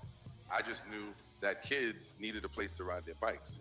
So when I had the opportunity to have a seat at the table in the development game in 2007, I first started buying real estate in the 90s. In my 20s, but there was a brother I met on the set of New York Undercover named Dan Bythewood. His cousin Reggie Bythewood was a writer on the show, and I was actually raising money for a theater project at the time. And I reconnected with Dan, and he had bought 14 acres in the west side of Baltimore. And he said, if you want to learn the game, come to Baltimore. So I started in 2007 with Dan. I learned about ground up development. The educator background, the artist in me always felt I got to teach people this as I'm learning this. So back when Instagram, you could post 15-second videos, I was posting 15-second videos about my journey in development. Shorts, I'll try to keep it short, but 2018, I'm shooting a show called God Friended Me, and I'm playing a real estate developer of affordable housing in Harlem. And we're on set on a construction site in Bushwick, and there's film cameras. But at the same time, we're developing in Baltimore. And so my life is converging. And so a few days later, we're shooting in downtown Brooklyn at the Navy Yard at Steiner Studios. Across the street, a friend of mine is developing an entire city block. And I'm thinking about people in the projects. Say, how many people in the projects walk by film sets and construction sites every single day and have no idea about outer space? I'm in both spaces. I want to find a way to bring real estate filmmaking and young people together. And I shared that vision with a woman named Leslie Ann Dunn, who is now my chief of staff. 2 days later, she sent me a deck. It said, I build New York. So my thought became a thing. And I took that deck and I shared it with my friend, the developer. He says, you know what? And he's a Jewish third-generation billionaire in New York, RXR, Scott Reckler, if you know who that may be. He said, let's have lunch and talk about it. And so we had lunch, and he said, I want to fund it. And when he said that, I said, you know, I'm going to shoot a documentary about my journey pursuing my first development deal in New York. I'm going to take 7 young people of color. I didn't actually have a number. I knew I wanted to take young people on the journey with me as I pursued my first development deal in the city. And then that became something called a real estate mixtape, which is a 10-part doc series about my journey pursuing development. The I Build New York project became a curriculum that we introduced to high school students. We have partnerships with Pratt and Johannesburg School of Architecture and FAMU. And in the last 3 years, I've been to 51 cities in 6 countries. So we have real estate development projects, we have education projects, and we have media projects. But the tip of the spear has been the media and the storytelling, the power of your book. So as you know, because you're one of our guest speakers, May 9th and 10th in New York, we do an activation called Flipping the Hood. And Flipping the Hood is what you're doing in this room at scale, meaning when we can bring thought leaders across industries that are in spaces that were woefully underrepresented, and we intentionally open our Rolodex and say, you know what, I'm gonna put you on, I'm gonna create an internship for you, a JV with you, you're gonna learn about AI, crypto, supply chain, contract, federal contracting. We can, what you said at the end about the collective, that's what it is, right? So my journey, it really come full circle. You know, I'm 57, like 41 years ago, I was a 16-year-old thinking about these things. And so the fact that I'm here with you in this esteemed panel and we're all doing this work, we have to tell these stories, we have to amplify them, and that's what happened. Yeah, man. Now, Angel, this is a powerful being. One of the goals of that we have, as you heard Ty say, is to increase the share of employer firms. Why I'm very focused on commercial real estate, it generally is easier to do when you own the properties. That when you can control the properties, you're not worried about rents every season. Can you just tell a little bit about your story and who you are and what the Spice Suite is and what you mean to DC? Peace, y'all. I'm Angel. So I own Black and Forth, which is it's a few different things. It's a real estate holding company. It is also the name of a strip mall that I own in DC on a block that I purchased in Northeast. I redeveloped it using retrofitting shipping containers to create affordable commercial space for Black women who needed salon space in DC. And it is anchored by the Spice Suite, which is my spice shop. I call it like the Black Williams-Sonoma. So my motto is we got food at home. And so everything you need to create fun, sexy meals at home are what we have at the Spice Suite. But Black and Forth, like I've never done this before. But Black and Forth is also the name of my business model. About 10 years ago when I started the Spice Suite, I created this model where I would allow Black business owners to pop up in my space and sell their products for free, because I recognize that sometimes Black business owners simply need space and opportunity. And I had space and I could provide an opportunity. And so I gave them that. And so when I started doing these pop-ups, there would be a few of the women. It was open to Black men and women. The only criteria was that you were Black and had a product that was handmade or uniquely sourced. And I would have these women who would repeatedly ask like if they can come back and pop up again and again. And I was like, sure, you can pop up again. And then at some point they wanted to pop up maybe for the 4th or 5th time consecutively. And I was like, yo, look, my son has a hockey game. So can you run the store for me while I go to my son's hockey game? And so one of the girls, the first woman who agreed to this, she was like, I would love to. And so I wondered how many other Black people will go on this journey with me where we actualize cooperative economics, right? And we create a new business model where we can sustain brick and mortar spaces in a city that's as intensely gentrifying as DC is, and commercial spaces are so expensive. And at that point I was renting space, and I started to create that. And now I have 25 Spice Girls that help me run my business. And I would do these interviews and I would talk about this model of us bartering. And I would say I'm bartering with Black women, and I have this thing where they get to use my space because while they're popping up, they help run my business. And I got a call from the legal department at the U.S. Department of Labor. And they were like, hey, so we heard that you barter, but we don't see anything represented in your relationship with the IRS. And I said, April Fools, because I lied, clearly. Because if the IRS is involved, then clearly I'm lying because I don't even know them. Like, why would I don't owe them money. So I'm like, and he's like, no, I'm not trying to catch you up. I promise. Just tell me more about your business model. And so I explained it to him, and he said, I think at the time, he said we have about 5 different legal employment types as defined by the DOL, and your model actually doesn't fit any of them. And I was like, well, what does that mean? And he was like, do your thing. And we hung up. After that phone call, I realized though that if nobody is doing what I'm doing and not doing it for Black people, then I need to create a name for it. And I need to trademark it. And so I trademarked it, and I called this exchange of going back and forth with Black business owners, Black and Forth. And so when it was time for me to purchase commercial property and expand what I was doing, I named that strip mall Black and Forth, because I wanted people to have a conversation about what it means to go Black and forth with Black people intentionally, and not hide the fact that it's a Black business and it's for Black people. Now, I want to get into some practical solutions, but I just wanted, particularly Lanier and Lisa, to chime in on this. The work on commercial development has to go hand in hand with housing development. My theory is if you can address sort of main streets, then you can rally the communities around it. How are housing developers and commercial developers getting along? I love housing developers.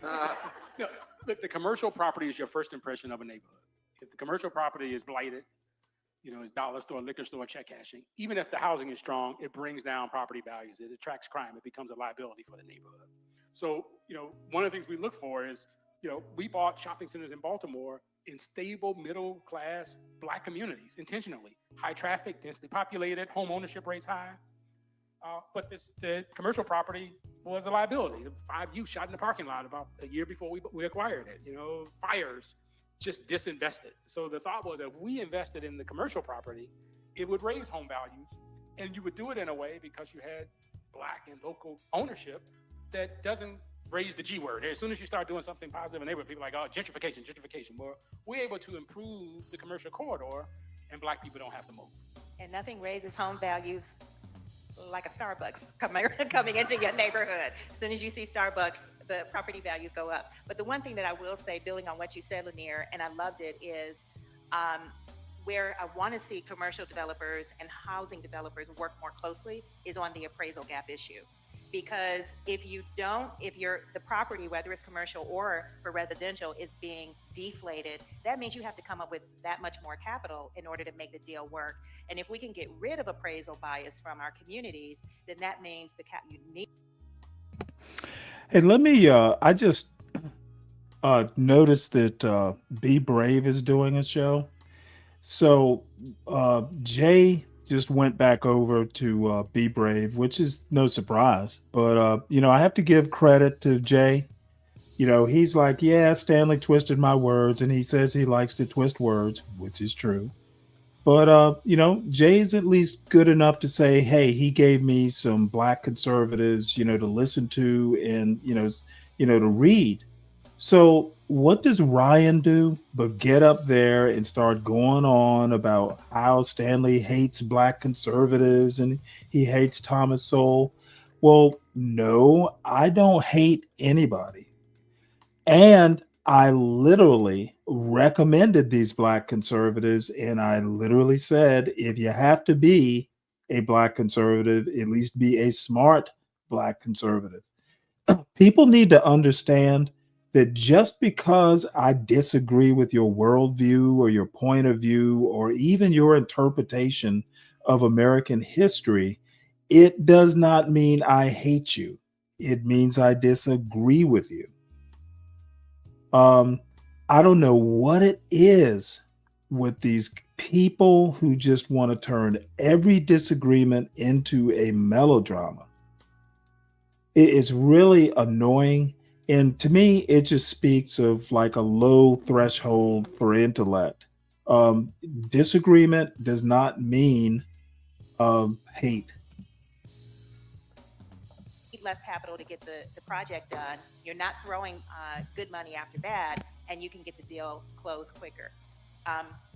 The other thing that I think is so wonderful happening in so many communities is the sort of the intentionality of combining the commercial spaces with housing space. You have to have mixed use so that you can support new entrepreneurs that are coming into the community.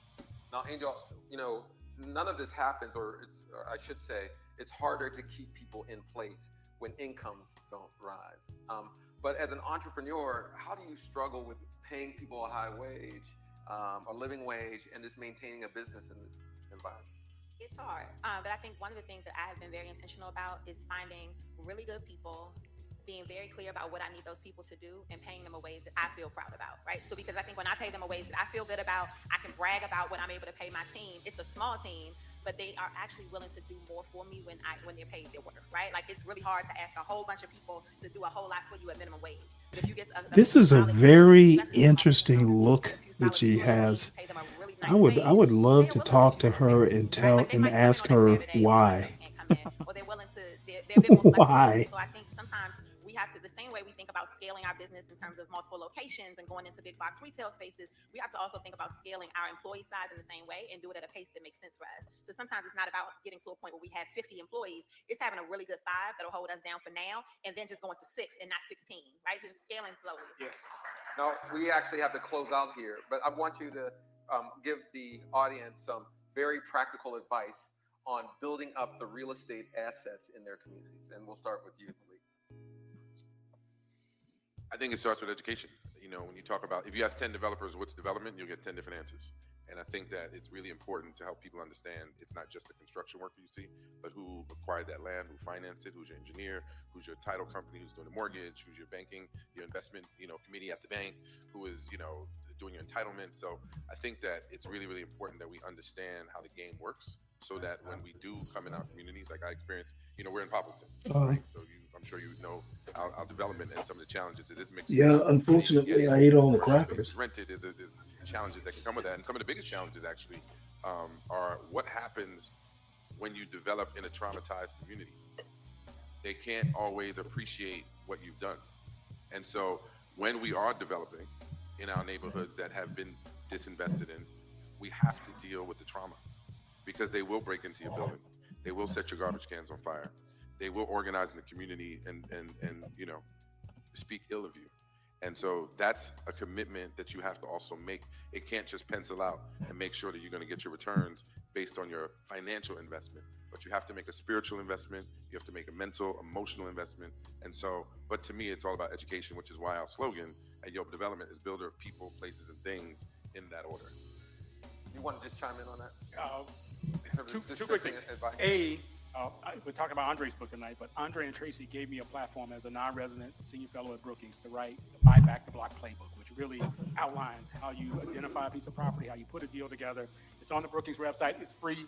Please download it, and thank you, Brookings, for that opportunity. Secondly, I just want to mention capital, right? It would be a missed opportunity to not talk about how hard it is to get patient, flexible equity and equity-like capital, right? So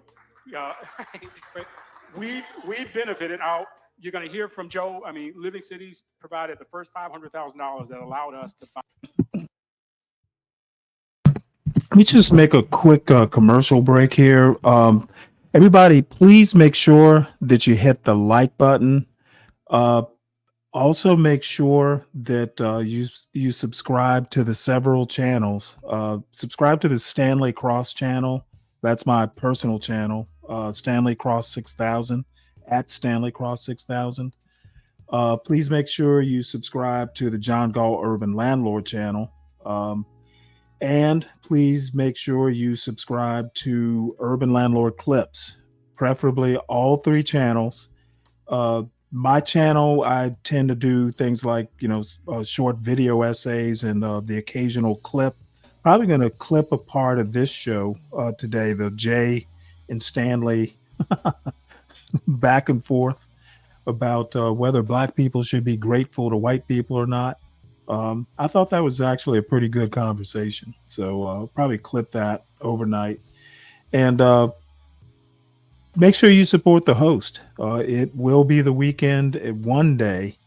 And please make sure that, you help me out with the news subscriptions and the magazine subscriptions and the, various subscriptions I do for news.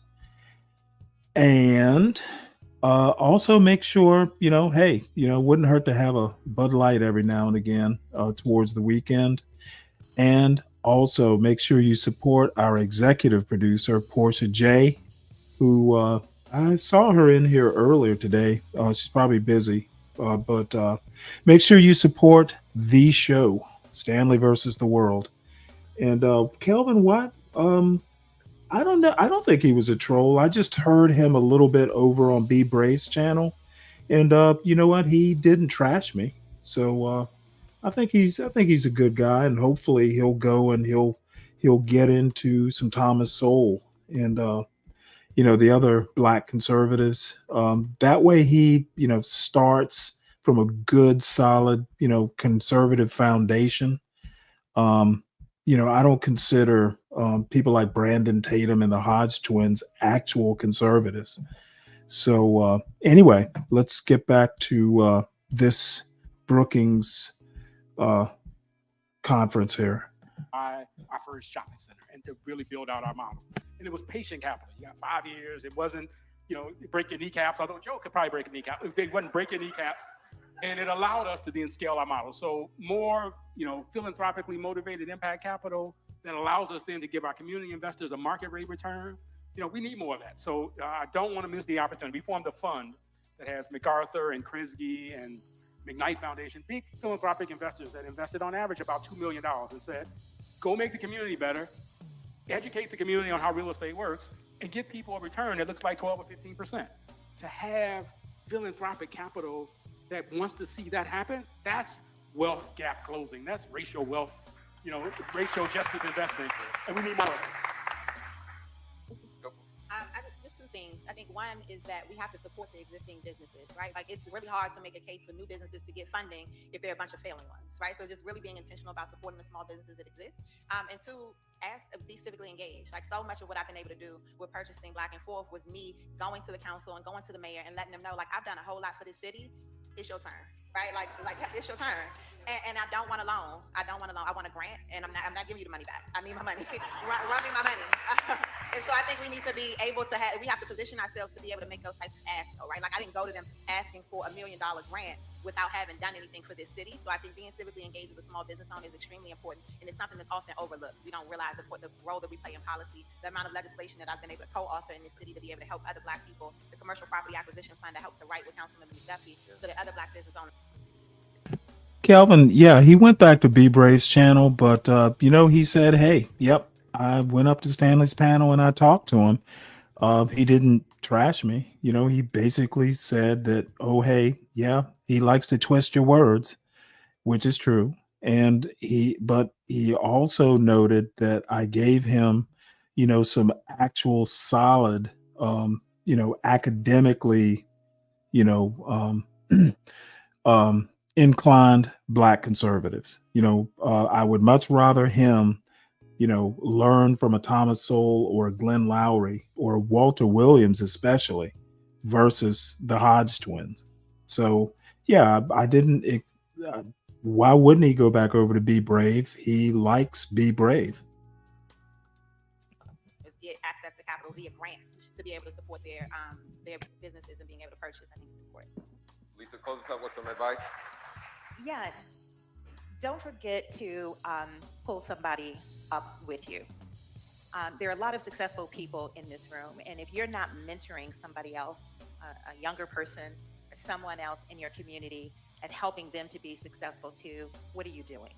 So mentor somebody else, help somebody else to follow in your footsteps and be as successful as you have been.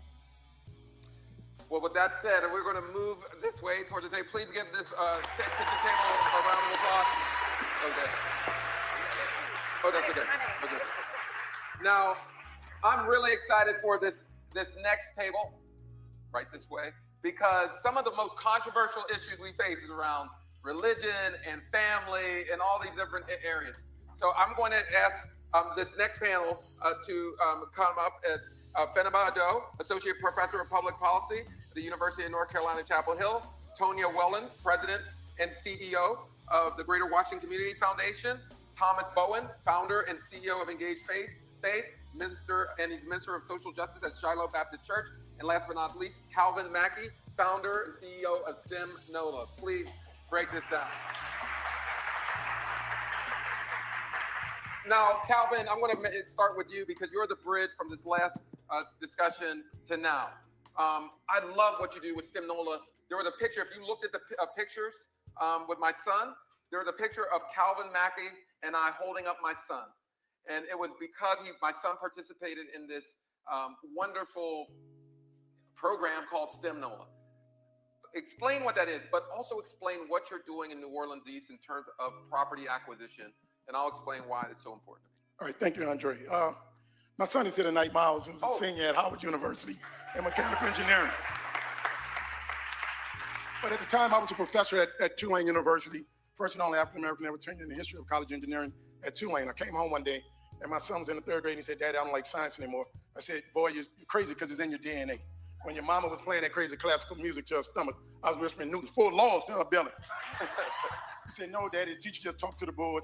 I don't like it, so I had to fix that. So I went in the garage, started doing all these hands-on activities. My other son came in the garage, the little boy next door came in the garage. Before we know, we had 20 kids in the garage.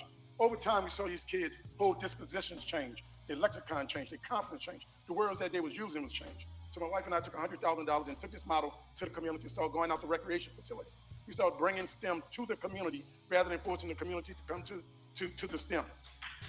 And we realized we could not charge. How can we charge something to people who otherwise they didn't even know what it was? We had to create a value proposition. And somebody said earlier that storytelling is powerful. I would never forget watching, I believe it was BET Comedy Show, and I believe it was Steve Harvey made a joke about black people don't do science. I never forget watching Chris Rock, and he made a joke about his neighborhood, said there was only 3 affluent people in his neighborhood, Mary J. Blige, Eddie Murphy, and Jay-Z. And he said, you know how many tears Mary J. had to cry to live in this neighborhood? He said, you know how many movies Eddie Murphy had to make? You know how many killer rappers Jay-Z had to make? He said, the person that lived next to me is a dentist. Not a dentist that created teeth, not a dentist that created, dentures, a dentist. So in the last 10 years, by bringing STEM to the community, we've engaged over 250,000 young people. We've engaged over 3,000 college students, put over $5 million in the hands of primarily black college students in the city of New Orleans, and engaged nearly 3,000 STEM professionals, volunteering, engaging kids in the community. Last year, we engaged 41,000 kids in 14 states and 36 cities, and now we are building a 30,000 square feet, $15 million STEM center in the hood of New Orleans East of New Orleans. And that is important because everybody will sit there and some people are going to say, well, STEM is not for everybody. And I say, well, damn, football ain't for everybody. And basketball ain't for everybody. But we live in a nation that makes sure every black and brown boy touches the football before the age of 4 and nobody say a thing. And when they go to school, they got access to football and basketball. When they come out of school, they have access to football and basketball. You know how long it takes to make a damn football or basketball player?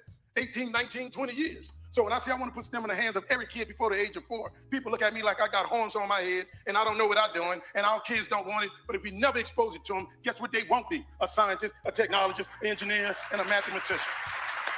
Woo. Now, Fenaba, I'm going to pitch it to you because there's so much conversation about not a lack of marriage in the black community. And I can't turn on a podcast or listen to an interview where it's not what black women are bringing to the table, what black men are doing. I just really feel that's just a horrible way of looking at these issues. Can you explain your research and what you found when it comes to marriage?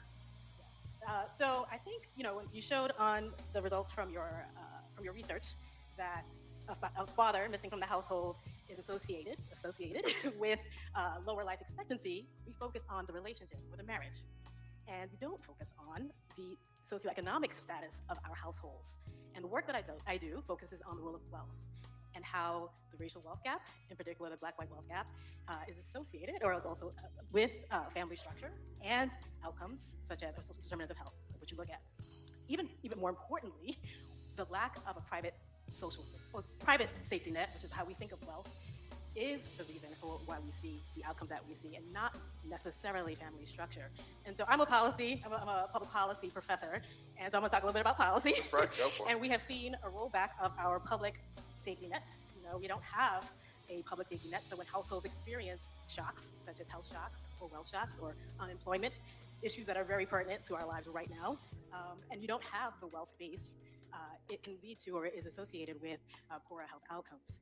And so we really are focused on the wrong things. Right. And I want us to think about the lack of wealth within our communities and how a lack of a private social safety net coupled with a lack of a public social safety net, it really, really is associated with the poor outcomes that we are talking about today, and how when we can increase a private safety net through policy, which is what we talk about a lot in my research, how we can think about how we can build wealth within our society, both through market mechanisms, but also through policy, really is the key to strengthening our families and strengthening outcomes. So now I want to turn to Thomas, because this is interesting, because it's in the church where I hear more people complaining about marriage than any other place, or the lack or the marriage would solve many of the problems.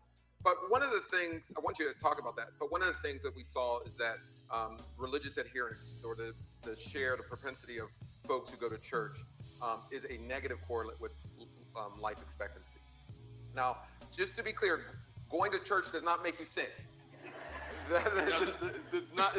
I mean, there are folks who are more overweight who go to church. There is that fact.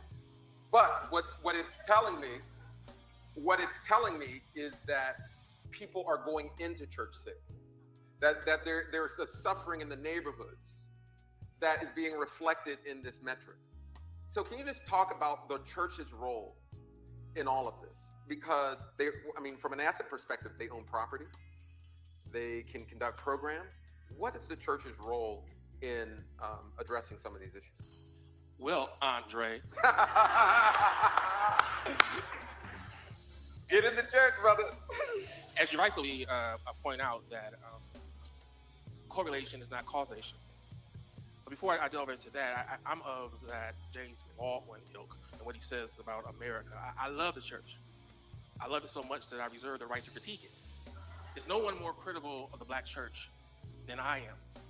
We know once again that correlation is not causation. Just because there are churches located in communities where the hurt is, does not mean that the churches are responsible for that hurt. Right. That would be like blaming umbrellas for the rain. The churches were there when the skies grew dark, and they're still there. But all of us should hold the church to a higher standard. But for those who do go to church, how do you judge that church? You judge it, I dare say, by the preacher and whether or not he can entertain you. He excites you, how many pages of notes that you get. We're currently going under a search for a new pastor. I'm not a part of the search committee, but I'm wondering, with all of the dual degree programs now, the Morehouse School of Religion has a Master's of Public Health, Harvard has one, and all those schools have divinity schools. How many are looking for pastors who are well-schooled in public health or education? They're looking for someone who can say it. And you quote it in the newspaper. And so we have to rethink what it means to do church and be church. And Andre goes in, y'all. He talks about, I got a copy of the book. How long will folks talk about Jesus take the wheel? Yeah. Well, sometimes people do more than that. But there reaches a point where people will say Jesus take the wheel. And those times comes when the brakes have been broken by policy. Yeah. That reach comes when the tank has been emptied out by structural racism. And then you reach that particular point. But there are models. It's funny as you listed the stats around age and the like, and how people age and how old they can become. And one of the things about Shiloh, which is 162 years old, when I have friends come, they say it's an old church. All these old people. But as today, I'm proud of that. Because there are people at Shiloh, we have centenarians, not just one or two, a lot of people in their 80s. And how is this? Well, it could be that several years ago, one of the pastors, Henry C. Gregory, built what's called Family Life Center. Shiloh had the first. Other churches then came behind and developed these things. They saw it as being a polis, at the center of community. So at Shiloh, you wouldn't know from the outside, we had 2 racquetball courts. We have a full court gymnasium to offer to the young people. We have a sauna there. They stopped short of the bowling alley. We have an indoor track. Yeah. So when the weather doesn't allow people to go outside. And that used to be an active place. And now those folks who built that are now into their 80s, their 90s, and they're centenarians. They have active lifestyles. For the past 11 years, I've led a 7 a.m. prayer call with seniors. Wow. Those folks they're active. So this is an opportunity. So I came. First of all, you need to know, I just signed up to be here. Andre saw my name on the list, and then he said, "Brother, you should be on the panel." That's right. One of the things that I want to suggest is that this is an opportunity. So whereas there will be folk in the religious community who will be upset at Andre. They're already upset. won't give him communion in the Black Baptist Church. We'll give him his money back when it hits. We're not giving you money back. But this is an opportunity to respond to that. That we need a public health approach and model. And guess what? We had it during COVID. We set up credible messengers to talk about health to their parishioners. We set up testing sites. We set up places where people can come and get their vaccines, and we funded those initiatives. So here we are now with the dismantling of some of these federal programs when we could have been pouring more money in. I was at a small church preaching on a Sunday in Reston, Virginia, and announcements came. I don't know if they announced about the Bible study, but a young lady, a young adult got up talking about how they have a walking club. And she asked the people there to join her at the church on Wednesday, and we're going to walk. And she said, I'm looking at some of y'all need to come walk. I thought she was looking at me for a minute, but you know. But we need more of those. These are outliers sometimes. But Trinity, pastored by my friend, our classmate, Otis Moss III, they have a farmer's market, all right? There are churches, black churches, that have clinics that partner with hospitals, if you will. So we need more of that. So when Andre says that there are people in the church who are not living as long as people outside the community, then the response of the church should be to implement public health programs, education programs, and not just clutch your pearls and clutch your teeth, but try to do something to counter that. And I would say that there are churches doing that. We just need more of them. And I swear I'm not a Philistine heathen, but we actually have a little less time than I expected, but I really want Tonya to weigh in on this, because the role of philanthropy is tremendous. And I say this, that we're not going to nonprofit our way out of these problems. And for the most part, many nonprofits are doing service provision. They're absolutely addressing the needs of the community. But I have always said that that's the role of government, and we need to hold them account to those issues. With that said, I've always believed that philanthropy can fund things that demonstrate things that could be scaled and resource codified into law. Those are some of the reasons why folks are here. I'm like, how can we take STEM NOLA? What's magical about that, and what can we make into law? Can you tell us your approach to funding? Because you're really addressing wealth and life expectancy in deliberate ways. And can you share what you're doing? Absolutely. So fundamentally, I believe that the role of philanthropy is to be both catalytic and daring. It is to fund the kind of work that Brother Mackey here is doing, that you all are doing at this table, because it can drive us to impact. So in 2021, our community foundation went through a strategic planning process just after the peak of the global health pandemic that led us to a 10-year strategic plan that had us focused on increasing economic mobility and addressing the racial wealth gap in the greater Washington region, where we know white wealth is 81 times that of black wealth. Our premise was that if we can solve for wealth or economic mobility, then we can get to issues around education, gaps in health, gaps in housing. It was a real kind of North Star for us. Our approach has been, it's interesting. We worked with Brookings in 2021 to help us to come up with key indicators to drive our impact, right? Drive through our impact. We looked at life expectancy. We looked at home ownership rates, and we looked at poverty levels. We did an overlay. It produced about 20 zip codes in the greater Washington region for us to decide that we're going to lean in and focus on.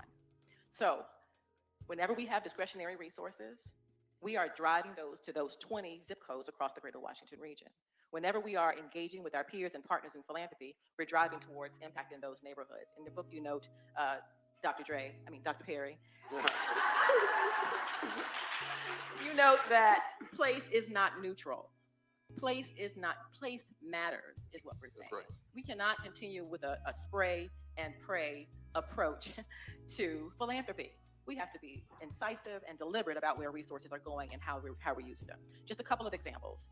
Part of our philosophy is in building wealth and increasing economic mobility is to focus on asset mobilization or asset building and decreasing debt and or barriers, which means that we are investing in things like guaranteed basic income, like children's savings account. We run a children's savings account program in suburban Maryland.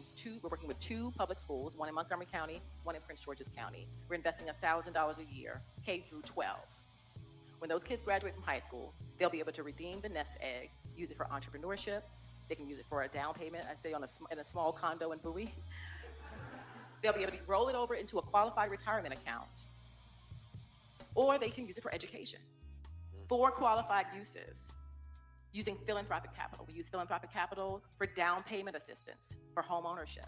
We use philanthropic capital, to your point of your research, to help non-custodial parents catch up on child support arrears. Wow. In support of family reunification.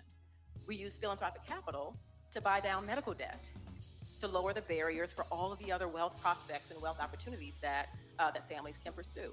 I think that the real opportunity for us in philanthropy is to think really differently and expansively about how we can change to solve for some of the challenges that we're looking to pursue. We invest in small businesses. Our public charity status allows us to make investments in small businesses. And again, not in a spray and pray fashion, along key corridors where the data is driving us to the zip codes that can benefit the most from the investment.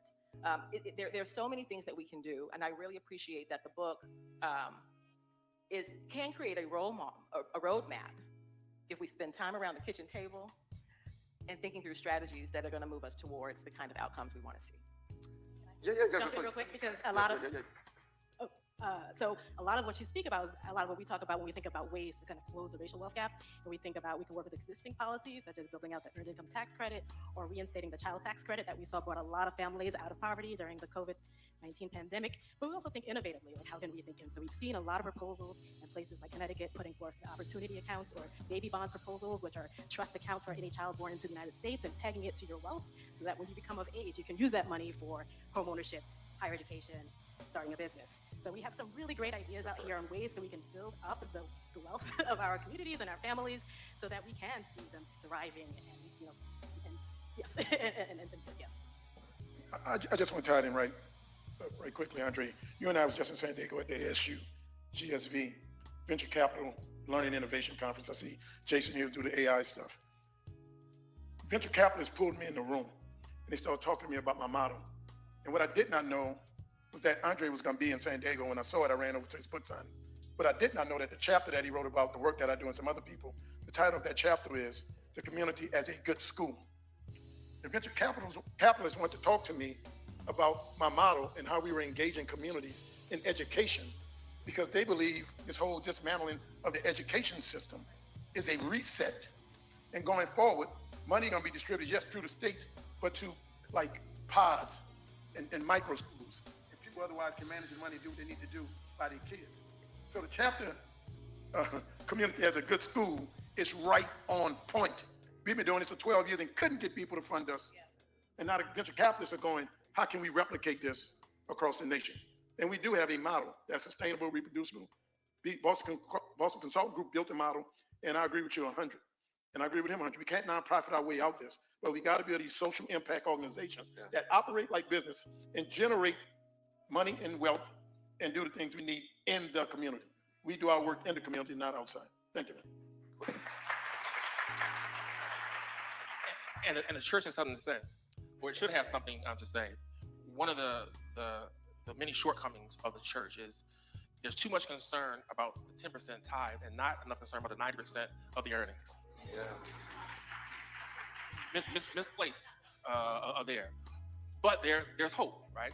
At Shiloh, as a part of our baby dedication, we not only bring the families together and the godparents, give Bibles, we also start a savings account for that child, and letting the family know that we're going to start it, but it's up to you to keep it. We also have 2 investment clubs. And at a certain point, there are young adults who become a part of that investment club. That the church should not be afraid to talk about money outside its offering time.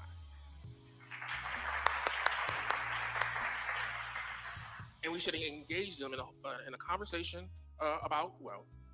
Yes, we say we know not the day nor the hour, but you should kind of plan to get your education, live a life as if you're going to live forever. Brother Bo, would not only offer that, I think there's a unique opportunity for congregations to also think about endowment.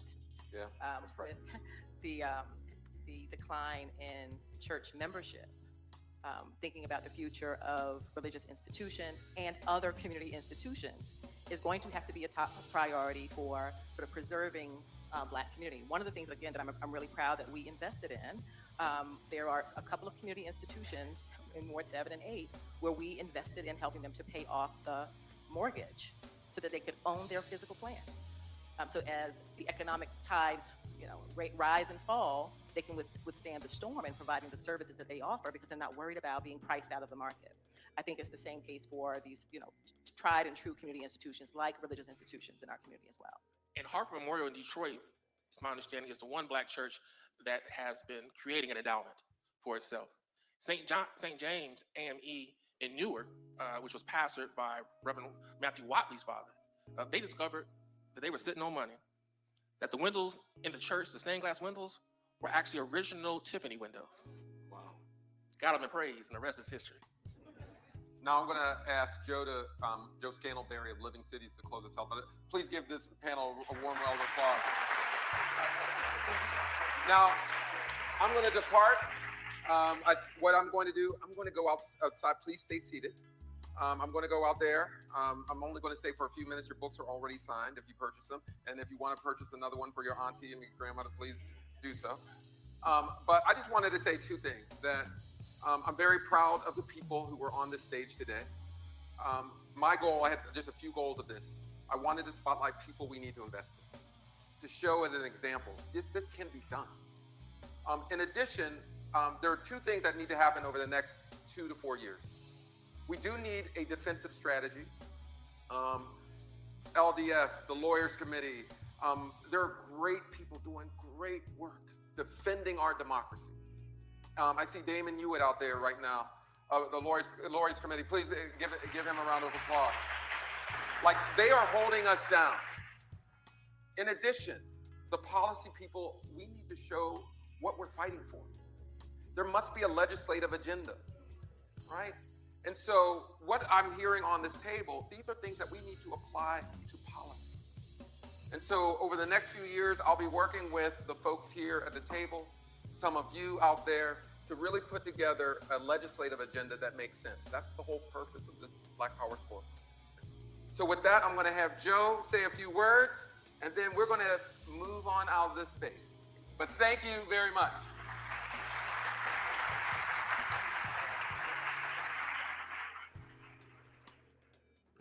I did not need the boxes down. Black Power. Black Power. Black Power. Way back when Stokely and Charles Hamilton wrote the book on Black Power, we were obsessed and concerned about how our communities were policed. But they also talked about how we own our communities and the ways in which we live in our communities and the ways in which we try to access freedom, autonomy, independence, and so on. Today, we sat here like the kids who couldn't sit at the adult table at a breakfast. But if you've ever been to any black breakfasts, you know that if you scooched up close, you got to listen. You got to hear the things that people were saying, usually after they were hanging out all night playing bid with spades or doing something. And you got to join. So here's the things that I heard today. And I just want to flip it back for a minute. First of all, Andre, brother, we love your brilliance.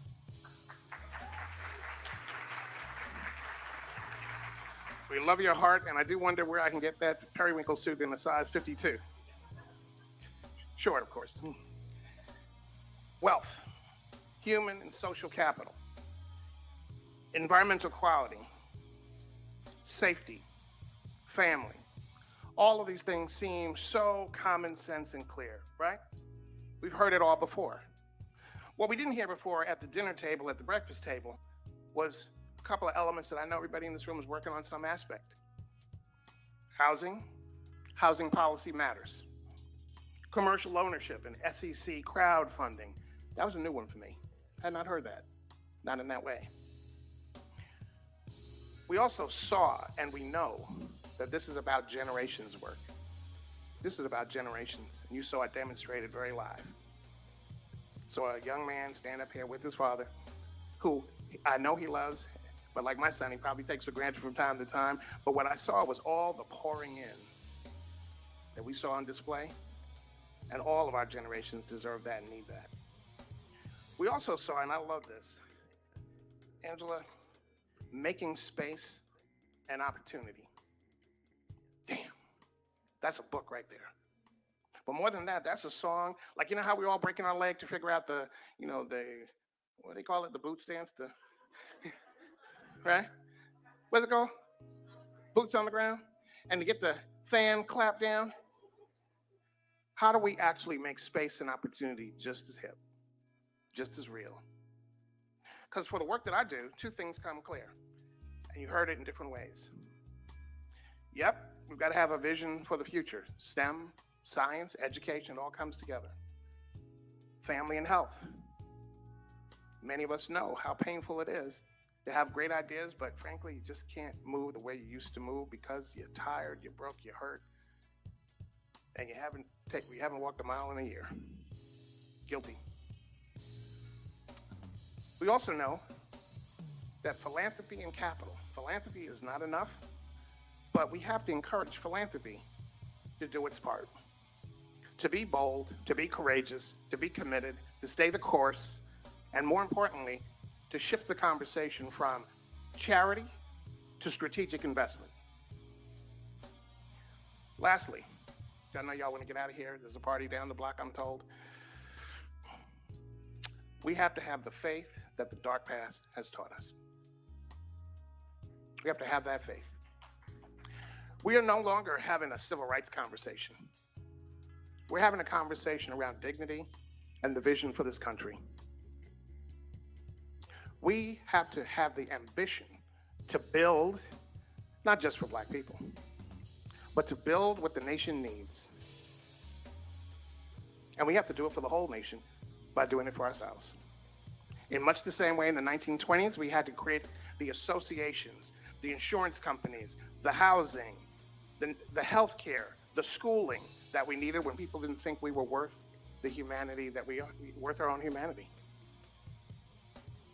It wasn't until we came back from World War II where we fought for others and fought for freedom around the world, and we saw the horror, and the world saw the horror, saw its own horror, that we had a Universal Declaration of Human Rights and the actual struggle over civil rights by men and women who fought battles and who said, your bullets don't scare me, I'm gonna be. We have to build from that baseline.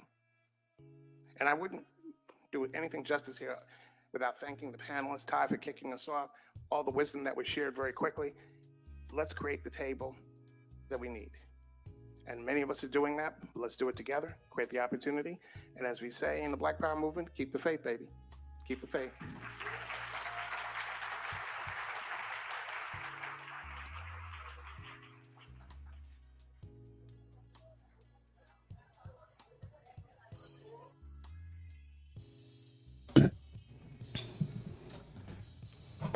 All right. Well, guess that's over. Let's see. What else do we have here?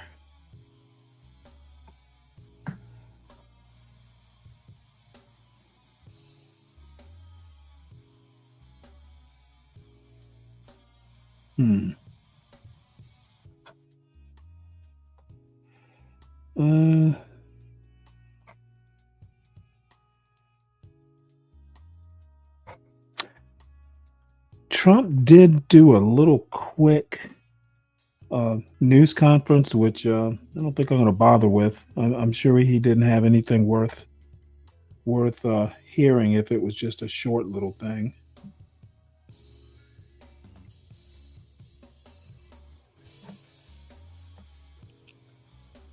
See, Anton Daniels is doing something, and sure, he's not worth watching either.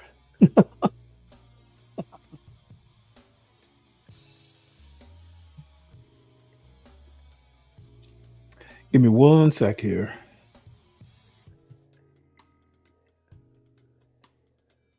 I thought there was a Professor Black Truth here somewhere. You know what? Let's watch this, and then while we're watching this, I'll find what I actually want to watch. Trailer is not locked up anymore. It was, and I had a mechanic come out and just help me get this thing going. So what's going on right now is my insurance is pending cancellation, and with it pending cancellation, I can't really run right now. So my insurance is working on fixing that because my insurance is paid. I just got here not too long ago to my truck and trailer, and I'm about to start it up really quickly. I'm about to start it up for y'all, and I'm about to move it up, and then I'm gonna probably move it back. So I moved it the other day, and my mechanic had hooked up and backed it up, and I did like a little video on that. But y'all, today is just it's a little frustrating because it seems like stuff just keeps happening. This is how long my truck has been sitting in this spot. Look at this. This is crazy. You see all of that? Like, this is how long it's been sitting. Wow. All of this. Trucks are really heavy, y'all. I do have my drone out. I have my drone out today. I'm going to get some drone footage. So I'm just going to show me backing up and then just pulling the truck and trailer forward for y'all. I did check all the lights, and I have 2 lights that's out. One on the 2 on the tractor. There's 2 on the tractor that's out, and that's the back light. And then let's go over here to this side light. There's a side light. I ordered it. It's supposed to be here tomorrow. It's supposed to. Oh my God. Whoa. Oh my God, that thing is following me.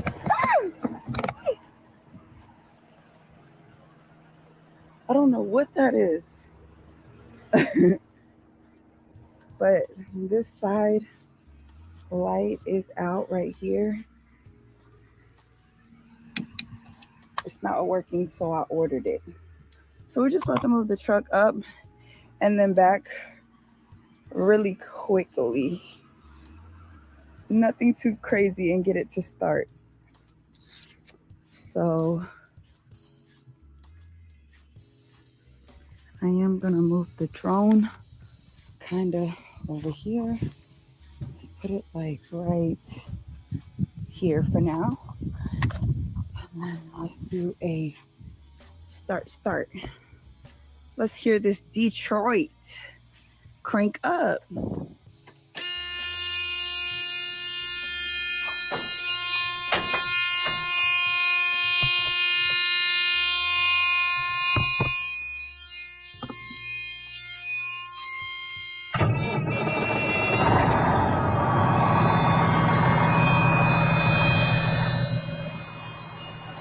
Let's build some pressure.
Two and a half years, y'all.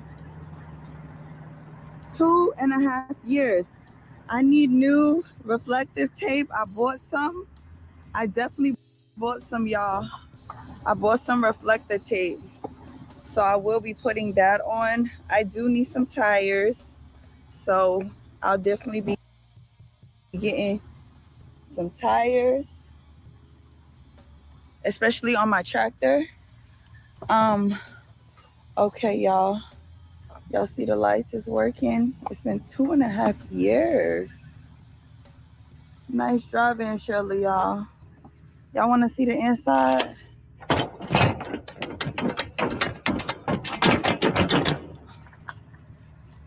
That's the inside, y'all.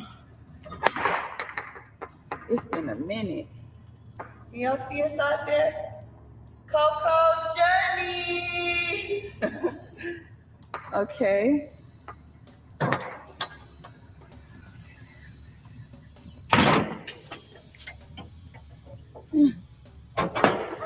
Ooh. Oh, crazy bugs. Okay. Gotta move this trailer, y'all. Make sure nothing is not locked up. So that's my classic over there. That's my classic. Probably got like 2,000 miles or less on the engine.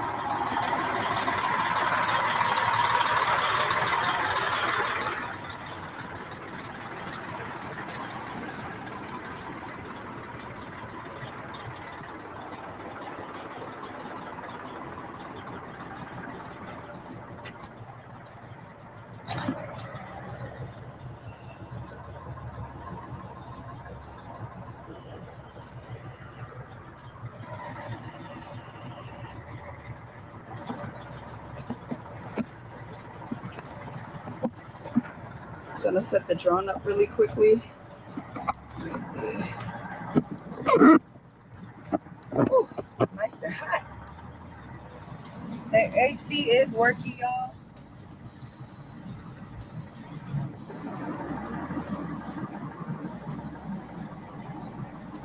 Hold on, y'all. Let me get the drone remote.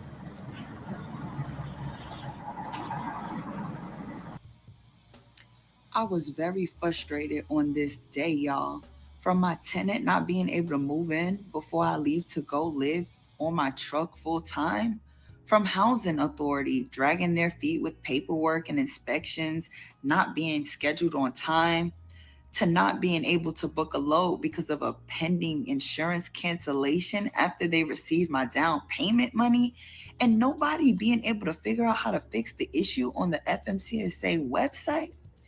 Everything was out of my control at this point, and there wasn't much I could do about it. I never had to deal with a tenant one-on-one before. I paid for a rental management company to find my old tenants and deal with everything for me.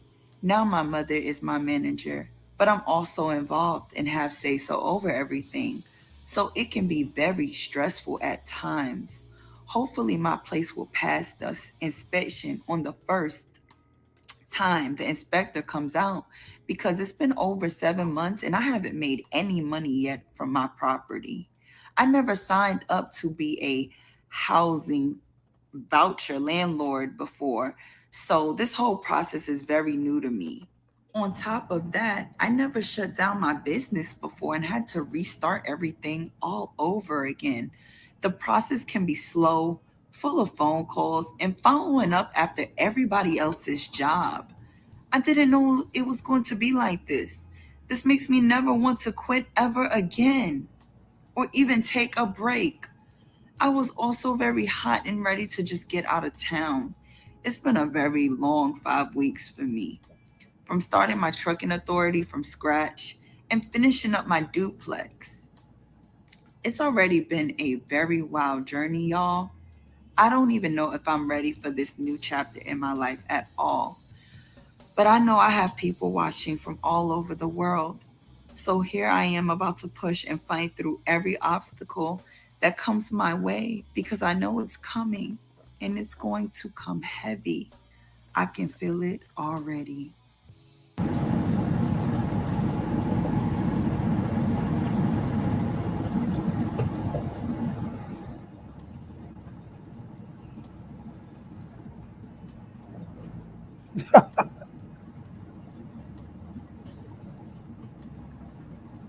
Well, if it's all that, Brian, go help her.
I'm not quite sure what this is all about.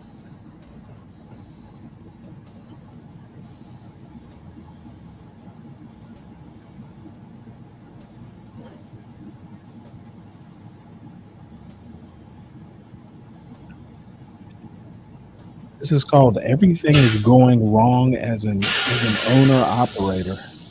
Okay, so that's the underwriter's job to fix that. Yeah, as far as I know, I don't know what the deal was. I just know that's the underwriter, and that's the only person I know to go to. And I called Marcos because he's out of the office on meetings today, and to do the same thing. Okay. So, but I know they're the ones that has to do it. Okay, no problem. I'll just wait then. Okay. Well, I hope they do it quickly. If not, I can try to call that guy. But I've, said everything in bold print, so he should know I need it now.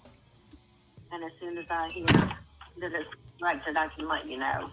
Thank you so much. You're welcome. Sorry that happened to you. It's okay. All right. Well, you gotta work. Until next time, you guys. Coco's Journey. Yeah, I have no idea what that was about, but let's go on to something a little more entertaining here. Family and fellow soldiers, I'm the professor, and this is the moment of truth.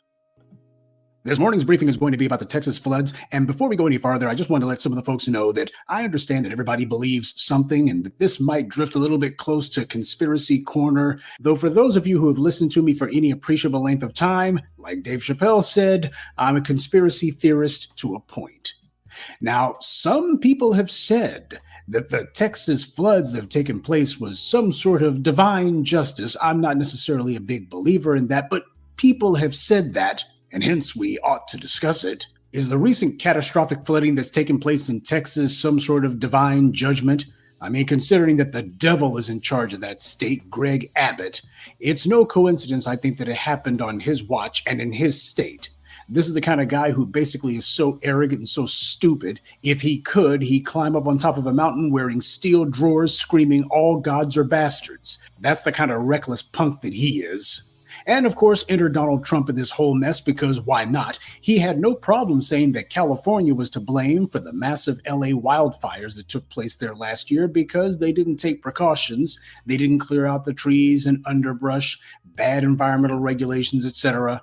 Republicans didn't want to hear that this wasn't the time or place for that kind of Monday morning quarterbacking. As far as they were concerned, this is the perfect time and place for it. Well, Texas has now had a number of weather-related disasters in the last few years, from the ice storm of 2021 that froze Dallas with 246 people dying, many of them freezing to death, and the hero of the Alamo, Ted Cruz, got caught fleeing the state in their dire hour of need. Now that's leadership. And now this.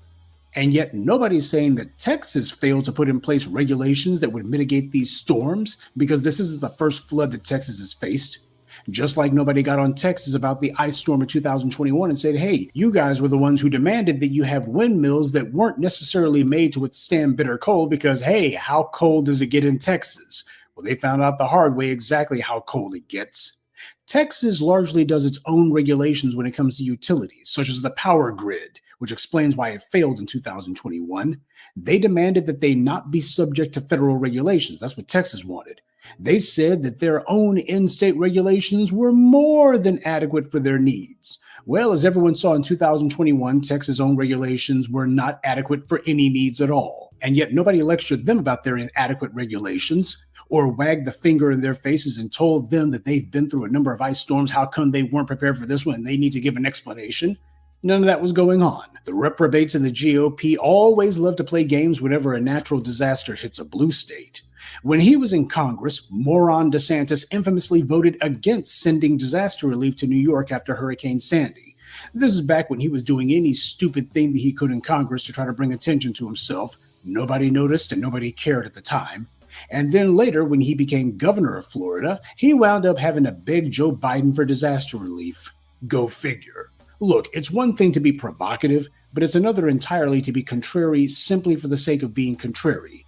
That kind of thing comes back to bite you in the behind if you're stupid, which DeSantis is. Now, there's another idiot who not only took his state from being prosperous and affordable to being a basket case, but he's also a perfect case study in how sometimes these natural disasters could easily be seen as basically divine justice for the incompetent.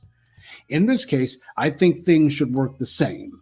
There shouldn't be any disaster relief going to Texas, at least not with Greg Abbott in charge. Tell Abbott and the rest of his inbred buddies that the federal government needs to save money, especially at times like this, that disaster relief is the responsibility of the individual states, and that if he wants any federal relief, he first needs to explain how this happened in the first place, considering that Texas has had plenty of heavy rains before. And more importantly, he also needs to be made to explain exactly what he's going to do to prevent another incident like this. He needs to answer those questions first. Then people can think about whether or not Texas needs disaster relief. Hey, Trump had no problem criticizing California's political leadership during the wildfires, and nobody was calling foul about that, or at least if they did, he didn't care. So I say that in the case of Texas, put that scumbag Greg Abbott on a loan program. Whatever disaster relief he gets, his state should be obligated to pay it back. And if they don't have the money, then the federal government should be allowed to go ahead and liquidate their assets. In other words, how about a national version of the kind of emergency manager scams and schemes that Republican legislatures have put in place? In this day and age of performative extremism, that's exactly the kind of move that I think Democrats should prove, if for no other reason than to go ahead and show the Republicans the limits of their own asinine rhetoric. And speaking of asinine rhetoric, you have one of the nation's foremost academics and no doubt a leader in the field of climate science, Congresswoman Marjorie Greene, who's decided to weigh in on this issue. She's not from Texas, but as ignorant and illiterate as she is, she's probably dumb enough to think that she might be. She's certainly dumb enough to be a Greg Abbott supporter, so what she's doing is she's running around claiming that the floods are the result of cloud seeding. Now, for those of you who don't know, the technology of cloud seeding goes back at least 80 years, and it's been a practice in the country for at least that long as well. Cloud seeding is when an airplane is loaded with silver iodide crystals that then are released into suitable clouds for the sake of encouraging the formation of ice crystals in order to trigger rain or snow. The government doesn't do it itself, but there are certain companies with governmental approval to do those kind of flights. Marjorie Greene, however, is saying that cloud seeding is the reason for the floods in Texas. She didn't say anything about the flooding that took place in other states, though. Apparently, she read some stuff about chemtrails on the internet, and that happens to be part of what's informing her opposition to it. And that's the reason why there's been a number of people, including Republican legislators, who have been saying, we got to do something about this cloud seeding. Now, if Marjorie Taylor Greene believes something, that should be your first clue that it's probably false as hell. But as far as silver iodide goes, it has low toxicity, but she's not complaining about cloud seeding being toxic to people. Instead, she's going on about cloud seeding is what causes floods. I find that to be amazing. If someone's going to call themselves piggybacking on the whole chemtrails conspiracy theory, then one would think at the very least that they would be making a case for silver iodide is toxic, etc., etc. You don't want that stuff falling from the sky on you. Now, considering that there's all this attention on the climate, and there are people who have something to say about pretty much any chemicals that happen to go into the air, you notice how nobody's really said a whole lot about silver iodide. Again, not because the stuff is not toxic at all, it has low toxicity. But I would think that if somebody was going to be warning against the dangers of cloud seeding, it would have happened a long time before now. And look, I know that everyone believes, well, something.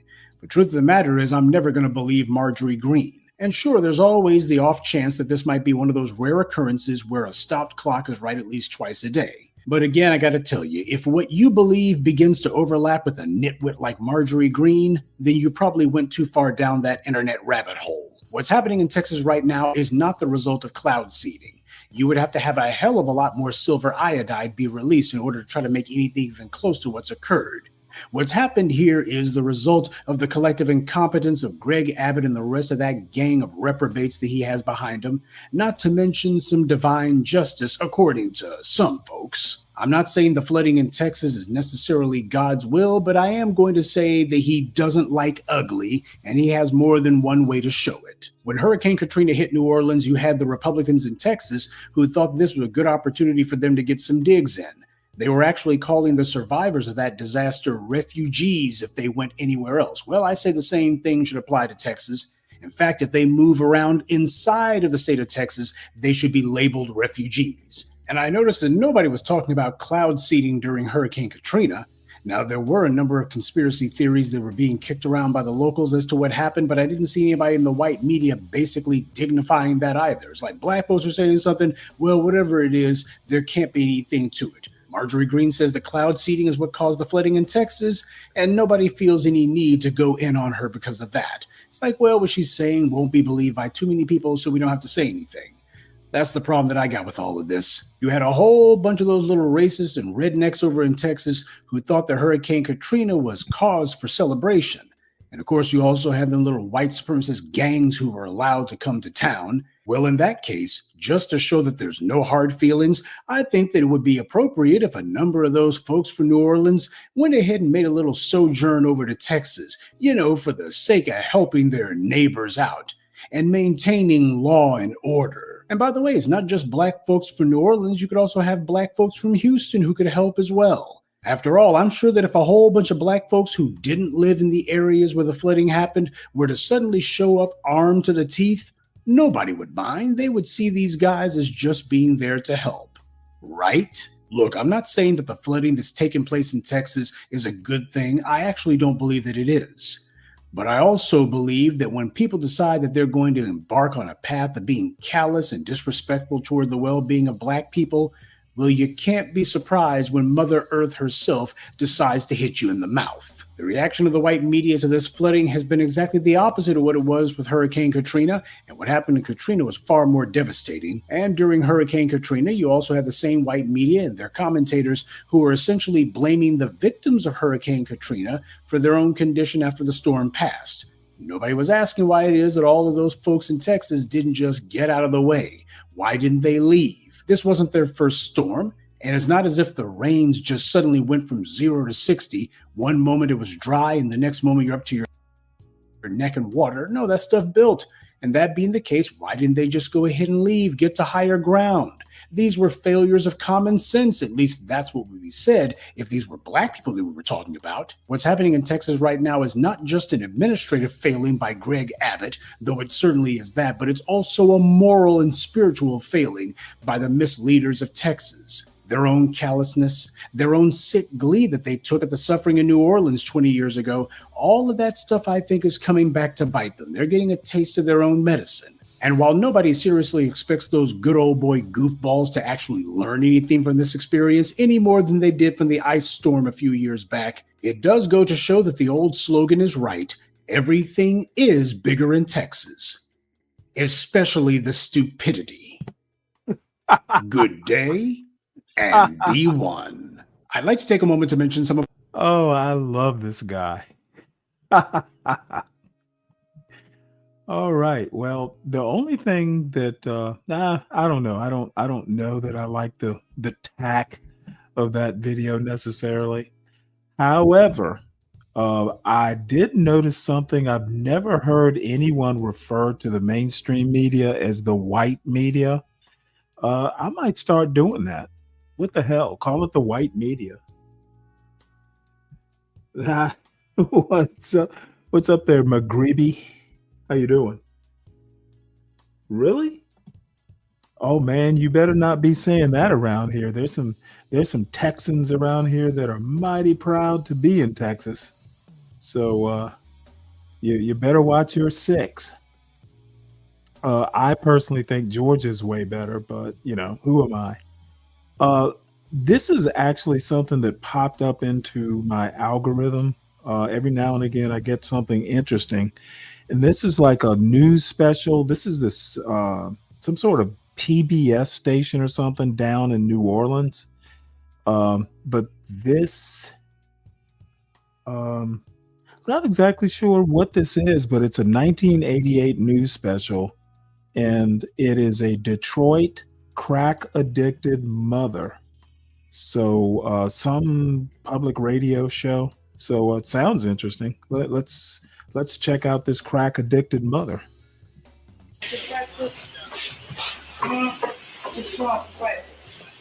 You know, I know eventually I'm gonna find a place.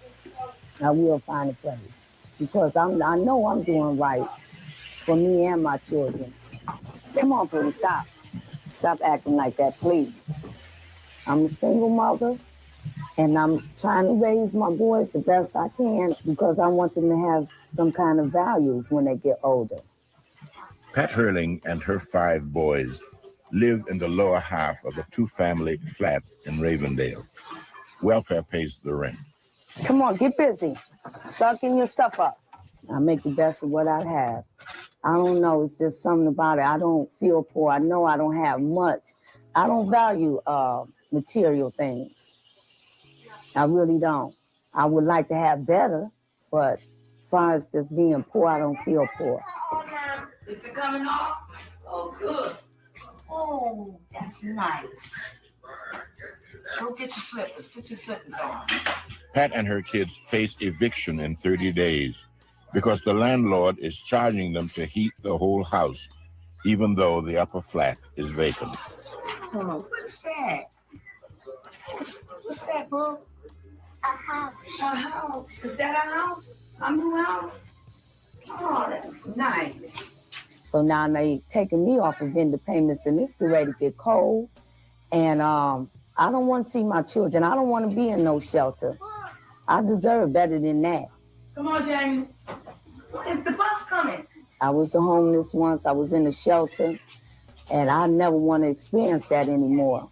And so I'm determined to be better for the sake of my children, because it's a cruel world, and I have to set examples. I have to raise them and teach them what's out there. Yeah. I'm scared for my kids too. Every time they leave, when they go to school, that's when the fear starts setting in. It's a cruel world. It is a cruel world. I have been out there. I've been out there for 7 years. Patrick, come on. Put your shirt first. Shirt first. Stop moving fast. I know you. You be moving fast. I'm proving that I love them. No matter what I did, I still love them. Pat regained custody of her children only a year ago. The state took them away after Pat fell into crack. That's the worst drug you can ever take, because that drug alone would take everything you own, everything that you value, it would take from you and leave you out there all alone with no hope, no nothing. Pat's drug problems began 7 years ago, a few miles from Ravendale at the Parkside Projects. You know, we was like in our own new world. It was like a Parkside projects, and, you know, everybody was just walking around, you know, like they was lost. And I wind up being lost with them. You know, it's just, to me, that's how it was. Like, everybody didn't have nowhere to go, nothing to do. I was really scared of them. I didn't allow my children to go outside and play. So what is this picture about? I don't know. Corey? It is. I can take you for a ride on water. What am I? What is that? A sailboat. All right. I'm happy when they come home, but it's like the fear, well, is they gonna come home? You know, it's bad. It's really bad. Pat had her first child at 16. She dropped out of high school and has never married. She is now 33. When Pat lost her children, she faced a choice. Everything was happening to me then, you know, and I just didn't want to live. The drug is like that. It's the truth. It's so powerful. You don't care whatsoever. Hey, put your shoes in the box. Come on, Patrick. They took my two little boys from me, and that was the last straw right there. I loved them so much, you know, that I refused to let that, you know, take my boys from me. You got homework to do too, right? Good. I asked the person, Child Protective Service, what do I have to do to get them back? It sounded to me that she didn't want me to get them back. And I was telling her, I want my kids. She was telling me the steps that I had to take, so that's what I did. I went and found a job, and I got them back within 4 months. Just the job just, you know, made me feel like I was, you know, somebody.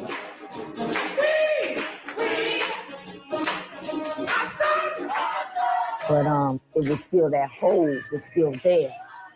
It was still there. That's the crack right there. But I was like praying to the Lord, please, you know I don't want to do it. You know, every single day, it's like, every time I did it, it's like I was feeling guilty and hurt. But I finally got off of it. Eddie Edwards and his wife brought Pat into the church and got her kids involved with Joy of Jesus. On Sundays, they attend Fountain of Truth together. Our young folk don't fear God, they don't fear man, and they don't fear death. But it's our job as parents. There's some people that, you know, they need help, but they don't want to help themselves. I have 5 children. I don't want to see that happen.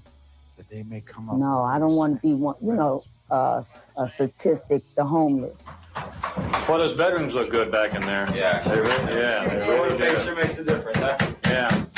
You're going to have a super house here when this is done. Last fall, 3 companies joined with Joy of Jesus to renovate 4 abandoned houses in Ravendale. All had been devastated by drugs. One home was to be given to Pat. Oh my God, say find me. But the house was still haunted by its past. Like my past, they think they own me. Across the alley, customers of a crack house were undeterred by the work before them. But the dealers sent word that they would ruin all that was done. Let me take this time to set the record straight. Days later, the crack house was raided, only to reopen just after Pat moved in. Let me take this time to try and make it right. And dark and light and day and night. Cut the grass, shine my shoe. They still don't know about my life or what I suffer or what I went through.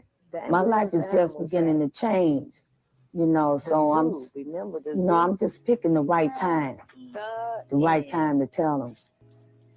You know, I just got them back recently, and, you know, I'm trying to get myself together with them, get them, you know, the values together.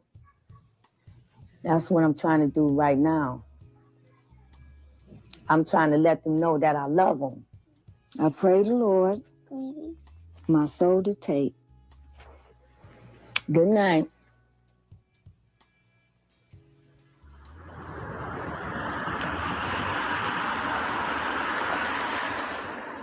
It's a cruel world. It is a cruel world. Matter of fact, I'm scared. Scared. I don't even want to be out there at night.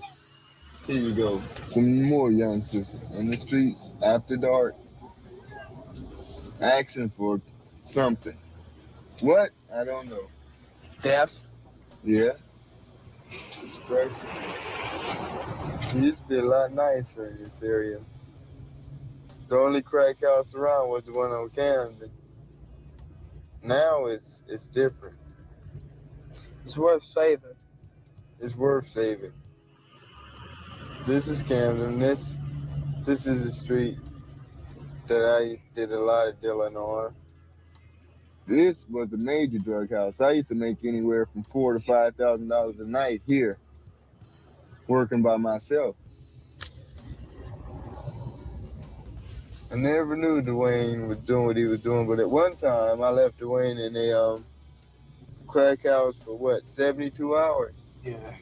Robert and Dwayne Epting used to sell crack in My mother Ravendale. never knew about The that. brothers still live in the neighborhood and shadow its cast of dealers and users. Okay, right there you have a sign that says, "Welcome to Elmdale's Block Club," but this is ridiculous. There's no sense in them even having a sign there. You got too many drug problems right here in this one block. Now, this lady that just walked out right here, that's standing on the porch. Now, she's a seller and a user. This house here is supervised as far as selling the rock cocaine by a 20-year-old guy who lives down the street here. You can go into that house, you can purchase. It's like a fast food joint. You can either carry out or you can take the service there. They have whatever you need, any size rock, any size of cocaine. You can sit there and smoke it. A lot of sexual activities go on there too. So that's what you call booming. The family of Elmdale. What a joke. What a joke. Yeah, go back down here, man. Here's the court. Now, where this everybody- basketball court here, this is famous. The goal is used for a cover. It's an illusion set up especially for the tactical units that drive up and down the street. So you would call this another 6/8? Yeah. And the guys, the officers never stop. They never search anybody there, because there's so many people. And what's the use? Now, this next corner we're about to hit, this is really hot. It's hot. Every apartment complex around here is selling. There is no way. When they rush these places, they're going to have to bring at least 200 men strong, just to make it worth their while, because everybody in here is basically cracked out. These people will go up to an abandoned house or a house where somebody is just moving into and strip that sucker down.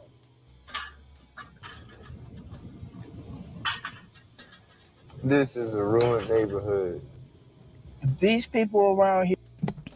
By the way, if you haven't figured this out, this is 1988 in Detroit. The next couple videos I have are going to be dedicated to Be Brave and Think. I've been kind of thinking about it for a while and just came up with a couple things that I hope somebody in this chat will take back to Be Brave, since I've been banned from his channel. And yeah, I was a little rough on the old man, but next two videos after we're done with this, I'll re-emphasize that this news needs to go back to that white shade. Here, they know who's selling the drugs, man. They know. And I don't know why in the hell nobody's been trying to do anything about it. This is what we need. This is togetherness, man. Regardless of what's here. You think This is togetherness. you It think is. somebody gonna stand out there Somebody in that cares. door with that big light on and sell some dope? I'm going to tell you exactly what each one of these lights mean and so on. I care right one time. I care twice. I care 3 times, 4, 5, just count them. These people care. They said we ain't putting up with it. Look, and they take care of their homes. They care, man. And everybody ought to care. Robert Epting once controlled several major crack houses himself. Money is to be made in the streets, but not this way. When he decided to get out, he persuaded Dwayne to follow. It's not worth it, man, because, you know, you're going to end up in the graveyard or in jail or in somebody's rehabilitation program. The bottom line is you're going to become a statistic. This is spiritual warfare right here, man. But drugs kill souls. You know what they do for a person. I know what it can do to a person, but I never realized what it can do to a community until now.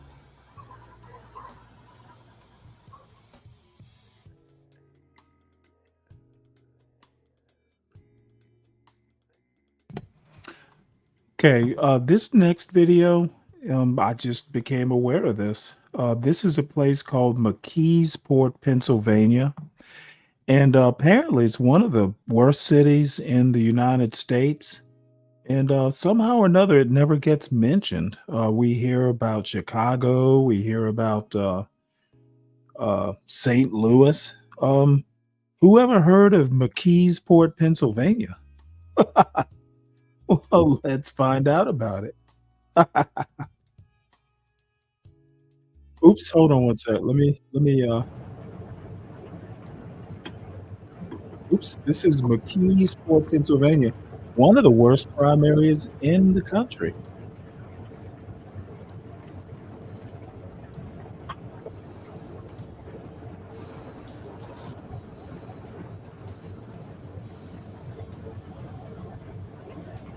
Who'd have thunk it?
No, I don't think he lives here.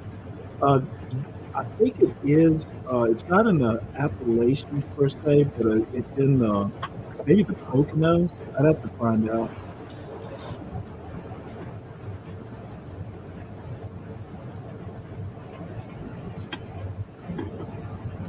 See, these people are really just driving around here. Let me This is another video about McKeesport. This is called "Not Even the Laws Are Safe in the Sundown Town, McKeesport, Pennsylvania." So, although it's known for being a dangerous place, it's in the top 25 in the United States. So, let's find out about it. And then I got one more video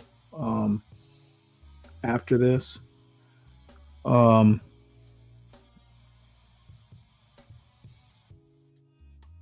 You know what? Let me do this. Let me switch this up here.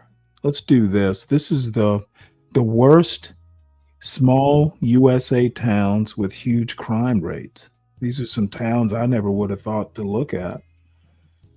And this is just something I'm really just sitting here just kind of drifting from subject to subject, but this caught my attention.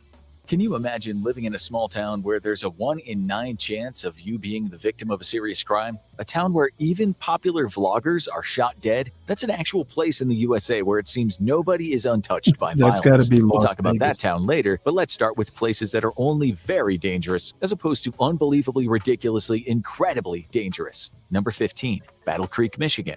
We'll clarify something first. To fit the criteria of this show, we'll say by small, we mean less than a population of 50,000 people. The data we'll use is from the FBI. When the FBI counts violent crime, it means murder and non-negligent manslaughter, sexual misconduct, robbery, and aggravated assault. The U.S. Bureau of Statistics describes non-negligent manslaughter as intentionally and without legal justification causing the death of another when acting under extreme provocation. Okay, let's start. For a show about violent crime, we couldn't pick a better place to. Okay, and let me go ahead and talk about this. Battle Creek, Michigan, this first city is 64% white. Now, it could very well be that the crime is localized to a particular demographic. It's 64% white, but it's 15% almost 16% black. So I'm still gonna say, you know what, this is a white city with a high crime rate, and if they're not getting in there and dealing with where the crime is, then you know what, this is a huge problem that I need be brave to go in and have a look at. Start in a town named Battle Creek. The name relates to an incident in 1824 when a couple of Native American men had a violent altercation with some white settlers. But what Battle Creek is more well known for is the fact that it's the home of the Kellogg Company. That's why it became known as Cereal City. We're surprised Kellogg never named the cereal Captain Crunch or possibly Unlucky Charms, because they would be fitting names. In Michigan, there are 4.95 crimes per 1,000 people, but in Battle Creek, there are 12.08 crimes per 1,000. The entire population of Battle Creek is just over 50,000, so it's barely made this list. You have a 1 in 83 chance of being the victim of violent crime there. The most recent data reported 7 murders, 57 instances of sexual misconducts, 38 robberies, and 530 assaults. Many towns with 200,000 have 0 murders and 0 reports of sexual misconduct, although you might get the odd assault. Michigan has quite a few crime hotspots such as Detroit, Grand Rapids, and Flint, but those places aren't classified as small towns. They would struggle to compete with Battle Creek anyway. Flint is home to 95,212 people and had 1,284 violent crimes. Detroit's population is 663,502, and it saw 13,040 violent crimes, while Grand Rapids has just over 200,000 people, and it experienced 1,286 violent crimes. We'll leave you with a recent headline concerning Battle Creek, which tells us 14-year-old charged in the shooting death of a Battle Creek Central student. Battle Creek can hold its own in the crime stakes, but as you'll see later, there are much worse small towns out there. Number 14, Paragould, Arkansas.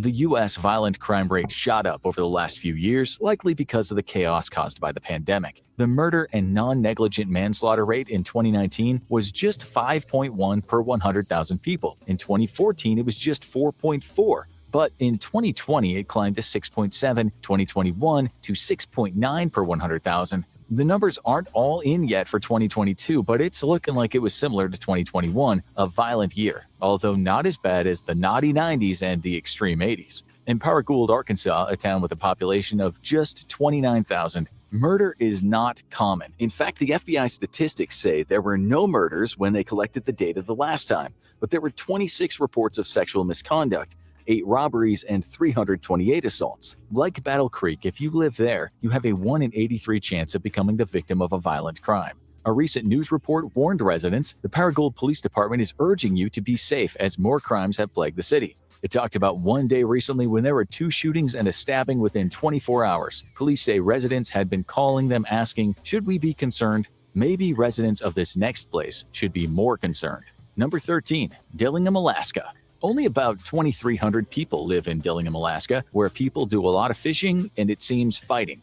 The thing with such small towns out in the middle of nowhere is if there's a criminal element to them, residents are very likely to become a victim of those elements. In fact, reports state that in the northern part of this town, residents have a 1 in 28 chance of becoming a victim of crime. But if they live in the western part of the town, it's more like a 1 in 10 chance. As crime statistics go, that's This is grim. Alaska. It's grimmer when you learn that in 2007 it had the highest per capita sexual misconduct rate in the U.S. at 1 incident for every 103.9 people. The latest crime news story we could find told us a 59-year-old man in 2023 got 13 years in prison for exactly this type of crime. Per capita income for Dillingham is just $21,537, well below the U.S. average of $68,309. In Dillingham, 10.1% of families and 11.7% of the population live under the poverty line. As the Brits say, it's grim up north. You'll hear more about British violence later. In this next town, the thing you ought to fear is a bullet in the head. Number 12, Spartanburg, South Carolina. Spartanburg in name, maybe Spartanburg in nature, or at least the Sparta Now, I part of the know word. Spartanburg. This town of around That 38,000 is a people mostly used to be black famous town. for its textile mills, but that was before deindustrialization happened. There were 585 violent crimes in this town when the FBI released its data, and a further 2,356 property crimes. That's a lot for a place this small. It means that there are 15.23 violent crimes for every 1,000 people and 61.35 property crimes for 1,000 people. In general, if you live there, there's a 1 in 66 chance you'll become the victim of a violent crime. There were 8 murders, 77 robberies, 27 reports of sexual misconduct, and 473 assaults, according to the last data. The local police chief recently said the opioid problem has been a big issue where crime is concerned, but he also said people were not locking their cars enough and firearms were being stolen from them. Believe it or not, though, even with these dazzling crime statistics, the crime problem in Spartanburg has improved in the last decade. Still, in 2022, 130 firearms were stolen and 78 were taken from vehicles. The chief also had this to say: the opioid problem is significant here in the city, and oftentimes it starts with prescription drugs, but then eventually flows into your heroin, your cocaine, that type of thing. The fentanyl, which is extremely deadly. Things could be worse. Number 11, Henderson, North Carolina. For a place of just 15,000 people, Henderson has quite a few famous people to its name. The musician Benny King and the talk show host Charlie Rose both came from Henderson, living in what's a small place of just 8.2 square miles. On paper, sounds like a lovely part of America. Still, with the average income being just $23,745 and about 1/4 of the population living below the poverty line, Henderson has its fair share of problems. The data tells us there were 246 violent crimes as well as 639 property crimes the last time the FBI collated its crime statistics list. In this small town, not much bigger than what most of the world would call a village, there were 5 murders, 8 reports of sexual misconduct, 39 robberies, and 194 assaults. If you live there, you have a 1 in 61 chance of becoming a victim of a violent crime. That's the same as North Carolina's Laurinburg, a town of 15,000 people that's also one of the poorest places in the U.S. There was more murder there, 10, but fewer robberies. While poverty and violence correlate a lot, and we mean a lot, crime rates are more complicated than people not having money. The per capita income of Emporia, Kansas is a lowly $17,485. 22.2% of the people live below the poverty line, including 22.9% of those under the age of 18, the ones statistically more likely to murder someone. In Emporia, you have a 1 in 667 chance of becoming the victim of a violent crime. That's the national average, believe it or not. Many small towns are like that, but as you'll see in this show, often where there's poverty, there's violence, just not all the time. Let's put these numbers into perspective. In the US, you have a 1 in 11.5 million chance of being killed by a shark. Your chance of dying from a terrorist attack is 1 in 45 million. The odds of you dying in a plane crash are 1 in 205,552. The odds of being killed by lightning are 1 in 114,195. Meanwhile, the odds of winning the Powerball lottery are 1 in 292 million. One of the most recent crime news stories we could find was from March 2023, which reported a woman and 2 men have been charged with murder in the shooting deaths of 2 men in a car last month. You might think, well, all small towns have news about murders. In fact, no, they don't. Just 1% of U.S. counties are responsible for a massive 42% of America's murders. Most towns don't experience the ultra-violence you'll hear about today, which is about to get much worse. Number 10, Sauk Village, Illinois. At just 4 square miles with a population of not even 10,000, you'd think not much can happen in Sauk Village, about 28 miles from downtown Chicago. You would be wrong. Crime statistics make this place sound like the 1980s classic dystopia movie Escape from New York. If Snake Plissken were in Sauk Village, he'd hide in a cupboard and cry himself to sleep. With that tiny population, it still had 529 violent crimes. According to the latest data, it had 170 property crimes, so this place is more about violence than stealing. It sounds crazy, but the numbers mean residents have a 1 in 18 chance of being the victim of a violent crime and a 1 in 14 chance of being the victim of violent or property crime. That's compared to a 1 in 253 chance in the rest of Illinois for violent crime only.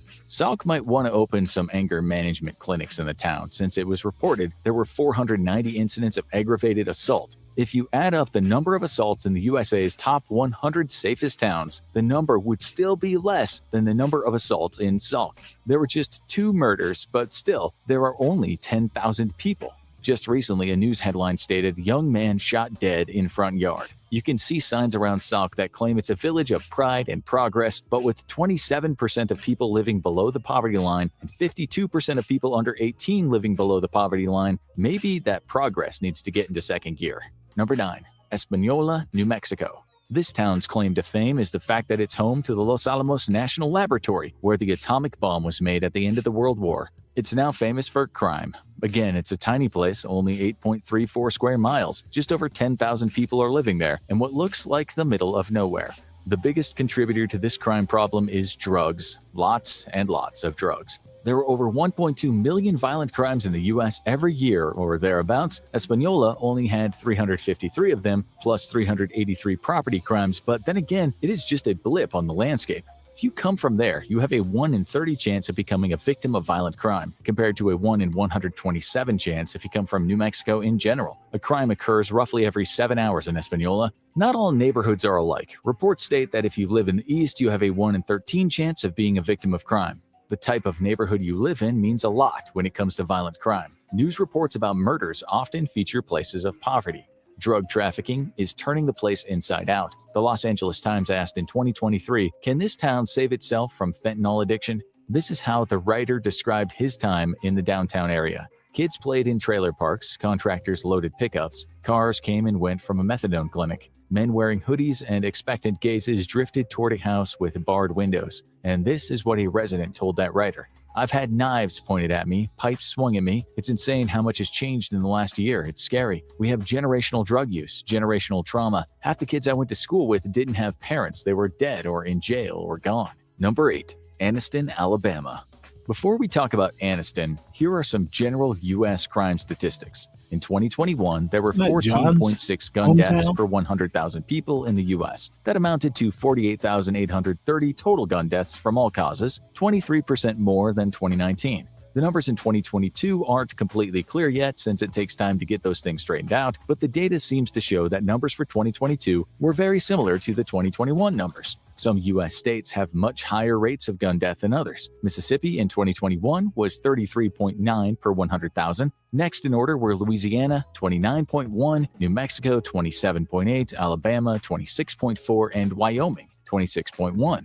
By comparison, the UK had 0.3 gun deaths per 100,000 according to recent data. Some other countries we looked at were Mexico, 16 per 100,000, Canada, 2.1, Australia, 1, France, 2.7, Germany, 0.9, Finland, 2.4, and Spain at 0.6. The U.S. easily has the highest rate of gun ownership in the world, about 120 guns for every 100 people. The vast majority are black market guns. Interestingly, FBI estimates say the number of guns bought in the USA in 2018 was only about 13 million, and 13 million again in 2019. Still, in 2020, that shot up to 22 million. It was about 19 million in 2021 and 16 million in 2022. From 2000 to 2010, gun sales never went above 10 million per year. Guns might not kill people, as the saying goes, but they definitely help, especially the illegal ones. An ATF report said 54% of traced crime guns were legally bought but stolen and used in a crime. More than 1 million guns were stolen from 2017 to 2021, although the report said many people don't report it, so the number would be much higher. In 2021, 4,740 murders were gun murders, but the FBI said the type of firearm wasn't known.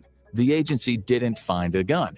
Then you have many so-called ghost guns, weapons that don't have a serial number and thus are untraceable. Okay, so Anniston, Alabama, has just over 21,000 people, but there were 162 violent crimes and property crimes numbered at 1,094. There were 7 murders, 7 reports of sexual misconduct, 30 robberies, and 118 assaults. So, in relative terms on this list, assaults weren't so high, but murders and property crimes were very high for such a small place. Your chance of being the victim of a violent crime is just 1 in 131, but where property crimes are concerned, it's 1 in 19. Recent news reports in 2023 include a man found dead in a ditch believed to have been murdered and a headline that read, 3 arrested in kidnapping attempted murder case. Number 7. Kotzebue, Alaska. In Kotzebue, a town with just over 3,000 people, 30 miles from the Arctic Circle, you have about a 1 in 30 chance of being the victim of a violent crime. That's almost as bad as it gets. The more recent data says there were 111 violent crimes over the course of a year. There were also 2 murders. Looking at recent news reports, which include assaults, kidnapping, murder, and violent crimes against children, there's certainly a lot going on for 3,000 people. Fremont, California has a population of 235,881 people, yet no reported murders. In Frisco, Texas, no reported murders for 162,917 people. Vancouver, Washington was free of... Well, I have to talk about Frisco. I think this video is from a couple years ago, so we know there's been one there since since this video. Murder, even though its population was stated to be 174,912. Let's now see what's going on in small-town Illinois. Number 6, East St. Louis, Illinois. In Illinois, we could talk about Alton, population 30,000 plus, a once thriving industrial town where you have a 1 in 177 chance of becoming the victim of a violent crime, according to the latest statistics. Danville in Illinois is also crime-ridden with a 1 in 66 chance of facing violent crime, while Mount Vernon and Champaign get high scores, as do Springfield, Rockford, and Chicago, but they don't meet our small-town criteria. We've chosen East St. Louis, Illinois, a population of 18,000 and a bit. Most of Illinois' small towns have 0 murders, or maybe 1 or 2, perhaps 5 at the most. So when we saw East St. Louis had 36 murders the last time the FBI made its list, we knew we had to include it in this show. It said only 25% of those murders are charged in a criminal court. The U.S. national average is 60%. East St. Louis is another deindustrialized place on the list, where the mostly African-American people live on some of the worst wages you'll find in the U.S. The per capita income there is a piddling $11,169, with the median household income just $21,324. 31.8% of families live below the poverty line, but 48.6% of people under 18 live in poverty. Reports say these kids have the worst school system in the state, or at least they said that just a few years ago. In 2020, 54.13% of households were run by a single parent. In 2021, throughout the U.S., 4,920 murders were committed by males aged 20 to 29, way higher than any other age range. People aged 10 to 19 and 30 to 29 accounted for 2,497 murders and 2,924 murders, respectively. There are even warnings about this place telling tourists to be careful, just like you'd find on websites about Afghanistan or certain parts of Iraq. When the data was published, on top of the 36 murders, there were 27 reports of sexual misconduct, 32 robberies, and 173 assaults. Murders are sky high, but assaults are quite low, so there's only a 1 in 95 chance of being the victim of violent crime. Early March 2023, the mayor announced there'd only been 6 homicides in the first 2 months of the year. It's not East St. Louis anymore, it's East Safe Louis, he said. Actually, 6 murders in January and February for a tiny town is still relatively high. This headline from May is similar to many headlines from this part of the U.S. Coroner identifies 2 men slain in East St. Louis home. Another news story about a boy aged 11 was shot when 2 women argued over clothes. Despite the efforts to clean this town up, it seems that East St. Louis is still a very violent place. This next place isn't so great either. Number 5. West Memphis, Arkansas. West Memphis, perhaps famous for locking up innocent young men, is also known for its violence. Over the years, it's typically been right down at the bottom of safety indexes. Right now, the latest data is saying you have a 1 in 37 chance of being a victim of violent crime, which again is a startling statistic. You have a 1 in 93 chance of dying in a vehicle accident in the U.S., so our advice is don't drive in West Memphis. The data shows there were 648 violent crimes and 953 property crimes in a town with just 26,000 people. It's very different from St. Louis, though, where there were 7 murders, 33 reports of sexual misconduct, 50 robberies, and 558 assaults. One of the latest news headlines said, West Memphis residents concerned about recent crime. Other articles talked about a man being found in a burning car, suspected of being shot, a man who'd earlier survived what was described as a brutal carjacking. Another story featured a 15-year-old boy shot down in a hail of bullets outside an apartment complex. Number 4. Pine Bluff, Arkansas. We should also talk about Pine Bluff in Arkansas, where for 41,000 people, there were a shocking 23 murders, 36 reports of sexual misconduct, 56 robberies, and 710 assaults. In terms of your chance of being a victim of violent crime, totals 1 in 49. Some interesting facts about Arkansas are that it has the highest rate of teenage pregnancy in the U.S., along with Mississippi. About 40% of black children live in poverty, along with 34% of Hispanic children and 17% of white children. An incredible 247,000 children in Arkansas live in single-parent households. It has the 3rd highest incarceration rate at 559 per 100,000, behind Louisiana at 564 per 100,000, and on top, Mississippi 575 per 100,000.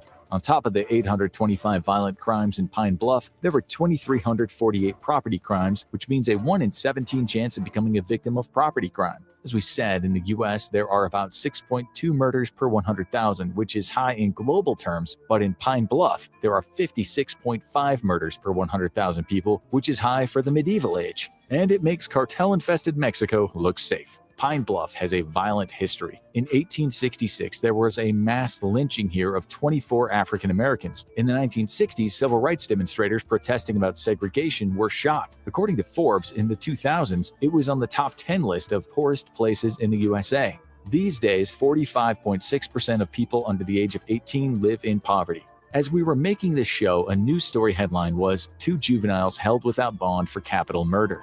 Right below it was a story saying, since March, there have been 4 people under 18 years shot and killed in the city. Another headline was 2 dead, 2 injured in Pine Bluff shooting. 21-year-old suspect in custody. These were just the recent stories. U.S. soldiers in war zones often don't see that much action in the space of a few weeks. That still doesn't beat this next place. Number 3, Florida City. Next up is Florida City. We imagine you knew we wouldn't get through this show and not have anywhere in Florida on the list. In fact, there are lots of small towns in Florida that have very high crime rates, including Opa-locka, where you have a 1 in 48 chance of being the victim of a violent crime. In Cocoa, there were just 19,000 people and you have a 1 in 91 chance, which is still very high. But the winner in the Sunshine State is Florida City, a place where 13,000 people get on by wages that would struggle to feed a large dog for a year. The per capita income here is just $8,270. 43.3% of Florida City residents and 41.7% of families live below the poverty line. It's 57.1% for those under the age of 18. Poverty is a rampant problem here. And while poverty isn't the direct cause of violence, it certainly exists a lot where people resort to hurting other people. In recent years, Florida City has claimed the first place on the list of most violent places in the USA, but not this year. There were 337 violent crimes here and 682 property crimes, so you have a 1 in 38 chance of being the victim of a violent crime and a 1 in 19 chance of reporting a property crime.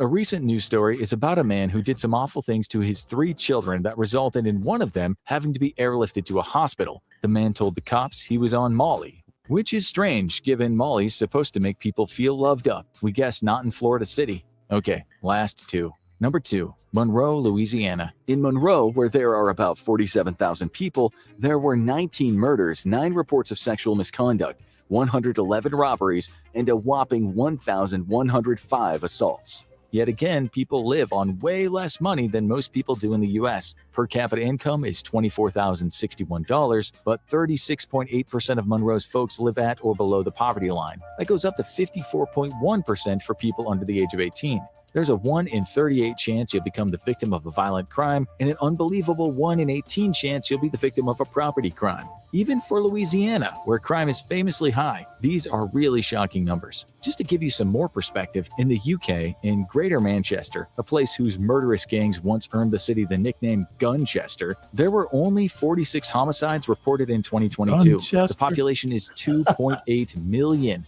620,000 people are living in poverty. In West Yorkshire, home to large industrial rough-and-tumble cities such as Leeds and Bradford, and what the press called the crime-ridden town of Huddersfield, there's a total population of 2.3 million. Still, there were only 33 homicides for the entire year throughout all the cities, towns, and villages in West Yorkshire, compared to Monroe's 19. In New South Wales in Australia, population 8 million. Home to the capital Sydney and its 5 million plus population, there were 94 victims of homicide throughout the entire state. Recent Monroe news stories include a man charged with murdering 4 people in a house fire, a young man shot dead, a woman who stabbed her father after watching the movie Chucky. In fact, there are a lot of murder stories for 2023, so this could be a really bad year for Monroe. A local news outlet said in February, over the past few days, the city of Monroe has been plagued with shootings, leaving several victims behind, some of whom have died. Number 1, Bessemer, Alabama. In Alabama, there are plenty of places just a bit too big to get on our crime list, such as Mobile, 1 in 36 chance of being a victim of violent crime. Birmingham, 1 in 48. Tiny Calera, 1 in 45. Still, it's Bessemer that can be the not very proud town that takes the biscuit for crime. There were 850 violent crimes reported and an absolutely staggering 2,032 property crimes in a town that has only 26,000 people. This means you have a 1 in 30 chance of being the victim of a violent crime, but a 1 in 13 chance of becoming the victim of a property crime. You have a 1 in 9 chance of being the victim of one of those crimes in Bessemer. We guess the residents here always have a topic to discuss when they meet for a drink, if they can afford a drink. The median household income is just $23,066 and $28,230 for a family. The per capita income for Bessemer is just $12,232. Just so you know, per capita means the average per person, while the median is in the middle. 24.2% of families and 27.2% of the entire town live below the poverty line, including 37.8% of people under the age of 18. This is a place that once had thriving industries, including mining and steelmaking, but those days are well gone. It's now famous for being a #1 crime hotspot and for once being home to a chicken named Matilda, who won the world's oldest living chicken prize from the Guinness World Records in 2004. She was stolen 6 times on her way to victory. Just kidding, but it wouldn't be surprising given the statistics. One of the popular types of YouTube channels these days features people running around with a camera exposing the poorest places in the US. A 46-year-old man did that in Bessemer in 2021 and was shot to death outside a motel. His channel of choice was actually TikTok, where he had 325,000 followers. His wallet was missing when his body was discovered. Other very recent news stories from Bessemer include someone being murdered by a 22-year-old man over a DoorDash order, as well as the murder of a 20-year-old man and a bunch of other violent attacks. That's the end of the list today. We know there are other towns we could have mentioned, but you can tell us about those in the comments section. Be safe out there, people. Now you need to watch how Belgium became the cocaine capital of the world, or have a look at real reason why 50% of murders happen here.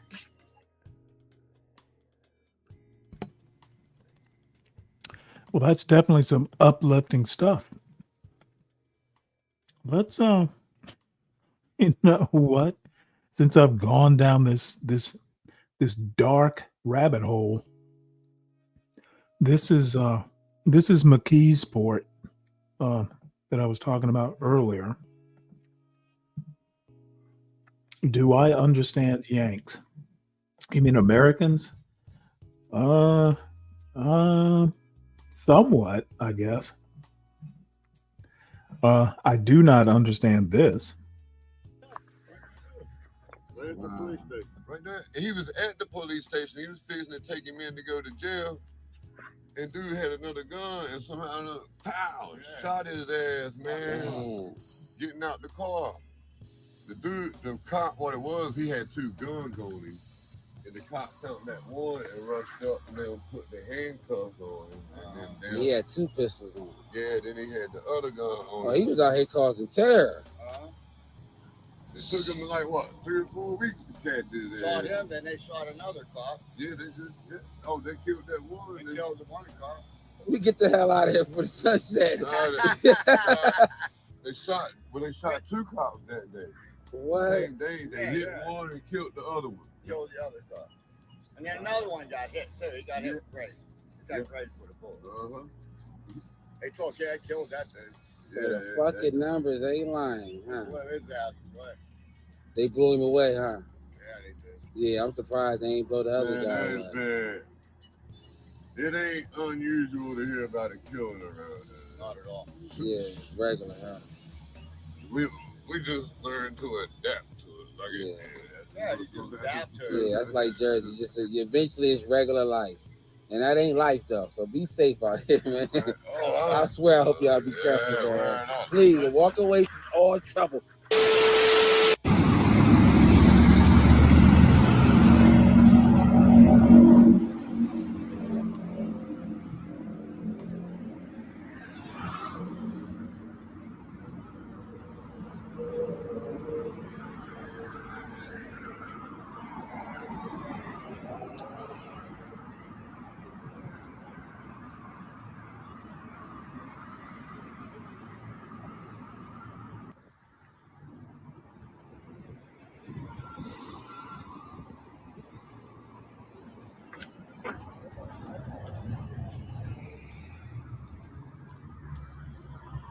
JFK.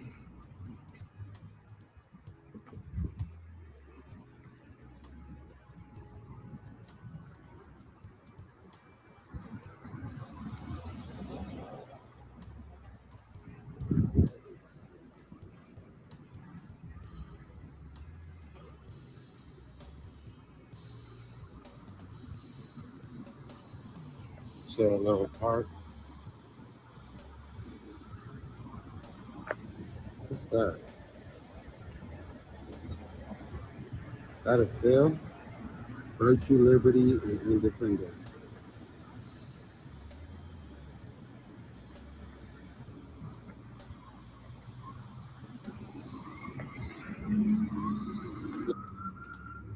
Hear them sirens. The sirens mean trouble. That's when you know the city lit. You just hear sirens nonstop.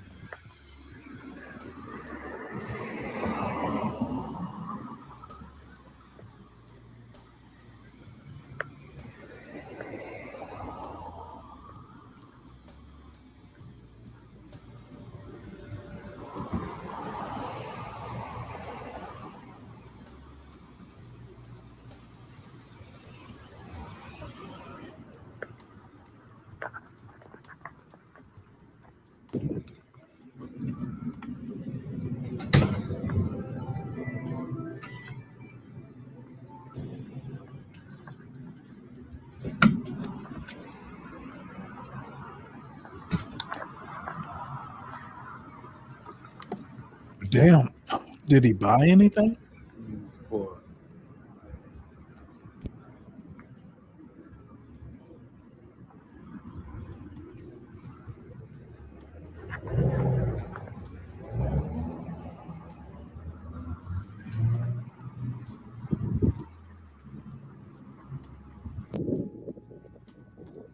trenches.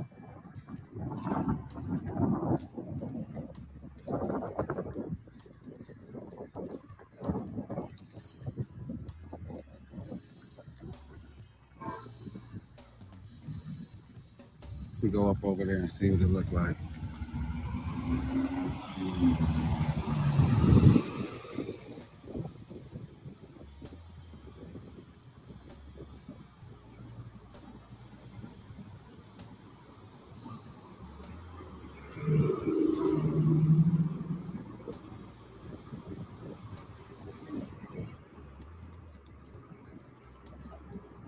Can't see in the windows. I would go over there and look. I'm gonna go see. I'm gonna be nosy. Moose Temple. What's that?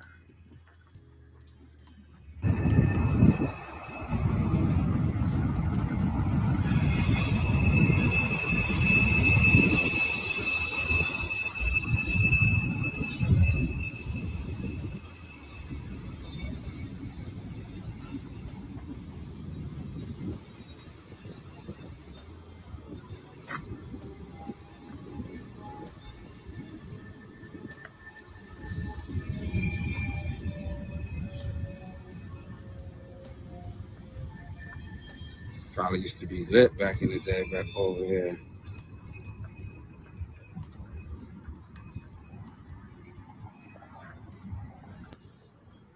Get the Mississippi from these waters.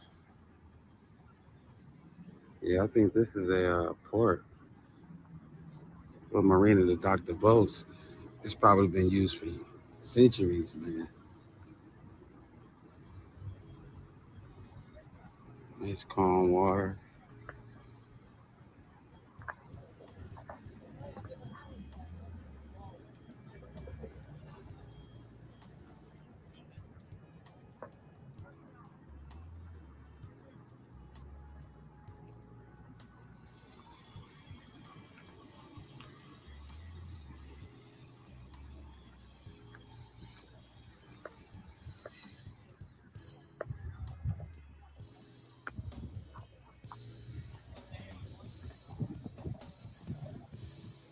Beautiful. Look at the mountain.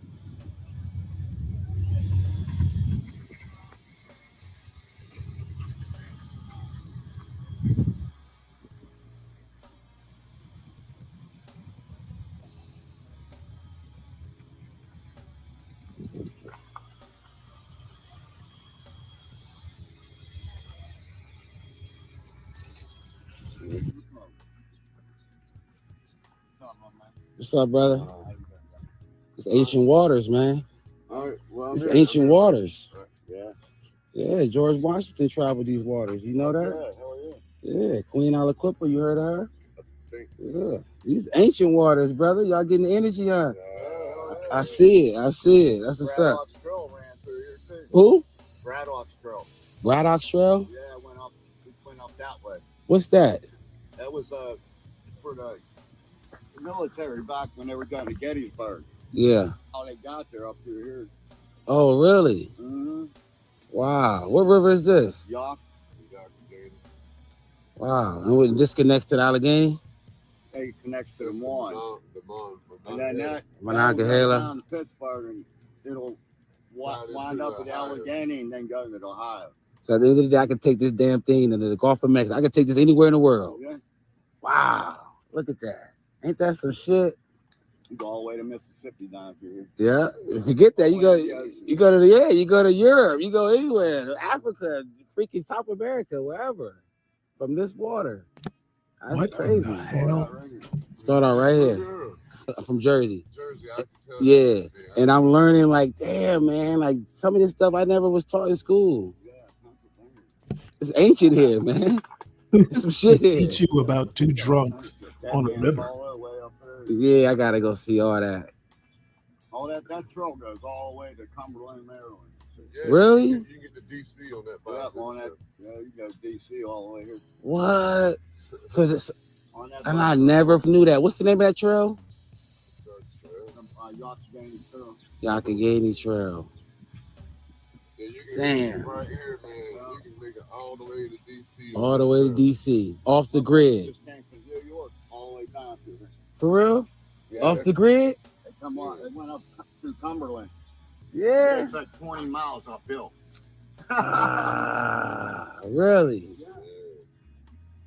That's where I live. I live off the grid, man. I live in a tent. You know what I mean? Yeah. Stay off the grid, huh?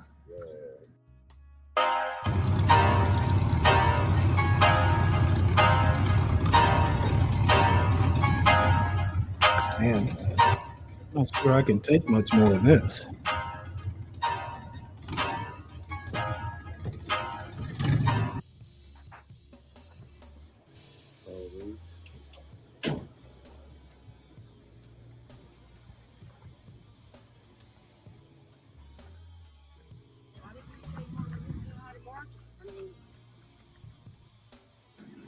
Let's see what we got here.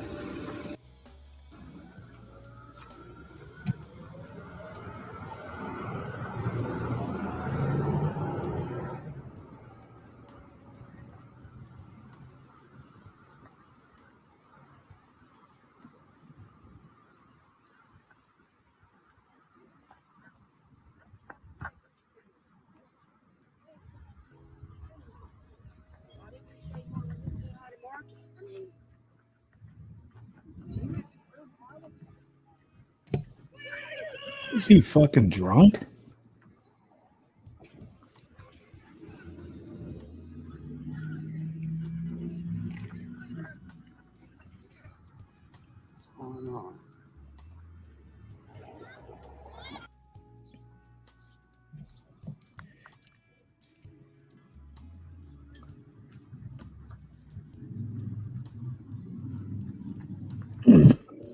All right. Well, you know what? Let's see what this one's all about.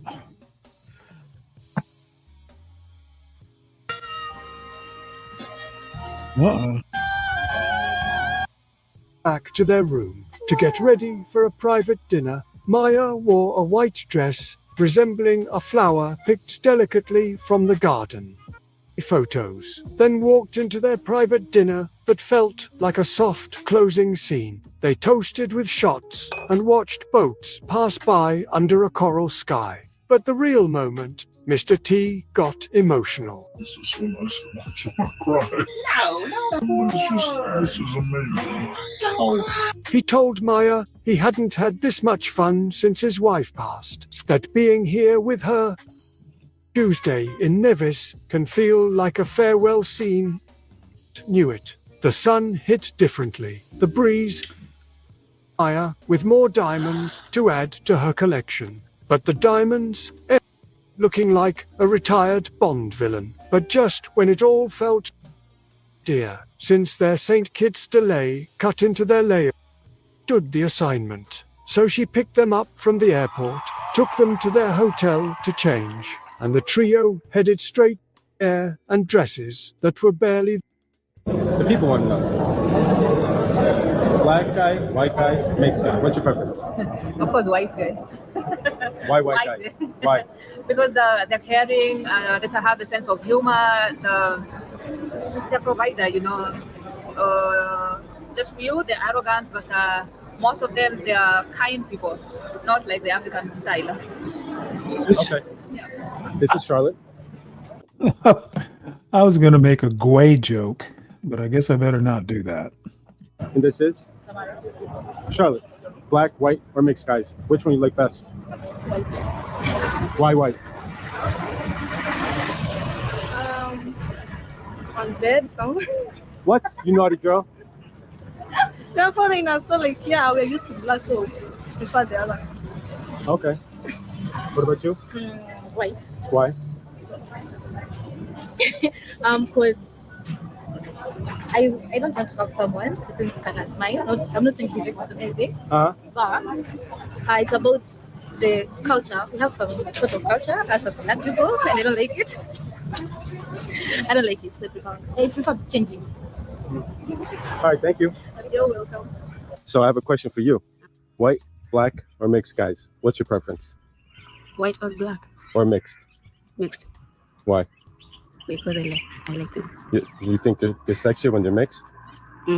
I like them because I know they're sexy. Oh, so you like mixed guys? Yeah. Okay. I also like white guys too. So it's a physical preference. You find them sexy when they're mixed. Okay. Is it the texture of their hair? The mixture of the skin tone? What is it? I think physically, how they're fit, and their skin tone too. Okay. Here with This is the sugar baby expert. This is who? Oh, sorry. This is Maya. Just Maya. If you've been around since 2022, you know the story. She started TikTok as a joke, broke the internet, and gave women permission to want more. She even traveled to 18 I countries have no to see idea. who had the most generous men. Then she got banned. But she wasn't just collecting their coins. She was collecting life lessons and showing the girls how to walk men like the dogs they are, no matter the region. From the cobblestone streets of Croatia to the pyramids in Egypt, every passport stamp became a mirror, reflecting back the woman she was becoming. But when the planes landed and the adrenaline faded, she found herself back in her hometown, a place that felt too small for the woman she had become. She needed more freedom, more softness, more of the life she'd glimpsed while wandering the world, so she made a choice. Onward to Florida, the place where the palm trees sway like Florida? the rhythm of her soul, where the ocean whispers possibilities. And here, in the sunshine, a generous life found her, fueling a life of ease, intention, and abundance. Now, she's ready to share the next chapter, the one that illustrates how to attract a generous life. Not Where'd she just a get the generous money? man. The Divestors uses that old white man voice on her TikTok. I didn't pick that voice. This Divestor is a prostitute, but you notice how much alcohol the Divestor was drinking.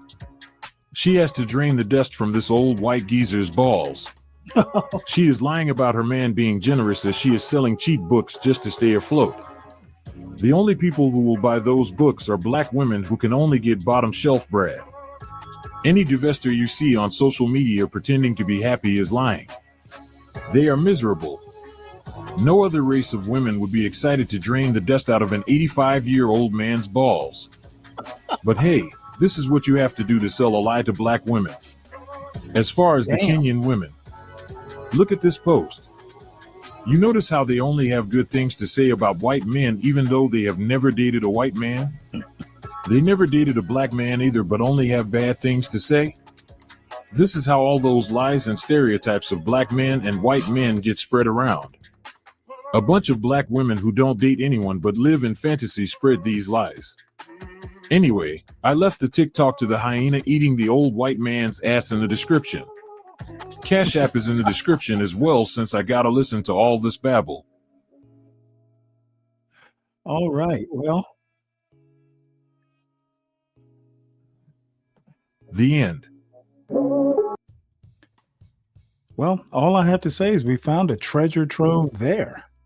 Wow. All right. Well, that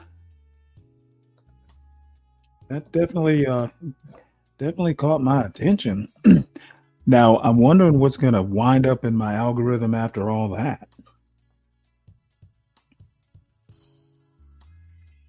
And let's see, what do we have here? Oh, this is my girl here.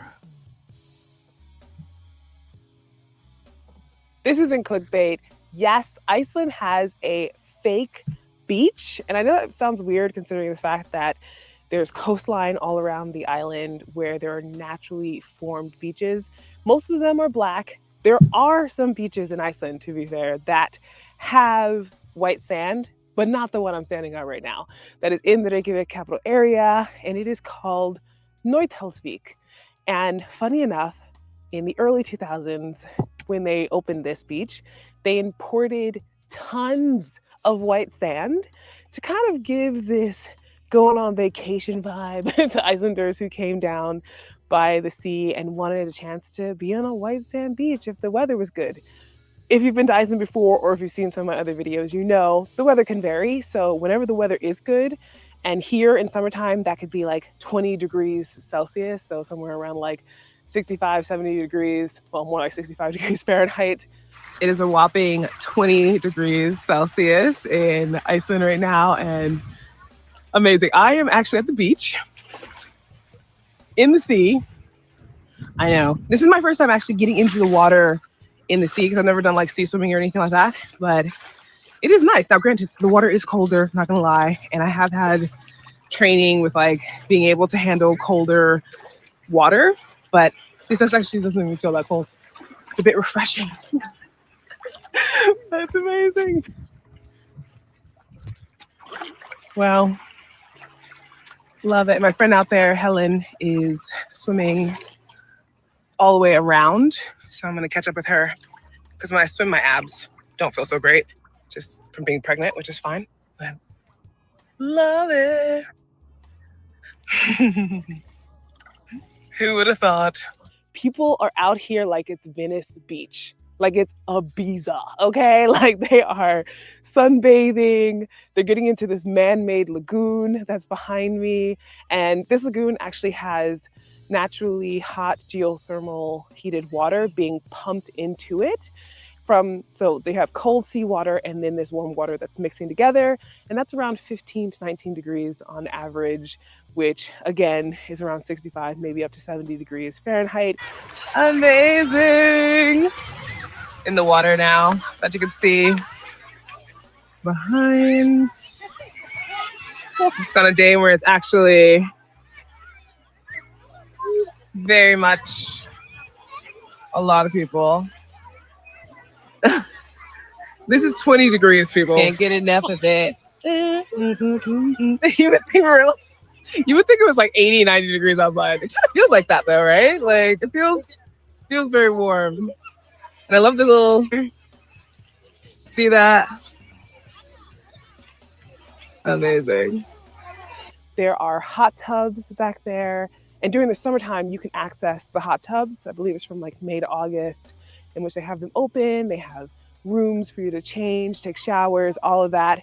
And in general, though, it is fascinating to come to Iceland, where most people are so excited about the naturally occurring beaches, to then come to a fake beach and enjoy. So, Northholtsvik, if you've been, I'd love to hear in the comments, first of all, what do you think? Does it appeal to you to come to a imported white sand beach in Iceland? I personally think it's a fun thing. I was surprised when I heard about that it was actually imported sand, but you do what you got to do when you want to feel like you're going on a staycation, potentially something like a visa, while you're still on the island of Iceland, where the weather can be quite variable. And for those who want more information, I have it below. I've come on beautiful sunny days where this whole beach was packed with people. So let me know what you think. If you did enjoy this video, give it a thumbs up, share it with somebody who might be interested to hear I about think I won't this be going to this imported beach beach. in Iceland. As always, thanks for watching, and I'll see you in the next one. Yeah, I think that let's see, where am I? I'm at like 10 hours. I just don't know. There is nobody in the chat. I guess it's me, Kelvin, and DiCapriono. All right, well, we'll give this one more check to see if there's anything. I've got a bunch of history videos, which I don't know. Might as well watch them.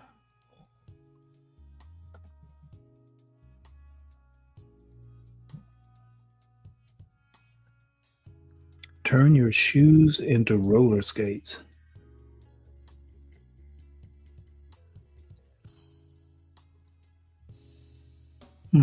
Oh, you know what? I actually do want to watch this.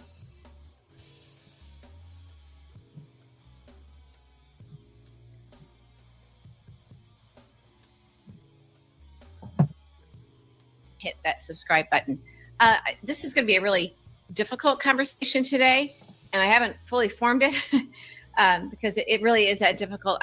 There are some things that are happening now with the Trump agenda, and I have a friend that's been sending me some information, but we're talking about that the U.S. farm bankruptcy trends in 2025. The Chapter 12 filings have exploded. In the first quarter of 2025, there were 259 farm bankruptcies, already surpassing the entire 2024 total of 2016. Chapter 12 bankruptcies, which allow farmers to reorganize rather than liquidate, are often seen as a last chance option. The wave of filings so early in 2025 indicates deep systemic trouble that's reminiscent of the 2018-2019 crisis years. So the impact on low-income housing, more than 98% of opportunity zone investments go to real estate, with less than 2% supporting operating businesses. Despite initial goals, most investments target market-rate housing and commercial developments. Gentrification and displacement concerns have emerged in many zones. What this means is that Trump and the oligarchs, or Trump just hands everything over to Putin and the oligarchs, they're tanking the economy so that they can kind of remake it and scoop up all of these properties that the poor people are losing so that they can become richer. These will be their new investments. We also have people asking what happens to the homes and the properties of the people who are being deported, who are being snatched up and sent away, and we never see them again.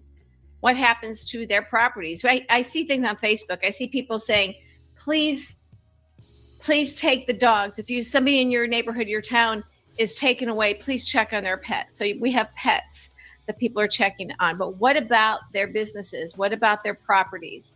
What happens to it? Do they go into default? This is what's happened. So who scoops up these properties for cheap? Get what I'm saying here? Yeah. And I think that's what we're seeing a lot of. I think Trump and Project 2025 and the oligarchs and the cronies and all these, the billionaires, the gazillionaires, they want to remake our entire economy, obviously to benefit them.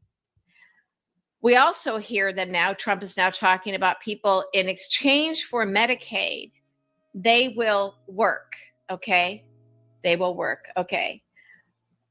What they're suggesting and what people are saying and know what they're saying, and nobody can come right out and say it too directly.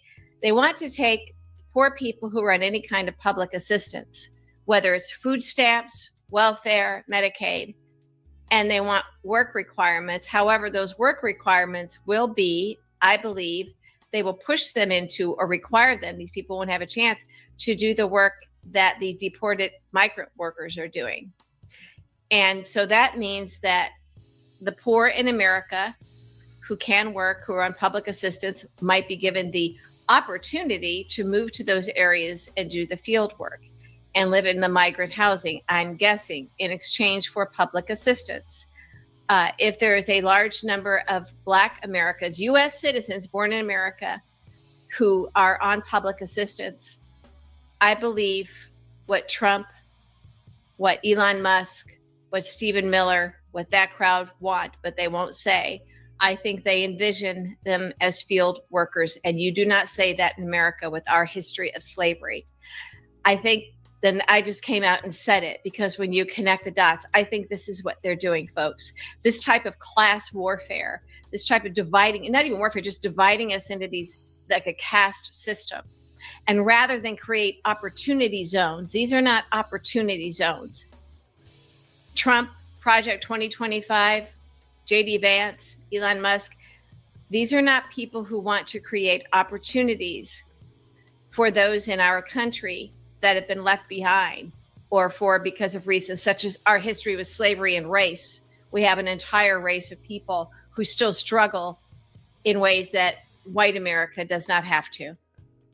So I do not believe for a minute that what they're trying to do is lift up that portion of our society so that they can be healthy and productive and achieve and have access to the American dream. You're not guaranteed the American dream, but to have access to it. Okay? That's not what they're doing.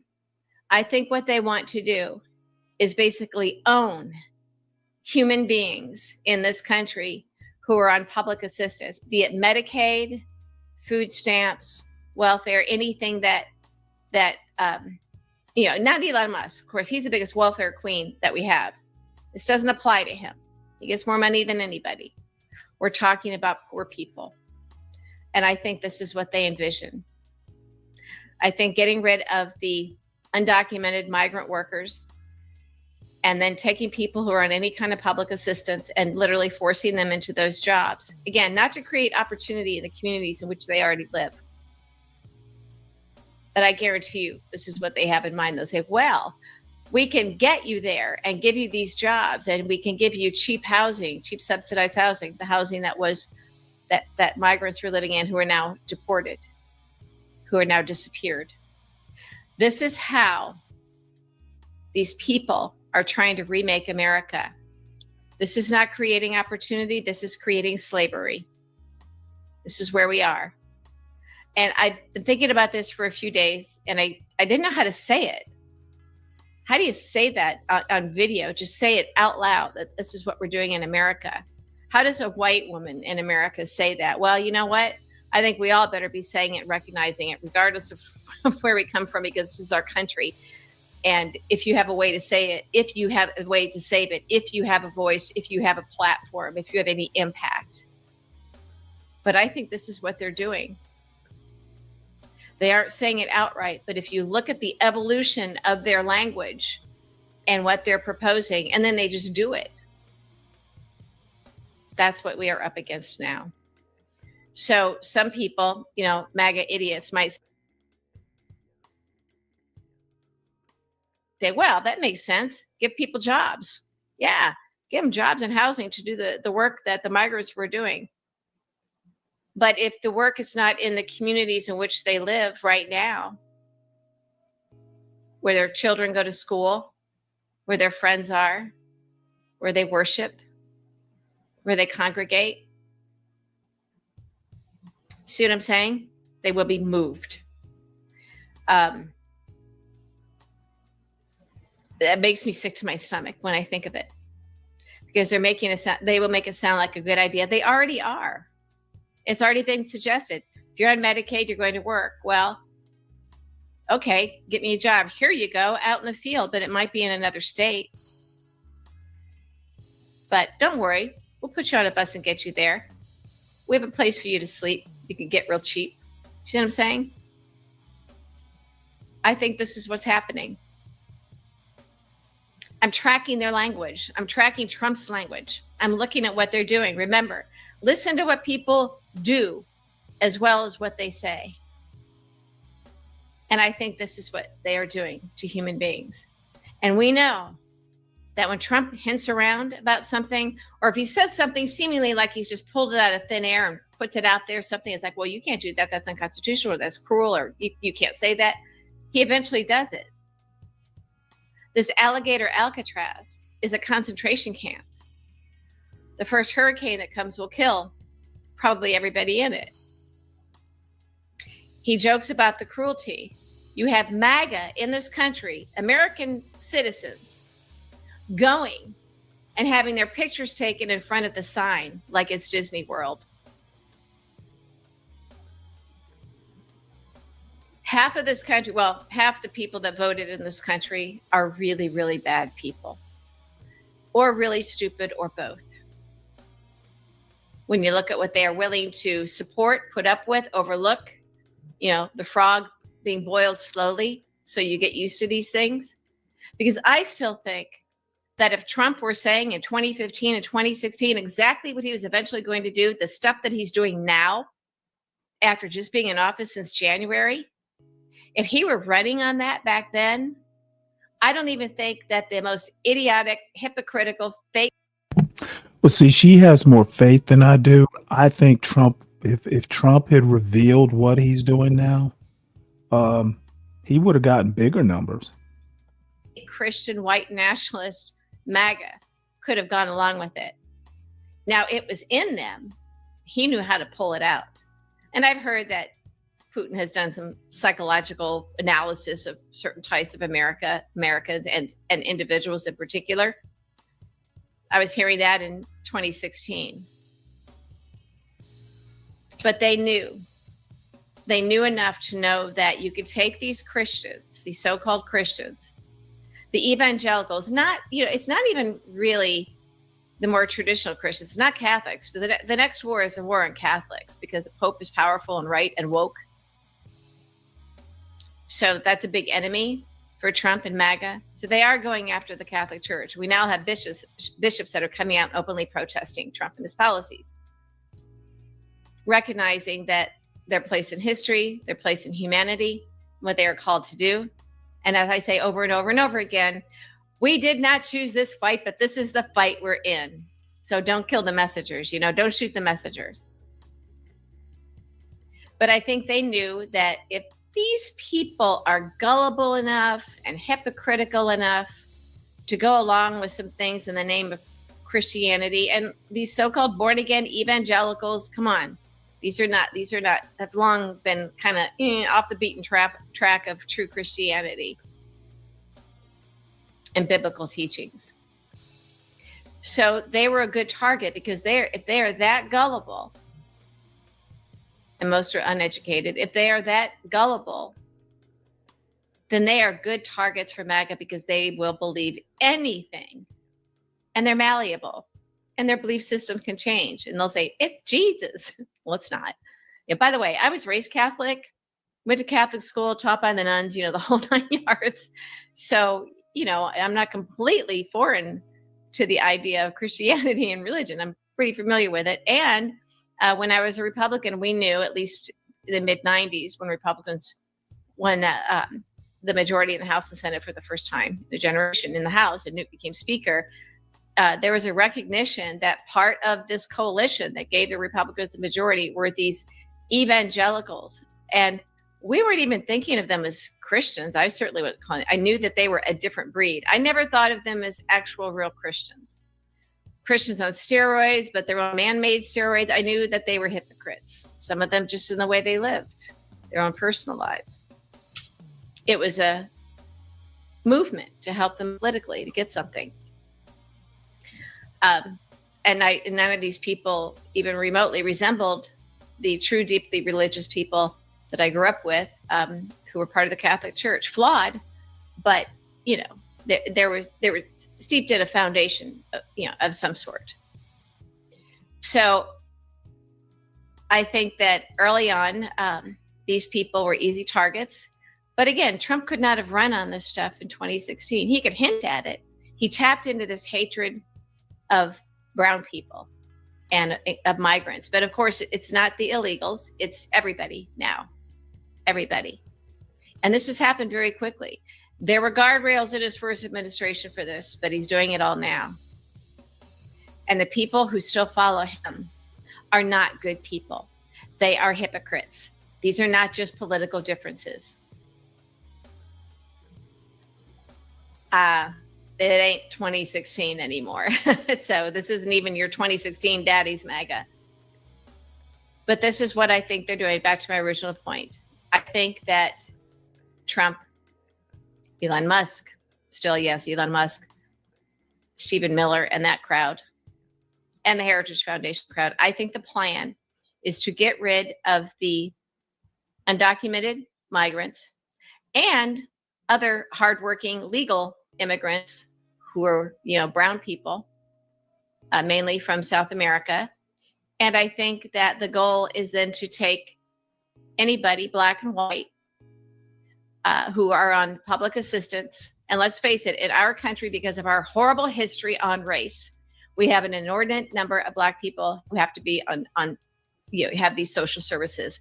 It is not because they're black. It's because of what we in America have done to black people in this country. Well, she actually gets that wrong. There might be an inordinate number if you look at per capita numbers, but as far as like actual real numbers, no. The inordinate number is white people on welfare. So do better, lady. And the solution is not to put them in these jobs in places that are not their community. Now, if it is their community and there are jobs no, that she they can didn't quite have say and they that, want to John. work and can work, I think that is fantastic. But if you are on Medicaid and you're sick, you're probably on Medicaid because you can't work because you're sick and you're poor. So I don't know what Trump is thinking. If you're going to put old people, I mean, I think it's like 40% of babies in this country are born from mothers on Medicaid. People in this country. Not because they're Black, it's because of what we in America have done to Black people in this country. And the solution is not to put them in these jobs in places that are not their community. Now, if it is their community and there are jobs that they can have and they want to work and can work, I think that is fantastic. But if you are on Medicaid and you're sick, you're probably on Medicaid because you can't work because you're sick and you're poor. Assistance, and let's face it, in our country, because of our horrible history on race. But this is what I think they're doing. Back to my original point. I think that Trump, Elon Musk, Elon Musk, Stephen Miller, and that crowd, and the Heritage Foundation crowd, I think the plan is to get rid of the undocumented migrants and other hardworking legal immigrants who are, brown people, mainly from South America. And I think that the goal is then to take anybody, Black and white, who are on public assistance. And let's face it, in our country, because of our horrible history on race, we have an inordinate number of Black people who have to be have these social services. It is not because they're Black, it's because of what we in America have done to Black people in this country. And the solution is not to put them in these jobs in places that are not their community. Now, if it is their community and there are jobs that they can have and they want to work and can work, I think that is fantastic. But if you are on Medicaid and you're sick, you're probably on Medicaid because you can't work because you're sick and you're poor. So I don't know what Trump is thinking. If you're going to put old people, I mean, I think it's like 40% of babies in this country are born from mothers on Medicaid. You're going to put a 9-month pregnant woman out in a field to work? But I'm getting messages from friends of mine who do work in the Hispanic community, who are Latino themselves, and they are now having these open discussions about what's happening to these properties. What's happening to these properties? What's happening to the work and the wealth created by people who have now been disappeared by Trump? And we know that Trump is racist. We know that he loves being cruel. We know he's always been cruel to employees. We know he hates Black and brown people. And I think that he thinks, well, we'll just take this group of people and put them in these jobs. Now, here's the thing. Trump's very stupid base, the red hat wearing, toothless crowd, the ones with the, that they have the big Trump flags in their trailer. And I'm talking about poor, uneducated white people in America. Is he going to do this to them? Of course he will. And what will they do? And that is the big question to watch, to wait. John, I rewound it. I did not hear the "we need to take care of them." I rewound it twice. Are you sure you're not hearing things? And we, I assume she means Americans, but I don't know for sure. Unfortunately, she might be unable to ask. However, I'll drop the link. If you want, I'll drop the link. You can ask her in the chat. But again, I missed the "we need to take care of them" part. She has not said that yet. I rewound it twice. Wait for to see what happens. Anyway, their trailer. And I'm talking about poor, uneducated white people in America. Is he going to do this to them? Ooh, why is this blurred? Of course he will. And what will they do? And that Here, let me rewind this right quick. Oh, I'm sorry. Let me. To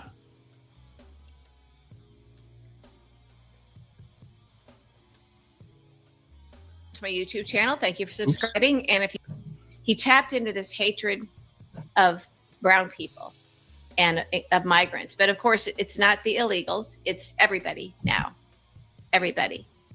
And this has happened very quickly. There were guardrails in his first administration for this, but he's doing it all now. And the people who still follow him are not good people. They are hypocrites. These are not just political differences. It ain't 2016 anymore. So this isn't even your 2016 daddy's MAGA. But this is what I think they're doing. Back to my original point. I think that Trump, Elon Musk, still yes, Elon Musk, Stephen Miller and that crowd, and the Heritage Foundation crowd, I think the plan is to get rid of the undocumented migrants and other hardworking legal immigrants who are, brown people, mainly from South America. And I think that the goal is then to take anybody, black and white, who are on public assistance. And let's face it, in our country, because of our horrible history on race, we have an inordinate number of black people who have to be on have these social services. It is not because they're black. It's because of what we in America have done to black people in this country. And the solution is not to put them in these jobs in places that are not their community. Now, if it is their community and there are jobs that they can have. Okay, John, this is like the third time I've rewound it. I don't hear the "we need to take care of them."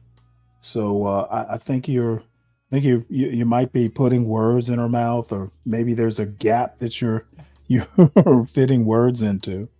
Have and they want to work and can work, I think that is fantastic. But if you are on Medicaid and you're sick, you're probably on Medicaid because you can't work because you're sick and you're poor. So I don't know what Trump is thinking. If you're going to put old people, I mean, I think it's like 40% of babies in this country are born from mothers on Medicaid. You're going to put a 9-month pregnant woman out in a field to work. But I'm getting messages from friends of mine who do work in the Hispanic community, who are Latino themselves, and they are now having these open discussions about what's happening to these properties. What's happening to these properties? What's happening to the work and the wealth created by people who have now been disappeared by Trump? And we know that Trump is racist. We know that he loves being cruel. We know he's always been cruel to employees. We know he hates black and brown people. And I think that he thinks, well, we'll just take this group of people and put them in these jobs. Now, here's the thing. Trump's very stupid base, the red hat wearing, toothless crowd, the ones with the, that they have the big Trump flags in their trailer. And I'm talking about poor, uneducated white people in America. Is he going to do this to them? Of course he will. And what will they do? And that is the big question to watch, to wait for, to see what happens. Anyway, like I said, I'm bringing up a kind of a really difficult subject matter here, but man, I think we have to look at all the potential possibilities, go down every potential path and road that Trump and the Project 2025 crowd can take. We have to look at every worst case scenario and game it out.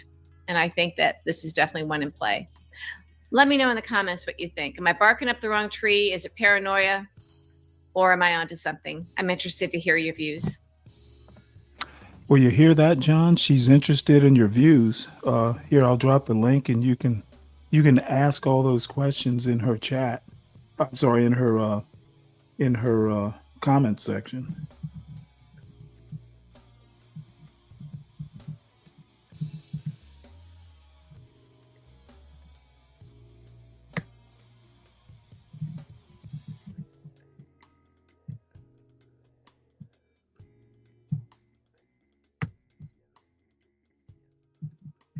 There you go.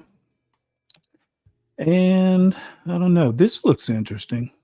Anything that to pluck the strings of the white shades and the anti-black blacks. I'm on board with doing. Let's see. This is a Yale sponsored. Lesson I learned early on. I was literally a white teenage kid in Detroit. And what I learned was trust your questions and follow them till you find the answers. So I'm just a white kid in Detroit, white church, white neighborhood, white school. But something seemed really big and really wrong. And nobody would talk about it. And so I kept asking questions that people didn't want to answer. How come I hear there are a lot of poor people in Detroit? I'm now, listening to my city at 15, 16. I'm reading the papers. I'm paying attention. I'm hearing the news and having adult conversations. And people even hungry, not very far from us. And I hear people have family members in jail. And life is so different in white Detroit than black Detroit. How come? And I hear there are black churches. How come we've never visited them or had them visit us? And what's going on here?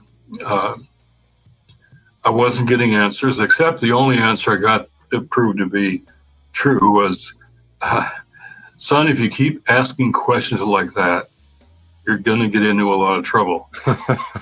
And that proved to be true. So I decided to get out of my little white world and try to find the answers to the questions. So I took jobs in the city. Need to make money for college back there in Michigan. So I took jobs with young black men in Detroit, and listening to their life stories began to change my life story. I eventually got pushed out of my white Plymouth Brethren evangelical church for asking these questions. Wow. But I got taken in by black churches right from the start, who very patiently answered my obvious white boy questions. And that led to a whole different world. There are many epiphanies for me along the way. One, I'll just tell you one story. I'm working at Detroit Edison as a janitor. And one of my new friends, his name was Butch, we became close, and we would move all the heavy desks around and stuff. And he wanted to take me home for dinner to meet his mother. His father had passed, and his siblings. So I did. And he and I were talking about what was going on in the world as two young men. And he mentioned the police, which a police incident was what sparked the 1967 riot or insurrection in Detroit. Always police events, incidents, sparking riots and insurrections. And his mother said this, overhearing us. She wasn't militant, political. She was just a mom trying to take care of her kids. She said, yeah, that's why I tell my kids, if you ever lost and can't find your way home, and you see a policeman, duck behind a building, go down a stairwell, hide from the policeman until he passes. Right. Then get up and find your way home, because there was a whole history of police brutalizing black kids. When she said that, my mother's words to her kids, her 5 kids, screamed into my head. She said, if you're ever lost, can't find your way home, look for a policeman. Right. The policeman is your friend. He'll take you by the hand and bring you home safely. She, like Butch's mom, just cared about her kids. That was her whole life, right?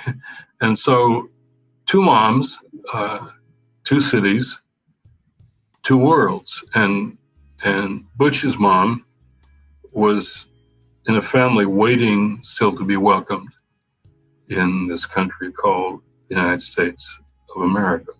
So one epiphany after another began to change my worldview. Having been kicked out of my little home church, white church, I had become quite secular, even anti-religion. Oh, wow. In my activist days at Michigan State University. So I wasn't in touch with any of the Christian groups on campus who weren't saying or doing anything. Some were supporting the war in Vietnam as Christians.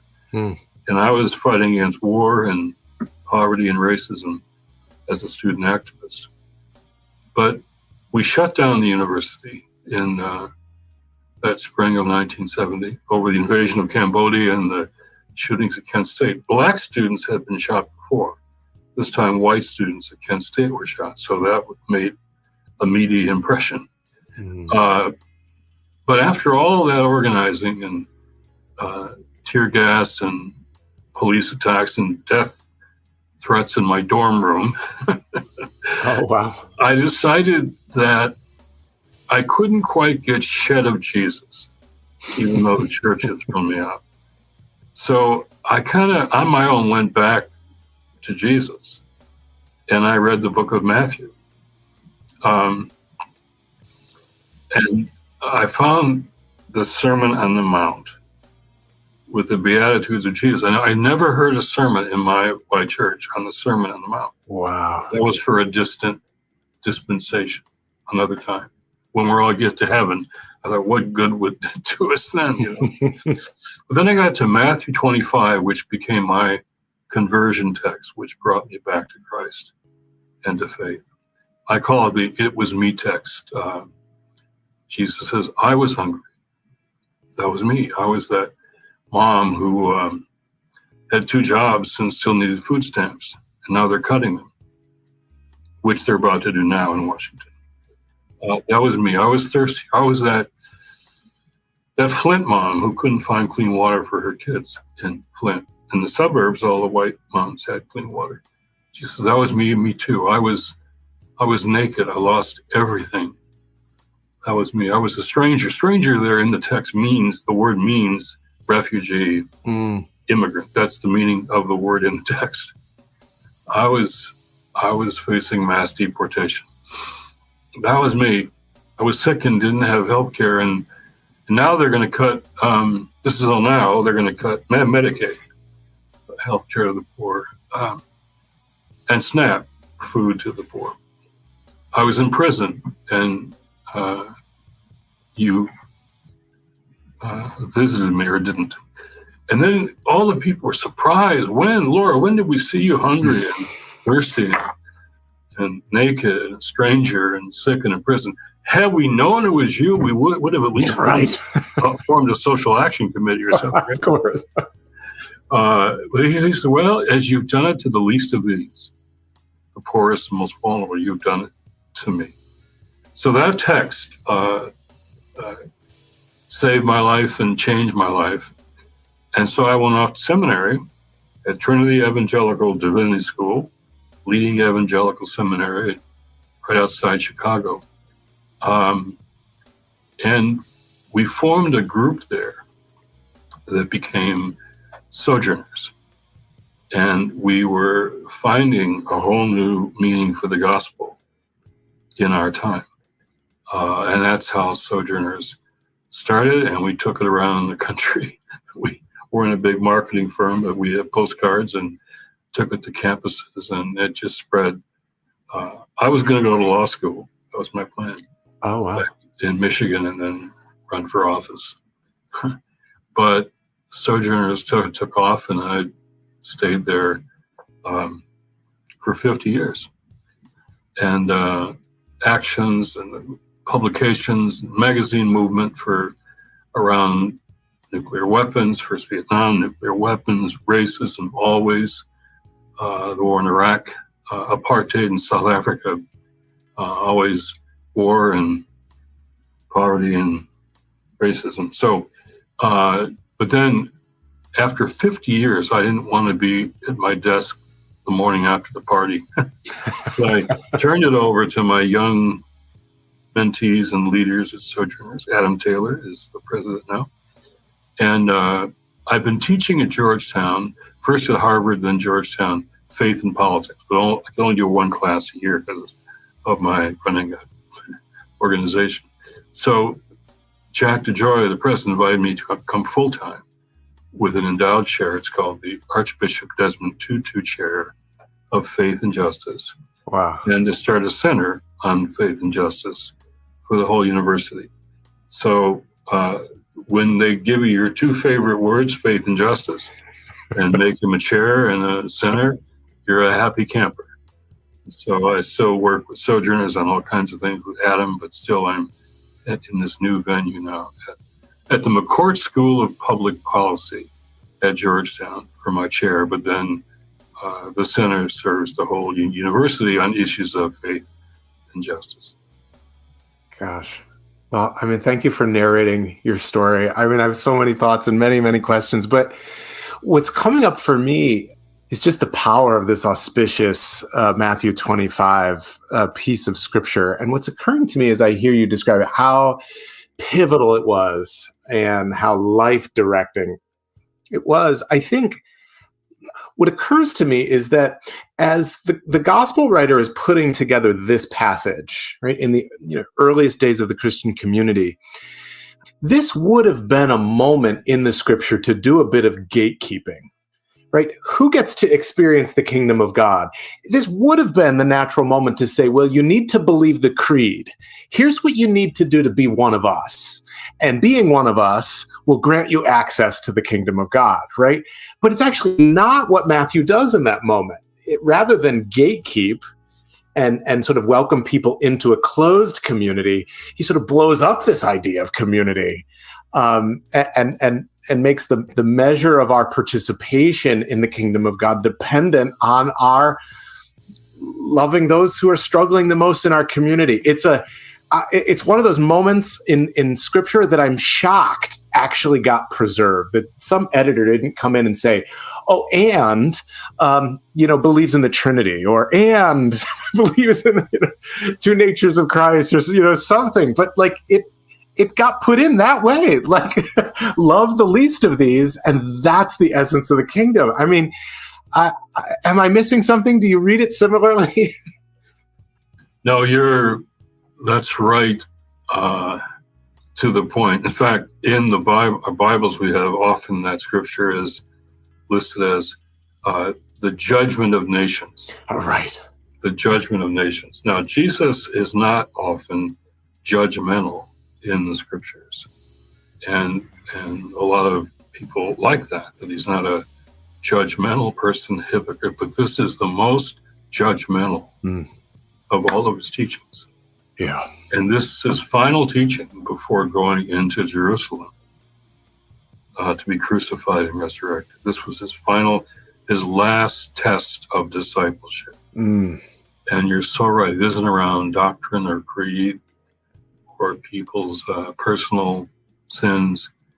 It's about how we treat literally the most vulnerable, the poorest, the most marginal in our society. It's the most radical thing. And I was in the movement, so I was reading Ho Chi Minh, Che Guevara, and Karl Marx, and none of them are as radical as Jesus. None of them.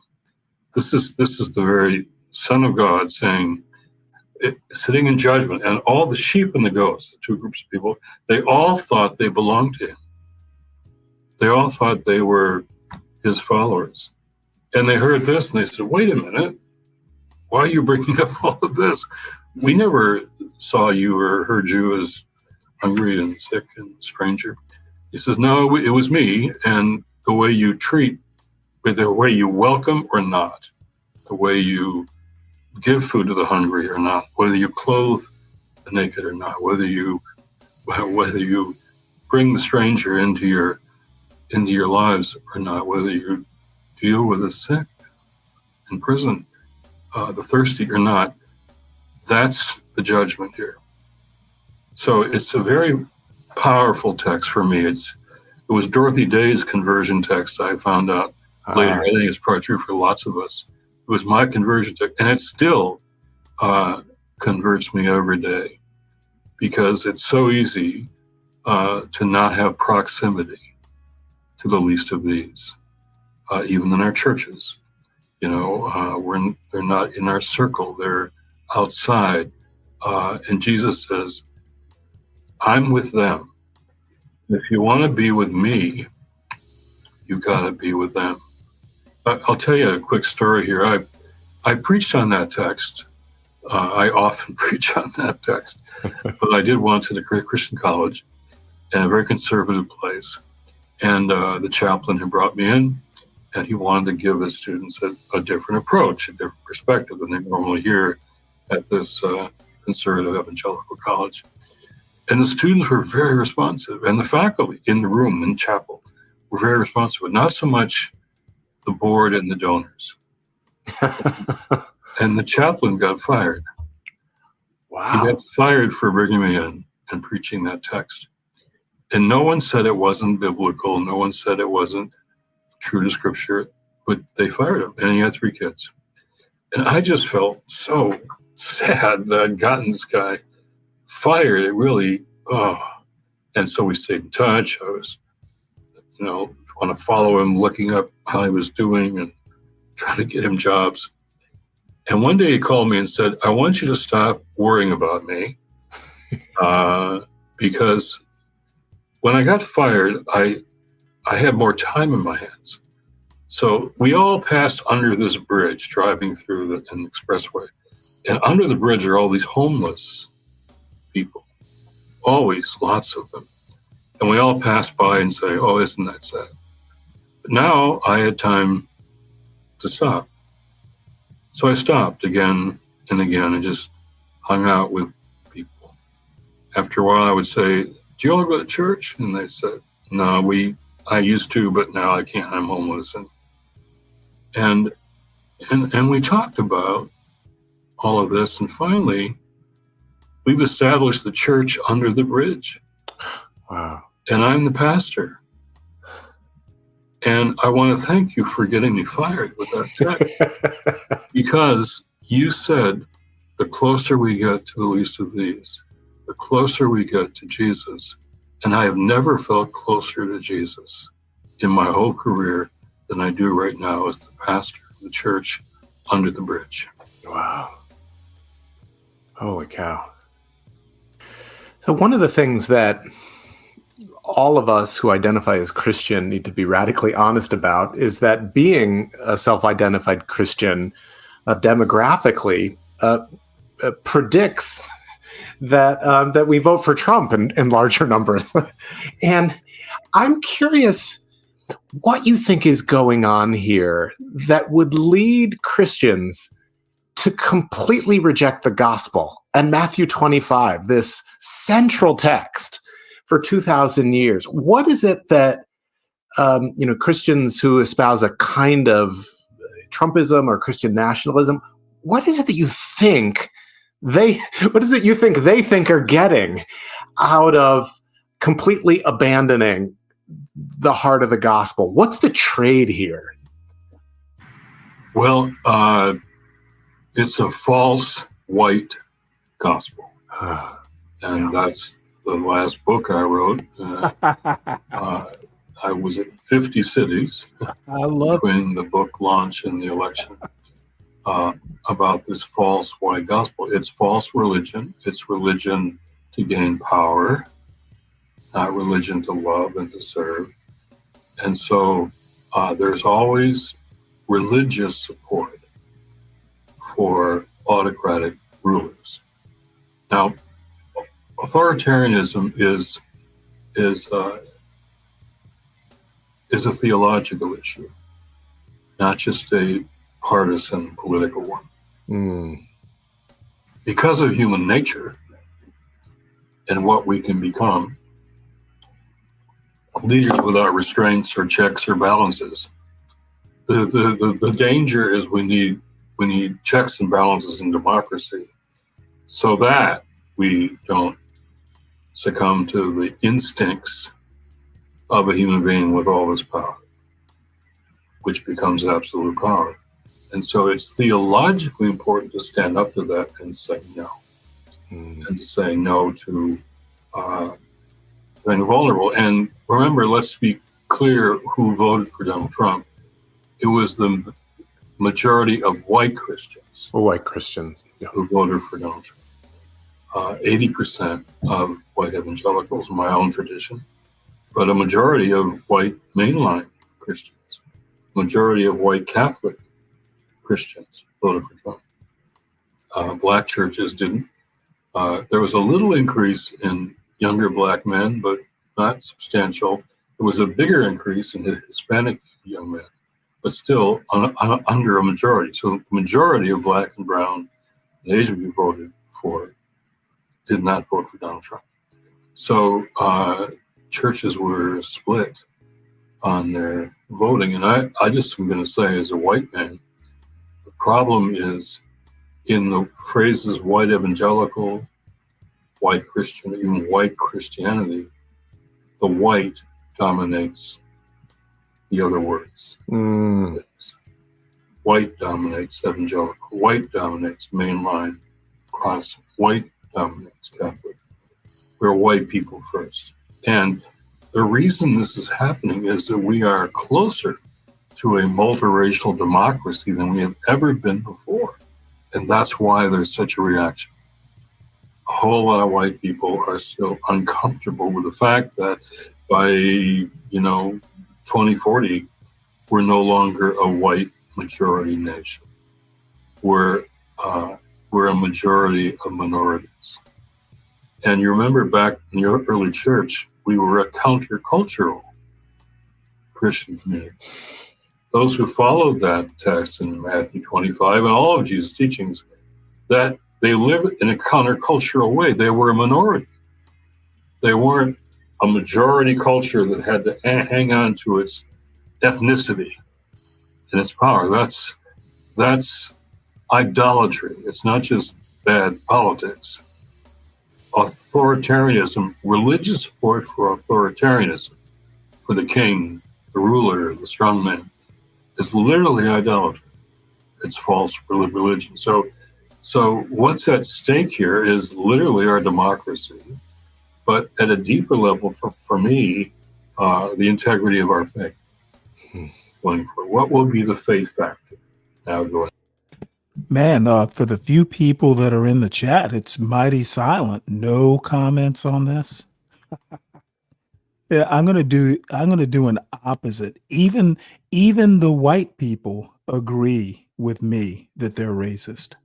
So I'm just shocked I'm not getting a whole bunch of comments. Forward. So I think a black pastor yesterday said to me, is anybody really surprised? Yeah. That most white Christians voted for Donald Trump? Should that really surprise anybody? Because we as black pastors Doesn't surprise me. are deeply disappointed, feel deeply betrayed, but I can't say we're shocked or surprised. So when you think about the kind of leadership that's needed, especially for clergy, for people of faith, what's called for at the moment? Because we have two great extremes that we're seeing. A kind of Christian nationalism where our white nationalist priorities get superimposed on the gospel, and as you mentioned, the whiteness and the nationalism always win out over the gospel. And then I've noticed, and this is purely anecdotal, but I've noticed a kind of silence among many clergy, especially white clergy, who feel immobilized, overwhelmed, afraid to speak out, afraid to polarize their congregations, and in effect are not preaching the gospel. Right? Both sides distort the gospel. This makes me feel I wish I were a white preacher so I could polarize a congregation. And you have charted a really important path through those two extremes and helped so many of us to find the gospel's political voice. I wonder, in this very unique, disturbing, heartbreaking moment, what's the particular call for Christian faith leaders? Yeah. Well, if defending the vulnerable is number one, let's make number two defending the truth. Now, Jesus said, you'll know the truth, and the truth will make you free. Our congregations say that when I quote, make you and say free. Okay. The opposite of the truth, therefore, isn't just more lies. It's captivity. It's loss of freedom. Without the truth, Jesus said, we'll lose freedom. And so while journalists have this vocation of being truth tellers, and they do that well sometimes and not other times, right now they're rejected from the White House press room if they don't change the name of the Gulf of Mexico to the Gulf of America. But we have as pastors, as faith leaders, that same vocation of truth telling. So we have to tell the truth about what's happening around us and what the gospel says. That's what we have to do. Now, there's often, I may surprise you here, there's often a call to unity. If unity is based on gaining the consensus in white churches, we're never going to get it without being silent, as you say. Protecting unity in majority white churches means being silent. We can't do that. The Confessing Church in Germany, led by Bonhoeffer and Barth, they weren't silent, and they weren't going to unify the white German church by consensus. They had to speak up and speak out. And Bonhoeffer was hung in a concentration camp. So it's a time for us to reach out to those white Christian nationalists as a mission field, as Caleb Campbell, young white pastor in Phoenix, Arizona. I did a podcast with him just last week called Dismantling the Leviathan, the beast. But there's always this powerful spiritual force aimed at the people of God. It's a false spiritual force. And that's white Christian nationalism is a heresy, it's an idolatry, it's a spiritual force aimed to take away the gospel. That's what it is. And so we have to reach out to them as a mission field. Like Will Campbell reached out to he was a Tennessee pastor, leader in the civil rights movement, but he was a pastor to Klan members in his congregation. He did their funerals, he pastored them while he was speaking out for civil rights. And so I think breaking the silence is going to be very, very important. Now, if unity means silence, it's not the unity that's required right now. Unity has to mean coming together around the truth, around the gospel, and the courage to face the fear. I hear it from pastors. I'm afraid I'll lose my congregation. I'll lose my pension fund. Oh, right. I'll lose my job. I'll lose my parsonage, which I need to raise my kids. So it's got to be now faith versus fear. We have a whole new regime which won election on the basis of fear. They ran on fear, racial fear in particular. They ran on fear, and now they will govern by fear. They're threatening Republicans in their new trifecta who would stand up against Donald Trump. And so there's fear. Fear is operating in the Congress, everywhere, and even in our churches. Fear is keeping pastors silent.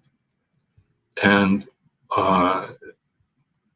because of that, we're helping our people lose their freedom. That's what Jesus says. So Bonhoeffer and Barth might have been accused of dividing the churches. Yeah. And they were, in a sense, they were saying, we will obey God. Our obedience is to God. The Barman Declaration that Barth wrote, our obedience is to obey God, not a political leader. And so we will obey God. And we have a political leader who wants us all to obey him. This is a clash of worship here. And these cuts to the poorest are literally anti-Christ. Anti-Christ. So it's time for us to make some decisions and stand up. It will always be a minority that stands up. Always. The majority is, just kind of go along at the end. But, it'll be but a faithful prophetic minority who is reaching out pastorally to those who have been captured by false religion. It's a prophetic and pastoral function we have right now. When I'm speaking with secular leaders or leaders who lead outside church spaces and faith communities, this is usually where I turn to the question about leadership skills, right? So what do we need practically in the tool belt to lead as you're describing in this moment? But before I get there, because this is a conversation within the faith community, I have a question about spirituality and prayer and spiritual practice. I mean, you've been at this for so many decades now. I'm curious for you personally, and I hope it's not too personal a question, but what are the forms of prayer, the spiritual practices that keep you grounded amid this work? Because it is heart-stretching, to say the least. It is a kind of a battle for hearts and minds in one way, in one metaphorical way, a nonviolent battle for hearts and minds here.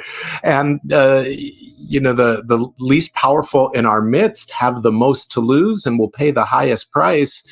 How do you stay spiritually tethered and grounded amid this work over such a long period of time? Well, this is the most important question of this conversation, because it's a time for a deeper resilience. Resilience. We need to do resistance, as others have done, but underneath that, undergirding that, is resilience. And unless we find a deeper resilience, we won't be able to find the courage and bear the costs of resistance. Courage and costs and resistance. So resilience. I'm saying to people, rediscover your faith, or discover what is faith for you. What is larger than yourself? Then go to the spiritual disciplines and practices of your faith tradition and take more time, go deeper. And in particular, I'm saying start your day with spiritual disciplines, practices, silence, prayer, scripture, mindfulness. Start there before you hit the news. Prepare yourself before you start reading the news, which is getting worse by the day. So, and you've been doing a lot of this. You've been teaching and preaching this. Start with, take our breath in the morning. Be silent. Be quiet. Make your devotional before that day starts. It's also good to do it during the day as you have opportunity and before you go to bed at night. But we've got to be rooted in our faith. And that's disciplines, practices. Many call it mindfulness. Christians often call it a quiet time, a devotional time. Those times are more important than ever right now, because the resistance that will follow has got to be rooted someplace. And if not, we'll be overwhelmed, we'll be weary, we'll just feel like we're just fragmented. How do we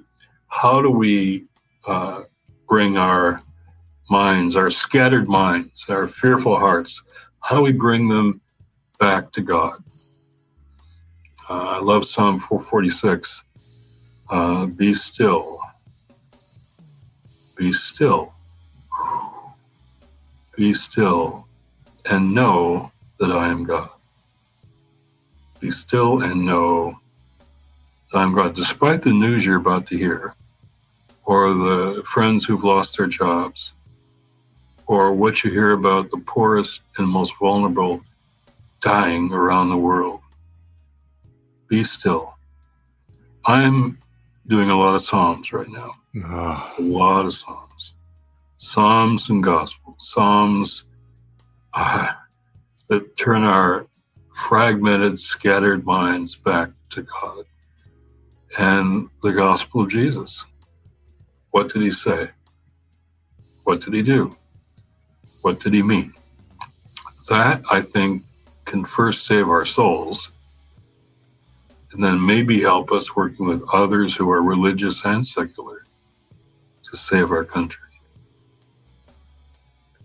Oh, thanks for calling us to the Psalms. I think of just the raw emotion and the bold honesty of so many of the Psalms just feel so needed in these moments of heartbreak. And I also really appreciate the kind of paradox between contemplation and action that you're bringing into relief here, because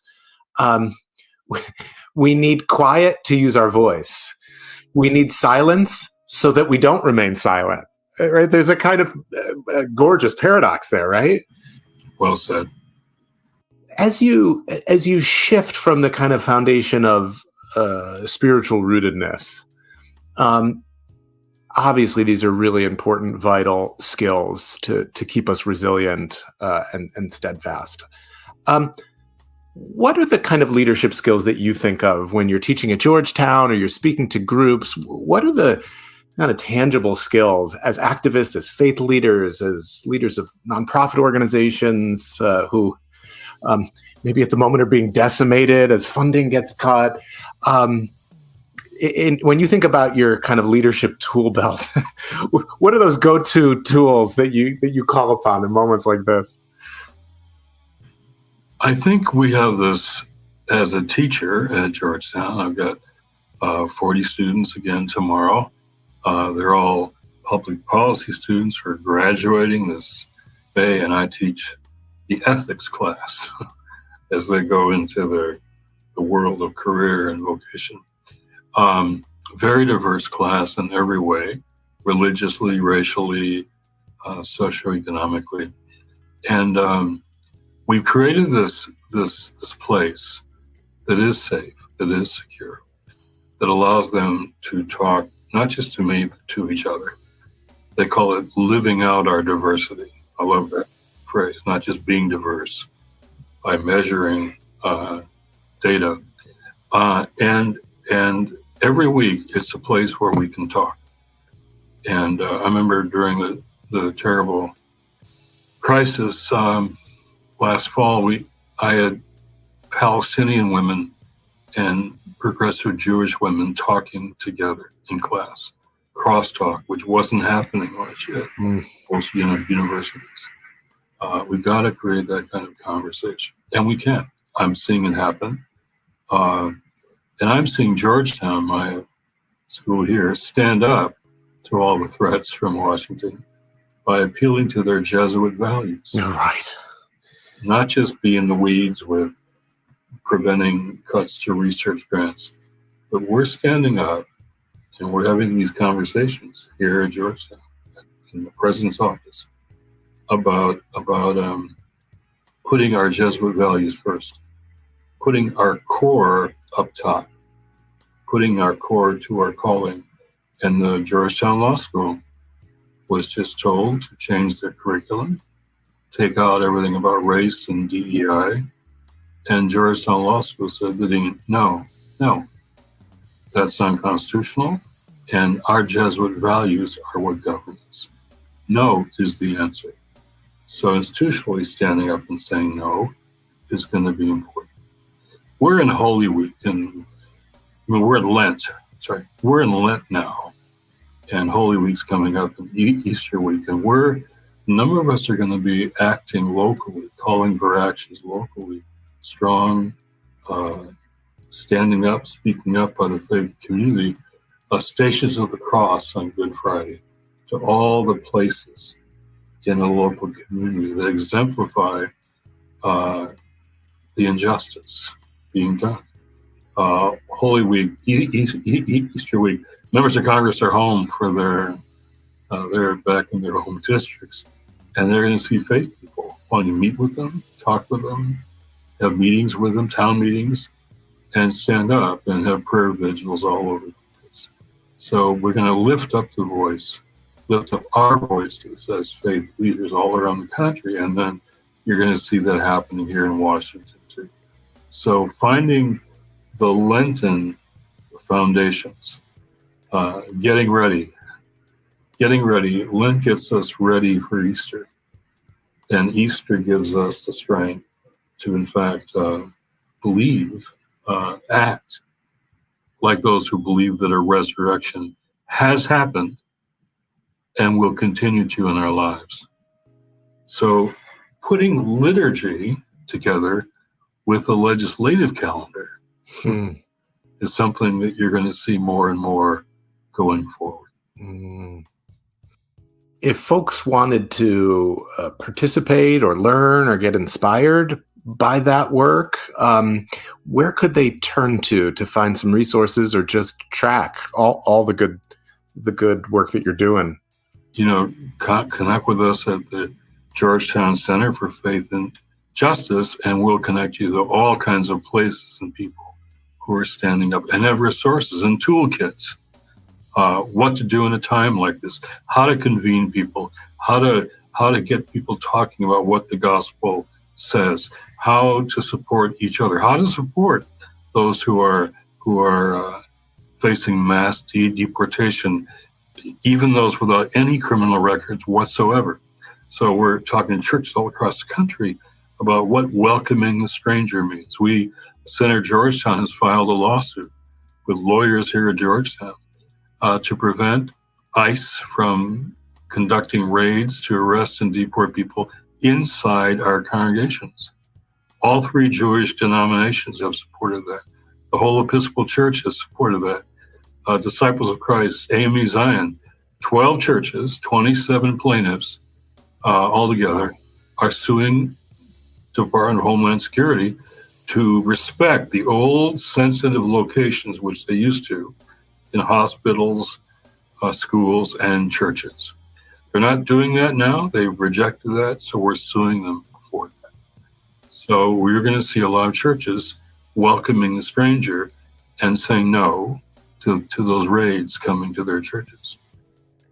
Wow. Well, amid the myriad ways that the administration is dehumanizing, criminalizing human existence, cutting funding, amid all of the bad news, and there's no shortage of it, it's always our tradition to invite our beloved guests to reflect a little bit on what's bringing hope amid all the heaviness in a moment like this. What keeps you walking this path and bringing hope amid this dim moment in our political life?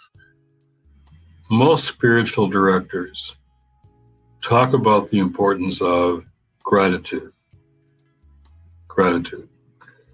And how do we have gratitude at a time like this? How can we have joy at a time like this? And so I'm very conscious of not letting Donald Trump steal my joy. So in April, because of my son and his wife, Joy and I will be grandparents for the first time. That's a very joyful thing, and no one can take that joy away from us. I just returned from Florida, where my younger son, his baseball team from Haverford, did their annual spring tournament for spring training. Joe and I spent the whole day watching him play baseball, and he did really well. And the team did really well. And no one can take away that joy of being with my son, his teammates, and their parents for that wonderful week together, a tournament of other colleges in Florida. So how do we be grateful? What Thomas Merton taught us is that everything is about relationships. That's what he said.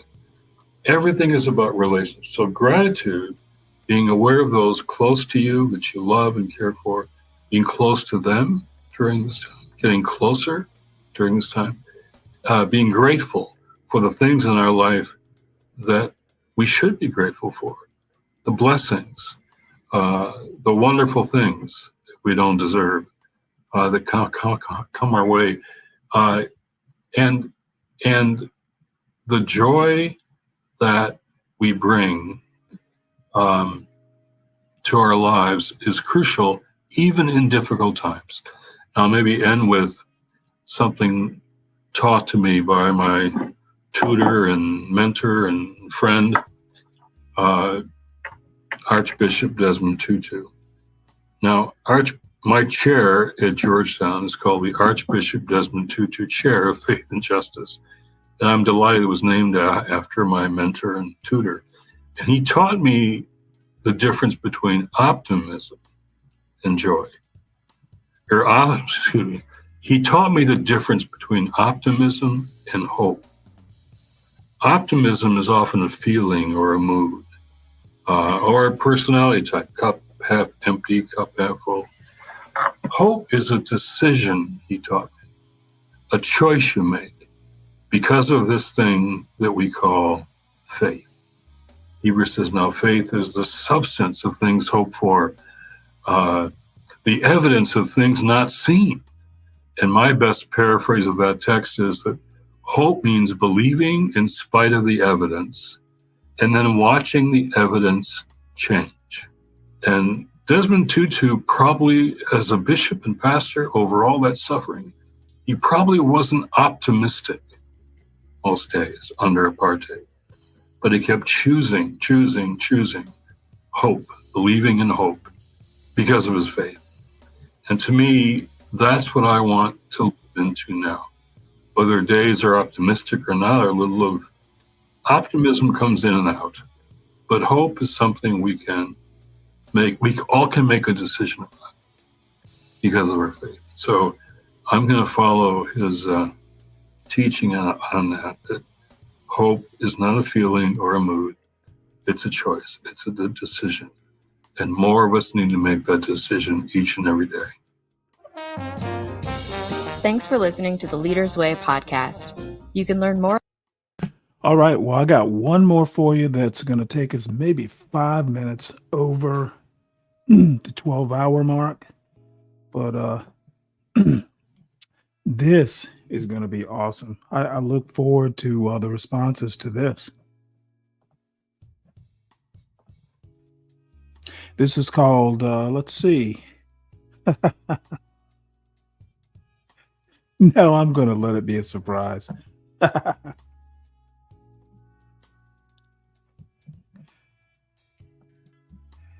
Here we go. This is Augustus Corbett, my buddy. This Clarence Thomas, Black America's #1 enemy. Let me ask you that question again. Is Justice Clarence Thomas Black America's #1 enemy?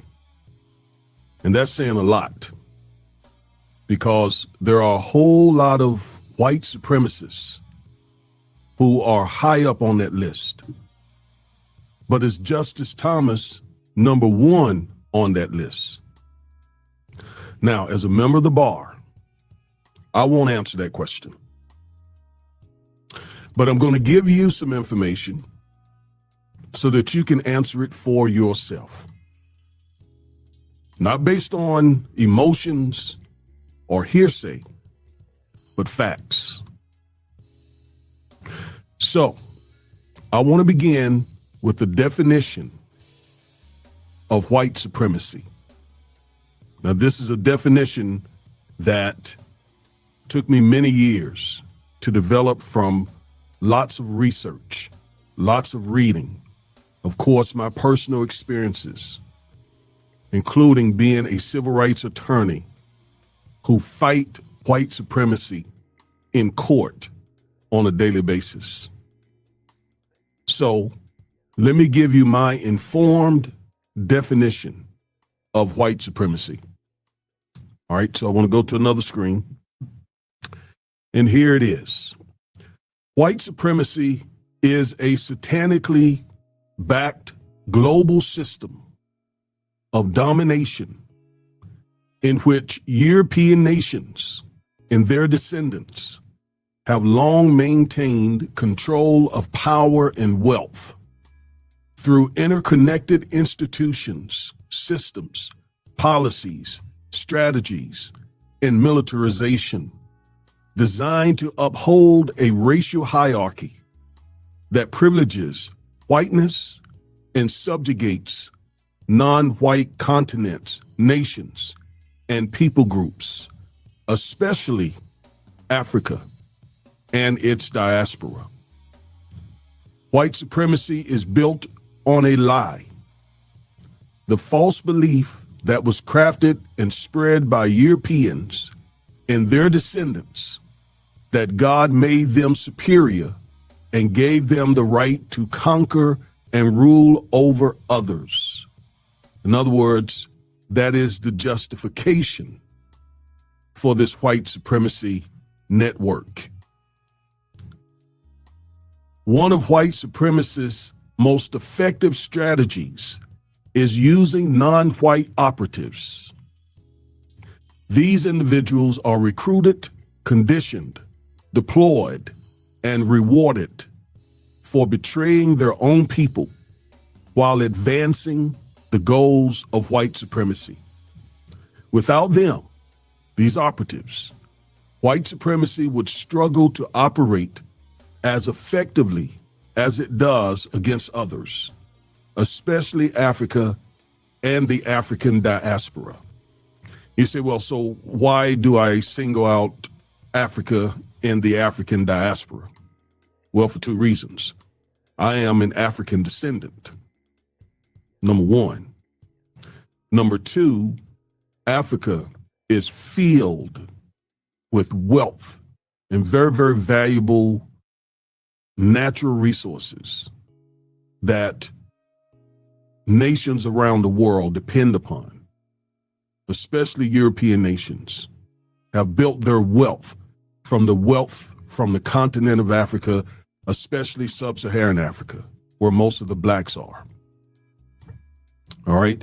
So that's why there's such a focus from me, because it's such a focus for these European nations. All right. And contrary to this foolishness that you see on YouTube, I am an African descendant. I've even checked my DNA. But even before then, I knew that I was a descendant. I am a descendant of African people from the continent of Africa. That doesn't mean that Africans did not sail to this continent before Christopher Columbus. Yes, I do believe that as well. But I am a descendant of the continent of Africa who came here pursuant to or during the transatlantic slave trade. I just happen to know my family history. All right, but anyway, back to Clarence Thomas. I'm going to share with you some info that's going to answer that question for you. All right. Here he is, Justice Clarence Thomas. I remember his confirmation hearing. I've read several of his books. I know where he came from and where he comes from ideologically. Okay. After all, I am an attorney.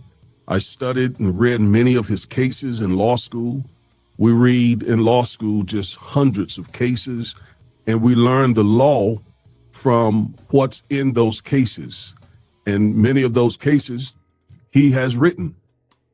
So you get to sort of know a person from the cases that they have written and that you read and have to read as a law student. All right.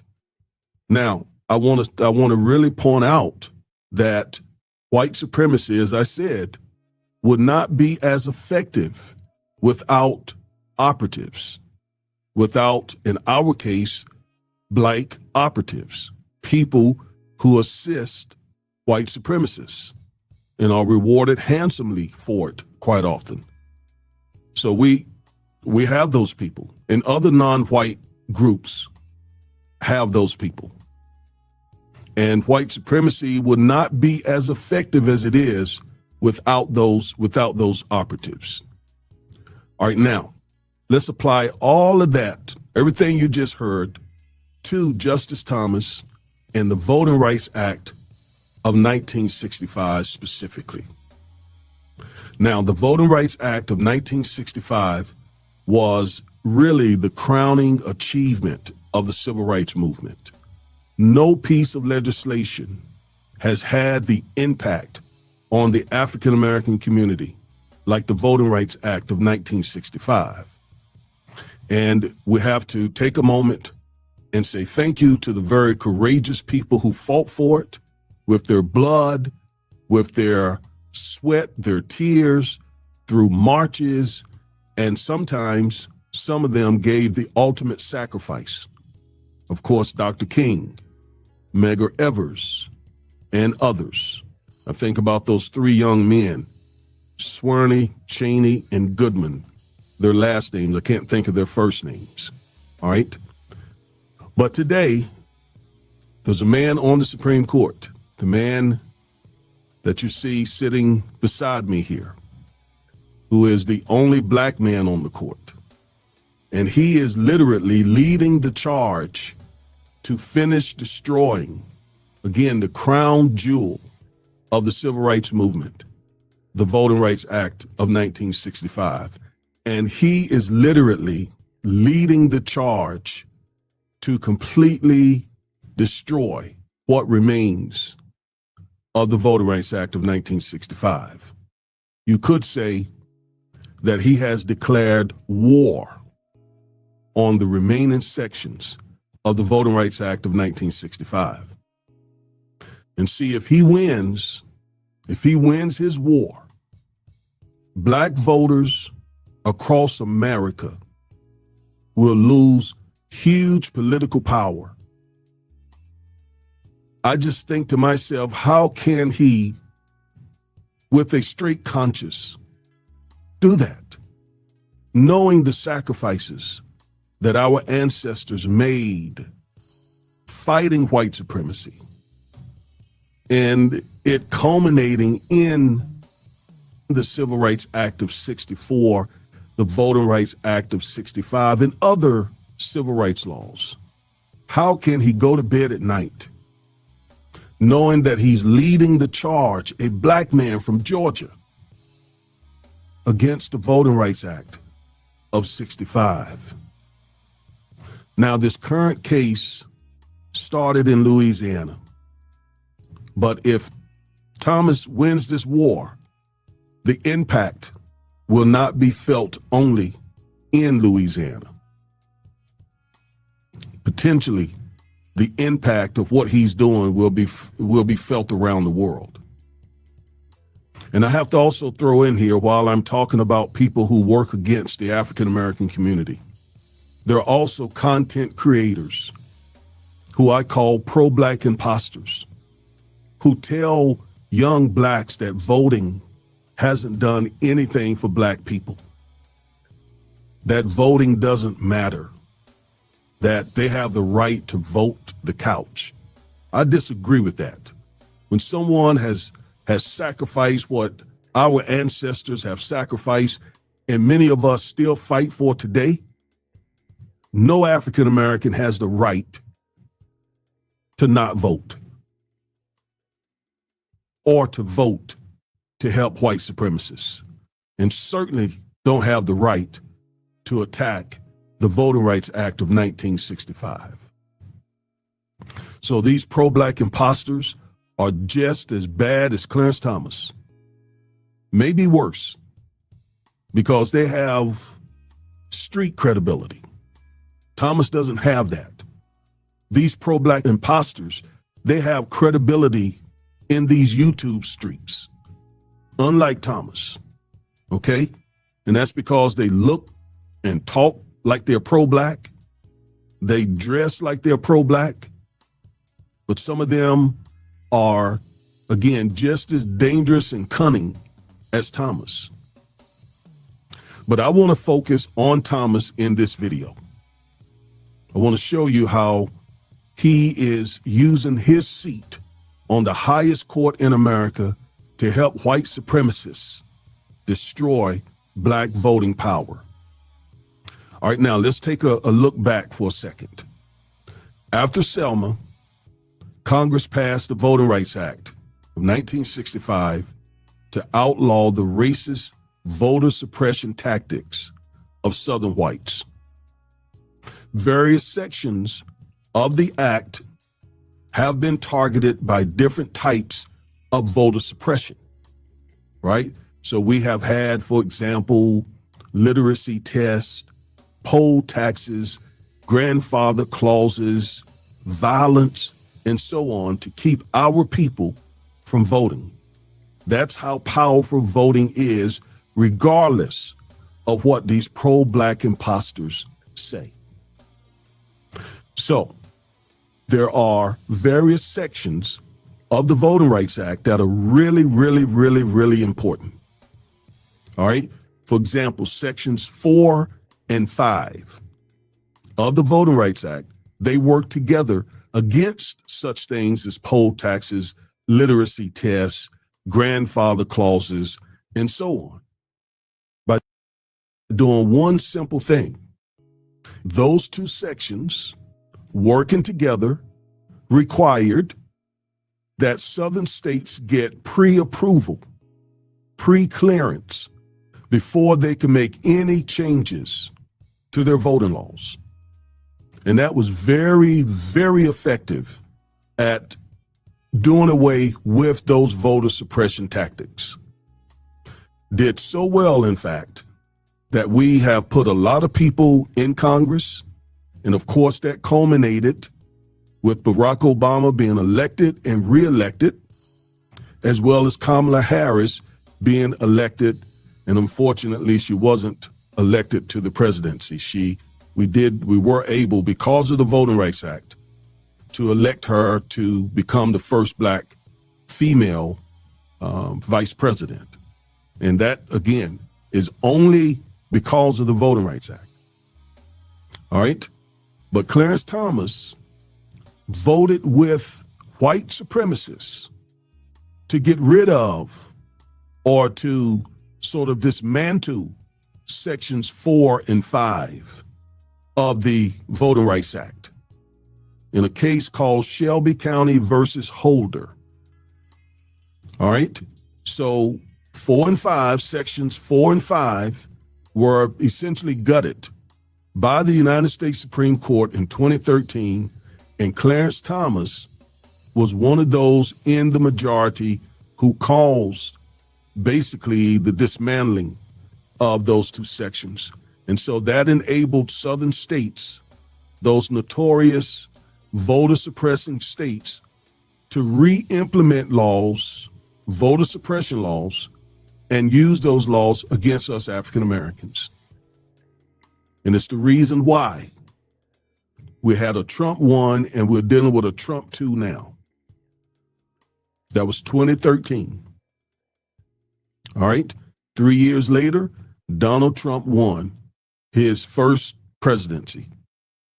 And of course, he has now been reelected. All of that is the result of voter suppression laws that were implemented after SCOTUS, with the help of Thomas, got rid of or dismantled those sections, section 4 and 5. All right. Now, sections 4 and 5, again, have been instrumental in bringing about the promise of the 15th Amendment, which says that our right to vote should not be abridged. But that meant nothing for 100 years until the Voting Rights Act was enacted. But the major sections, 4 and 5, Thomas helped white supremacists gut those sections. Now Thomas is working almost single-handedly to get rid of another really important section of the voting rights law, and that's Section 2. And what Section 2 does is it bans laws or election maps that dilute minority voting power. So Sections 4 and 5 dealt with individuals' right to vote. And it prevented, again, those states from passing laws that interfered with an individual's right to vote. Section 2 deals with another type of voter suppression tactics, and that is where whites will draw election maps that dilute black voting power. Okay? And they did so in two ways. Something in the law we call packing, and another something we call cracking. Packing is when the election map, those district maps, will pack a bunch of black people into one district. And then cracking is when they take the rest of the blacks in a state and crack them or disperse them in other districts so that their voting strength is diluted. It's not as powerful. So understand, so Section 2 prevents states from drawing election maps that both pack black people into one district, thus diluting our voting power, and then cracking the rest of black folks in a particular state across many different districts, thus diluting those voters as well. That's what Section 2 works against. All right? And it has been effective in doing so. And it's the reason why we have blacks throughout Congress, throughout state legislatures, local government, and so on. So Section 2 is really, really important. Section 4 and 5 are as well. What we need now, let me just talk about those for a moment before we go further. What we need now, because of Shelby County, is we need to get a Congress that is amenable to enacting the John Lewis Voting Rights Bill. I don't know the exact wording, but there's a bill that has been trying to get through Congress. The GOP continues to block it. That would repair the damage to Sections 4 and 5 so that those states would once again have to get pre-clearance before they change their voting laws. All right, because right after that Shelby County case, states like North Carolina, Florida, Texas, Georgia, these states began to reenact other voter suppression laws. They're different from, the poll taxes and the literacy tests. They're different from that. They don't do that anymore, but they do it through voter IDs. What they're trying to do now is you got to prove your citizenship, all that type of stuff. In Georgia, they even got it where if blacks, if people standing in long lines for hours, you can't give them water or food or anything. I mean, all that is the new form of voter suppression that we could stop if we could get the John Lewis Voting Rights Bill passed. And that's because the GOP blocks it. They block it. We can't get it through them. All right. So that really leaves Section 2. But again, Clarence Thomas wants to gut Section 2. He is working hard to strike down Section 2. Now, we see that being played out right now in Louisiana. All right, Louisiana. Black Louisianians make up 31% of the voting age population. Nearly 1 in 3 of the voting age people in Louisiana is black. 1 in 3. That's a third. Yet for years, they only control 1 out of 6 of the congressional districts. All right. 1/3 of the voting age population is black, but they only control 1 out of 6 of the congressional districts. That's changed now. I'll tell you about it in just a second. But Clarence Thomas is trying to take it back. It was 1 out of 6 for years, and the NAACP and some other plaintiffs sued Louisiana and were able to get another congressional district controlled by blacks. Where Clarence Thomas is now trying to not only take it back to 1, but he's also trying to gut Section 2, which protects black voters against packing and cracking, or what's called also racial gerrymandering. So he's leading the charge, literally leading the charge against Section 2. So make sure you understand the numbers. Blacks, 1/3 of voting age people, yet for years, they only control 17% of the voting districts. All right, that is an imbalance, right? You control, you represent 30%, a third, 33%, a third of the folks who are eligible to vote, but you only control 17% of the voting districts. That is not by accident. That is the way that they have been controlling elections for decades. And the thing that has helped us, again, make progress is the Voting Rights Act of 65. So it doesn't surprise us, or it shouldn't surprise us, that there are people who are trying to completely take it apart. They've been successful with that Shelby County case of gutting sections 4 and 5. Thomas is leading the way now with Section 2. So back to Louisiana. In 2022, the Louisiana legislature passed a map that preserved white control of 5 districts. And the governor at that time, John Bell Edwards, he vetoed that bill. The legislature overrode his veto. And then civil rights groups sued the state of Louisiana, and they won. A federal court ordered the state to create a second black majority district. And so that made the black majority control go from 1 district to 2 districts, following that lawsuit from the NAACP. All right, so that map gave blacks more voting power, and it was signed into law in early 2024. But white conservatives sued the state of Louisiana. So let's review what happened here. So for years, although blacks made up 1/3 of Louisiana's voting population, they only control 17% of the voting districts. So they sued and won.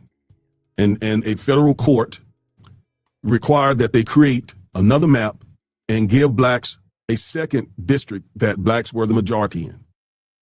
All right. White conservatives sued.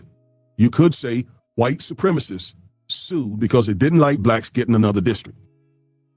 This time they claimed, get a load of this, this time they claimed that giving blacks another district, a second district, violates the Equal Protection Clause of the 14th Amendment. You heard it right. You heard it right. Whites are now using the Equal Protection Clause to propagate white supremacy. The Equal Protection Clause of the 14th Amendment was added to the Constitution to help us fight racism.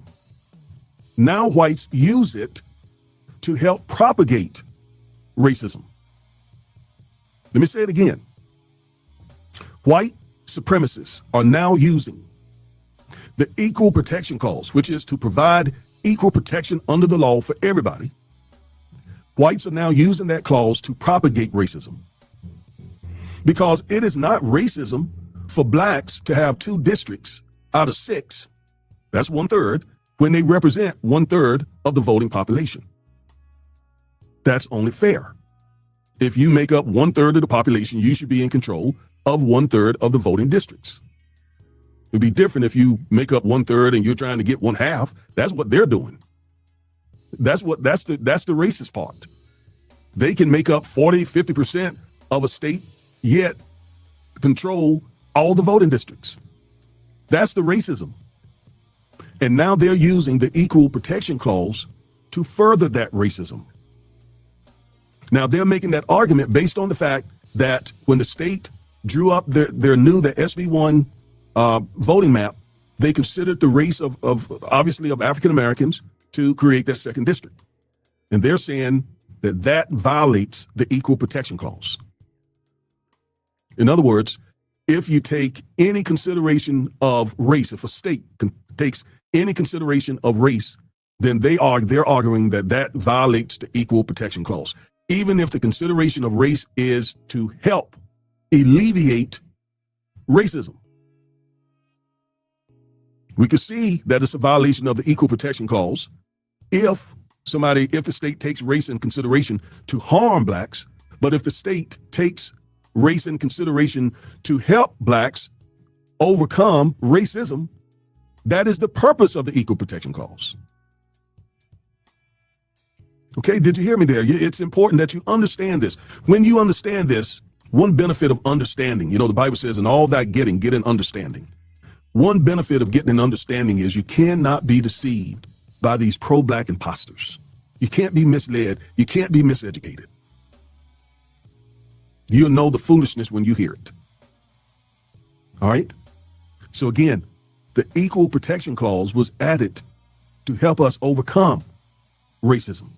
Now white supremacists, with the help of Clarence Thomas, are using the Equal Protection Clause to propagate racism. I mean, it is that twisted nowadays.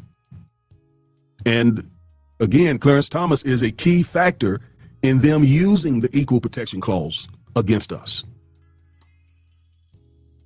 So this case has now reached the United States Supreme Court. And that's what it's all about. It is all about whether or not a state can consider race to end a racist practice and that not be a violation of the Equal Protection Clause. Clarence Thomas is in favor of finding that if a state uses race to address racism, it still violates the Equal Protection Clause. So he sees Section 2 of the Voting Rights Act and the way the court has used it to fight racial gerrymandering in conflict with the Equal Protection Clause. And he wants the Equal Protection Clause to destroy Section 2, the last remaining enforcement section of the Voting Rights Act. That is crazy. That is crazy. And especially for a black man. He wants the Equal Protection Clause to be used against Section 2 of the Voting Rights Act. Both of these laws and amendments, the amendment and the law, were both added to the Constitution to address, well, the Section 2 of the Voting Rights Act was not added to the Constitution, but it was enacted to address racism. They both were. They were added to address racism against African Americans. And he wants the Equal Protection Clause, again, he want to use it to basically gut Section 2. Because currently, in a case not long ago, the Milligan case, having to do with Alabama, the United States Supreme Court, even several conservatives, I think several of those conservatives, John Roberts, and maybe one more, I can't remember the specifics, but they said, no, you can use race with Section 2 to prevent racial gerrymandering and it not be a violation of the Equal Protection Clause. But Clarence Thomas, he goes further against Section 2 even than the white conservatives, at least one or two of them. Now, some of them agree with him because, again, he's carrying their water. This is what they want. This is what they've always wanted, to completely gut the Voting Rights Act. And if Thomas wins this war, then they would have gutted Sections 4, 5, and 2. And here's the thing. Some of these voting districts exist, some of our black voting districts exist because of Section 2. So if Clarence Thomas is able to use the Equal Protection Clause, it's hard to even hear myself say that, to gut Section 2 of the Voting Rights Act, then even some of these voting districts that exist now can be challenged and potentially gotten away with and done away with. We can definitely expect white supremacists, if he gets his way, to start filing cases against these voting districts that were created pursuant to Section 2. We can see white supremacists saying, okay, now that you gutted Section 2 in this way, those voting districts for blacks now should be done away with. So this is not just about Louisiana. And all of it is being led by a black man, Clarence Thomas. It is amazing. It's amazing. When, in fact, the court in that Milligan case said that race can be used to effectuate Section 2, Thomas was furious. He wrote a dissenting opinion displaying his anger at that. Even back then, he disagreed with that. And so with this current case, and what has happened so far is it's reached the Supreme Court, but the Supreme Court scheduled it to be re-argued again. So it's going to come back before the court this upcoming fall term. And if he gets his way, Section 2 will be deemed unconstitutional based on, again, the Equal Protection Clause. Because in Thomas's view, even fixing racism is racism.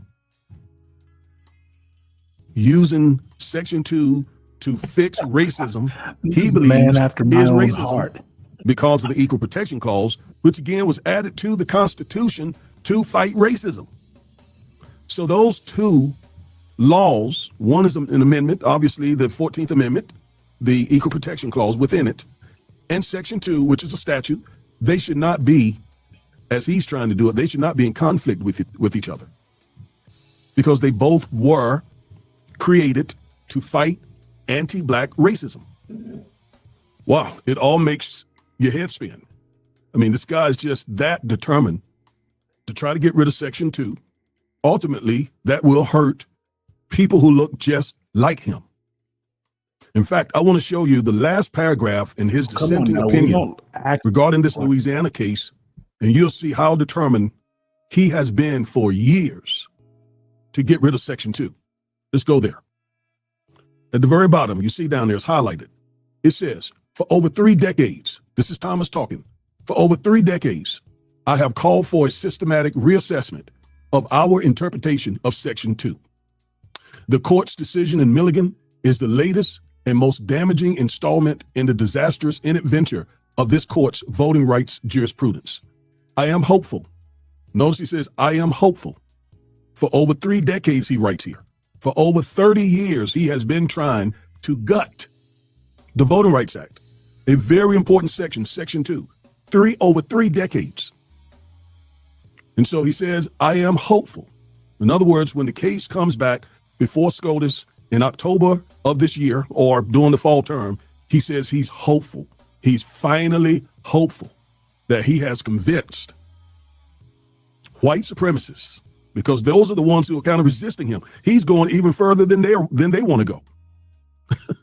But he says, I'm hopeful that this court will soon realize that the conflict is jurisprudence, it's Section 2, jurisprudence has shown with the Constitution is too severe to ignore, because the court declines to reach that conclusion today, and instead, inexplicably, without me understanding it, he's saying, schedule these cases for re-argument.